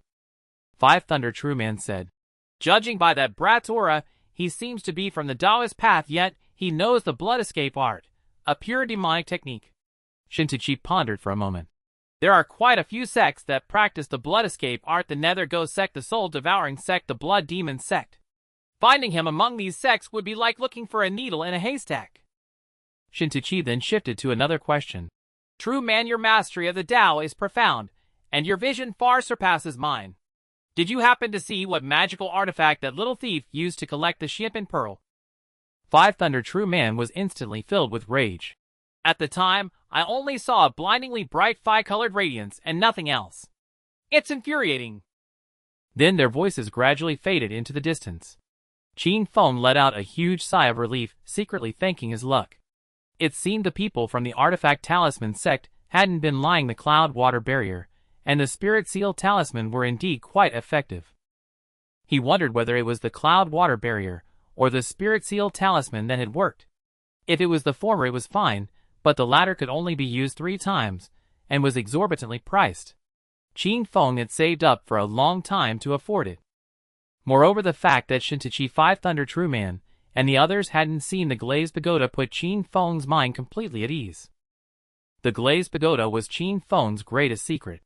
Even if the golden goo worm, the celestial deputy scroll, the Xianpin pearl, and everything else were exposed, it wouldn't matter much.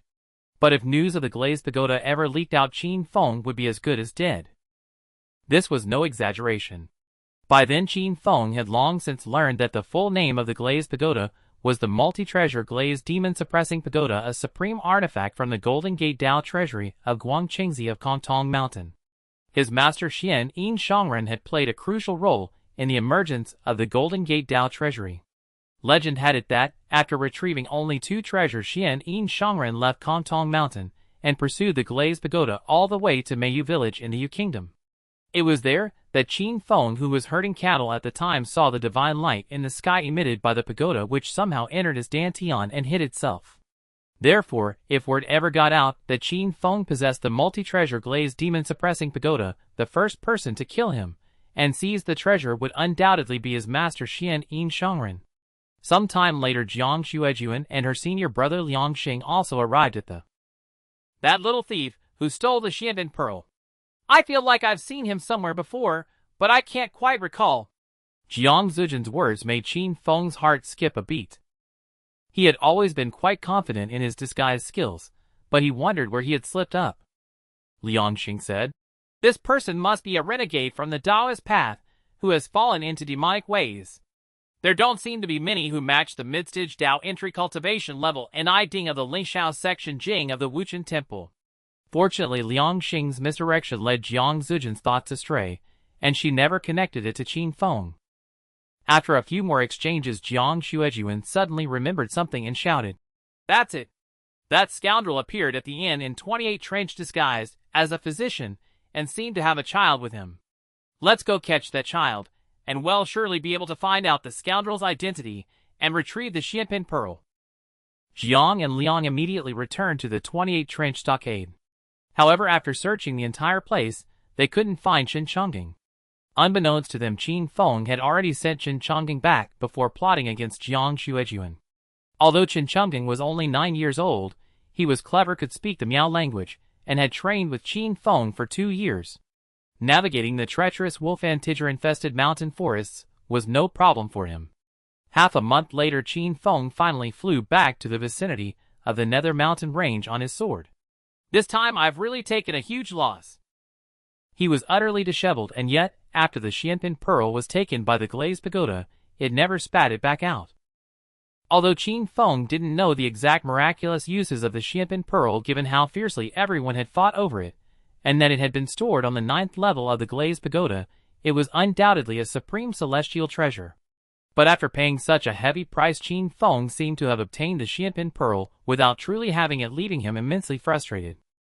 Qin Feng reflected, "Alas, lately I've been too focused on alchemy, artifact forging, and seeking revenge against my enemies. I've gotten a bit carried away, neglected my cultivation, and strayed from my original principle of lying low." But then again, his original intention had been to take a shot in the dark. It would be great if he could ambush his enemy Jiang Xuejuan, but if not, so be it. Who could have predicted that the glazed pagoda would suddenly stab him in the back? 3 years later, a thunderous roar echoed through the air. The solitary peak stood erect, surrounded by misty water vapor swirling like clouds around a colossal waterfall resembling a white dragon, producing a sky-shaking rumble akin to thunder. As the cascading waterfall crashed onto several massive boulders, it splashed water several zhang high, presenting a truly magnificent spectacle. And if one possessed keen eyesight, they would discover that beneath this awe-inspiring waterfall someone was sitting cross-legged, eyes closed in meditation, with faint eerie flames radiating from their body. He had begun his seated cultivation beneath the waterfall at the break of dawn, and continued until the sun slanted westward before leaping ashore, his body completely dry. This person was naturally Qin Feng. The place where he now resided was the cave dwelling he had selected atop Xian Yin Peak years ago, only to be driven down the mountain after a few years of living there. However, after Qin Feng became a Dao-embracing cultivator, Xian Yin Old Master no longer forbade him from visiting the peak, and he occasionally returned here to stay for a few days. Especially over the past 3 years, worried that news of seizing the Xuanqing pearl at the 28 Ravine Stockade would leak, Qin Feng spent every day in hiding here, cultivating, barely setting foot outside. Yet Qin Feng had now confirmed that although the emergence of the Xuanqing pearl had caused quite a stir, no one had connected this supreme treasure to him. He supposed he no longer needed to live in such constant fear. Over these 3 years, Qin Feng had devoted himself entirely to cultivation, ignoring all worldly affairs, and his cultivation base had improved considerably. Additionally, Qin Feng had taken time to visit the scripture depository. Over a century ago, when the 6 Taoist sects had invaded after defeating Lin Weiner, he had earned 5 free entries into the depository, of which 2 remained unused. This time, he had copied a sword art manual from the depository for cultivation. Qin Feng reflected that when encountering enemies, he always relied on the power of his treasures and Gu insects to secure victory, while his knowledge of incantations was limited to escape techniques, and his swordsmanship was merely rudimentary, truly unbecoming. Thus, on this occasion, he had specifically sought guidance from senior brother Li Xiaoshan, who advised him to copy the Dark Water Sword Art from the depository. This was one of the 3 great sword arts of the Nether Ghost sect, extremely profound and formidable. After resting a while on the bank, Qin Feng took up the gathering firefly sword and leaped into the pool beneath the waterfall. In an instant, the world seemed to fall silent, bringing Qin Feng's mind a profound tranquility. The pool appeared small, but was bottomless, filled with countless undercurrents and whirlpools that could easily sweep away anyone without sufficient cultivation. Thus, amidst the surging undercurrents at the bottom of the pool, Qin Feng began to cultivate the Dark Water Sword Art. The greatest characteristic of this sword art was its ability to wield a heavy blade with lightness. It was said that when mastered to a high level, a single strike could be as heavy as Mount Tai, crushing the opponent into dust. But to achieve wielding heavy with lightness, one must first start with wielding light with heaviness. Practicing the sword underwater made every swing 100 times more difficult than on the surface. A set of sword moves that flowed smoothly above water became clumsy and awkward below. As for remote sword control underwater, influenced by undercurrents and the pull of whirlpools, it was even more challenging. Despite the immense difficulty, and often no visible progress after a whole day, Qin Feng did not lose heart. He started from the most basic steps, holding the gathering firefly sword underwater, methodically executing the sword forms of the Dark Water Sword Art. Only when he could wield the sword underwater, with the same ease as moving his own arm executing the Dark Water Sword Art flawlessly, would he then transition to practicing remote sword combat and delve into the more exquisite techniques of the art. Several more days passed. Qin Feng finally left Xianyin Peak to visit the Gathering Firefly Cave on Mount Dahuang, where he examined the progress of Liao Yuanming and Chen Chongqing, chatted briefly with Shen Sanyang, and stole a moment of leisure before returning to Xianyin Peak.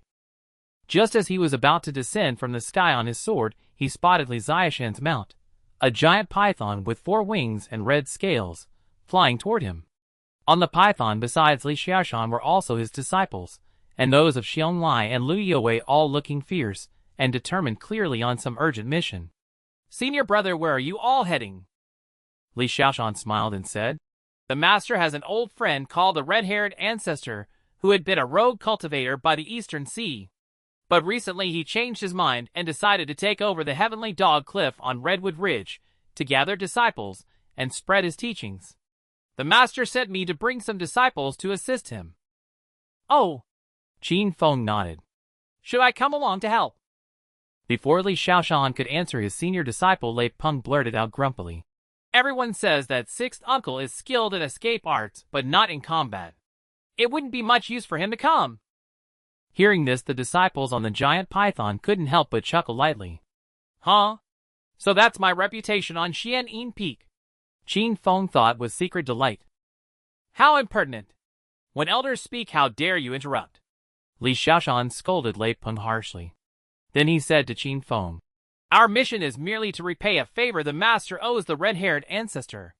Well, probably just show up and handle things for a few days before returning. You'd better stay and focus on your cultivation. How is your Dark Water Sword Art progressing? Li Xiaoshan seemed unhurried. He even took the time to offer Qin Feng some pointers on the Dark Water Sword Art before urging his 4-winged giant python into the clouds. Over a month later, while Qin Feng was cultivating beneath the waterfall, he suddenly heard 2 bell tolls from Xianyin Peak. Without daring to delay, he immediately flew off on his sword. Soon Qin Feng saw his master Xianyin, old master, standing beneath the ancient pine tree where he usually taught his disciples. In his trembling hands, He held a letter, his expression filled with profound sorrow. Qin Feng exchanged a startled glance with Liu Yue. They had been disciples of Xian Yin Old Master for nearly 200 years now. In their memory, even during the invasion of the 6 Daoist sects, their master had remained calm and composed. They had never seen him in such a distraught state before. Xianlai stepped forward and asked, "Master, what has happened?" Xian Yin Old Master seemed to only then realize that his disciples had gathered before him. He regained his cold composure and handed the letter to Xianlai. "Your senior brother has unfortunately fallen in battle at Heavenly Dog Cliff on Redwood Ridge." What? What? Everyone present, including Qin Feng, was utterly shocked, hardly able to believe their ears. "That's absolutely impossible." Xianlai's hands trembled as he unfolded the letter, scanned it hastily, and stood frozen in place. Lin Dao took the letter, read it, and let out a long, heavy sigh. A single tear rolled down from the corner of his eye before he passed the letter to Qin Feng. Qin Feng, bewildered, looked at the letter. It stated that Li Xiaoshan had been on the verge of victory against a Golden Core initial stage cultivator, when at the brink of death, the opponent detonated a 9-fold Yin thunder, reducing the surrounding area of several dozen mu, including mountains and trees, to ashes. Li Xiaoshan, along with some of his disciples, had their souls obliterated and died instantly. Qin Feng was deeply grieved. Unlike Chao Yu and the other senior brother, Li Xiaoshan was practically his half-master. The mysterious Yin adept was essentially an absentee mentor. Many of the techniques Qin Feng and his fellow disciples practiced were imparted by Li Xiaoshan. Whenever they encountered difficulties in their cultivation, they would seek Li Xiaoshan's advice, and he would patiently resolve their doubts. On Mysterious Yin Peak, no one held any resentment toward their senior brother. Even Lin Dao, who was notoriously aloof, was no exception. Thus Qin Feng's current anguish was far from feigned. His mind was still replaying the scene from a month ago, when he had encountered Li Xiaoshan, who sat proudly atop a 4-winged red-scaled python, instructing him in the profound water sword art. The mysterious Yin adept said in a deep voice, "I am going to seek vengeance on the 9 blazing divine lord. At Celestial Dog Cliff, there are still some of our sect's disciples. Who will go to retrieve them? I am willing to go." Xianlai, Lin Dao, Qin Feng, and others eagerly volunteered. The mysterious Yin adept swept his gaze over his remaining 6 disciples, finally settling on Qin Feng, and handed him a small golden sword. "You shall go to Celestial Dog Cliff." Lin Dao immediately grew anxious. "Master, please let me retrieve senior brother's remains. I am at the Golden Core stage, while 6th junior brother is only at the early Dao entry stage. If he goes to Celestial Dog Cliff, people will laugh at our Mysterious Yin Peak for having no one. My decision is final, say no more." With that, the mysterious Yin adept waved his sleeve and departed on a cloud. Celestial Dog Cliff on Redwood Ridge was located at the southern tip of Yuanzhou, tens of thousands of miles from the Nether Mountain Range. Even traveling day and night, barely resting while flying on his sword, Qin Feng took nearly a full month to arrive. In every direction, towering peaks shrouded in poisonous miasma pierced the clouds. It was impossible to discern which one was Redwood Ridge's Celestial Dog Cliff. Qin Feng took out the golden sword given to him by the mysterious Yin adept and infused it with true essence. The sword immediately shot into the sky. Before long, a burly man clad in animal skins, with a green snake hanging from each ear, rode a flying blade, parting the poisonous miasma to appear before Qin Feng. "Are you a disciple of the mysterious Yin adept of the Nethergo sect?" Qin Feng clasped his hands in salute. "Indeed. May I ask your name?" The man replied. "I am Yao Kai-shan. Follow me." He then led Qin Feng flying around the peaks ahead. They passed several treacherous and perilous spots with countless stone pillars of varying sizes lining the path. If not for the guide, Qin Feng would have been completely disoriented. After passing through a large mountain col, the scenery suddenly turned lush and spiritual. Everywhere he looked, celestial forests and blooming flowers spread like a resplendent brocade. After flying another 100 miles or so, they passed through 2 human-shaped statues over 100 feet tall, revealing a vast level expanse nestled among the towering peaks and sheer cliffs spanning about 300 miles. This must be Celestial Dog Cliff on Redwood Ridge. Qin Feng saw that the cliff was scarred and ravaged, with many buildings reduced to rubble and people occasionally moving through the ruins. On either side of the tall cave entrance stood two disheveled burly men, each holding a flaming stone spear. When they saw Qin Feng and Yao Kaishan, they neither blocked their way nor greeted them, simply staring straight ahead without moving. Qin Feng followed Yao Kaishan into the cave, finding it extremely spacious and filled with torches as far as the eye could see. Yet this palatial cave dwelling was eerily empty and silent. Suddenly Qin Feng saw a flash of red light before his eyes, and his mind went hazy. When he steadied himself, a middle-aged cultivator, with a face as red as fire, hair like cinnabar, and clad in Miao clothing, stood before him. There was no need for introductions, this could only be the legendary red-haired patriarch. On the journey to Celestial Dog Cliff, Qin Feng had already learned about him. A late nascent soul cultivator, neither purely righteous nor evil, highly skilled in artifact forging with profound and unfathomable Taoist arts. However, he had always lived in the distant eastern coast, so cultivators in the Nether Mountain region had barely heard of him. So you're another disciple of that old geezer Mysterious Qin. Compared to that bold and spirited lad, you're far inferior. The red-haired patriarch frowned deeply as he scrutinized Qin Feng. Qin Feng clasped his hands. I am Qin Feng. Greetings, senior. My master sent me to bring the fellow disciples back to the sect. Before he could finish, the red-haired patriarch chuckled. Your fellow disciples are no weaker than you, and their injuries have mostly healed. Why would they need you to lead them back? The old geezer sent you just to reproach me. Who the hell would have guessed that old scoundrel had the 9 blazing Qin thunder? The red-haired patriarch cursed bitterly, at the end his face twisted with indignation. He took a deep breath and said to Qin Feng, Go back and tell your master that I owe him this favor. If he ever needs me for anything, I will go through fire and water without hesitation.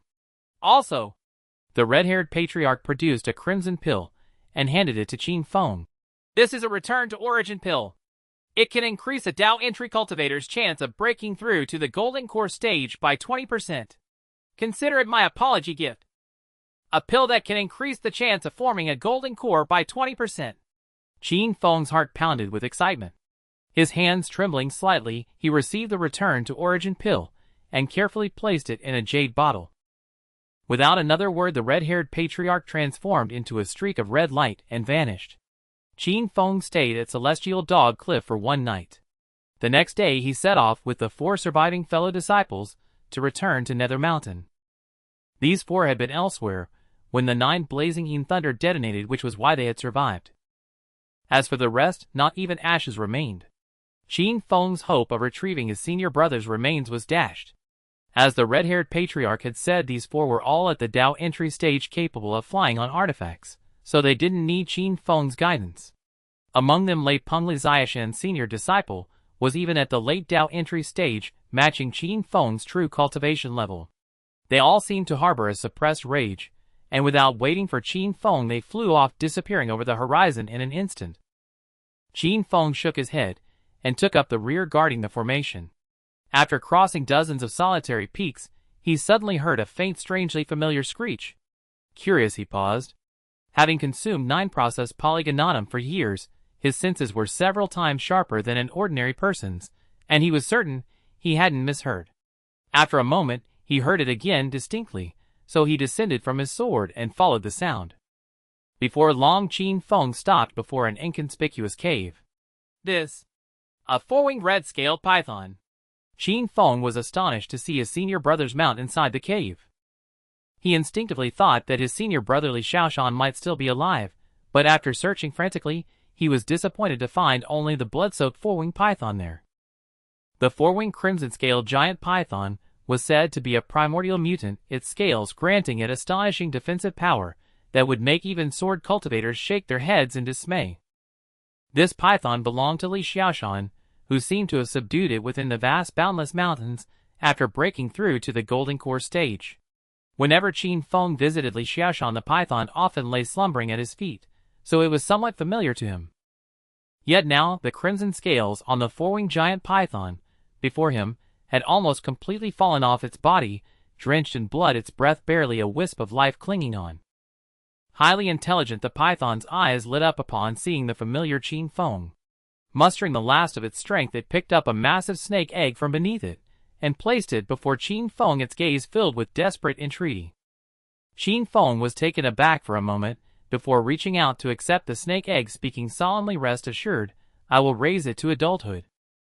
Hearing this, the four-winged crimson-scaled giant python let out a joyful cry, then its eyes gradually grew vacant, and with a loud thud it collapsed completely lifeless. Alas! A surge of sorrow washed over Qin Feng. He then drew his sword and stripped the remaining scales from the python's body. These crimson scales were exceptional materials for forging defensive artifacts, and he believed that if the python's spirit watched from above, it would not hold it against him for making the best use of him. Afterward, Qin Feng disemboweled the four-winged giant python, extracting its bones and sinews. These two were premium materials for crafting artifacts, too precious to waste. He considered it a token of gratitude for helping to care for its egg. Surely if the python's spirit were watching, it would not begrudge him, would it? Finally, amidst the pile of entrails, Qin Feng found the python's gall no larger than a bird's egg. It was said that the four-winged crimson-scaled giant python, despite its ferocity and devastating power, was extremely timid and fearful. Now Qin Feng could confirm the rumors were true. Its gall was indeed quite small. He dug a grave on the spot and buried the python's flesh and blood. Just as he was about to leave, he suddenly slapped his forehead, remembering something, and dug up the grave again. With a single sword stroke, he cleaved open the python's skull.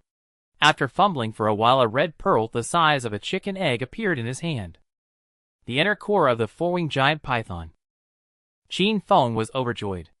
This four-winged giant python was a third-tier beast, which typically formed an inner core.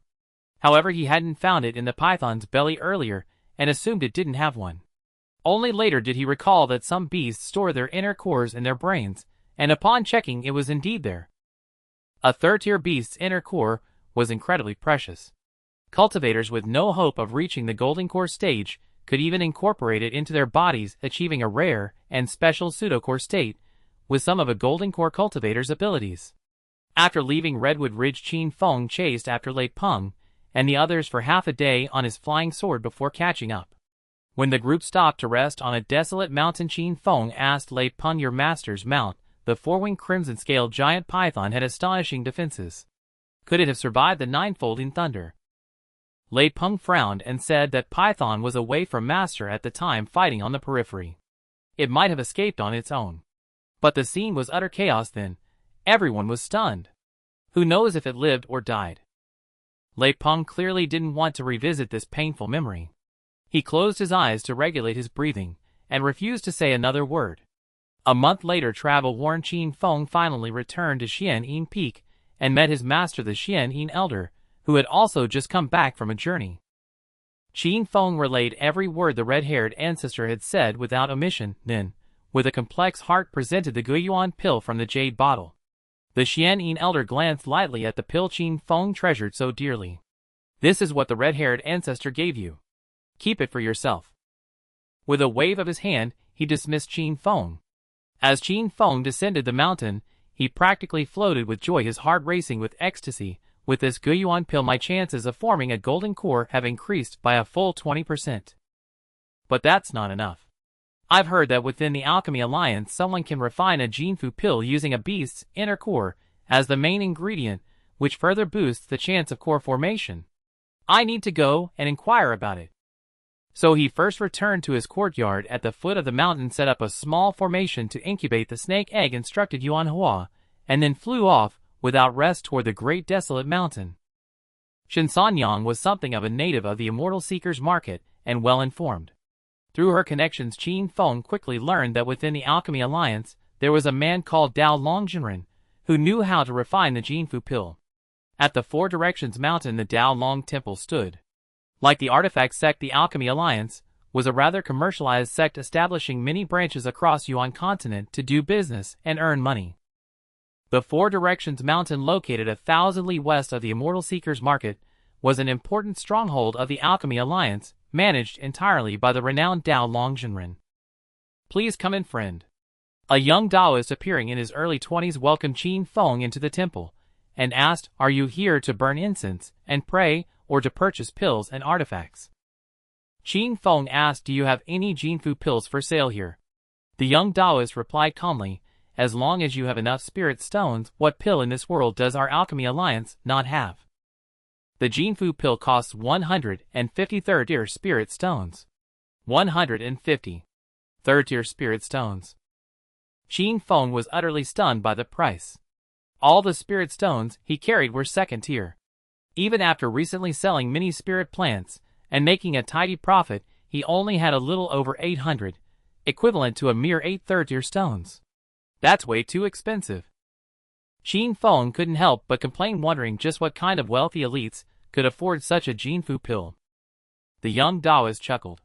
Such pills are rare and hard to come by. Even if you pay, you'll have to wait patiently for some time before you can obtain one. For a moment Qin Feng almost backed out.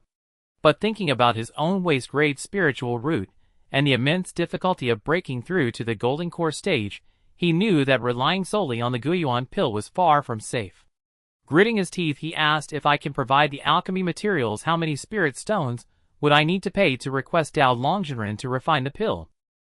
The young Taoist looked surprised. "If you can provide the materials, my master should reduce the fee by half."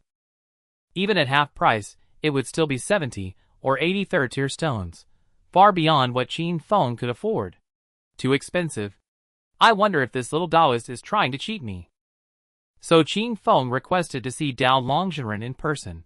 The young Taoist said nothing and left to report the matter. Before long, Qin Feng successfully met the renowned alchemy master Dao Longjinren, only to receive the same price as before. Moreover, Dao Longjinren added that if a single batch yielded several Jinfu pills, only one would go to Qin Feng, while the rest would belong to him. It's really a trap. Unable to afford enough spirit stones, Qin Feng could only leave the Dao Dragon View, with a face full of confusion, feeling quite depressed. "One day, when I learn to refine the golden core pill, I'll only price it at 30 or 43 your spirit stones, and take all your business." Qin Feng could only vent his frustration. The pill formulas were highly valued resources by the Pill Cauldron Alliance, and they rarely leaked out. However, whenever there was a pill formula auction at the Immortal Seeking Square, the Pill Cauldron Alliance was always the one making the highest bid. Sometimes, even when they already held the auction formula, they would go to great lengths to acquire it just to destroy it. "Friend, please hold on." Just as Qin Feng was about to leave on his sword, the young Taoist, who had been attending to him, suddenly called out to him. Seeing the puzzled look on Qin Feng's face, he smiled mysteriously and said, "Friend, may I have a word with you?" Saying this, he pulled Qin Feng to a secluded spot and revealed his intention. "To be honest, I can also refine the golden core pill. If you are willing to provide all the materials, I won't need any extra spirit stones. I only ask for half of the resulting pills. What do you think? Is there really such a good deal?" Qin Feng looked at him suspiciously. "May I ask your name?" The young Taoist replied, "I am Seclusion, the third disciple of Dao Dragon Jinren." "I am honored. Qin Feng flattered, and then hesitantly asked, "May I ask if you Siko have ever successfully refined the golden core pill before?" Seclusion smiled, saying, "To be honest with you, although I understand the formula for the golden core pill, I have never had the opportunity to refine it.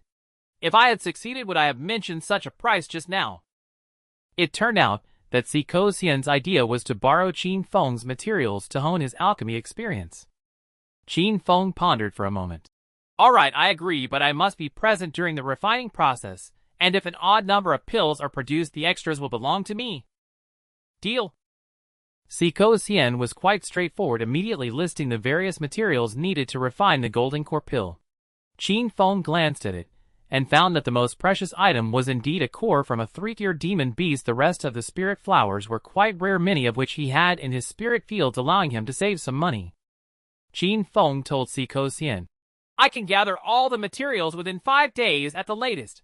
The two then agreed on the location for the alchemy and exchanged a few words before parting ways. That day, after purchasing some spiritual plants in the bustling Immortal Seeking Square, Qin Feng turned into a relatively remote shop with the words "Washing Sword Pavilion" hanging above, written in ancient powerful calligraphy. The shop was small, with only 2 cultivators, an old man and a young man, busy by the furnace at the entrance. "What kind of magic weapon would you like to buy, esteemed guest? Feel free to browse the shelves yourself." The elderly man did not pay much attention to Qin Feng, fully focused on lifting a heavy iron hammer weighing no less than 500 pounds, continuously striking a piece of red-hot black iron, while the young cultivator, shirtless, was sweating profusely as he worked the bellows. Qin Feng strolled to the shelves and saw that they were filled with various magic weapons, but their quality was generally low, with none catching his eye. Qin Feng then turned and said, "I was referred by someone to ask you to forge a few magic weapons." The old man perked up upon hearing this. "Oh, please wait a moment, I'll finish this piece of black iron and come right over." After about the time it takes to drink a cup of tea, the old man came in, while wiping the sweat from his brow, and directly asked, "What kind of magic weapon does the esteemed guest wish to forge?" Qin Feng first took out a roll of silk from the eye silkworm and said, "I would like to use this silk to make a set of silk armor." Previously, Qin Feng had spent a large sum to buy a set of silk armor from the Transmigrated sect, only to later have it punctured by Lin Weiner's sword, providing little defense. If it weren't for the fact that Qin Feng had also placed an unnamed bronze heart-protecting mirror from the glazed pagoda beneath the silk armor, he would have likely been buried 6 feet under by now. Thus, after repairing the damaged silk armor, Qin Feng gifted it to Yuanhua, planning to use the eye silkworm silk he had collected over the last 100 years to make a better one. Qin Feng's skills in weapon refining could only be considered rudimentary. He could manage to refine a spirit hoe of that level, but he had no confidence in anything higher. With the limited eye silkworm silk at hand, he had to choose to find someone else to do it. And the current master of the washing sword pavilion, Fu Yin, was a well-known weapon refiner in the immortal seeking square, famous for his fair prices and decent skills, which was why Qin Feng sought him out. "Good silk, good silk." Fu Yin examined the eye silkworm silk for a moment and praised. "The only downside is that the ages of these eye silkworms vary. Some are over 100 years old, while others are only a decade or so old. Otherwise, I would have great confidence in making a 3-meter silk armor." "How much spirit stone will it cost?" Qin Feng inquired. Fu Yin replied, "Making the silk armor consumes a lot of mental energy. It will cost at least 92 spirit stones." Upon hearing this, Qin Feng gritted his teeth and agreed. He then took out the scales, bones, and tendons of a 4-winged giant python, and let Fu Yin decide how to use them, spending over 202 spirit stones in total. To avoid any issues with the weapon refiner running off, Qin Feng paid an extra sum to hire someone from the immortal seeking square to act as a witness, and both parties signed a paper to agree on delivery at the latest within 6 months. If Fu Yin dared to take the refining materials and run off, the people from the immortal seeking square would surely hunt him down. At this point, Qin Feng had spent money like water, losing a good portion of his wealth, feeling as if his heart was bleeding. 2 days later, Qin Feng and Seclusion appeared in a refining room at the Transmigrated sect shop in the immortal seeking square. Seclusion seemed unwilling to let others, including his master Dao Dragon Jinren, know that he was secretly refining the golden core pill, so he preferred to pay out of his own pocket to rent a refining room from the Transmigrated sect, the enemy of the Pill Cauldron Alliance. Whoosh! The flames of the Dan furnace array blazed fiercely, as Seclusion solemnly placed various spiritual plant materials into the furnace, one by one, following a specific order that Qin Feng memorized in his heart. However, in the end, Seclusion held the core of the 4-winged giant python in his palm, using true essence fire to roast it. He then took out a small jade bottle from his bosom and dripped 3 golden drops of liquid onto the core. The demon beast's core quickly melted, and with a shout, Seclusion pointed forward, and the golden liquid transformed into a slender stream flying into the Dan furnace. After the lid of the furnace was closed, Seclusion immediately sat cross-legged, placing his hands on the 8 trigrams plate, continuously performing various complex and profound seals, leaving Qin Feng dumbfounded. He had originally wanted to stand aside and learn, but now that was futile. Alchemy is far from a task that can be accomplished in a single day. The higher the grade of the elixir, the more time it often requires. Qin Feng had even heard of instances where a batch of pills took over 100 years to refine, though he was unsure of their authenticity. In a rented alchemy room of the Fuji sect, Seclusion finally opened the lid of the furnace after 3 months of refining. Before the lid was opened, no one knew whether this alchemy session would succeed or fail, but once the lid was lifted, a rich fragrance of the elixir wafted through the room, and joy appeared on the weary faces of both Seclusion and Qin Feng. Both of them peered into the furnace, and saw a golden elixir shimmering like gold quietly lying within. Golden Mansion Pill. Qin Feng quick as lightning snatched the pill into his bag, and smiled at Seclusion, saying, Congratulations, Daoist Psycho, on mastering the third-rate alchemy. I believe you will soon be able to establish your own school and take charge of the Dan Ding Alliance. Seclusion appeared a bit dazed, murmuring with a furrowed brow. Why is there only one Golden Mansion Pill? My master used to refine this pill, and at least 5 would come out of a single batch. Why is my success rate so low? However, he quickly regained his composure. Although the yield was far from ideal, he had still succeeded in refining the extremely difficult third-grade Golden Mansion Pill. As Qin Feng had said, he now possessed the qualifications to independently rule over a territory, no longer needing to rely on his master Dao Longzhenren. After returning from the Xuanxian Square to the base of the Xian'an Peak, Yuanhua informed Qin Feng of good news. The egg of the four-winged giant python had successfully hatched a small snake a few days ago.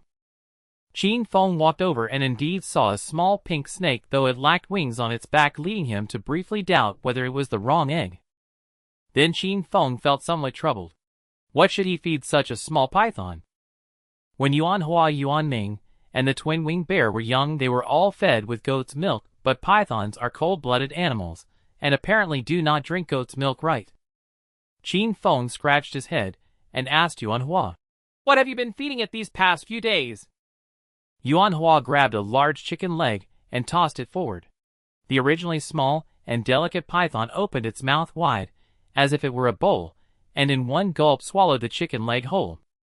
Qin Feng was momentarily stunned, patting Yuanhua on the shoulder. All right, let's continue feeding it like this from now on. What Qin Feng did not expect was that this little creature was indeed not easy to raise. At first it only ate some chicken meat and legs, but after 3 months it demanded a whole antelope in one sitting, which left him feeling quite troubled. During the cold winter, the Yuming mountain range was sealed for thousands of miles, with snowflakes drifting for miles. Qin Feng sat under the exotic fruit tree engrossed in his book, allowing the snowflakes to fall on his shoulders. After an unknown period, feeling a bit of eye strain, he brewed a pot of hot water, drank some premium purple jade bee royal jelly, and then took a piece of Millennium 9 reduced Huang Jing to chew slowly. The life of a demonic cultivator is truly dull and monotonous.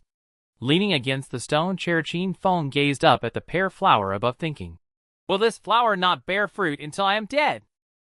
Wouldn't that mean all my blue spiritual liquid would have been wasted? The mulberry tree at the gate, which had also been watered with plenty of spiritual liquid, not only bore sweet mulberries every year, but also had ice silkworm spitting silk on it, making it somewhat productive.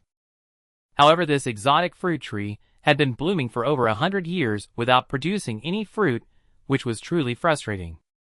Amidst the snow-white flowers, a colorful butterfly and a golden cicada rested. The golden cicada had only flown in from elsewhere in the last decade, while the colorful butterfly had appeared over 100 years ago, almost simultaneously with the ice silkworm on the mulberry tree.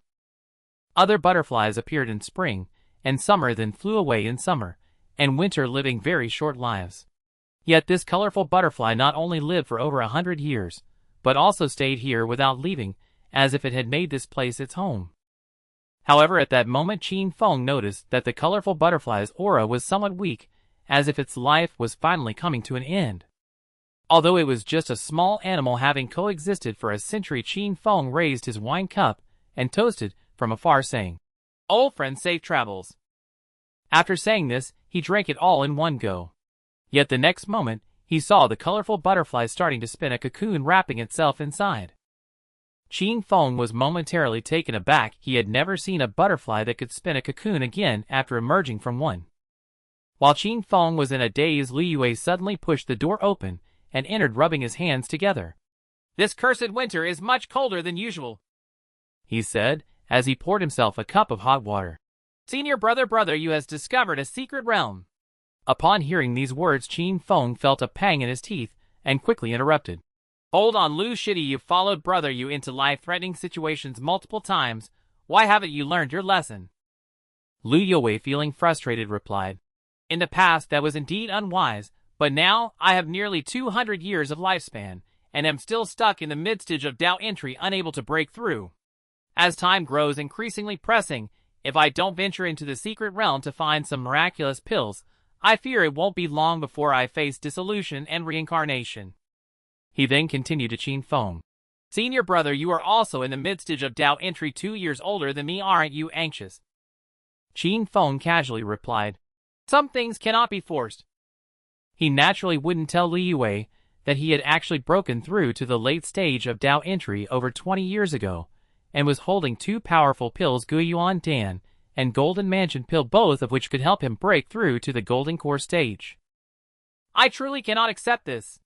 I must strive for that slim chance of survival. Li Yue said sternly, no longer trying to persuade Qin Feng, and he drank the hot water in his cup in one go, rising and walking out into the wind and snow. Qin Feng watched his departing figure and sighed softly. Li Yue possessed dual spirit roots, his foundation far better than Qin Feng's, but he was too focused on socializing and exploring secret realms, having indulged in pleasures during his youth, which led to neglecting his cultivation. Now he seemed to be feeling anxious and fearful, as if it was a bit too late. At the end of winter and the beginning of spring, Qin Feng was refining the 100-herb pill in the Juyin cave of the Dehuang mountain, when suddenly the heavens and earth violently shook, nearly toppling the alchemy furnace. Qin Feng, a bit confused, stepped out of the alchemy room and asked Shen Sanyang and the others what had happened, only to learn it was the earth dragon turning over, meaning there had been an earthquake. When everyone exited the Juyin cave, they saw many areas of the Dehuang mountain had collapsed, and not far in front of the cave a large lake had even appeared. Li Yao took a deep breath and said with joy, Master, it seems the spiritual energy here has become more abundant. Qin Feng carefully sensed, and found that indeed, as Li Yao had said, even the spiritual energy of heaven and earth had undergone a change. He murmured, even a place like Dehuang Mountain could eventually see the revival of spiritual energy. Truly the world changes, and the affairs of men are unpredictable. Time flowed like water, years passed like an arrow, and in the blink of an eye nearly another 50 years had gone by. On this day, as the sun set in the west, the rosy cloud shone brilliantly. At that moment, above the floating cloud cave on 100 Python Mountain clouds, and mist suddenly gathered and spiritual energy surged on all sides, startling the weary birds that had just returned to the forest into scattering and flying away. Inside the cave, Qin Feng, who had been sitting in silent meditation for who knew how long, opened his eyes. He felt an unprecedented clarity in his spiritual platform, and an unwavering determination in his gaze. After over 200 years of cultivation, old friends have passed away one by one, leaving only the verdant mountain standing as ever with the setting sun glowing red time and again. In this life of mine, whether it will be success and failure turn to nothing in the end, or whether I can continue to laugh at the vast seas with a jug of wine, it all hinges on today. With these words, Qin Feng took out the Golden Mansion Pill and the Returning Origin Pill, which had been stored for 50 years, closed his eyes, and swallowed them in one gulp. Having reached the perfection of the Dao entry stage, the true essence within his body had become extremely thick, nearly viscous, somewhat reminiscent of the state of the 100-grass essence in the alchemy furnace, when he used to refine the 100-grass pill, and no longer needed to channel spiritual energy into the 8 trigrams plate. When Qin Feng swallowed the Golden Mansion Pill, the 3 flowers gathered atop his head, and his 5 viscera surged within. Then his entire body gradually grew scorching hot, and the Danshan's Qi even felt a burning pain, completely transforming into an alchemy furnace. At this point, Qin Feng had to continuously circulate his cultivation technique to guide the Qi mechanism, fanning the flames, to use the true essence cultivated over centuries as alchemical materials, constantly compressing and refining them to begin condensing the golden core. This process was extremely lengthy and perilous. When refining pills, a single misstep could even result in a furnace explosion, let alone using a mortal body as the furnace. Every single one of the tens of millions of meridians in his body, every inhalation and exhalation had to be perfectly aligned without any error, otherwise at best he would fall into demonic possession, and at worst he would perish on the spot. No wonder so many cultivators in the cultivation world stumbled before this heavenly chasm. After 3 days had passed in this manner, during another evening glow, a cyan light suddenly emanated from the floating cloud cave, shooting into the brilliant sunset clouds, making this corner of the world appear even more dreamlike and enchanting. The cyan light flickered once, and then withdrew, forming a patch of cloud glow within the small space around Qin Feng in the cave, bright and translucent, resonating with the three gathered flowers above. The surrounding spiritual energy of heaven and earth immediately converged, gradually forming a vortex of spiritual energy that surged into the cyan cloud glow, then all poured into the dantian. Compared to 3 days earlier, Qin Feng's dantian had expanded more than tenfold.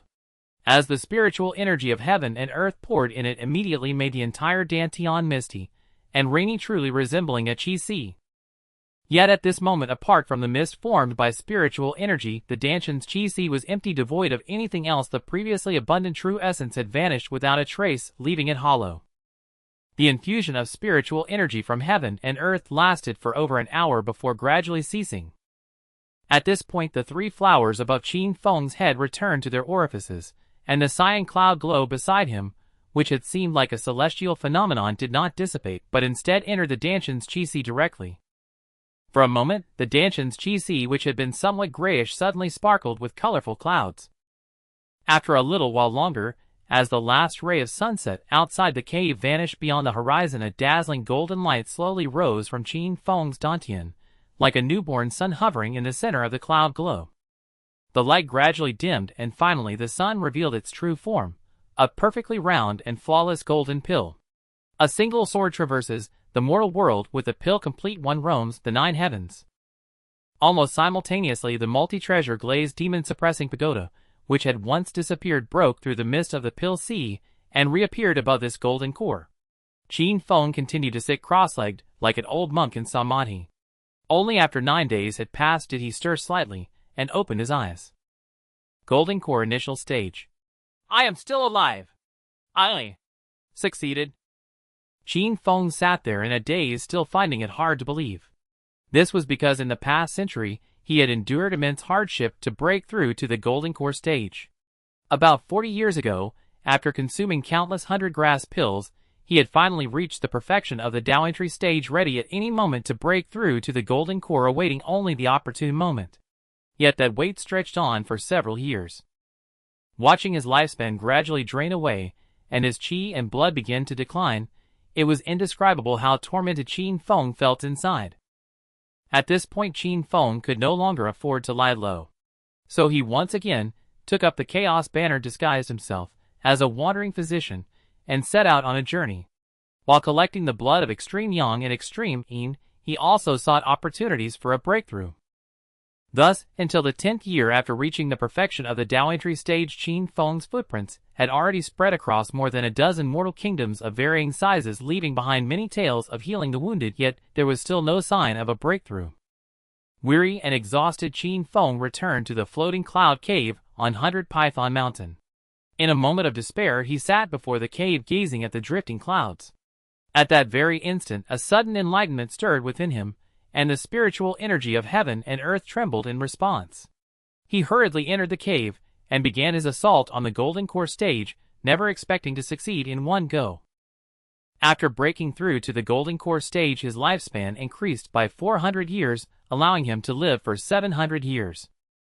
Having achieved the long-cherished wish of many years, an indescribable sense of unreality left Qin Feng unable to snap out of it for a long time. A month later, Qin Feng finally stabilized his realm completely. It was said that cultivators, who had just broken through to the golden core stage, would occasionally emit wafts of pill fragrance from their bodies. If they did not stabilize their realm and contain the fragrance quickly, they would be highly susceptible to attracting heavenly demons. At that point, a single misstep could lead to being devoured by the demons, plunging them into an abyss of eternal doom. Qin Feng packed up his belongings in the cave and planned to move to the cave dwelling where he had previously slain the demonic Taoist Fu Chung. After all, the spiritual energy at Floating Cloud Cave was somewhat lacking. During the Dao entry stage, he could barely manage to live there, but after breaking through to the golden core stage, continuing to reside in such a place year-round would hinder his cultivation. As for the cave dwelling of the demonic Taoist Fu Chung, Qin Feng had already taken a liking to it back then, but he had set it aside for fear of potential repercussions. However, after observing for so many years, it seemed that Fu Chung was truly a solitary figure, with no one seeking revenge on his behalf, so Qin Feng felt reassured. Just as he stepped out of the cave, and was about to summon the twin-winged bear, and the white tiger to leave 2 streaks of escaping light flew over from the sky. It was Shuijiang who had been afflicted with Qin Feng's heart-linking goo, and another middle-aged cultivator. The middle-aged cultivator, who had reached the perfection of the Dao entry stage, looked at Qin Feng with an aloof expression. So you are Lenny Dao, the one who placed the heart-linking goo on my 7th brother. So what if I am? Facing the troublemaker before him, Qin Feng spoke calmly, while releasing his divine sense to check if anyone else was following them. After confirming there was no one else, he felt greatly relieved. Then prepare to die. As he spoke, the middle-aged cultivator raised his hand, and flicked it, instantly manifesting 100 golden specks, and 1,000 silver lights charging fiercely toward Qin Feng. Facing the thousands of golden and silver goo insects surging toward him, Qin Feng remained utterly unperturbed.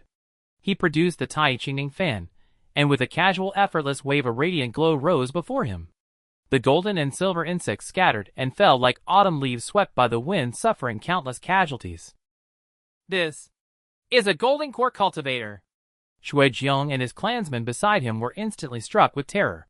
Hastily they rose on their artifacts, and fled outward. All traces of their earlier arrogance vanished. Yet how could Qin Feng allow them to depart so easily? He raised a hand and pointed at Shuijiang's clansmen. The Ju-Ying sword transformed into a blindingly brilliant bolt of light flying through the air. In an instant, it pierced straight through the man's heart unimpeded. Bang! A corpse, like a broken kite, crashed into a pool of blood. Qin Feng waved his hand, and the Ju-Ying sword returned to its sheath automatically. He then took a crimson goo insect from his pouch. With a slight squeeze, a miserable shriek came from Shuijiang in the distance. Stop, stop! Immortal Master, stop! Shuijiang flew back, rolling on the ground at Qin Feng's feet, clutching his head. Qin Feng said coldly, "Who else knows about the heart-linking goo you've been afflicted with?" Shuijiang answered loudly, "Only my 4th brother. I accidentally revealed it to him after drinking. I haven't told anyone else. Please, Immortal Master, spare me this once. Let me ask you again. Did anyone else know that the 2 of you came to Floating Cloud Cave to trouble me? No one knows. Immortal Master, you must believe me. As a disciple of the Shui clan of 100 Serpent Mountain, being afflicted with a goo by an outsider is a great disgrace. I would never spread it around." Qin Feng increased the pressure on the heart-linking goo in his hand, shouting sternly, "Answer truthfully. Is it truly that no one else knows?" Shuijiang screamed in agony and quickly cried out, "I swear by the goo god of 100 Serpent Mountain that indeed no one else knows. If I am lying, may I suffer the punishment of 10,000 goo devouring my body." Hearing this, Qin Feng nodded in satisfaction. Then he tossed the heart-linking goo into the air and cleaved it in 2 with his sword. Shuijiang's scream ceased instantly. His body stiffened and blood flowed from his 7 orifices. Initially, Qin Feng had spared Shuijiang to covet his spirit stones and goo insects. After obtaining tens of thousands of eggs, he never actively contacted him again. He kept the heart-linking goo only to intimidate Shuijiang and ensure his silence. Yet Shuijiang had still harbored rebellious thoughts. If there was a first time, there would be a second. Thus he could no longer be kept alive, and Qin Feng decisively slew him. It took Qin Feng several days to move all his belongings from Floating Cloud Cave to a new dwelling. The transplanting of spiritual plants consumed the most time. He named the new cave Floating Cloud Cave, as well to commemorate the insight he had gained while watching the drifting clouds, which had allowed him to break through to the Golden Core realm. The new Floating Cloud Cave, nestled among a cluster of peaks, was also perpetually shrouded in mist, thus living up to its name. Surrounding the cave were the cascading waterfalls that Qin Feng loved, along with numerous pine trees, creating a rather pleasant scenery. If not for the swarms of mosquitoes and the prevalence of poisonous miasma, one might have mistaken it for a celestial dwelling. On this day, Qin Feng was returning from 100 Serpent Mountain to his sect, intending to truthfully report his breakthrough to the Golden Core stage. As a rule, Qin Feng often concealed his true cultivation level for the sake of caution. However, the Golden Core stage cultivation technique, the Netherworld record, was one of the sect's most closely guarded secret tomes, not stored in the scripture pavilion. Only after becoming a true disciple could one qualify to cultivate this technique. And the prerequisite for becoming a true disciple was an inner disciple who had broken through to the Golden Core stage. Thus, if Qin Feng continued to conceal his cultivation, he would be unable to learn the Netherworld record. This would inevitably hinder his cultivation, which would be like cutting off one's nose to spite one's face. Moreover, becoming a true disciple came with numerous benefits, even freeing one from the annual burden of completing sect merits. At this moment, Qin Feng was not flying on his sword. Instead, he sat atop a giant python with a pair of wings gliding through the clouds. This giant python was hatched from the egg of the four-winged red-scaled python that once belonged to Qin Feng's senior brother. Now a second-tier beast, it measured about 4 zhang in length and bore a pair of wings on its back.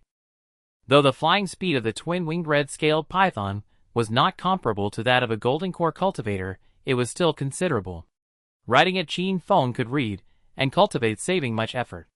When the twin-winged python neared the Nether Mountain range, Qin Feng heard a fierce commotion coming from the dense forest ahead. Qin Feng paid it no mind. After all, in the Nether Mountain range where demonic cultivators roam, fights and killings were an everyday occurrence. But suddenly someone in the forest shouted triumphantly, "Haha, Lei Peng, you little brat, look at you now. Your master Li Daishan died at Redwood Ridge. Your grandmaster old Xian Yin is an absentee leader who couldn't care less about you disciples of Xian Yin Peak. Who can save you today?" Qin Feng frowned and directed the twin-winged python toward the dense forest. Soon Qin Feng spotted 3 disciples of his Xian Yin Peak within the forest. One was Lei Peng, the senior disciple of his senior brother Li Xiaoshan at the perfected Dao realm. The other 2 were disciples of Lu Youwei at the early Dao initiation stage. They stood back to back, covered in wounds, surrounded by over a dozen cultivators from the soul-devouring sect and the 10,000 corpse sect. Lei Peng spat out a mouthful of blood, his face filled with indignation. Li Xiaoshan, with his profound cultivation, was a fearsome name throughout the Nether Mountain region. Encounters with cultivators from the soul-devouring sect and 10,000 corpse sect would make them tremble like tigers. When Li Xiaoshan was alive, Lei Peng could swagger anywhere he pleased. Who would dare provoke him? But Li Xiaoshan had passed away 50 years ago.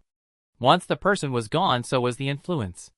Lei Peng had lost his greatest support, and no one feared him as before. "Is today the day of my death?" Just as he and his 2 junior brothers sank into deep despair, they saw a familiar giant python flying from the horizon. This could it be? In a daze, Lei Peng thought his master had been reborn. But reason told him it was impossible. It's 6th uncle. Uncle, save me." One of the junior brothers behind Lei Peng suddenly cried out in ecstatic surprise. Only then did Lei Peng clearly see that the person on the giant python was indeed his 6th uncle, Qin Feng. Lei Peng was filled with immense disappointment. Qin Feng, like himself, was only at the late Dao initiation stage. Getting involved would only mean certain death. What use was it? The cultivators of the soul-devouring sect and 10,000 corpse sect also relaxed. The leader laughed. "Are you Qin Feng, the gentleman sword of Xian Yin Peak, renowned in the cultivation world for winning battles with aphrodisiacs? If you don't want to die, then get the hell out of here." Before he could finish, his voice suddenly faltered. The others looked at him in confusion, only to see that his throat had been slit by a flying sword, blood gushing forth like a fountain. After effortlessly slaying the noisy cultivator before him with a single stroke of his spirit sword, Qin Feng continued to command the gathering firefly sword, cutting down several more cultivators from the soul-devouring sect and the 10,000 corpse sect. No matter what artifacts they deployed in defense, none could withstand even a single strike from him. "Is this the overwhelming might of a golden core cultivator?" A quiet thrill surged through Qin Feng's heart. Unless confronted with artifacts uniquely potent against demonic cultivators, such as the 5-flame divine thunder, he faced utter dominance. A golden core cultivator confronting a Dao entry cultivator was an absolute unassailable supremacy. "Beware! This gentleman's sword has already reached the golden core realm. Flee at once." At last the cultivators of the soul-devouring sect and the 10,000 corpse sect realized their peril, and scattered in sheer terror, each cursing fate for not granting them 2 extra legs to run faster. Qin Feng paid them no further heed. He summoned the twin-winged crimson-scaled giant serpent to descend from the heavens. "May thanks, senior uncle, for saving my life." Lei Peng, who had always held himself aloof and haughty toward Qin Feng, now bowed low head respectfully inclined offering sincere gratitude. Qin Feng gave a slight nod then asked, "Why were you ambushed here by cultivators of the soul-devouring and 10,000 corpse sects?" After swallowing a pill and composing himself for a moment, Lei Peng replied, "Senior uncle has long been absent from our sect. Perhaps you are unaware that the Yomingo sect now faces increasingly dire straits." Hearing this, Qin Feng invited the three of them aboard the twin-winged serpent and soared back toward the sect. High above the clouds, he turned to Lei Peng and asked, "What did you mean by that just now?" "In recent years, the 10,000 corpse sect, once in steady decline, suddenly gained two formidable allies, the corpse immortal Jade Lady Cui Ying and the corpse Demon Tang Ba, both having attained the nascent soul realm. Overnight, the sect's power surged dramatically. They reclaimed numerous spirit mines and spirit fields previously seized by us, and tightened their alliance with the soul-devouring sect, launching relentless hunts against our disciples." Qin Feng paused, startled. "But wasn't the corpse Demon Tang Ba already slain?" He himself had once witnessed Tang Ba's corpse shattered into countless fragments by the five-element thunder of the fifth thunder immortal, utterly irrevocably dead. Lei Peng shrugged. "Who can say? Ghost cultivators and corpse cultivators may be neither fully human nor truly spectral, but they are notoriously difficult to kill. And Tang Ba lived for over 3,000 years. Perhaps he possessed some arcane method of resurrection." A chill crept into Qin Feng's heart. The Xianpen Pearl, the corpse demon Tang Ba's supreme treasure, was now in his possession. More precisely, it resided within the lapis lazuli pagoda sealed inside his body. Drawing a slow, steadying breath, Qin Feng asked, "And who exactly is this Jade Lady Cui Ying?" Lei Peng shook his head. "Her origins remain obscure. All we know is that her demonic arts are profound and her beauty breathtaking. Even Murong Hua, the sect master of the 10,000 corpse sect, is said to be utterly bewitched by her. Alas, a time of turbulence indeed. The sect's blood sacrifice grand contest draws near again. Surely it will be cancelled under such circumstances." Qin Feng fell into deep reflection. Fortunately, having ascended to the Golden Core realm, he would finally be exempt from that accursed contest. Upon returning to Xianin Peak, Qin Feng had barely settled into the courtyard for a brief rest when Li Yue, his hair now streaked with silver, entered. "Senior brother, I've discovered an ancient cultivator's cave residence." He halted mid-sentence, eyes widening as he stared at Qin Feng. "This aura. Senior brother, you've broken through to the Golden Core." Qin Feng smiled gently. "Junior brother, long time no see. I was fortunate enough to attain the Golden Core realm recently." Upon receiving Qin Feng's confirmation, Li Yue froze in place. Among the 6 surviving disciples of Master Xuanning, only he and Qin Feng remained at the Dao entry realm, their shared stagnation making them true brothers in struggle. Whenever others cast strange glances their way, Li Yue would console himself. "It's all right. Senior brother 6 is still at the Dao entry realm too." Yet now Qin Feng had leapt ahead, ascending the Dragon Gate and attaining the Golden Core realm before him. Li Yue's heart twisted with acute discomfort. As the old saying goes, "I fear my brother's suffering, yet fear even more his transcendence." That phrase perfectly captured Li Yue's inner turmoil. Several days later, Xianin Peak blossomed with lanterns and banners celebrating Qin Feng's ascension to the Golden Core and his formal induction as the sect's 75th disciple of true transmission. "Does the Yomingo sect truly have only 75 Golden Core cultivators left?" Upon learning his official rank among the true transmission disciples, Qin Feng stood momentarily stunned. He recalled that the Yomingo sect had once counted well over 100 Golden Core cultivators, yet now it had dwindled to this state. 75 is already quite substantial." Master Xianin sipped tea calmly before continuing. "The path of cultivation grows ever steeper with each advancement, especially for us demonic cultivators. Passing the 3 mundane trials is as effortless as drinking water, yet beyond Dao entry every step becomes perilous beyond measure. Of our 10,000 disciples, 99% never advance beyond Dao entry. To reach the Golden Core realm is to stand among 1 in 10,000. He paused, studying Qin Feng with keen interest. "You possess only a mixed 5-element root deficient in metal, yet you have achieved this. Truly unexpected. It seems I did not misjudge you after all." Unsettled by that penetrating gaze, Qin Feng quickly bowed deeply. "All credit belongs to Master's guidance." Without it, this disciple would long since have fallen into endless cycles of reincarnation. Master Xianin withdrew a jade slip from his spatial ring and handed it to Qin Feng. This, the Yoming records, is now yours. Many thanks, venerable master, for bestowing this peerless celestial art. With elation, Qin Feng accepted the long-coveted manual. A swift sweep of his divine sense revealed marginal notes and personal insights scattered throughout, filling him with unrestrained joy. Suddenly Master Xianin asked, "Why have you ceased cultivating the demon heart, sowing the Dao art?" Qin Feng hesitated. This question sounded strangely familiar. Hadn't the drunken sword immortal Ling Hun posed it to him long ago? The third chapter, Dao bonding, requires deliberate dissolution of one's foundation and complete recultivation. My spiritual root is too poor, every ounce of cultivation hard won. How could I bear to discard it? Make your own choice.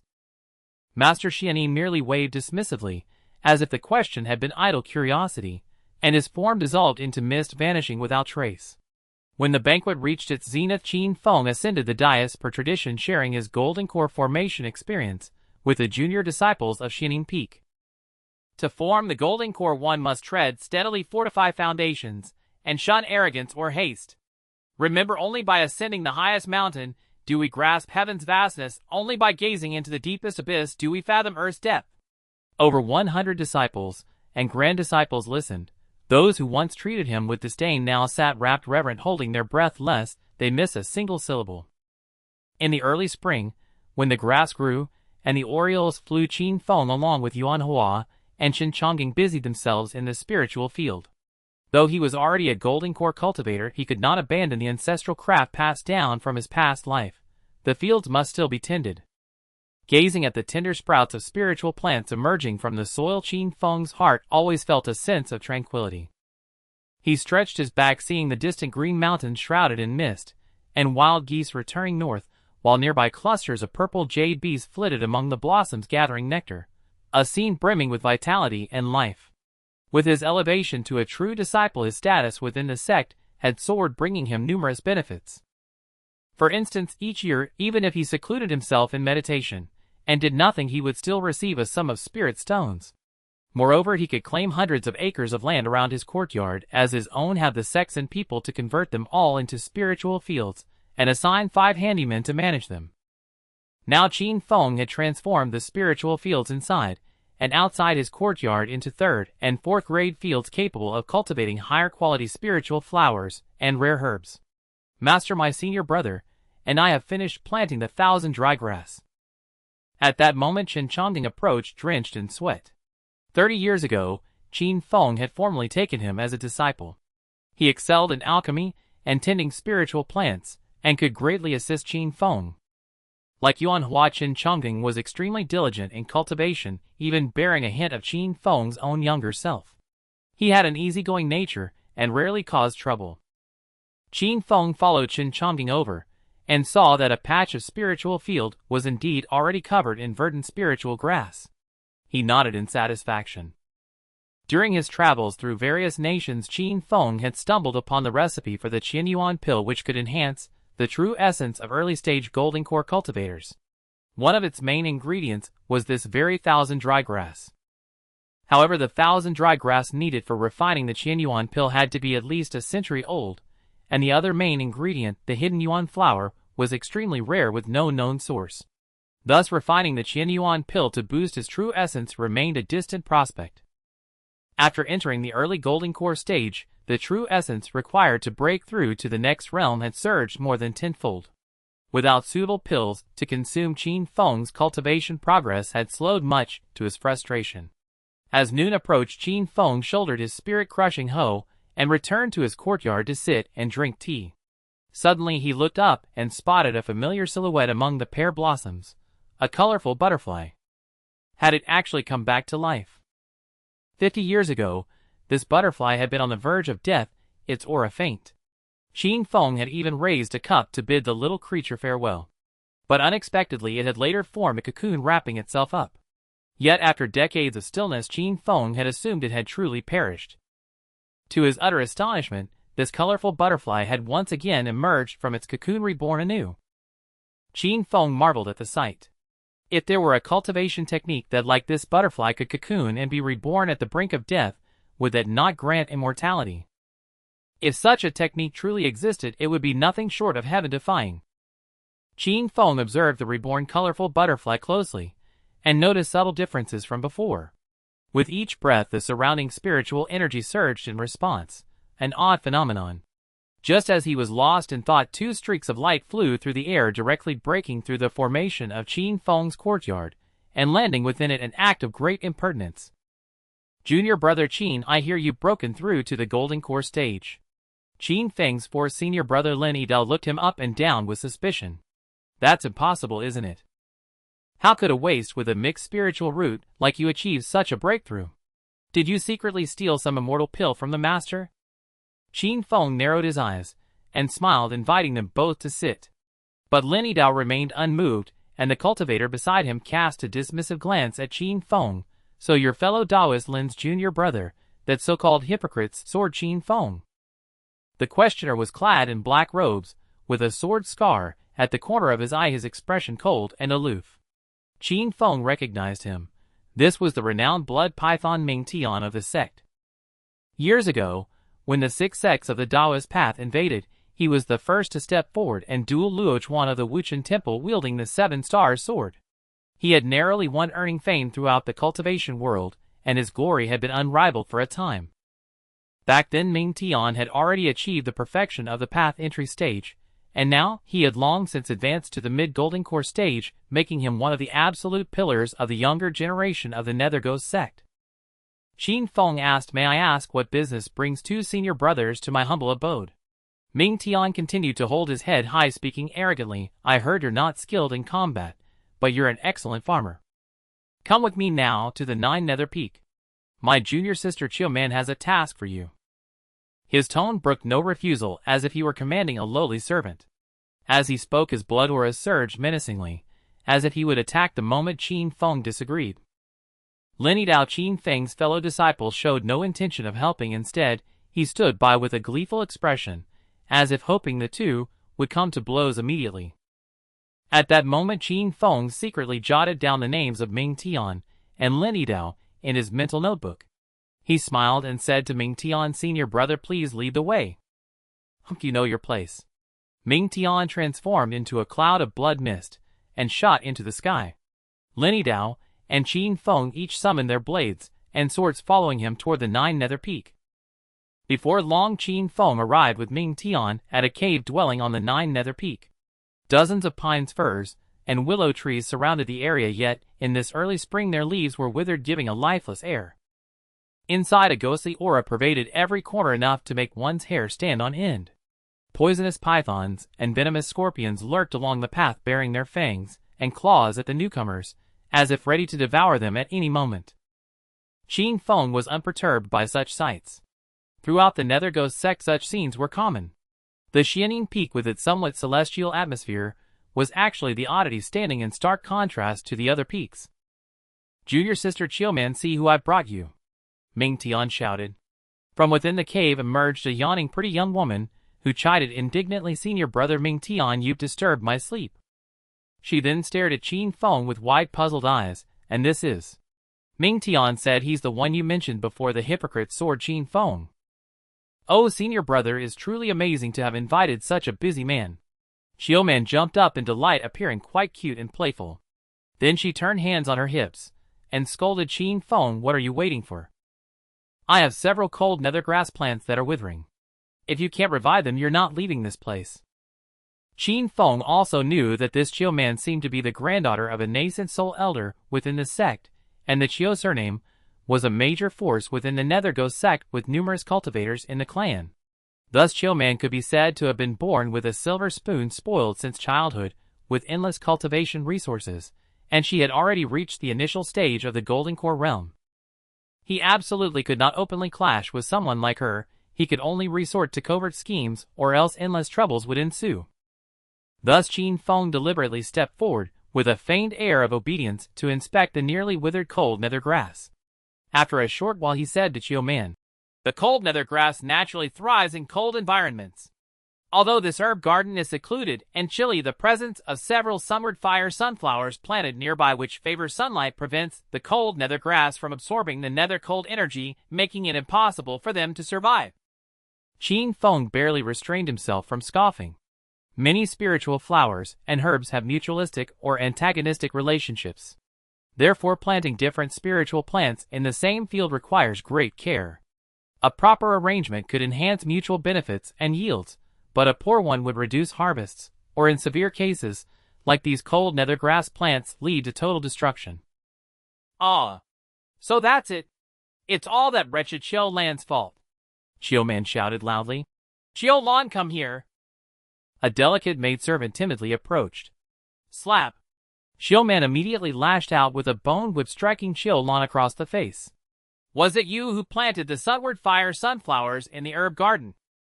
Qiu Lan immediately knelt and said, It was the young lady who said the sunward fire sunflowers were beautiful and ordered this servant to plant them.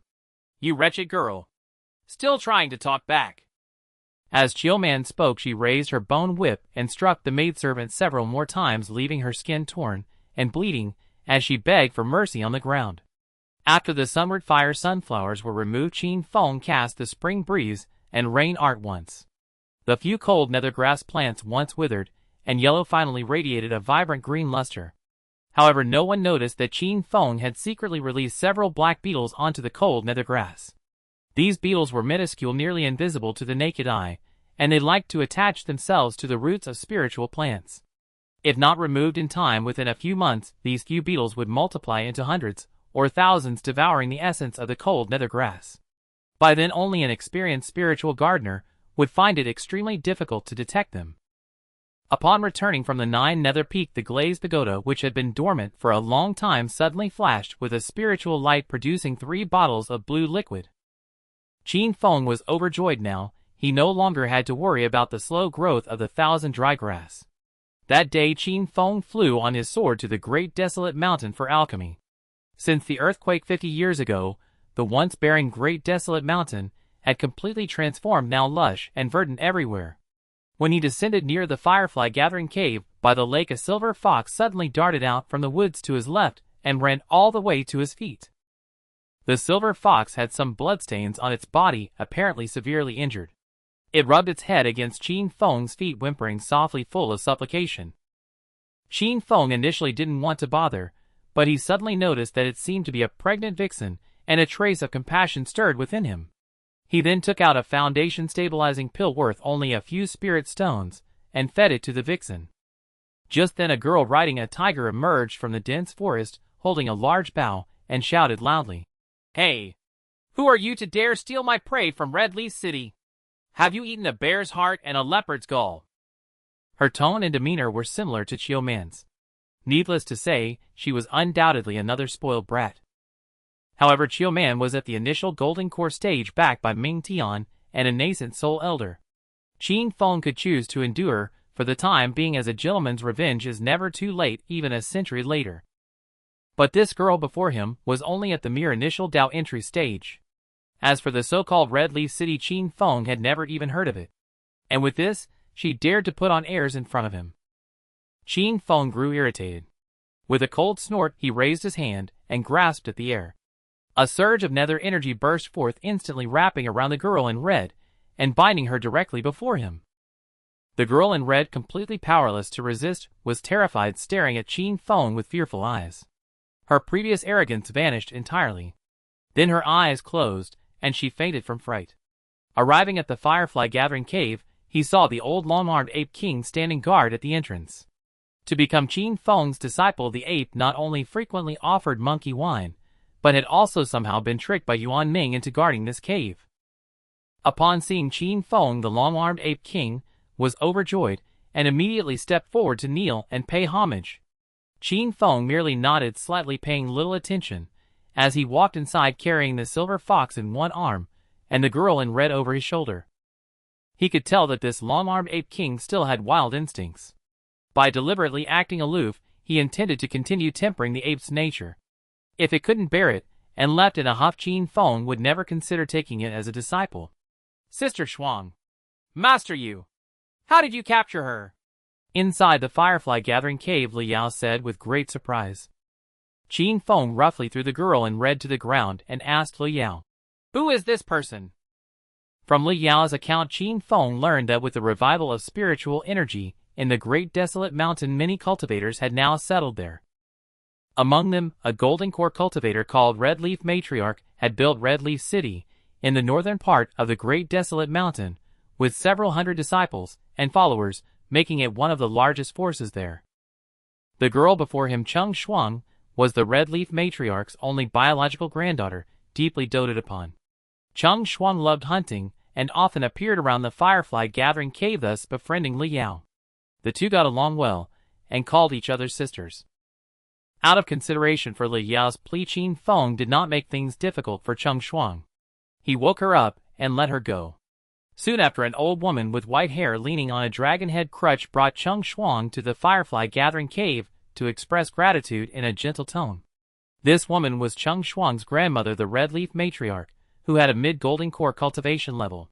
Although she appeared decrepit, her eyes were bright and piercing. After chatting for a while inside the cave, Qin Feng learned that the Red Leaf Matriarch had originally lived by the coast of the Eastern Sea. But in recent years, the Soyuan Demon Palace had risen again in the Eastern Sea, expanding aggressively every year. Those who obeyed the Demon Palace lived, those who defied it perished. Accustomed to freedom, the Red Leaf Matriarch had no desire to become a pawn of the Soyuan Demon Palace. So she took her disciples and moved thousands of miles to the great desolate mountain. Over the years, many forces seem to have migrated from the Eastern Sea to avoid the calamity of the Soyuan Demon Palace. For instance, wasn't the red-haired ancestor also someone who moved from the Eastern Sea to the southern wasteland? However, between the Eastern Sea and the Nether Mountain Range lay many powers, like the Dust-Free Temple and the Green Lotus Sword Sect. No matter how rampant the Soyuan Demon Palace was, it could never affect the Nether Ghost Sect. Thus Qin Feng merely expressed a few exclamations of surprise and didn't take it to heart. Months later, outside the Demon Fall Valley, sinister clouds gathered and a thick haze lingered. Today marked the centennial blood sacrifice competition, and the air was filled with the clamor of crowds. As a golden core cultivator, Qin Feng no longer needed to enter the Demon Fall Valley. Yet at this moment his face was pale and his spirit listless. In recent days, he had been inexplicably restless, unable to calm his mind for cultivation. Forcing himself to practice only brought him to the brink of chi deviation, leaving him utterly bewildered. Upon arriving at the Demon Fall Valley today, Qin Feng felt an even greater unease, as if something had struck the back of his head. Suddenly he noticed his master, Mysticine Elder, gazing at the sky and murmuring, "The ancestral wraith grows stronger." Ancestral wraith? Master, what is the ancestral wraith? Qin Feng asked, full of confusion. Mysticine Elder turned to him with a smile and said, "Do you now feel restless, even unstable in your cultivation realm? This is the work of the ancestral wraith." Qin Feng was astonished. "Master, this disciple still does not understand." Mysticine Elder continued to smile. 5,000 years ago, the 9th sect leader of our Nether sect broke through to the nascent soul stage in this valley, only to be betrayed by his disciples, who sought power. After death, his lingering resentment refused to dissipate, transforming him into a wraith. Since then, this ancestral wraith emerges every 100 years to prey upon our sect's cultivators above the golden core stage. As Mysticine Elder spoke, the thousands of Nether sect disciples participating in the blood sacrifice competition had already entered the Demon Fall Valley. Suddenly winds howled, and clouds blotted out the sky as thick fog and dark mist enshrouded the valley inside and out. A chilling cry reached Qin Feng's ears, like an owl's screech or a hungry ghost's wail. His heart trembled, pressure mounted, and his true essence threatened to burst forth uncontrollably. "Damn it!" Qin Feng cursed under his breath, immediately sitting cross-legged to circulate his energy and resist the force. Glancing around, he saw Xiongli Lenidao and others outside the valley, all drenched in sweat and struggling just like him. Even the sedan chair of the sect leader Nether Yama churned with black chi and emitted ghostly wails. In the past, when Qin Feng shivered inside the valley, he had imagined his seniors outside enjoying wine and idle chatter. Little did he expect such a grim scene during the blood sacrifice competition. After a while, as Qin Feng's soul ached and his expression twisted from the strain, the blood energy within the valley began to spread. the dark clouds and mist that had loomed over him, and the others suddenly surged toward the Demon Fall Valley like wolves scenting prey. The eerie sounds faded, the pressure lifted, and his true essence gradually calmed. About an hour later, Qin Feng wiped the sweat from his brow, stood up, and gazed blankly at the distant valley. It seemed the ancestral wraith had gone to feed in the valley. So this was the meaning of blood sacrifice in the blood sacrifice competition. Previously, Qin Feng had considered the Nether Sect's centennial blood sacrifice competition an act of sheer folly. How many talented disciples perished within the valley each time? Even if it was meant to temper disciples, such a method was beyond reason. Only now did he understand. If not for the mortal trials and the blood sacrifices of chi refining disciples within the valley, countless golden core and nascent soul cultivators outside would have perished. Qin Feng asked Mystic Qin Elder Master, why do sect records show that for a long period before 200 years ago, the blood sacrifice competition was not held? Mystic Qin Elder replied, because 1,000 years ago, the 10th sect leader used a supreme technique to temporarily seal the ancestral wraith. It was only about 200 years ago that the wraith broke the seal. Qin Feng frowned. Is there no way to utterly destroy this ancestral wraith? Mystic Qin Elder looked at him with some surprise and laughed heartily. Excellent. Truly worthy of being my disciple. How ridiculous that even you can conceive of such a solution, yet some others hesitate and dare not act, resorting to this blood sacrifice method like cutting flesh to cure poison. How utterly foolish. Qin Feng was taken aback. Was his master Mystic Qin Elder criticizing the current sect leader? He wanted to ask more, but seeing his master stand with hands behind his back gazing at the sky above the valley, lost in thought, he dared not interrupt. Qin Feng had never truly understood his master's thoughts or intentions. But at this moment, he at least knew one thing: Mystic Qin Elder wished to destroy the ancestral wraith. 5 days later, Liu Wei emerged from the Demon Fall Valley drenched in blood. At the late chi refining stage, he was a veteran of 3 blood sacrifice competitions, and Qin Feng had not worried for him during these days. The next morning, as Qin Feng sat beneath a tree breathing and cultivating, Liu Wei arrived with a 5-year-old child in tow. Upon meeting, Liu Wei said to the child, "Tingbin, this is your master. Kneel and kowtow." The child immediately knelt and knocked his head 3 times, calling out in a childish voice, "Tingbin pays respects to master." Qin Feng was utterly baffled. "Junior brother Liu, what are you doing? I don't take disciples casually." Liu Yue, with tears and mucus streaming, pleaded, "Senior brother, my days are numbered. Can you bear to see my offspring left helpless and bullied?" Stop. Speak properly. Don't you have at least 50 years of life left? How can you say your days are numbered?" Wiping his nose with his sleeve, Liu Yue said, "I've suffered several severe injuries. Lately, I feel my body growing heavier, and I can't last 50 years. Moreover, I discovered a place called the Flying Thunder Immortal Mansion in the valley, and have agreed with senior brother you to explore it. It will likely be a near-death venture." Noticing Qin Feng's expression, he quickly added, "I know you dislike adventures, and don't expect you to join. I only hope you'll take my young son Tingbin as your disciple. If I cannot find the elixir this time, I swear I will not return." Flying Thunder Immortal Mansion. Qin Feng recalled encountering this very mansion on an unnamed lake island during his own blood sacrifice competition as a mere soul purification cultivator. Back then, he knew nothing of formations and felt utterly frustrated facing a treasure mountain with no way in.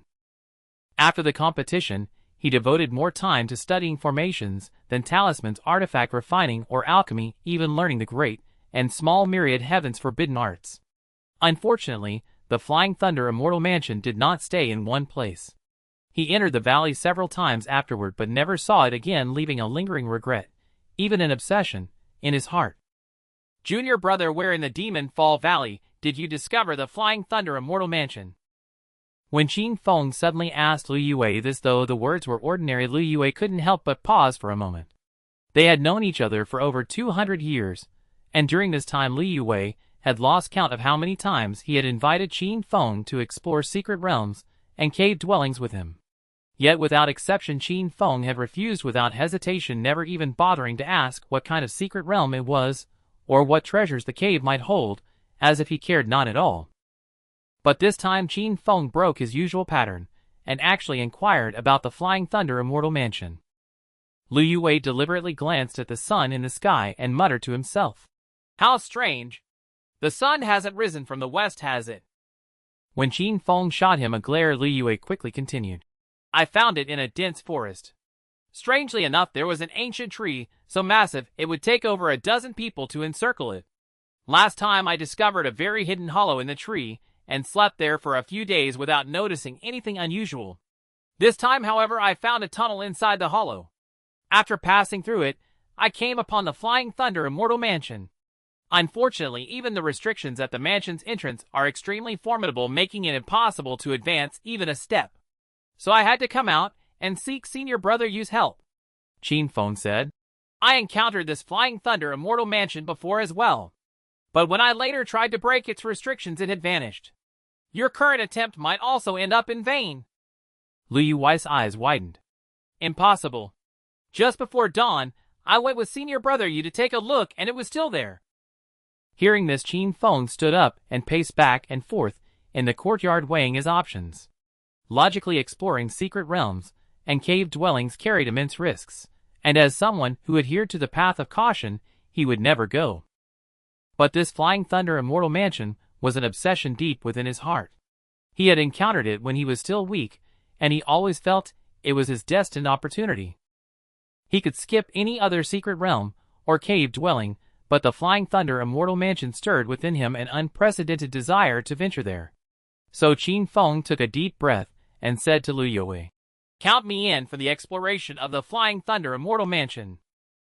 This is truly wonderful." Lu Yue was both surprised and delighted.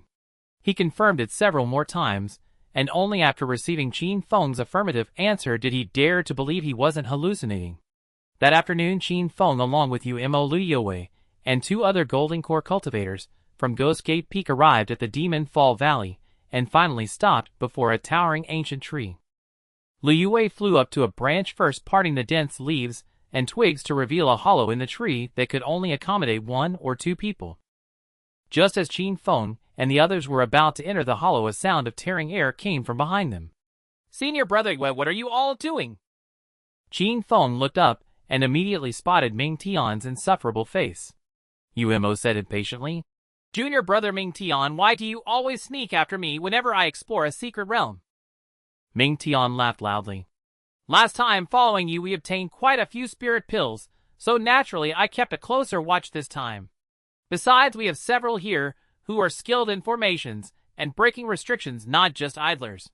Why must you be so distant?" Umo thought for a moment and finally nodded.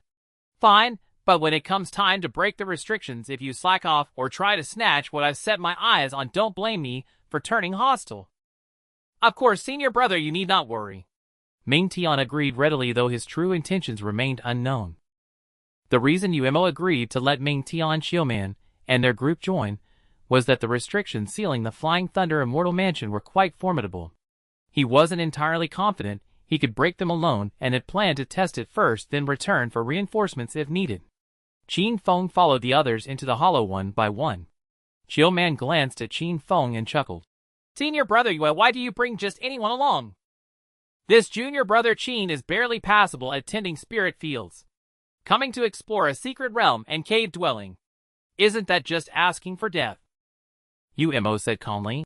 "Junior Brother Qin has also studied the Great and Lesser Heavens restriction arts."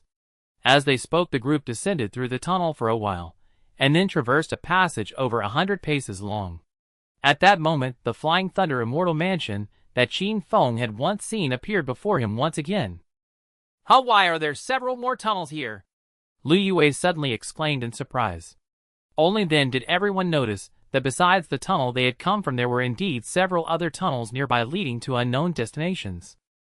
Lu Yue said suspiciously, "Could it be that others have also discovered the Flying Thunder Immortal Mansion?" No sooner had he spoken than footsteps echoed from one of the tunnels, and suddenly over 40 cultivators surged out from it. Lu Yue couldn't help but slap his own mouth. "What a jinx!" Umo's gaze sharpened. 6 demons nye ao flower Taoist Diong. This is no place for you." These sudden cultivators were all from the 10,000 Corpse sect and the soul-devouring sect. Although they were numerous, they had only 8 golden core cultivators. Meanwhile, the Nether Ghost sect had a total of 11 people, all of whom were golden core cultivators except for Liu Yue. Among them, Yumo's cultivation had recently broken through to the late golden core stage. Therefore, if a fight broke out, the Nether Ghost sect would not be at a disadvantage. In fact, they would hold the upper hand. The two sides were mortal enemies, and the atmosphere instantly became tense. Just as Ming Tian was gathering his blood fiend energy preparing to strike first and kill someone from the opposing side, sounds came from another tunnel. Soon 20 to 30 more people emerged from it. Judging by their attire, they were all disciples of the Heavenly Gate sect, the Lingxiao sect, and the Azure Lotus Sword sect. Qin Feng frowned and retreated behind the others. He felt quite frustrated, thinking that perhaps due to his lack of metal element, he was inherently unsuited for exploring such secret realms and cave dwellings. This rare outing hadn't even begun breaking restrictions, yet unexpected incidents had already led to such a perilous scene. Liu Yue whispered to Qin Feng, "Senior brother, rest assured. Based on my experience now, that these Heavenly Gate sect cultivators have arrived, the fight is temporarily off the table." As Liu Yue had predicted, the three factions confronted each other, each wary of the others, and no one made a move for a long time.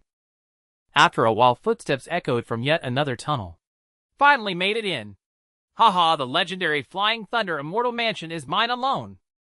From the tunnel emerged a disheveled middle-aged scholar, only to be greeted by nearly 100 pairs of staring eyes. The smile on the middle-aged cultivator's face froze instantly.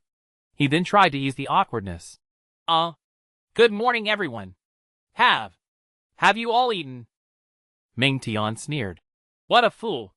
The middle-aged scholar snapped open his folding fan, with a crack revealing 7 large characters: no heaven, no earth, no all things. "I am the omniscient one who knows all under heaven. If I am not mistaken, you are Blood Python Ming Tian of the Nether Ghost sect." The grimy middle-aged scholar spoke while gently waving his paper fan, believing himself to be quite elegant. Ming Tian sneered coldly, condensing his blood fiend aura into a blood saber, pointing it from afar at the omniscient one. "Since you claim to know all things, do you know if this blade can take your head?"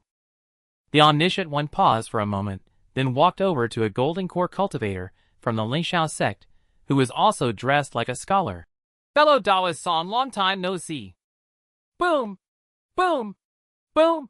Suddenly heaven and earth quaked violently, and a fierce gale arose, making it nearly impossible to keep one's eyes open. A powerful beam of light descended from the sky, shining upon the plaque inscribed with Flying Thunder Immortal Mansion, making the 4 characters shine even more brilliantly. Then something astonishing occurred. The formidable restrictive arrays before the Flying Thunder Immortal Mansion all became ineffective at that very moment. "Charge!" Umo was the first to react, shouting loudly as he led the Nether Ghost sect members rushing forward. The others, unwilling to be left behind, vied to surge ahead, and the sounds of fighting erupted instantly. As Qin Feng followed closely behind Umo and stepped through the gate of the Flying Thunder Immortal Mansion, he suddenly felt the world spin and saw stars. After barely steadying his mind, he looked ahead. Instead of the expected towering pavilions, a stretch of lofty mountains and ridges greeted his eyes. This is truly strange, junior brother Liu." Qin Feng tried to speak to Liu Yue, but abruptly realized he was utterly alone. Umo, Liu Yue, and the others had all vanished without a trace. "An illusion. A maze formation." Qin Feng frowned and slowly walked forward. Here it seemed to be early spring as well. Peach blossoms bloomed everywhere in a riot of color, while in the distance dense bamboo groves stood like curtains of emerald shade. Within the peach blossom forest, a herd of sika deer frolicked and chased one another, but suddenly a tall wild wolf burst forth, scattering the deer in panic. Qin Feng flicked his fingers, sending his flying sword to slay the wolf. He then stepped forward, reaching out to touch the blood flowing from the beast, feeling its searing heat and overwhelming reality. The illusionary mazes Qin Feng had encountered before mostly clouded one's divine sense, always carrying an ethereal, illusory feeling. But an illusion where his consciousness remained so clear and the animals he touched felt so real, this was his first experience. Or perhaps this was no illusion at all, but a genuine reality. Yet earlier, outside the Immortal Mansion's gate, he had clearly seen towers and pavilions within. Countless questions arose in Qin Feng's mind. He then rose on his flying sword and soared forward. Beneath the clouds, the mountains stretched majestically range after range. After flying several hundred li, he saw all kinds of animals, but not a single trace of human habitation. After flying for a while longer, Qin Feng suddenly spotted wisps of cooking smoke rising in the distance. He immediately flew toward it, descending from his sword. He found himself surrounded by lush vegetation and towering ancient trees, with hints of red walls glimpsed through the shade. Passing through a forest carpeted with fallen leaves, a dilapidated Taoist temple, with crumbling red walls, appeared before Qin Feng. He wondered to himself, "This temple doesn't look inhabited. Where did that smoke come from?" Drawing closer, he saw that the temple occupied a large area, but most of the plaster on the walls and the green tiles had faded and peeled. Several halls had collapsed, and even the temple's plaque was missing. Only the main hall remained largely intact. As he stepped through the temple gate, he suddenly noticed a pool of blood on the ground, with streaks of bloodstains trailing all the way to the rear hall. Inside the main hall, an idol of Lord Laozi stood enshrined, while the incense burner and candlestands lay toppled on the floor. Qin Feng was about to follow the blood trail to investigate, when he heard footsteps approaching from outside the temple. He leaped up, applied an invisibility talisman and a Kai-concealing talisman, and hid behind a broken wall. "Black Bear Ridge Lord Laozi Temple. This is the place, no mistake." An aged wizened Taoist priest walked in, excitedly clutching a map. Behind the old priest followed a young man who spoke with a terrified expression. "Uncle Master, there's a pool of blood at the entrance. There might be something unclean inside the temple. What's there to fear?" the old priest said with an air of authority. "We are disciples of the Heavenly Master lineage. We can slay demons and vanquish evil above and capture souls and ghosts below. If anything unclean lurks here, it should be afraid of us." With that, he strode resolutely into the hall, studied the map in his hand for a moment, and pointed at the Lord Laozi idol. "The treasure is inside the idol. Take my sword and split it open." The young Taoist, holding a long sword, walked forward, tremblingly muttering under his breath. "Who would be so heartless as to hide a treasure inside Lord Laozi? If the deity is angered, please do not blame me." With that, he gritted his teeth and slashed at the idol. A clang of metal on stone rang out, sparks flew, but the Lord Laozi statue remained unharmed, not even a scratch left behind. "And that's impossible." The old priest's face showed disbelief. "This sword is forged from divine weapons sharp enough to cut through iron like mud. How can it not even split a clay statue?" He stepped forward and knocked on the idol. Suddenly a chilling wind swept through the hall, and from the rear chamber a strange creature crawled out, neither quite snake nor serpent, wide and flat. It had no other facial features, only 9 bullseyed eyes scattered across its body. "A 9-eyed spirit python! Run!" the old priest cried out, his face turning pale, as he dashed frantically out of the temple. But before they could get far, the creature's gaze caught them, and they were stuck fast to its eyes. "Ah!" A scream of agony rang out. Before long the two dissolved into bloody fluid, which flowed down the creature's eyes into its belly. Then a wisp of light smoke rose from their heads, drifting into the sky. Witnessing this from his hiding place, Qin Feng felt a chill run down his spine. He had already discerned that this so-called 9-eyed spirit python was a third-grade demon beast, roughly matching his own strength. However, its method of killing was bizarre in the extreme, likely making it difficult to handle. Moreover, who knew what other monsters might lurk within this temple? Thus Qin Feng felt a surge of retreat. After a while, when the 9-eyed spirit python had vanished again, he thought it over, and sent his Ju-Ing sword flying to strike the Lord Laozi idol. Boom! The idol that the Heavenly Master Sect's so-called divine weapon could not split was cleaved in two, revealing a jade pillow smooth and crystal clear. As the Ju-Ing sword lifted the jade pillow and flew back, a piercing screech erupted from within the temple. Hastily stowing the jade pillow into his storage pouch, Qin Feng dared not linger for a moment. He activated the Nether Ghost Step, instantly teleporting out of the temple, then rose on his flying sword and shot up into the clouds. After fleeing several hundred li, Qin Feng finally stopped and took out the jade pillow he had just obtained to examine it. He saw that although this jade was flawless, it was nothing extraordinary, and was certainly not a treasure for cultivators. He shook the jade pillow slightly, and it seemed to contain something inside. Thus Qin Feng used his Ju-Ing sword to cut an opening in the jade pillow, and tipped it over, revealing an ancient book wrapped in sheepskin. On the cover were 3 vermilion ancient seal characters. Yu Ming Lu. Qin Feng was both surprised and greatly disappointed. He was surprised that the sect's supreme technique and forbidden secret, Yu Ming Lu, had appeared here.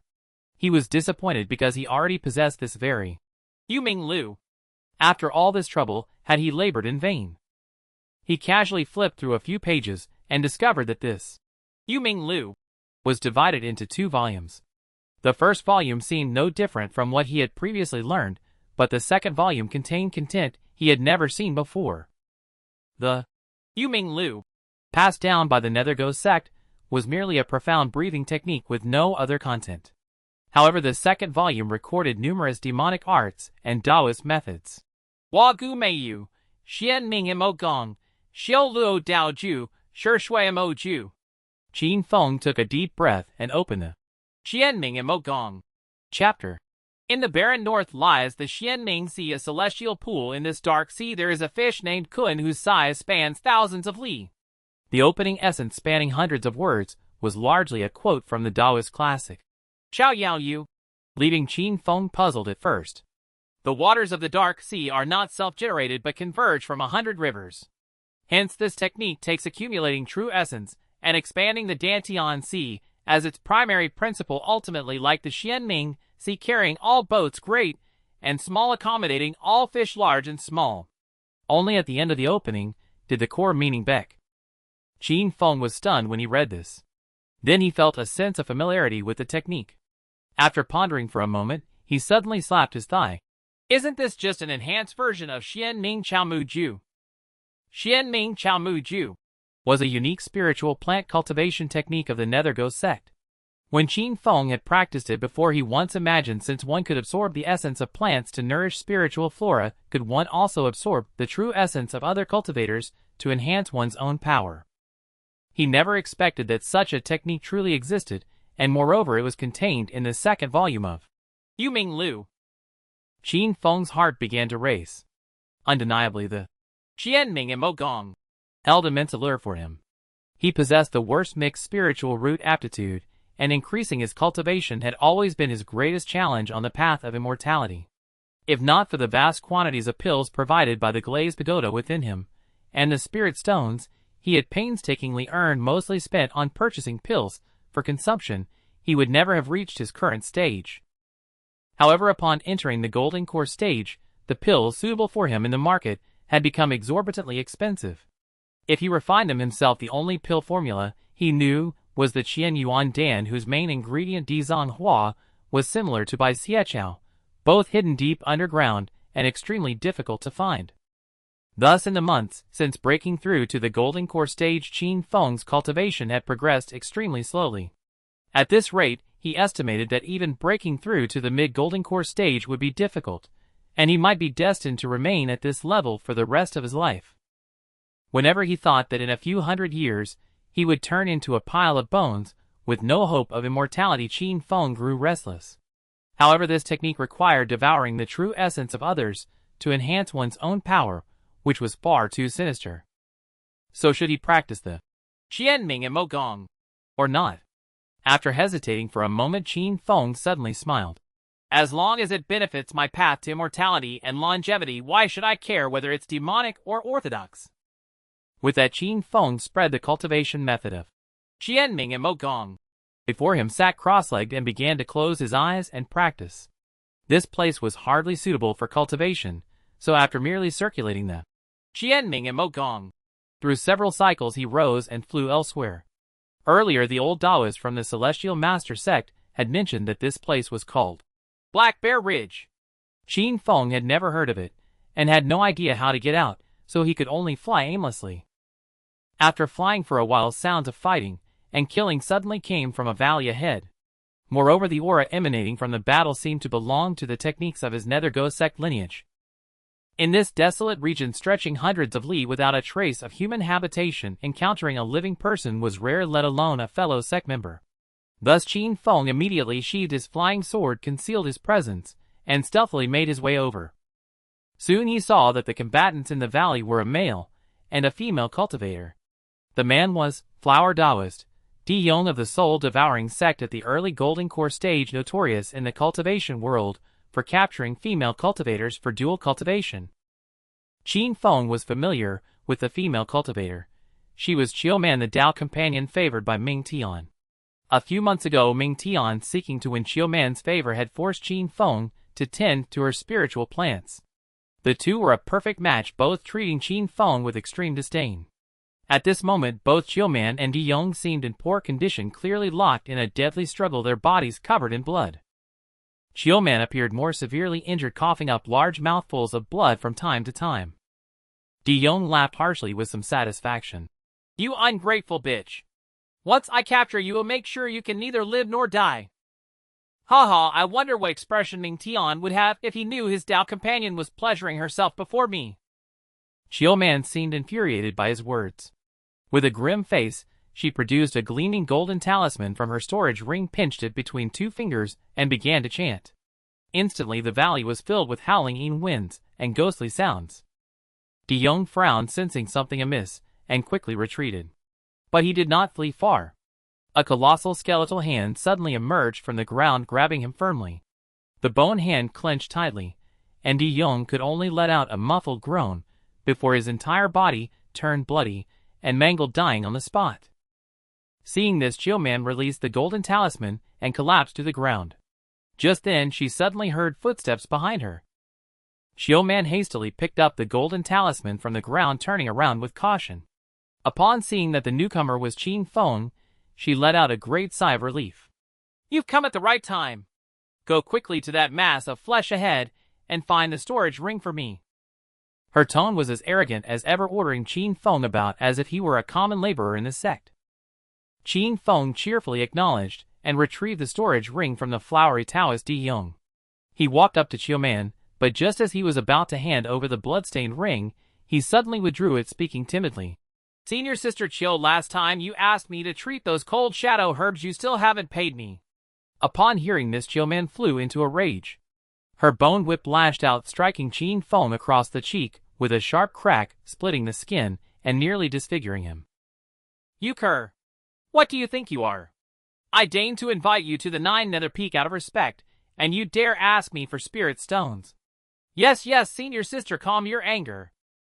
Qin Feng bowed and scraped, his expression filled with fear, obediently handing the storage ring back to Qiuman. Seeing this, Qiuman was filled with contempt. Truly a waste with 4 spiritual roots. Even if he managed to break through to the Golden Core stage, he's still the dregs of Golden Core cultivators. Thinking thus, she couldn't help but let out a sneer, reaching out with utter disdain to take the storage ring. Suddenly Qin Feng turned his palm over and seized Qiuman's wrist. His previously timid gaze sharpened, exuding an imposing aura, as he activated the recently learned profound nether demon art. Qiuman was stunned, never expecting that the waste Qin Feng in her eyes would harm her. By the time she realized what was happening, she felt her true essence surging uncontrollably toward Qin Feng like a burst dam. Qiuman was greatly alarmed and tried to use her other hand to cast a spell to stop him, but she felt as if struck by lightning, her meridians tingling numbly, unable to muster the slightest strength. At this moment, she couldn't even lift her hand, let alone kill anyone. What? What are you doing? Stop this instant. Qiuman finally panicked. My great-grandfather is Elder Qiu Changhe of the nascent soul stage in the sect. If you dare harm me, he will surely detect it with his supreme mystical arts and will grind your bones to dust. Then her eyes turned seductive, and the clothes on her shoulders slipped down as she cooed. If you spare me this once, junior brother, I will share the clouds and reign with you, and never speak of today's events to anyone. How about it? However, whether Qiuman threatened, bribed, or begged bitterly, Qin Feng remained unmoved, his expression unchanging, as he continuously devoured the vast true essence flowing from her. Gradually Qiuman fell silent, and the world seemed to grow still. Steam rose from Qin Feng's head, his face burning red like forged iron. His cultivation, stagnant for so long, finally began to surge. After an unknown time, Qin Feng exhaled a turbid breath and slowly opened his eyes.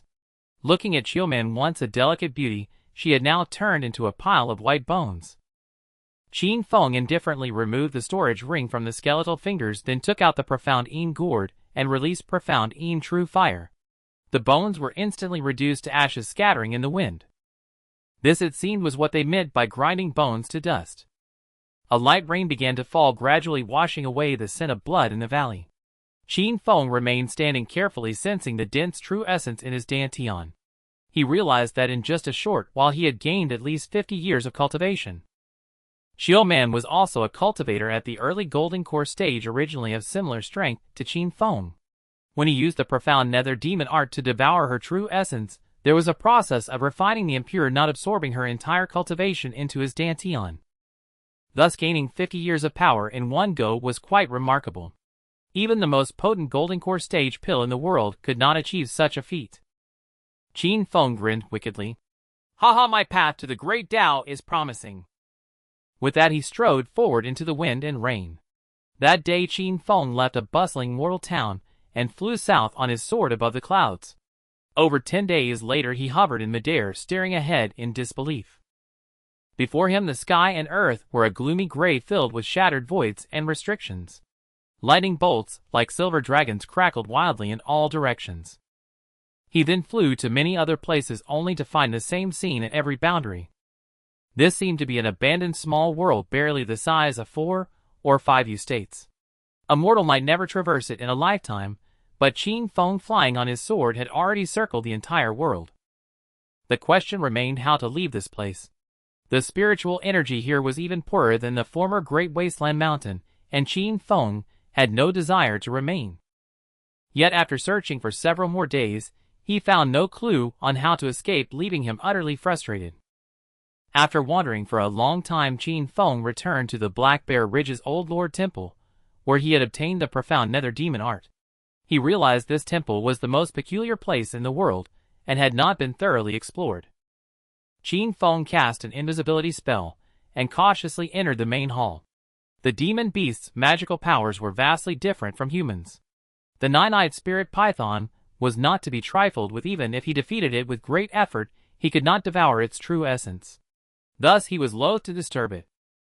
This time Qin Feng passed through the main hall, entered the rear chamber, and traversed a long corridor without finding any trace of the nine-eyed spirit python.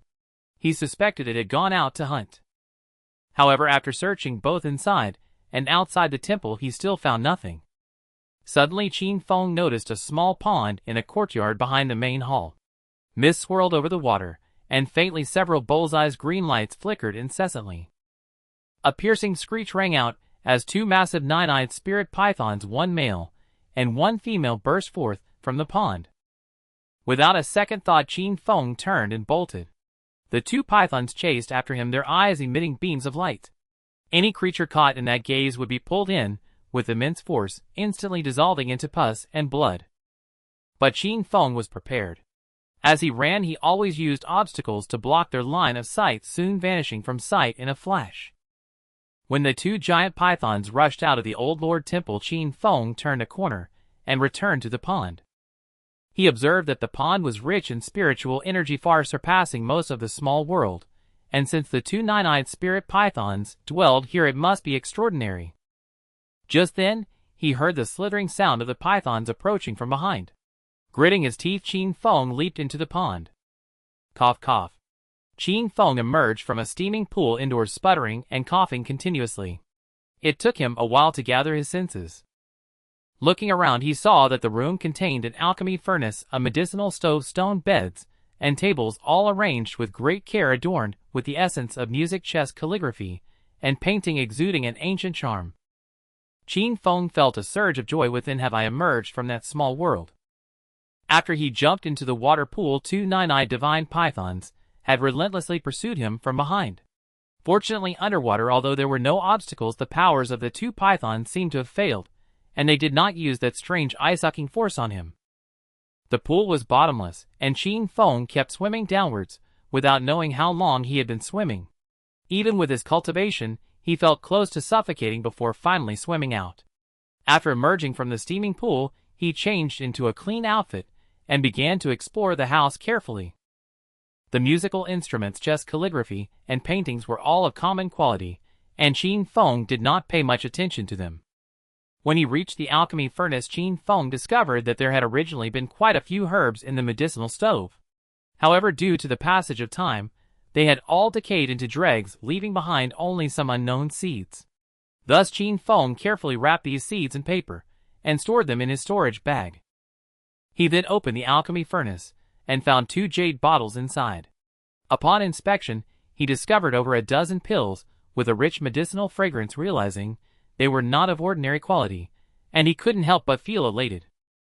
Seeing that there were no more valuable items in the room, Qin Feng finally pushed open the door, preparing to leave.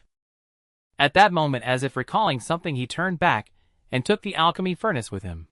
Outside the house, the intricate architecture was adorned with carved beams and painted rafters with pavilions and water pavilions connected one after another. Some buildings even floated in midair, rich in spiritual energy, with flocks of cranes and mist swirling as if he were in a fairyland. However, those buildings were largely sealed off by powerful talismans and restrictions, and it was uncertain how much time it would take to search for treasures inside. Could this really still be within the Flying Thunder Immortal Mansion? Qin Feng was puzzled in his heart. After walking along the main road without restrictions for a while, he suddenly noticed a beautiful pool by the roadside where some green bamboo, like jade, was growing, quite attractive, and crucially not surrounded by any restrictions. He took out a hoe, intending to dig some up to take back, even if they might not be useful. Their ornamental value was excellent. With a powerful strike at a bamboo shoot, it felt as if he had struck iron, and the spiritual hoe immediately broke a large chunk off. After exerting tremendous effort, he finally dug the bamboo shoot out. Qin Feng was quite surprised, and after thinking for a moment, he decided to take the overturned soil with him, as well, planning to study its peculiarities later. After digging up some bamboo shoots and consecutively unearthing 20 or 30 large bamboo stalks, his storage bag was filled to the brim, and Qin Feng finally stopped, exhausted and drenched in sweat. It seems I need to buy a storage ring. The capacity of the storage bag is a bit too small. Although he had obtained 2 storage rings in the previous small world, the one belonging to Hua Hua, Taoist Di Young, was severely damaged and could no longer be used. As for Chiuman's, given that she had an ancestor in the nascent soul stage, who knew if there were any sinister methods to track him down through her personal items. Thus, for the sake of caution, he did not take anything, whether her storage ring or the powerful golden talismans among many items, even spirit stones and spirit plants, and directly threw them into the water pool of the Lao Jun temple. Qin Feng pondered for a moment. The only remaining risk was the whip mark left on his face from Chiuman's bone whip, and he needed to leave here quickly to recuperate for a while.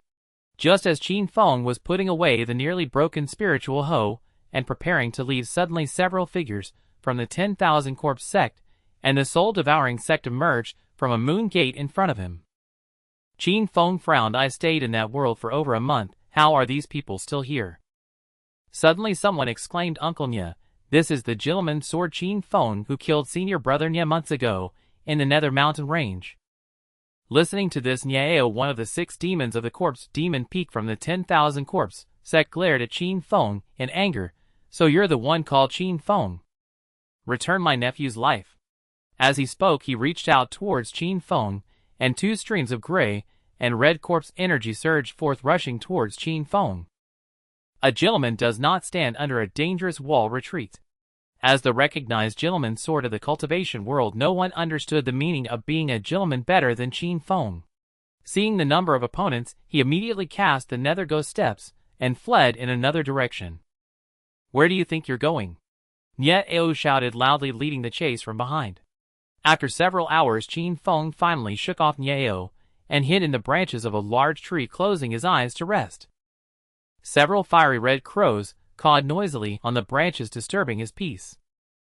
After a while, Qin Feng opened his eyes, waved his sleeve fiercely, and unleashed a gust of wind, intending to drive away the annoying crows before resuming his meditation. Dozens of crows were startled and flew away in all directions, but then they all opened their beaks towards Qin Feng, spewing forth intense flames. Qin Feng was completely caught off guard by their actions, leaving him somewhat disheveled, even singeing some of his eyebrows.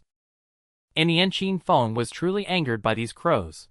After employing a strategy to create a diversion, he suddenly leaped onto the branches and collected all the crow eggs from the nests into his storage bag before fleeing to a distance. Before leaving, Qin Feng viciously kicked over the crow's nest, saying, this is the consequence of offending this gentleman's sword. After shaking off those fiery red crows, Qin Feng sought out a pavilion, intending to break the restrictions and search for treasures. However, at that moment, the entire Flying Thunder Immortal Mansion suddenly trembled violently, causing everything to spin around, leaving him dizzy. When Qin Feng regained his footing, he found himself inexplicably in the abyss of demons. Along with him, he was not the only one shaken out. Not far away, on a hill, several disciples of the soul-devouring sect could also be seen. To avoid trouble, Qin Feng no longer felt any attachment and immediately soared away on his sword, heading back to the sect alone. As he flew back beneath Xian'an Peak, Qin Feng saw Liu Yuai's son Lu Tingbin still in the courtyard, following behind Yuan Hua, struggling to carry some miscellaneous items. Qin Feng then asked him, "Have you been here for over a month without going home?" "Over a month." Lu Tingbin's eyes widened as he looked at Qin Feng in confusion. "Master and father left only 3 days ago. How could it be over a month?" Qin Feng was instantly stunned upon hearing this. At 100 Serpent Mountain and Floating Cloud Cave, Qin Feng planted the seeds obtained from the Flying Thunder Immortal Talisman into the recesses of the high cliff, eagerly anticipating what they would grow into. He planted the jade-green bamboo beside the waterfall in front of the cave dwelling, arranging stone tables and benches beneath the grove where he could leisurely sip tea and read on idle days. As for the eggs of the crimson crows, Qin Feng hatched them using a small formation and placed them on a parasol tree behind the cave dwelling. Though these crows were somewhat noisy, they could spit flames, a peculiar trait that made them suitable for guarding the cave.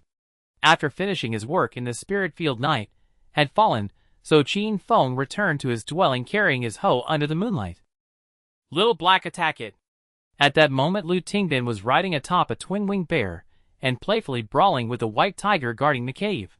Upon seeing Qin Feng, Lu Tingbin immediately dismounted, approached with a bow, and wore a tense expression. Qin Feng sat on the stone bench and asked him, "Have you completed today's lessons?" Lu Tingbin replied, "Master, your disciple has cycled the blazing fire art through 36 grand circulations and practiced the netherfire sword art 5 times before the cliff." Qin Feng listened and nodded silently. Observing him over these days, Qin Feng found Lu Tingbin to be of decent aptitude and diligent in cultivation, save for a playful nature, with no other bad habits. His junior brother Lu Yuai had gained some alchemical pills from the Flying Thunder Immortal Mansion and declared he would enter secluded meditation for a final desperate attempt with uncertain outcomes. Thus, after much deliberation, Qin Feng finally accepted Lu Tingbin as his 5th disciple. Qin Feng said to Lu Tingbin, "Though your spiritual roots are excellent, you must never slacken in cultivation. Always take your father as a warning and avoid repeating his mistakes."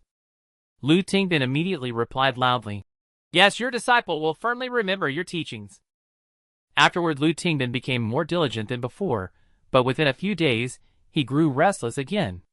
After finishing his training, he gleefully rode the twin-winged bear out to play. By then, the seeds planted in the cliff recess had sprouted and broken through the soil, though it was still unclear what plants they were. Qin Feng cast the spring breeze and rain art once more, and returned to find Lu Tingbin, his face bruised and swollen, speaking with an elderly woman. Qin Feng's expression turned stern as he approached. "Tingbin, have you caused trouble again?" Lu Tingbin hastily replied, "Your disciple went with Little Black to steal honey and accidentally stepped on a hornet's nest. Little Black was disloyal and flew off, leaving me behind. Luckily, this grandmother passed by and saved me." Qin Feng's tone softened slightly. He applied some ointment to the boy's face and scolded, "See if you dare to be mischievous again. Return to the cave and copy the scripture of the Yellow Court 100 times, or you'll have no dinner tonight." Lu Tingbin sighed in dismay and trudged dejectedly into the cave. Qin Feng then greeted the elderly woman and sat down for a chat. She introduced herself as Golden Needle Matriarch, a latest-stage golden core cultivator, also from the Eastern Sea. She had settled at Immortal Fortune Cliff not far from Floating Cloud Cave, and was now his close neighbor. Qin Feng remarked, "Lately, more and more cultivators seem to be moving here from the Eastern Sea." Golden Needle Matriarch smiled. "Oh, do you know any other cultivators from the Eastern Sea? I might recognize them." Qin Feng said, "In the Great Waste Mountains at Red Leaf City, I know an old woman called Red Leaf Matriarch, also from the Eastern Sea." Upon hearing this, Golden Needle Matriarch shot to her feet, grinding her teeth. That wretch. I've been looking for her. She took a deep breath and asked Qin Feng. Daoist Qin, where exactly is Red Leaf City in the Great Waste Mountains?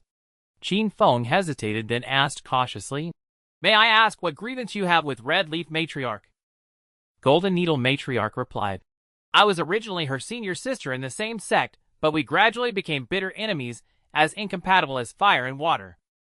She clearly did not wish to elaborate, so Qin Feng refrained from pressing further.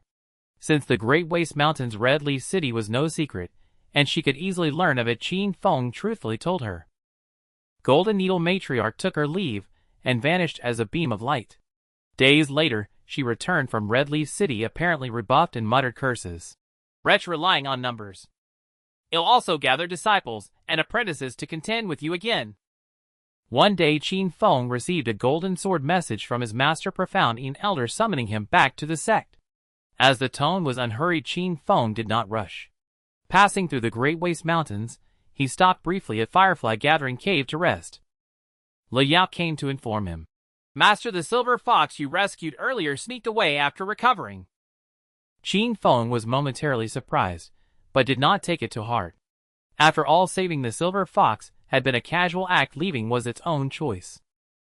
Qin Feng then examined Liu Yao and Yuan Ming's cultivation, offering guidance on their practice issues, before flying back to Profound Yin Peak on his sword. Upon meeting his master, Profound Yin Elder announced that the sect had assigned a task. Profound Yin Peak must send 1 golden core cultivator and 15 initiation cultivators to reinforce the cleansing of the abyssal demon cave. And that golden core cultivator was naturally Qin Feng. Qin Feng silently accepted the imposed task, feeling a growing nostalgia for his senior brother Li Shaoshan. Had Li Shaoshan still lived, he would have volunteered for such matters, sparing Qin Feng the worry. Days later, Qin Feng rode a twin-winged crimson-scaled python carrying 15 disciples of Profound Yin Peak toward the abyssal demon cave. This place was not unfamiliar to him. His first mission down the mountain had been here with Xiong Lai and Yin Wanru. Located in the northern Nether Mountains between the territories of the Nether Ghost Sect and the soul-devouring sect, the cave was bottomless and teemed with various demonic creatures. Slaying them provided excellent materials for demonic cultivators, artifact forging, and alchemy, along with precious resources like demon crystals and demon marrow. Thus, the Nether Ghost Sect sent disciples yearly to cleanse the cave, reaping benefits amidst great peril. If unlucky, an abnormal demonic tide could cause severe losses. 3 nascent soul elders were currently stationed at the cave. They received Qin Feng, cordially allocating him 15 initiation cultivators and 60 disciples, who had passed the 3 barriers of returning to mundanity, tasking him with cleansing a designated area on the 4th level. Under a drizzling rain within the camp of the Nether Ghost Sect cultivators at the abyssal demon cave, Qin Feng sat in his tent idly chatting with several junior disciples, including Lei Peng. Since his breakthrough to the Golden Core stage, these junior disciples held him in great esteem, at least in his presence, and their interactions were quite harmonious. They would occasionally seek him out for advice on cultivation issues, and Qin Feng, patient and forthcoming, answered every question without reservation. Suddenly a commotion arose outside the camp. Qin Feng listened intently. It seemed to be Ming Tian's voice. Lei Peng, sitting nearby, whispered with a hint of schadenfreude. This once prominent Uncle Master Ming Tian has been having a rather rough time lately. Qin Feng's interest piqued. He asked, Oh, and why is that? Lei Peng chuckled. Ming Tian recently ventured into a secret realm with his Dao companion Xiuman. He returned unscathed, but Xiuman's soul lamp in the clan went out. She's as good as dead. The elder of the Qiu clan, our sect's elder Qiu Changhe, was furious and blamed Ming Tian for her death. Now the entire Qiu bloodline within the sect harbors hostility toward him and constantly makes trouble. If Ming Tian weren't from the 9 Nether Peak with the sect leaders backing, head have died several times over by now. Qin Feng's face remained impassive, but inwardly he rejoiced. Ming Tian, oh Ming Tian, look at you now. The rain continued unabated. By noon, Qin Feng led his team into the 4th layer of the demon cave, as usual, commencing the day's purging mission. Boom! Where the radiance of the Tai Qingning Fin struck, several giant bats with monkey faces and pig-like bodies exploded with a thunderous roar. In the fourth layer of the demon cave, these bloodthirsty demon monkey bats were the most common threat. They often traveled in swarms of hundreds or thousands. A lone cultivator caught in their midst would have their flesh and blood drained in an instant. However, with a group of 70 to 80 people, and Qin Feng, a golden core cultivator, overseeing them, they had no fear of these demon monkey bats. Where demon monkey bats roamed, demon crystals were often found. After scattering the hundreds of bats, leaving them fleeing in disarray, the group searched thoroughly, and indeed discovered a small vein of demon crystals. Joy lit up their faces. Qin Feng decided not to proceed further. They set up a formation, took out tools, and began mining the demon crystals on the spot. They only needed to surrender a portion to the sect, keeping the rest for themselves. As the sole golden core cultivator present, Qin Feng claimed the largest share without lifting a finger. The demon crystals, pitch black in color, functioned somewhat like spirit stones, both used for refining artifacts. However, spirit stones had broader applications, while demon crystals were limited to demonic cultivation artifacts, and were far rarer in the cultivation world. To Qin Feng's knowledge, aside from the abyssal demon cave, only a handful of places in the entire cultivation world possessed large demon crystal veins. About an hour later, when only a small portion of the vein had been mined, a group of 50 to 60 cultivators appeared ahead, mostly from the Blood Prison Peak, led by a man called Ghost Face, who was at the early golden core stage. Years ago, Zhong, who a disciple of Blood Prison Peak, had killed Qin Feng's fifth senior brother, leading to frequent conflicts between their disciples. If there was one faction within the sect that the Netherine Peak had the worst relations with, it was undoubtedly the Blood Prison Peak. Coincidentally, in the past decade, only 2 cultivators in the Nether Ghost sect had broken through to the golden core stage: Qin Feng and Ghost Face. They were often compared in private. Ghost Face glanced at the demon crystals, a flicker of greed in his eyes, and declared loudly, "Excellent! We worked hard to clear out thousands of demon monkey bats, and you lot swoop in to claim the crystal vein.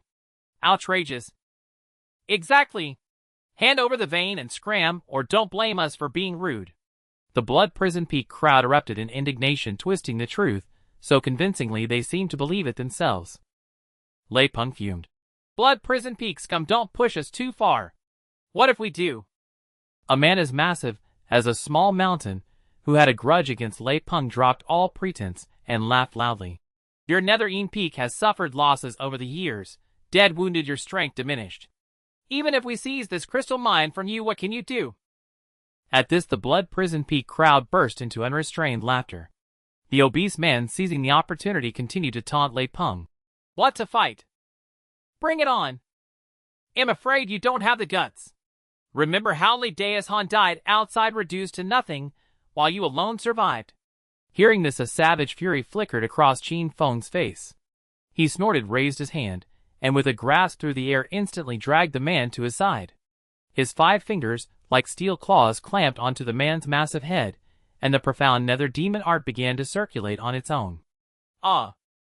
The man let out a miserable scream, then went still. In mere breaths, his mountain-like bloated body visibly shriveled, turning into bare bones. When Qin Feng had previously used the demon art to devour Chioman, it had taken several hours, as her cultivation was nearly equal to his, a process akin to one sea merging with another, immensely difficult. But this man was only at the mid-stage of Dao entry. Devouring him was like a river flowing into the sea, effortless and smooth. Expressionless, Qin Feng set down the skull and waved his sleeve. The bones instantly turned to ash, drifting away in the wind. "Hiss!" Seeing such a large living man reduced to ash in seconds, without any resistance, even the Netherine Peak disciples felt a chill down their spines, let alone the Blood Prison Peak cultivators. You? Ghost Face stared at Qin Feng, dumbfounded. "Who said this brat was only good at escaping, not fighting?" Qin Feng smiled. "Junior brother Ghost care for a life or death duel. I'm ready anytime. You? Just wait. The Blood Prison Peak won't let this go." Ghost Face, his face dark, uttered a harsh threat through gritted teeth, then turned and led his people away, clearly unwilling to avenge the dead. "Uncle Master, you're formidable." Lei Peng and the others, elated, burst into cheers. Qin Feng waved his hand. "Continue mining the demon crystals." The group resumed their work, while Qin Feng stood still, staring at his own hand, his brow deeply furrowed. After spending 3 months in the abyssal devil cave, Qin Feng successfully completed the sect's mission and returned to Xianin Peak with the disciples. Upon returning to his residence and sitting down, Qin Feng let out a long sigh. For some reason during those few months in the Devil Cave, he felt an overwhelming sense of irritation and hostility easily provoked into anger. If confronted by anyone daring to challenge him, he would lose control and kill them without hesitation. As a result, Qin Feng's reputation as a golden core cultivator gradually established itself within the sect. At least no junior dared to be as noisy in front of him as they did before. However, this was clearly not in line with Qin Feng's principle of being low-key and cautious, leading him to doubt whether something had gone wrong in his cultivation. Fortunately, upon returning here, the irritation and hostility that had plagued him vanished entirely, and his heart regained its former tranquility. Thus Qin Feng speculated that he must have been influenced by the demonic aura of the abyssal Devil Cave rather than it being a personal issue, which finally allowed him to breathe a sigh of relief. On this day, Qin Feng received some good news. Lu Youwei, who had been in seclusion for a long time, had successfully broken through to the Golden Core stage.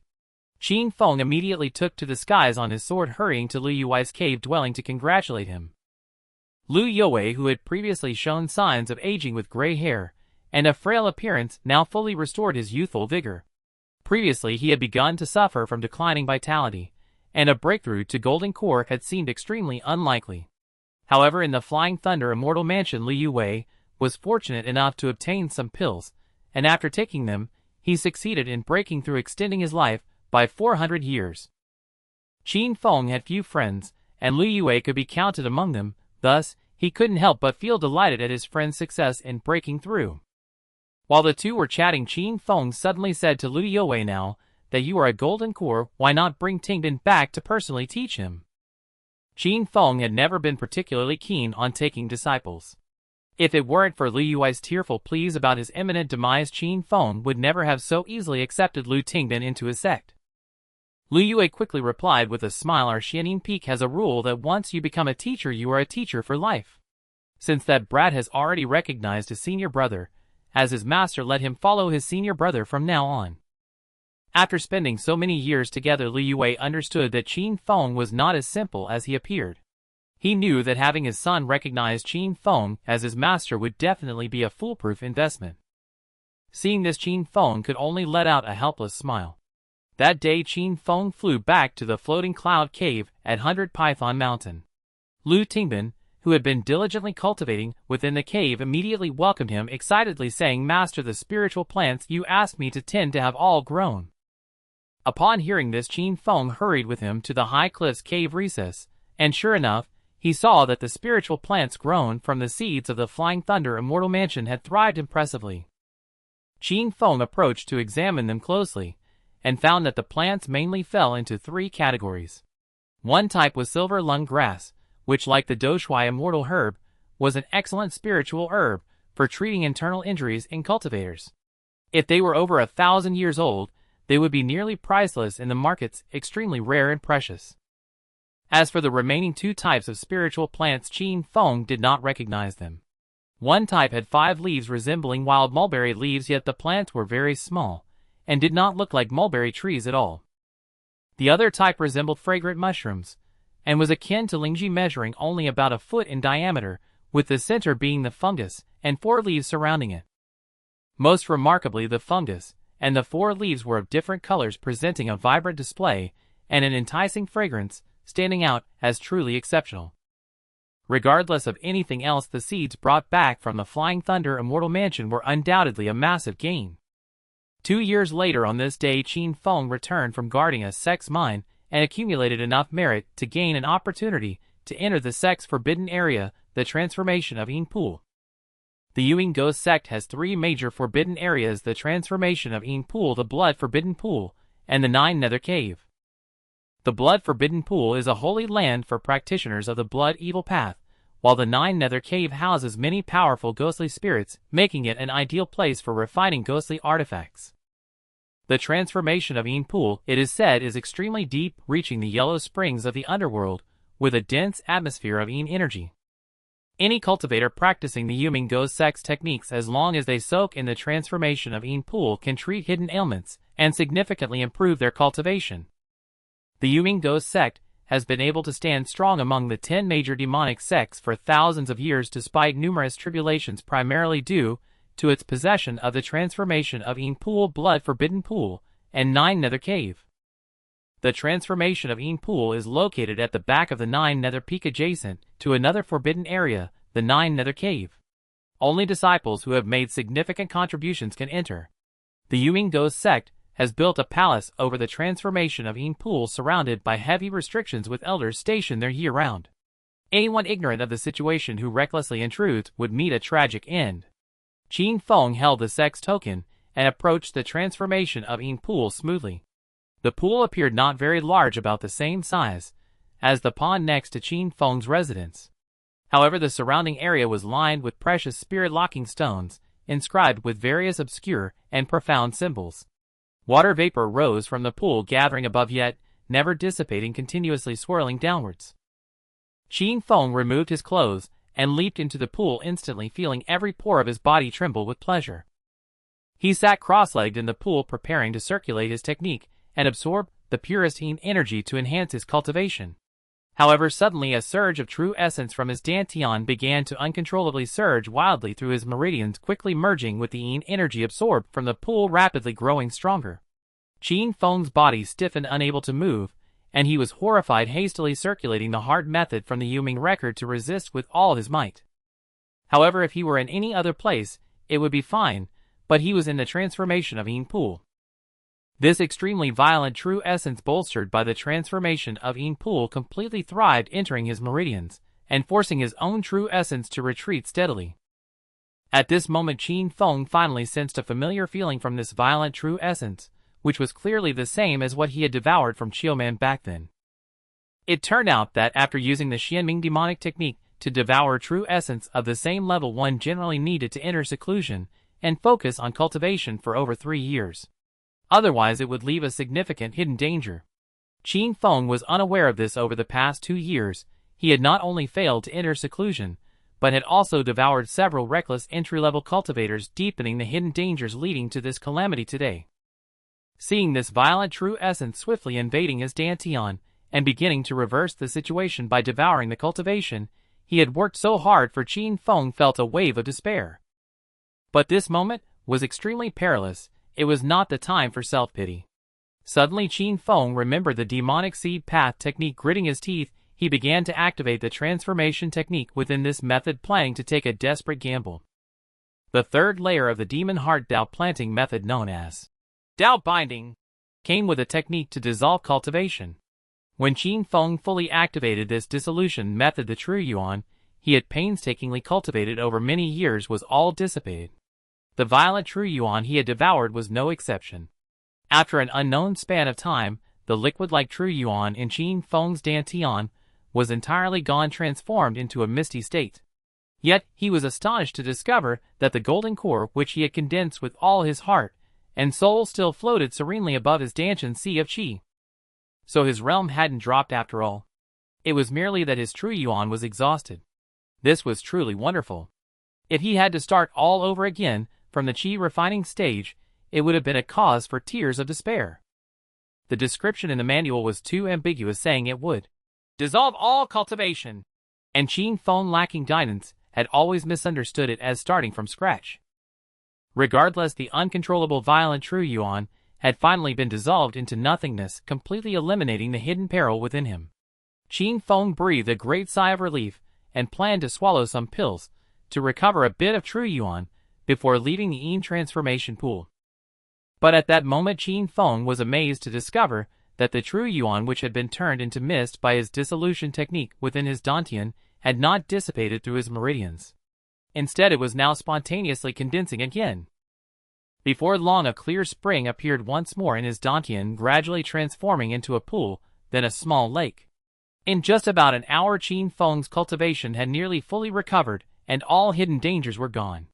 His true yuan was now even more solid and profound than before.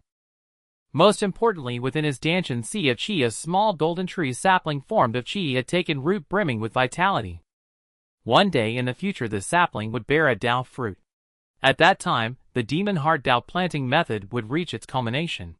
Several days later, Xian Yin Shangren who had been absent for over 2 years, suddenly appeared. He had Xiongli arrange a belated golden core ceremony for Liu Wei. During the banquet, Qin Feng felt uneasy and buried his head in drinking, fearing that his master Xian Yin Shangren might cast a glance his way. However, as the saying goes, fortune or misfortune is inevitable. When the banquet ended and Qin Feng was about to leave with some relief, Xian Yin Shangren called him alone to his presence, stroked his beard with a gratified smile, and said, "You have cultivated the demon heart Dao planting method to the 3rd layer." Yes, disciple was fortunate enough to cultivate this method to the 3rd layer a few days ago. Qin Feng replied somewhat gloomily. This demon heart Dao planting method seemed rather sinister. The glazed pagoda could conceal his true cultivation from Xian Yin Shangren, but it could not hide the progress of this particular technique. The demon heart Dao planting method requires great perseverance to cultivate.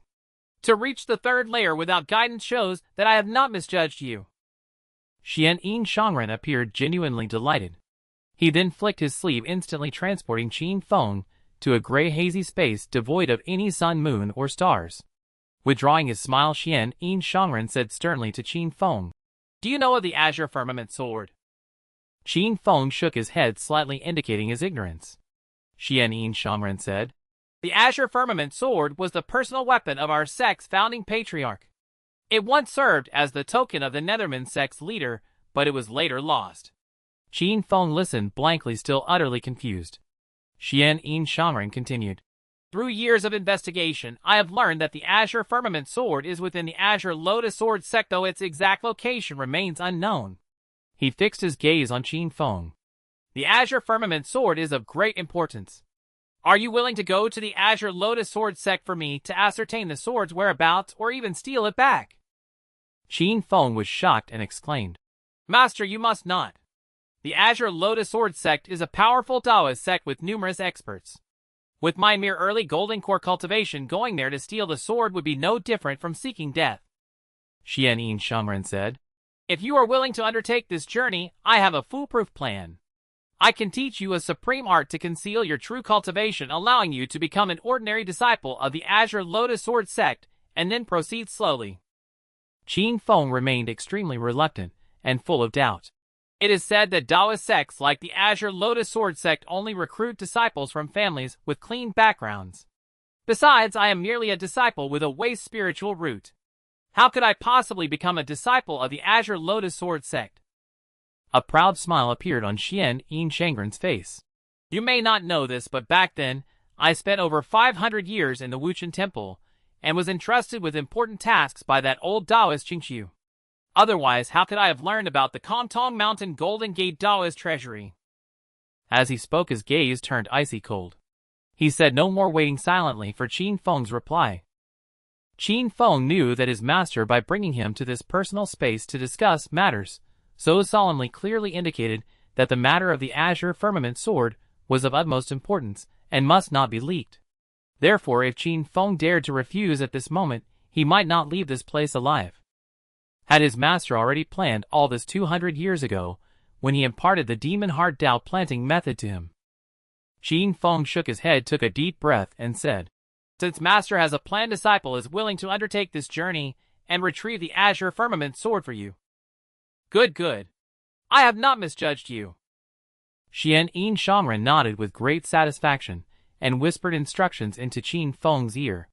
The Lotus Mountain range, stretching 3,000 li from north to south, was located in the eastern part of Yuanzhou. Standing halfway up the main peak Azure Lotus Mountain, one could even gaze upon the turbulent shores of the eastern sea. Qin Feng, along with 7 or 8 others of varying ages, was being led by a sword cultivator at the late stage of Dao entry, flying to a square halfway up Azure Lotus Mountain, where they landed. Another disciple of the Azure Lotus Sword sect immediately stepped forward, bowed respectfully, and asked, "Senior Brother Cui, are these the ones who came up the mountain with mystic sword tokens for this year's Immortal Ascension Assembly?" The sword cultivator, surnamed Cui, nodded. "Yes, I have verified all their mystic sword tokens. They are genuine. There are a few more than in previous years." "All right, let them all register one by one. What is your name and where do you live?" When it was Qin Feng's turn, he said, "I am Qin Yu from Malan County, Yu State. My grandfather Qin Lai was an inner disciple of the Azure Lotus Sword sect and died in battle against the Soyuan Demon Palace, for which I received a mystic iron token. So you are the descendant of senior brother Qin. Please accept my respects. Upon hearing this, the registrar was filled with reverence. The Azure Lotus Sword sect was extremely strict in recruiting disciples. Only those like Qin Lai who died for the sect were granted the privilege of having their descendants admitted. If no one among Qin Lai's descendants possessed a spiritual root, at the time a mystic iron token would be specially bestowed, allowing a suitable candidate to later ascend the mountain with the token and join the sect. 5 years later. Senior brother Qin, hurry up, we're going to be late. On Red Lotus Peak, where the outer disciples of the Green Lotus Sword sect resided, Qin Feng was rushing toward the summit with a chubby boy of 13 or 14. The mountain path was steep, and the chubby boy, lacking in cultivation, was soon drenched in sweat, yet he gritted his teeth and persisted. Qin Feng glanced at the sky and saw the eastern horizon glowing pale through the mist. He grabbed the chubby boy's arm, and with a few leaps crossed the most treacherous sections of the path. Ahead lay a flat expanse, in the center of which stood an ancient pine tree. Beneath it were arranged countless meditation cushions, all already occupied. Just as Qin Feng and the chubby boy found empty cushions at the edge and sat down, the red sun rose in the distance. A red-crowned crane carrying a Taoist on its back flew from beside the waterfall and landed steadily beneath the ancient pine. Everyone rose and bowed respectfully. Greetings, Elder Chi-Chi. The Taoist waved his whisk and said, Sit down. Today I will lecture on the Green Lotus Meditation Sutra. Without any idle talk, Elder Chi-Chi had them sit and immediately began expounding the sutra under the ancient pine. Like the 3,000 outer disciples present, Qin Feng listened with earnest attention. In the Nether Demon Sect, the nearly 10,000 outer disciples were essentially left to fend for themselves. Only those who distinguished themselves or broke through to the Dao entry stage would be promoted to inner disciples and receive guidance from a master. In contrast, the Green Lotus Sword sect sent inner disciples, true disciples, or even elders, to teach and resolve doubts for its 3,000 outer disciples on the 1st and 15th of every month. Take Elder Qingqi for instance, a cultivator at the nascent soul stage. In the Nether Ghost sect, outer disciples would be lucky to even catch a glimpse of such a figure, yet here he was lecturing in a gentle tone. The crane's cry echoed to the heavens. While Elder Qingqi taught, his crane played by the waterfall, occasionally letting out piercing resonant calls. After about an hour, Elder Qingqi's lecture drew to a close. The crane, seeming tired from play, flew back to the flat ground to preen its feathers. Suddenly it approached Qin Feng and stretched its neck to nuzzle his shoulder affectionately. Qin Feng was startled, knowing the crane was highly intelligent. He guessed it might have smelled rare spiritual herbs, like thousand-year ginseng, in his storage pouch, and was trying to curry favor for a treat. He hissed in a low voice, Scram! There's nothing here for you! The crane let out an indignant cry as if enraged and flapped its wings to strike Qin Feng. Fortunately, Elder Qingqi had just finished his lecture and rose to stop the crane, calling it to his side. Elder Qingqi looked at Qin Feng and asked, What is your name? Qin Feng bowed and replied, Disciple Qin Yu pays respects to the elder. Elder Qingqi nodded without further comment and departed on his crane. Once the crane's silhouette vanished into the clouds, the chubby boy tugged at Qin Feng's sleeve and said excitedly, Senior brother Elder Chi-Chi asked your name. Could he have taken a liking to you and plans to take you as a personal disciple? Instantly hundreds of eyes turned to Qin Feng. He sharply slapped the chubby boy on the back of the head and said loudly, What nonsense are you talking? With my mixed spiritual root aptitude, how could I possibly catch Elder Qingqi's eye? Hearing this, those nearby found it plausible and averted their gazes. Qin Feng breathed a sigh of relief and headed back with the chubby boy. Over these 5 years, to avoid drawing attention, he had kept a low profile, adhering to the principle that discretion is the better part of valor. He had become the most inconspicuous of the 3,000 outer disciples, all to secretly investigate the whereabouts of the Azure Nether Sword and return to his master mystic Old Man with results. If a mere crane had now made him the center of attention, it would be both ridiculous and frustrating. Yet after 5 years, Qin Feng had uncovered not a single clue about the Azure Nether Sword. He had memorized every flying sword wielded by the famous sword cultivators of the Green Lotus Sword sect, and none possessed the Azure Nether Sword. Qin Feng even began to suspect that his master mystic Yin old man had made a mistake. Perhaps the sword was not in the Green Lotus Sword sect but elsewhere. "I'll just have to take it one step at a time," he brooded gloomily, as the thatched huts where he lived came into view. Just as he was about to enter his hut to cultivate, a voice shouted from behind. "Qin Yu Gu Ming, it's your turn to fetch water today. Make sure to fill the 3 water vats before sunset or no dinner." The speaker was a cultivator at the soul purification stage, with a face full of fierce bulging muscles. This man named Lu Yuan was also an outer disciple, but held an additional position, as a steward of Red Lotus Peak, managing the chores of the 3,000 outer disciples alongside a dozen other stewards. Qin Feng and his chubby companion Gu Ming had only fetched water 20-odd days ago, and were not due for another turn so soon. However, they dared not argue with Lu Yuan to avoid greater trouble, so they each shouldered a pair of large buckets and headed down the mountain. Soon Qin Feng and Gu Ming arrived at a rushing mountain stream. They leaped onto a boulder about 10 feet high that stood in the water.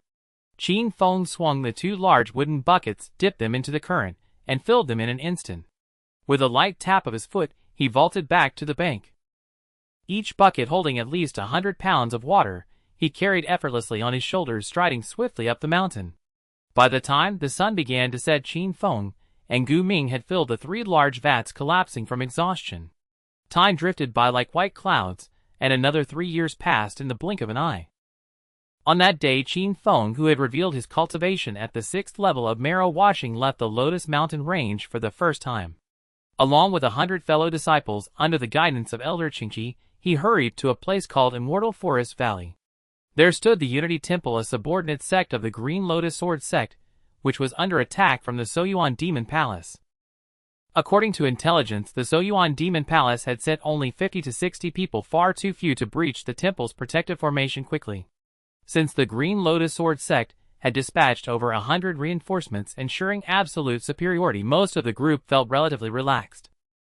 As they hurried along nearing Immortal Forest Valley, they suddenly heard a loud shout.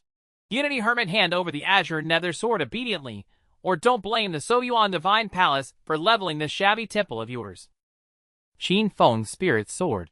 The Azure Nether Sword. For 8 years, he had longed for the Azure Nether Sword day and night, yet had found no trace of it. Unexpectedly today, outside the Green Lotus Sword sect, he had finally heard news of the sword for the first time. In the Immortal Forest Valley, sword chi crisscrossed, and the cries of battle shook the heavens. Due to their overwhelming numerical advantage, and the coordinated attack from within and without with the He Temple, the cultivators of the Soyuan Demon Palace were swiftly routed, scattering in all directions. The Green Lotus Sword sect and the Soyuan Demon Palace had been locked in a bloody conflict for over a century, their enmity as deep as the sea. Today, encountering such a rare chance to beat a drowning dog, Elder Qingqi was naturally unwilling to let it go. He immediately ordered his disciples to press the advantage and expand their gains. Qin Feng followed the crowd for a while, then deliberately fell behind to act alone. During his years in the Green Lotus Sword sect, his cultivation had progressed slowly. Today, with such a golden opportunity, he planned to use the profound nether demon art for the first time. "Stop right there. You are surrounded by me," Qin Feng shouted at the 3 Dao entry cultivators fleeing desperately ahead. "Damn it, a mere marrow-cleansing brat dares to pursue us. Brothers, kill him." The 3 cultivators from the Soyuan Demon Palace, feeling insulted, stopped fleeing and turned to surround Qin Feng. But in the next moment, they felt Qin Feng's aura surge, sending an involuntary tremor through their hearts. Sensing trouble, they tried to flee, but Qin Feng waved his hand, and the dragon scale whip transformed into a red beam, binding them tight. With a sinister laugh, he placed his hand on the head of one Dao entry cultivator, fully activating the profound nether demon art to absorb countless strands of true essence. At sunset, having feasted, Qin Feng returned to the He Temple pretending to be severely wounded, and was quickly admitted to the infirmary. Days later, when Elder Qingqi led some disciples back to Lotus Flower Mountain, Qin Feng and the other injured remained in the temple to convalesce, avoiding the strain of travel. That night, Qin Feng silently left his room and began exploring the He Temple. As far as he knew, the temple was utterly unremarkable among the many vassal sects of the Green Lotus Sword sect, with only its leader, the Hermit of He, a golden core cultivator, whose power was comparable to Qin Feng's. Qin Feng's sole aim was to quickly ascertain whether the azure nether sword was hidden in the He Temple. After scouring the area, he headed directly for the hermit's quarters. Under the cover of night, Qin Feng, cloaked in invisibility and sealed with a spirit-suppressing talisman, crept like a ghost into a silent courtyard. Master, the Soyuan Demon Palace grows ever stronger, and the Green Lotus Sword sect is too far to intervene. If our He Temple does not switch allegiances, we may soon face destruction. An unexpected windfall. Qin Feng recognized the voice as that of Du Kai, the hermit's senior disciple. The hermit of He bellowed. Nonsense! Our He Temple shares the same lineage as the Green Lotus Sword sect, unbroken for a millennium. How could we ever side with those demonic scoundrels? Besides, though the Soyuan Demon Palace is powerful, it has lost the support of the righteous and offended countless foes over the years. In contrast, the Green Lotus Sword sect not only commands countless vassals, but also has the backing of the six-sect Dao Alliance with an endless stream of reinforcements. In my view, the Soyuan Demon Palace will eventually fall to the Green Lotus Sword sect. The master and disciple argued for a long while until Qin Feng grew drowsy. Finally, Du Kai asked, Master, is the azure nether sword truly in our He Temple? If so, we should hand over this hot potato as soon as possible, or it will bring endless trouble. The hermit of He said angrily, You rebellious disciple! How many times must I tell you? I have never even heard of this sword before. It is merely a fabricated excuse from the Demon Palace. With that, he waved his whisk and drove Du Kai out. In the following days, Qin Feng searched every corner of the small He Temple, but found no trace of the azure nether sword. It seemed, as the hermit had said, that the rumor of the sword being here was merely a concoction of the Demon Palace. The greater the expectation, the greater the disappointment. Qin Feng, who had thought returning to Xianin Peak was near, felt utterly dejected. Months later, by the vast boundless sea, Qin Feng fought alongside his fellow disciples, swords flashing. The conflict between the Green Lotus Sword sect and the Soyuan Demon Palace had reached a fever pitch, with battles nearly every day. Even though Qin Feng only displayed the power of the seventh layer of marrow cleansing, he was frequently assigned sect missions, much to his annoyance. Now they had fallen into the Demon Palace's trap, surrounded on all sides, with several already wounded or dead. Gu Ming stammered to Qin Feng, Brother, are we going to die here today? I am still a virgin. Qin Feng said calmly, The distress flying sword was sent long ago. Reinforcements should arrive soon. The slaughter continued for a while, with more casualties on the Green Lotus Sword sect's side. Qin Feng was hesitating whether to reveal his true cultivation to escape, when suddenly several dazzling beams of flying sword light streaked across the sky, arriving in a flash. They plunged into the Demon Palace ranks, wreaking havoc wherever they went, leaving bodies strewn and blood flowing like a river. Retreat! The commander of the Soyuan Demon Palace, seeing the situation hopeless, decisively ordered a withdrawal. Hundreds of people receded like a tide. It's senior sister Jiang. As the beams of light dissipated, 4 golden core sword cultivators, 2 men and 2 women, were revealed. Among them was the female sword cultivator Jiang Xuejuan, known as the Peerless Dust Fairy, who ranked high on Qin Feng's list. In truth, Qin Feng had been in the Green Lotus Sword sect for over 8 years, yet this was his first time seeing Jiang Xuejuan. As a mere lowly outer disciple, she was a renowned true disciple, who usually cultivated on Green Lotus Peak and rarely appeared. Qin Feng couldn't help but take a few extra glances at her. She seemed to have only recently broken through to the Golden Core stage, while his own strength had greatly increased through the profound nether demon art, making him slightly superior. If the time is right, perhaps I can seek revenge. Though they say a gentleman's revenge is never too late, it seemed that nearly 200 years had passed since Jiang Zujin's grievance against him. That might be a little too late. Sensing his gaze, Jiang Xuejuan frowned slightly and looked his way. Qin Feng quickly averted his eyes and chatted casually with Gu Ming. To his surprise, Jiang Xuejuan walked straight up to him and asked coldly, What is your name? Silence fell around them. The crowd's reaction was 100 times more astonished than when Elder Qin Shi had asked Qin Feng's name earlier. For Jiang Xuejuan, known as the Peerless Dust Fairy, was famously icy and aloof, never showing any man a kind face. Yet now she was actively asking a man's name. Qin Feng cupped his fists and said, I am Qin Yu, Senior sister, do you have any advice? Jiang Xuejuan said coldly. Another one surnamed Qin with his eyes so similar to that demon. Tell me, do you have a clansman named Qin Feng? Qin Feng was genuinely startled. He was currently wearing a mask called the Demon Lord's Veil, a treasure bestowed by his master Xian Yin Shangren specifically for this mission. It could freely alter his appearance, making it impossible for others to discern his true identity. Thus his current countenance was vastly different from his original self. Yet to his astonishment, Jiang Xuejuan had still connected him to his true identity through a mere glance at his eyes. Qin Feng quickly explained, My family has lived for generations in Malan County of Yu State. Our clan is sparse, and no one is named Qin Feng. Jiang Xuejuan gritted her teeth and said, It had better be so. Those nearby could see that Jiang Xuejuan seemed to harbor a deep burning hatred for this person named Qin Feng, and they silently wondered what he might have done to her. After Jiang Xuejuan left, Gu Ming whispered in Qin Feng's ear, Senior brother, do you think that Qin Feng is senior sister Jiang's faithless lover? Like in the operas where two lovers once pledged eternal vows. Silence. Such words are not to be spoken carelessly lest we ruin senior sister Jiang's reputation. Qin Feng quickly stopped Gu Ming, whose imagination was running wild, feeling rather exasperated. That day Qin Feng and over a dozen fellow disciples were assigned to garrison an island called Xiankong Island.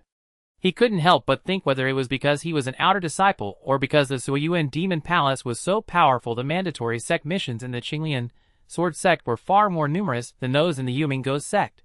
The scenery on Xiankong Island was serene at night. A half-moon hung alone in the sky. Bored and restless, Qin Feng strolled alone by the seaside to clear his mind. I just wanted to live a quiet, low-key life. How did I end up going from a wallflower to an undercover agent? To be honest, Qin Feng had once yearned for the life of a Taoist cultivator. He had even seriously considered betraying his sect and defecting to the righteous path. But now, after more than 8 years in the Qingyuan Sword Sect, he often felt ill at ease, constantly thinking about how to find the Qingming sword as quickly as possible and return to Xianing Peak.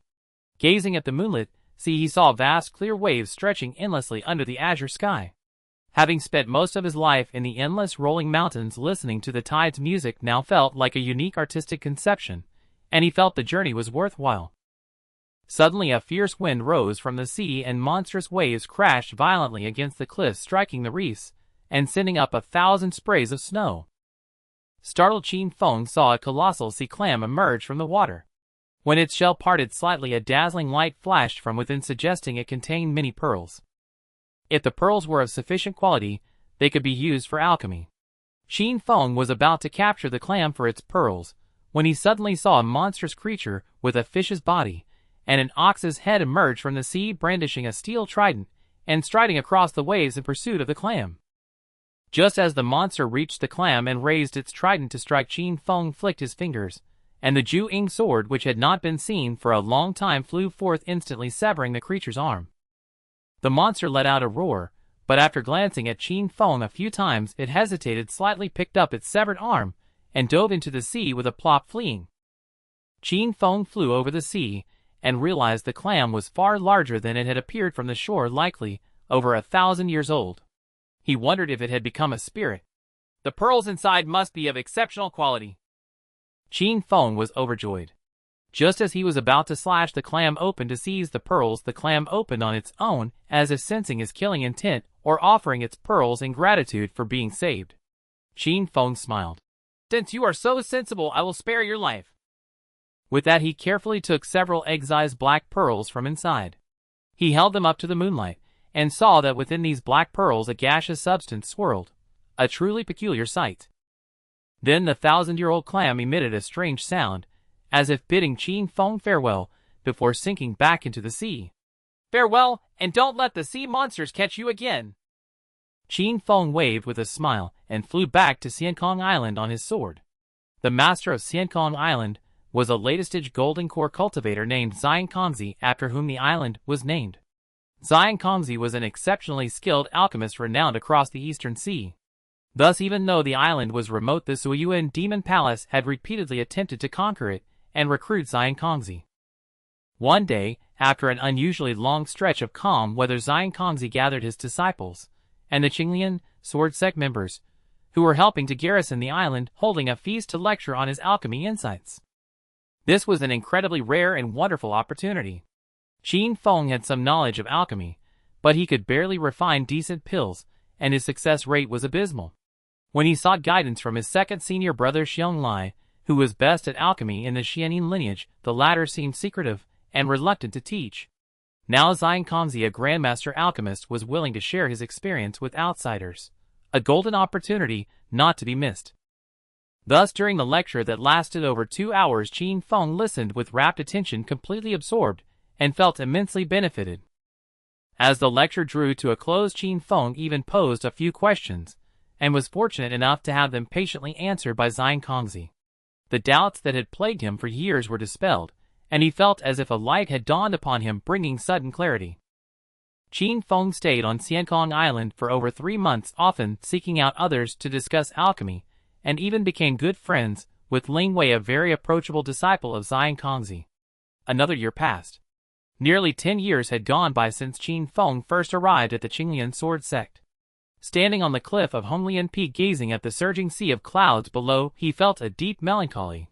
He had originally thought he could return within 3 years at most. But 3 years became 6, and 6 became 9. Now in his 10th year, he still hadn't even caught a glimpse of the Qiming sword. Although he had not wasted these 10 years often cultivating diligently and deepening his mastery of alchemy and sword techniques, life in the Qinglian sword sect remained quite uncomfortable. Moreover, the conflict between this sect and the Suiyuan demon palace had grown fierce and bloody. As the saying goes, a wise man keeps away from danger. Qin Feng naturally wished to leave as soon as possible, lest he be caught in the crossfire and end up like the grandfather of the identity he had assumed, sacrificing himself for the Qinglian sword sect. As Qin Feng stared blankly at the sea of clouds, he suddenly spotted He Sanren flying toward Qinglian Peak on his sword with a panicked expression. Qin Feng noticed that He Sanren had flown toward Qinglian Peak, but soon departed in haste, heading in the direction of Xianlin Valley. Originally, He Sanren's visit to the Qinglian sword sect was nothing remarkable, yet his hurried and peculiar demeanor struck Qin Feng as unusual. Acting on instinct, he promptly cast an invisibility spell, affixed a talisman of spirit seal that had one last use left, and stealthily trailed after him. After a long while, He Sanren returned to a temple in Xianlin Valley, without going elsewhere, leaving Qin Feng deeply disappointed. But then Qin Feng saw He Sanren approach an ancient well behind the temple, set up a formation around it, lingered there for a considerable time, and muttered incantations under his breath. This was rather unusual. Yet Qin Feng had once examined this ancient well while recuperating at a temple, and found nothing particularly special about it. Suddenly a gust of demonic wind arose, and a jet of water spouted several zhang high from the well. A fearsome creature with a human body, a catfish head, and tiger-like claws leaped out. The creature spoke in human tongue. "Old He, why have you summoned me again?" He Sanren raised a golden command tablet and bellowed, "Lian Qi, do you see what I hold in my hand? If you don't obediently hand over the azure firmament sword today, I will surely scatter your soul to the winds and reduce 1,000 years of cultivation to nothing." The azure firmament sword. Qin Feng's heart leaped, unable to conceal the delight on his face. It seemed this sword was indeed at a temple, but not in He Sanren's possession. Rather, it had somehow fallen into the claws of this creature named Lian Qi. Lian Qi sneered, "Old He, we had an agreement to work together in breaking the well's spirit talisman prohibitions. You were to take the fire cloud chain, and I the azure firmament sword. Now you want to renege." Thus, it was confirmed that the azure firmament sword was indeed in the creature's hands. When Xianyin Shangren had assigned Qin Feng the task, he had said it would be best to retrieve the sword, but at the very least learning its exact whereabouts would suffice to report back. So Qin Feng could have returned to Xianyin Peak right then, but he chose to stay a while longer, hoping for an opportunity to reap the benefits of their conflict. He Sanren roared in fury, "The azure firmament sword is an heirloom of He Temple, passed down through generations. You were merely a small catfish in the well, gaining sentience by chance from the spirit talisman's immortal aura. You should be content, yet you dare covet the azure firmament immortal sword." Lian Qi laughed in anger, "Keep your twisted tales for others. I have possessed intelligence for over 1,000 years, and know no less than you. This azure firmament sword is clearly a demonic immortal sword seized by a former leader of the Qin sword sect when they destroyed the Soyuan demon palace and placed it here for suppression. When did it become your temple's heirloom? If you wish to break faith and seize the sword, come at me. With that, it opened its gaping maw and spat out a sword in an ancient scabbard. Lian Qi drew the blade, and a resplendent azure light illuminated its entire body, turning it verdant. You truly don't know your place. He Sanren hurled the golden tablet into the air, chanting incantations incessantly. The tablet, shaped like a talisman, bore inscriptions such as wind, fire, thunder, lightning, and imperial decree, in its center flanked by two lifelike dragons. After a few chants, he pointed forward, and the tablet instantly transformed into 2 7 or 8 Shanglong golden dragons emitting piercing roars, as they charged at Lian Qi with bared fangs. Lian Qi seemed startled by the sight, frozen for a moment, before bellowing with a livid face, and hurling the sword forward. Before it hit the ground, the azure firmament sword transformed into a radiance, like an azure dragon soaring and diving to meet the twin golden dragons. Boom! Boom! They clashed in a blinding flash, producing a thunderous roar that shook the heavens and earth, causing the entire He temple to tremble. When the light faded, the golden dragons had dissipated into nothing, but the azure firmament sword remained unscathed, though it fell to the ground for lack of control. Lian Qi laughed heartily. You scared me. Old man, your cultivation is insufficient. You can't unleash the full power of the golden command talisman. Suddenly its voice faltered, as a fiery red chain coiled around its neck. He Sanren flashed behind Lian Qi, gripping the chain and pulling back with all his might, strangling the creature until its tongue protruded and its limbs flailed in vain. Die! He Sanren, once bearing an immortal air, now wore a ferocious expression, blood seeping from his hands as he clenched the fiery chain. Lian Qi was already drenched in blood, on the verge of death. At the last moment, it reached out with a telekinetic grasp toward the distant azure firmament sword, which flew back into its hand. With a furious roar, Lian Qi plunged the sword into He Sanren's abdomen, twisting it violently, sending blood spraying everywhere. A thick stench of blood soon permeated the ancient well courtyard. After a moment, amidst the splattering gore, the fiery chain finally tore off Lian Kai's head. The azure firmament sword. Ignoring his own wounds, He Sanren pulled the sword from his belly, raised it high, and laughed hysterically. Ha ha, the azure firmament sword is mine. Master, your disciple has not failed the dying wish you entrusted to me back then. I have finally seized the azure firmament sword. With that, his figure swayed, and clutching the azure firmament sword, he collapsed into a pool of blood, a mad grin still frozen on his face. Qin Feng broke through the courtyard's formation, walked in, and with great effort pried the azure firmament sword from He Sanren's grip. Then he took He Sanren's storage ring, split open Lian Kai's body to retrieve an inner core, carefully stowed it away, and quickly left the temple. With the task complete, and to avoid any complications, Qin Feng didn't even return to Honglian Peak. Instead, he unleashed the full power of a golden core cultivator sword into the clouds on his sword, and sped toward the nether mountain range. He wondered if Gu Ming, the only friend he had on the mountain, would feel sorrow upon learning of his mysterious disappearance.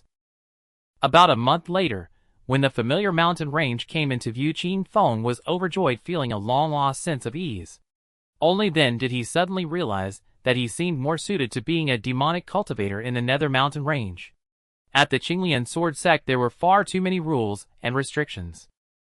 Though often called the least demonic among demonic cultivators, Qin Feng had spent 10 years at the Qinglian sword sect, and similarly disliked being bound by the orthodox sect's many constraints.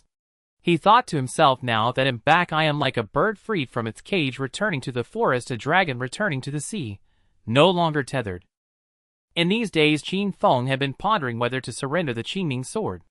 After all, he had witnessed its formidable power with his own eyes.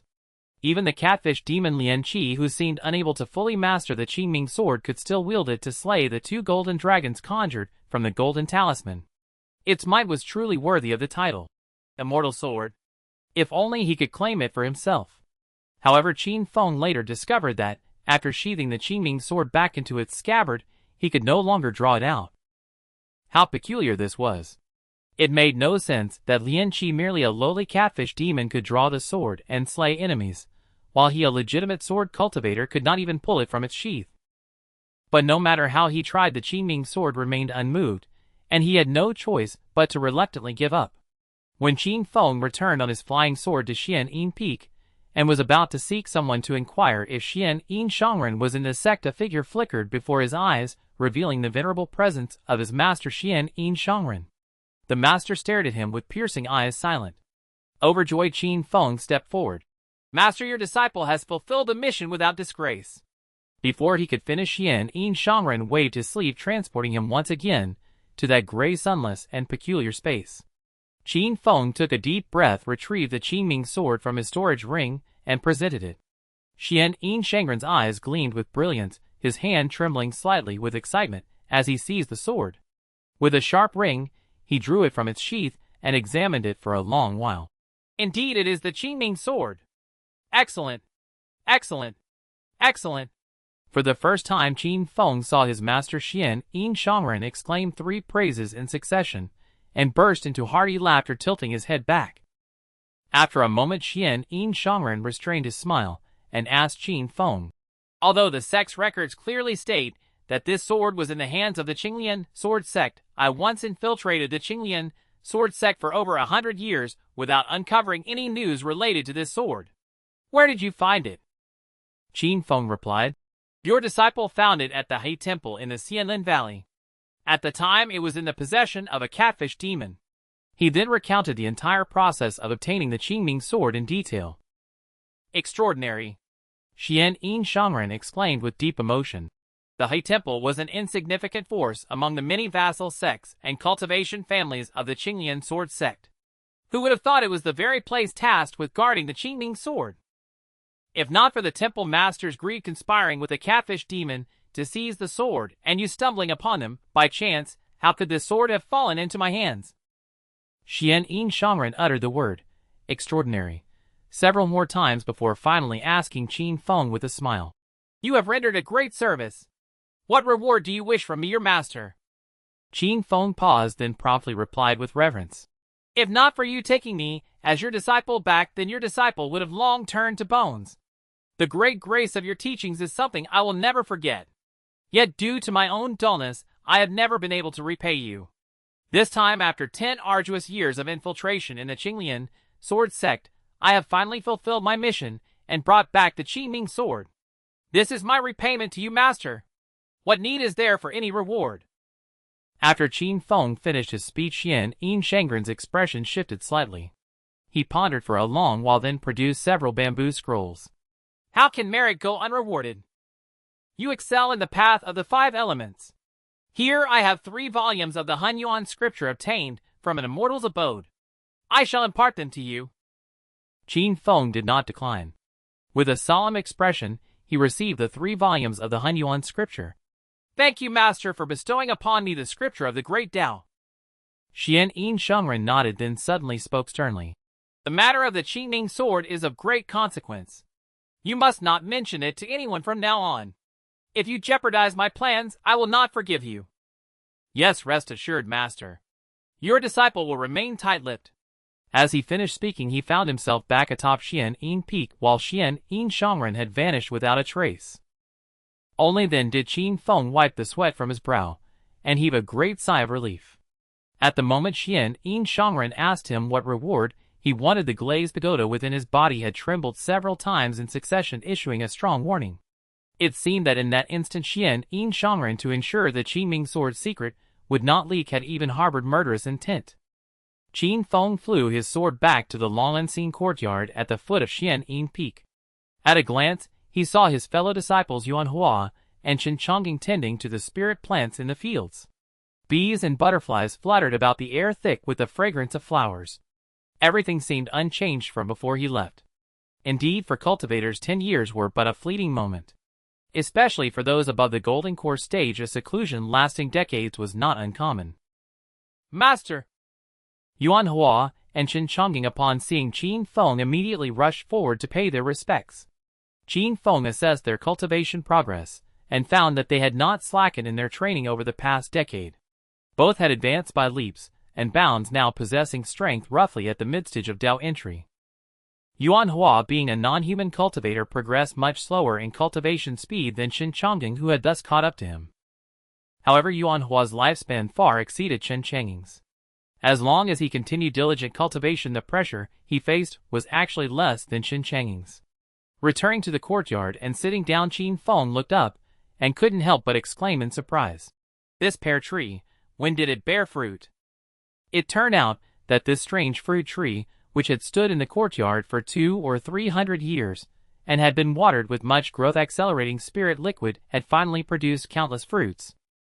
But these fruits were small and green, clearly not yet edible. Yuan Hua replied, "It was 3 months ago on the day of Jingzha, after the first spring thunder of the year, that it bore fruit." Qin Feng laughed. "From blooming to fruiting it has taken this long. I wonder if it will ripen by the time we ascend to the immortal realm." Regardless, this should be a cause for joy. He then noticed that the colorful butterfly and the golden cicada, which had always perched on the tree, had not left even after all the blossoms had fallen. Previously, these two creatures had lived on the nectar of the pear blossoms. Now he wondered what they fed on. If they were eating those green bitter fruits, he would have to drive them away. Qin Feng observed for a while longer, and was somewhat astonished to find that the butterfly and the cicada were not harming the fruit. Instead, they seemed to be breathing in the spiritual energy of heaven and earth. He marveled at this for a moment, then set his mind at ease, no longer paying attention to the butterfly and the cicada, allowing them to stay as they pleased. While on Kong Island, Qin Feng had obtained some rare flower and grass seeds from his friend Ling Wei. After resting a bit, he got up and planted them all in the empty ground. Furthermore, Qin Feng had learned from Kongzi that the earth-treasured flower required for refining the Qian Yuan pill seemed to grow below the 5th level of the abyssal demon cave. He planned to go and search carefully in a few days. On the 5th level of the abyssal demon cave, where darkness was so profound that one could not see their own hand, Qin Feng sat cross-legged upon a massive cliffside boulder. He continuously formed hand seals, drawing the dense, malevolent demonic energy from the surroundings into his body. His journey to the 5th level of the demon cave this time had two purposes: to seek the earthly burial flower, and to cultivate an extremely formidable demonic art. Qin Feng pondered his current combat capabilities, feeling he still lacked a final trump card technique. It just so happened that his master Xian Yin Shangren had bequeathed him the 3 volumes of the Hunyuan scripture. The breathing and cultivation methods within were intended for him to practice after reaching the nascent soul stage. However, at the end of the 3rd volume, a demonic art called the 12 Capitals Heavenly Demon Art was recorded. It was exceedingly powerful, capable of allowing him to leap across cultivation levels to slay his enemies, a truly extraordinary feat. Yet each time he used it, he would sacrifice 36 years of his lifespan. Overuse would even invite heavenly tribulation, damaging the very foundation of his cultivation.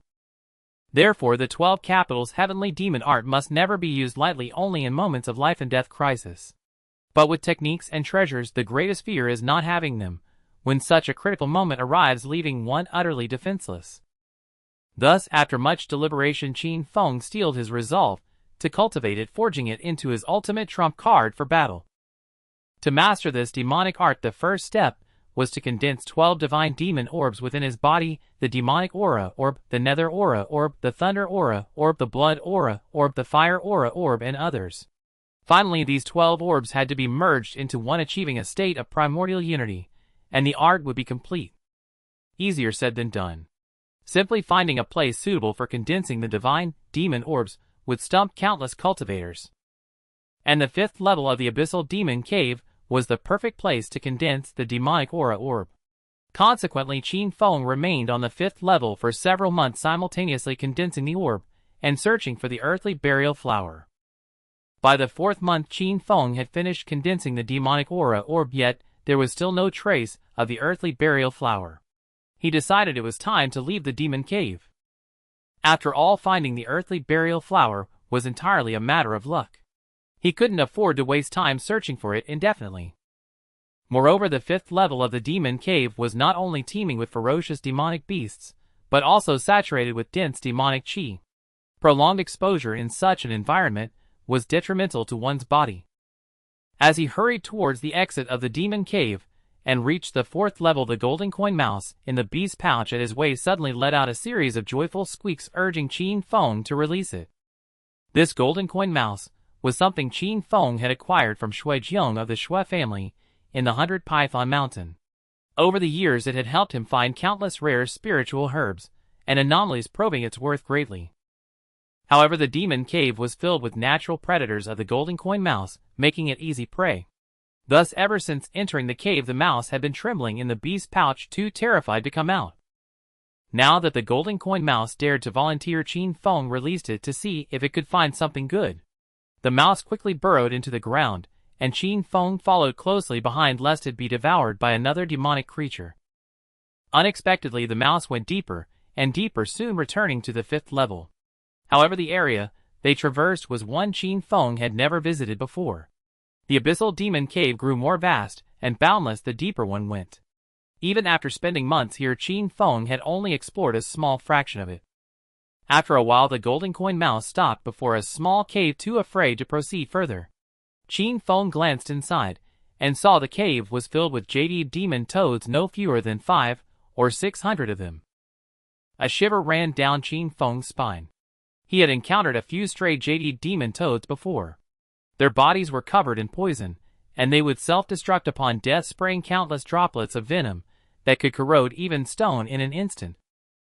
Dealing with one or two had been troublesome enough for Qin Feng. Seeing hundreds in this cave, even a nascent soul cultivator would find it a headache. Qin Feng glared at the golden coin mouse. "Little one, have you lost your mind? What good thing could possibly be in a cave infested with these jaded demon toads?" If not for the fact that this golden coin mouse had never led him astray or tricked him before, Qin Feng would have turned and left long ago. He observed from a distance, noting the cave was small with a narrow entrance. Perhaps a fire attack would be remarkably effective. Of course, not ordinary fire, but the Xian Yi nether fire. He first sent the Ju Ying sword flying into the cave, killing one jaded demon toad. Instantly, it was like poking a hornet's nest. Countless toads swarmed out in a fury. Qin Feng had already taken out his Xian Yi gourd. Uncorking it, he released cluster after cluster of emerald nether fire towards the cave entrance, inevitably scorching the emerging toads. The moment the nether fire touched them, the toads' flesh rapidly melted away, culminating in a bang as they self-destructed, severely injuring their nearby kin.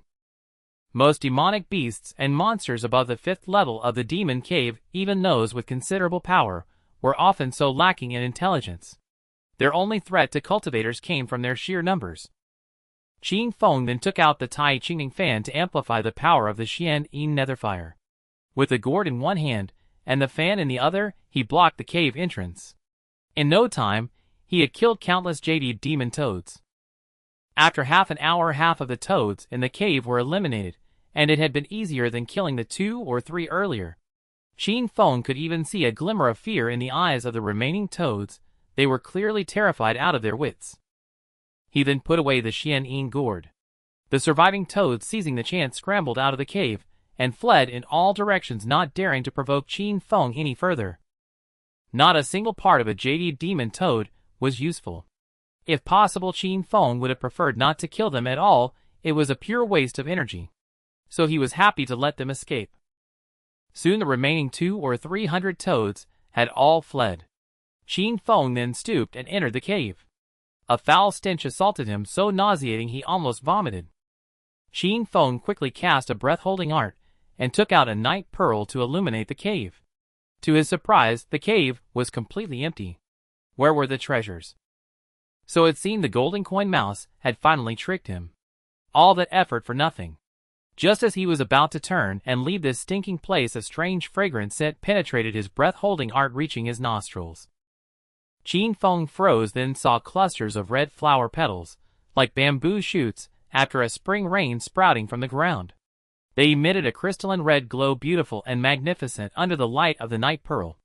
This is the earthly burial flower.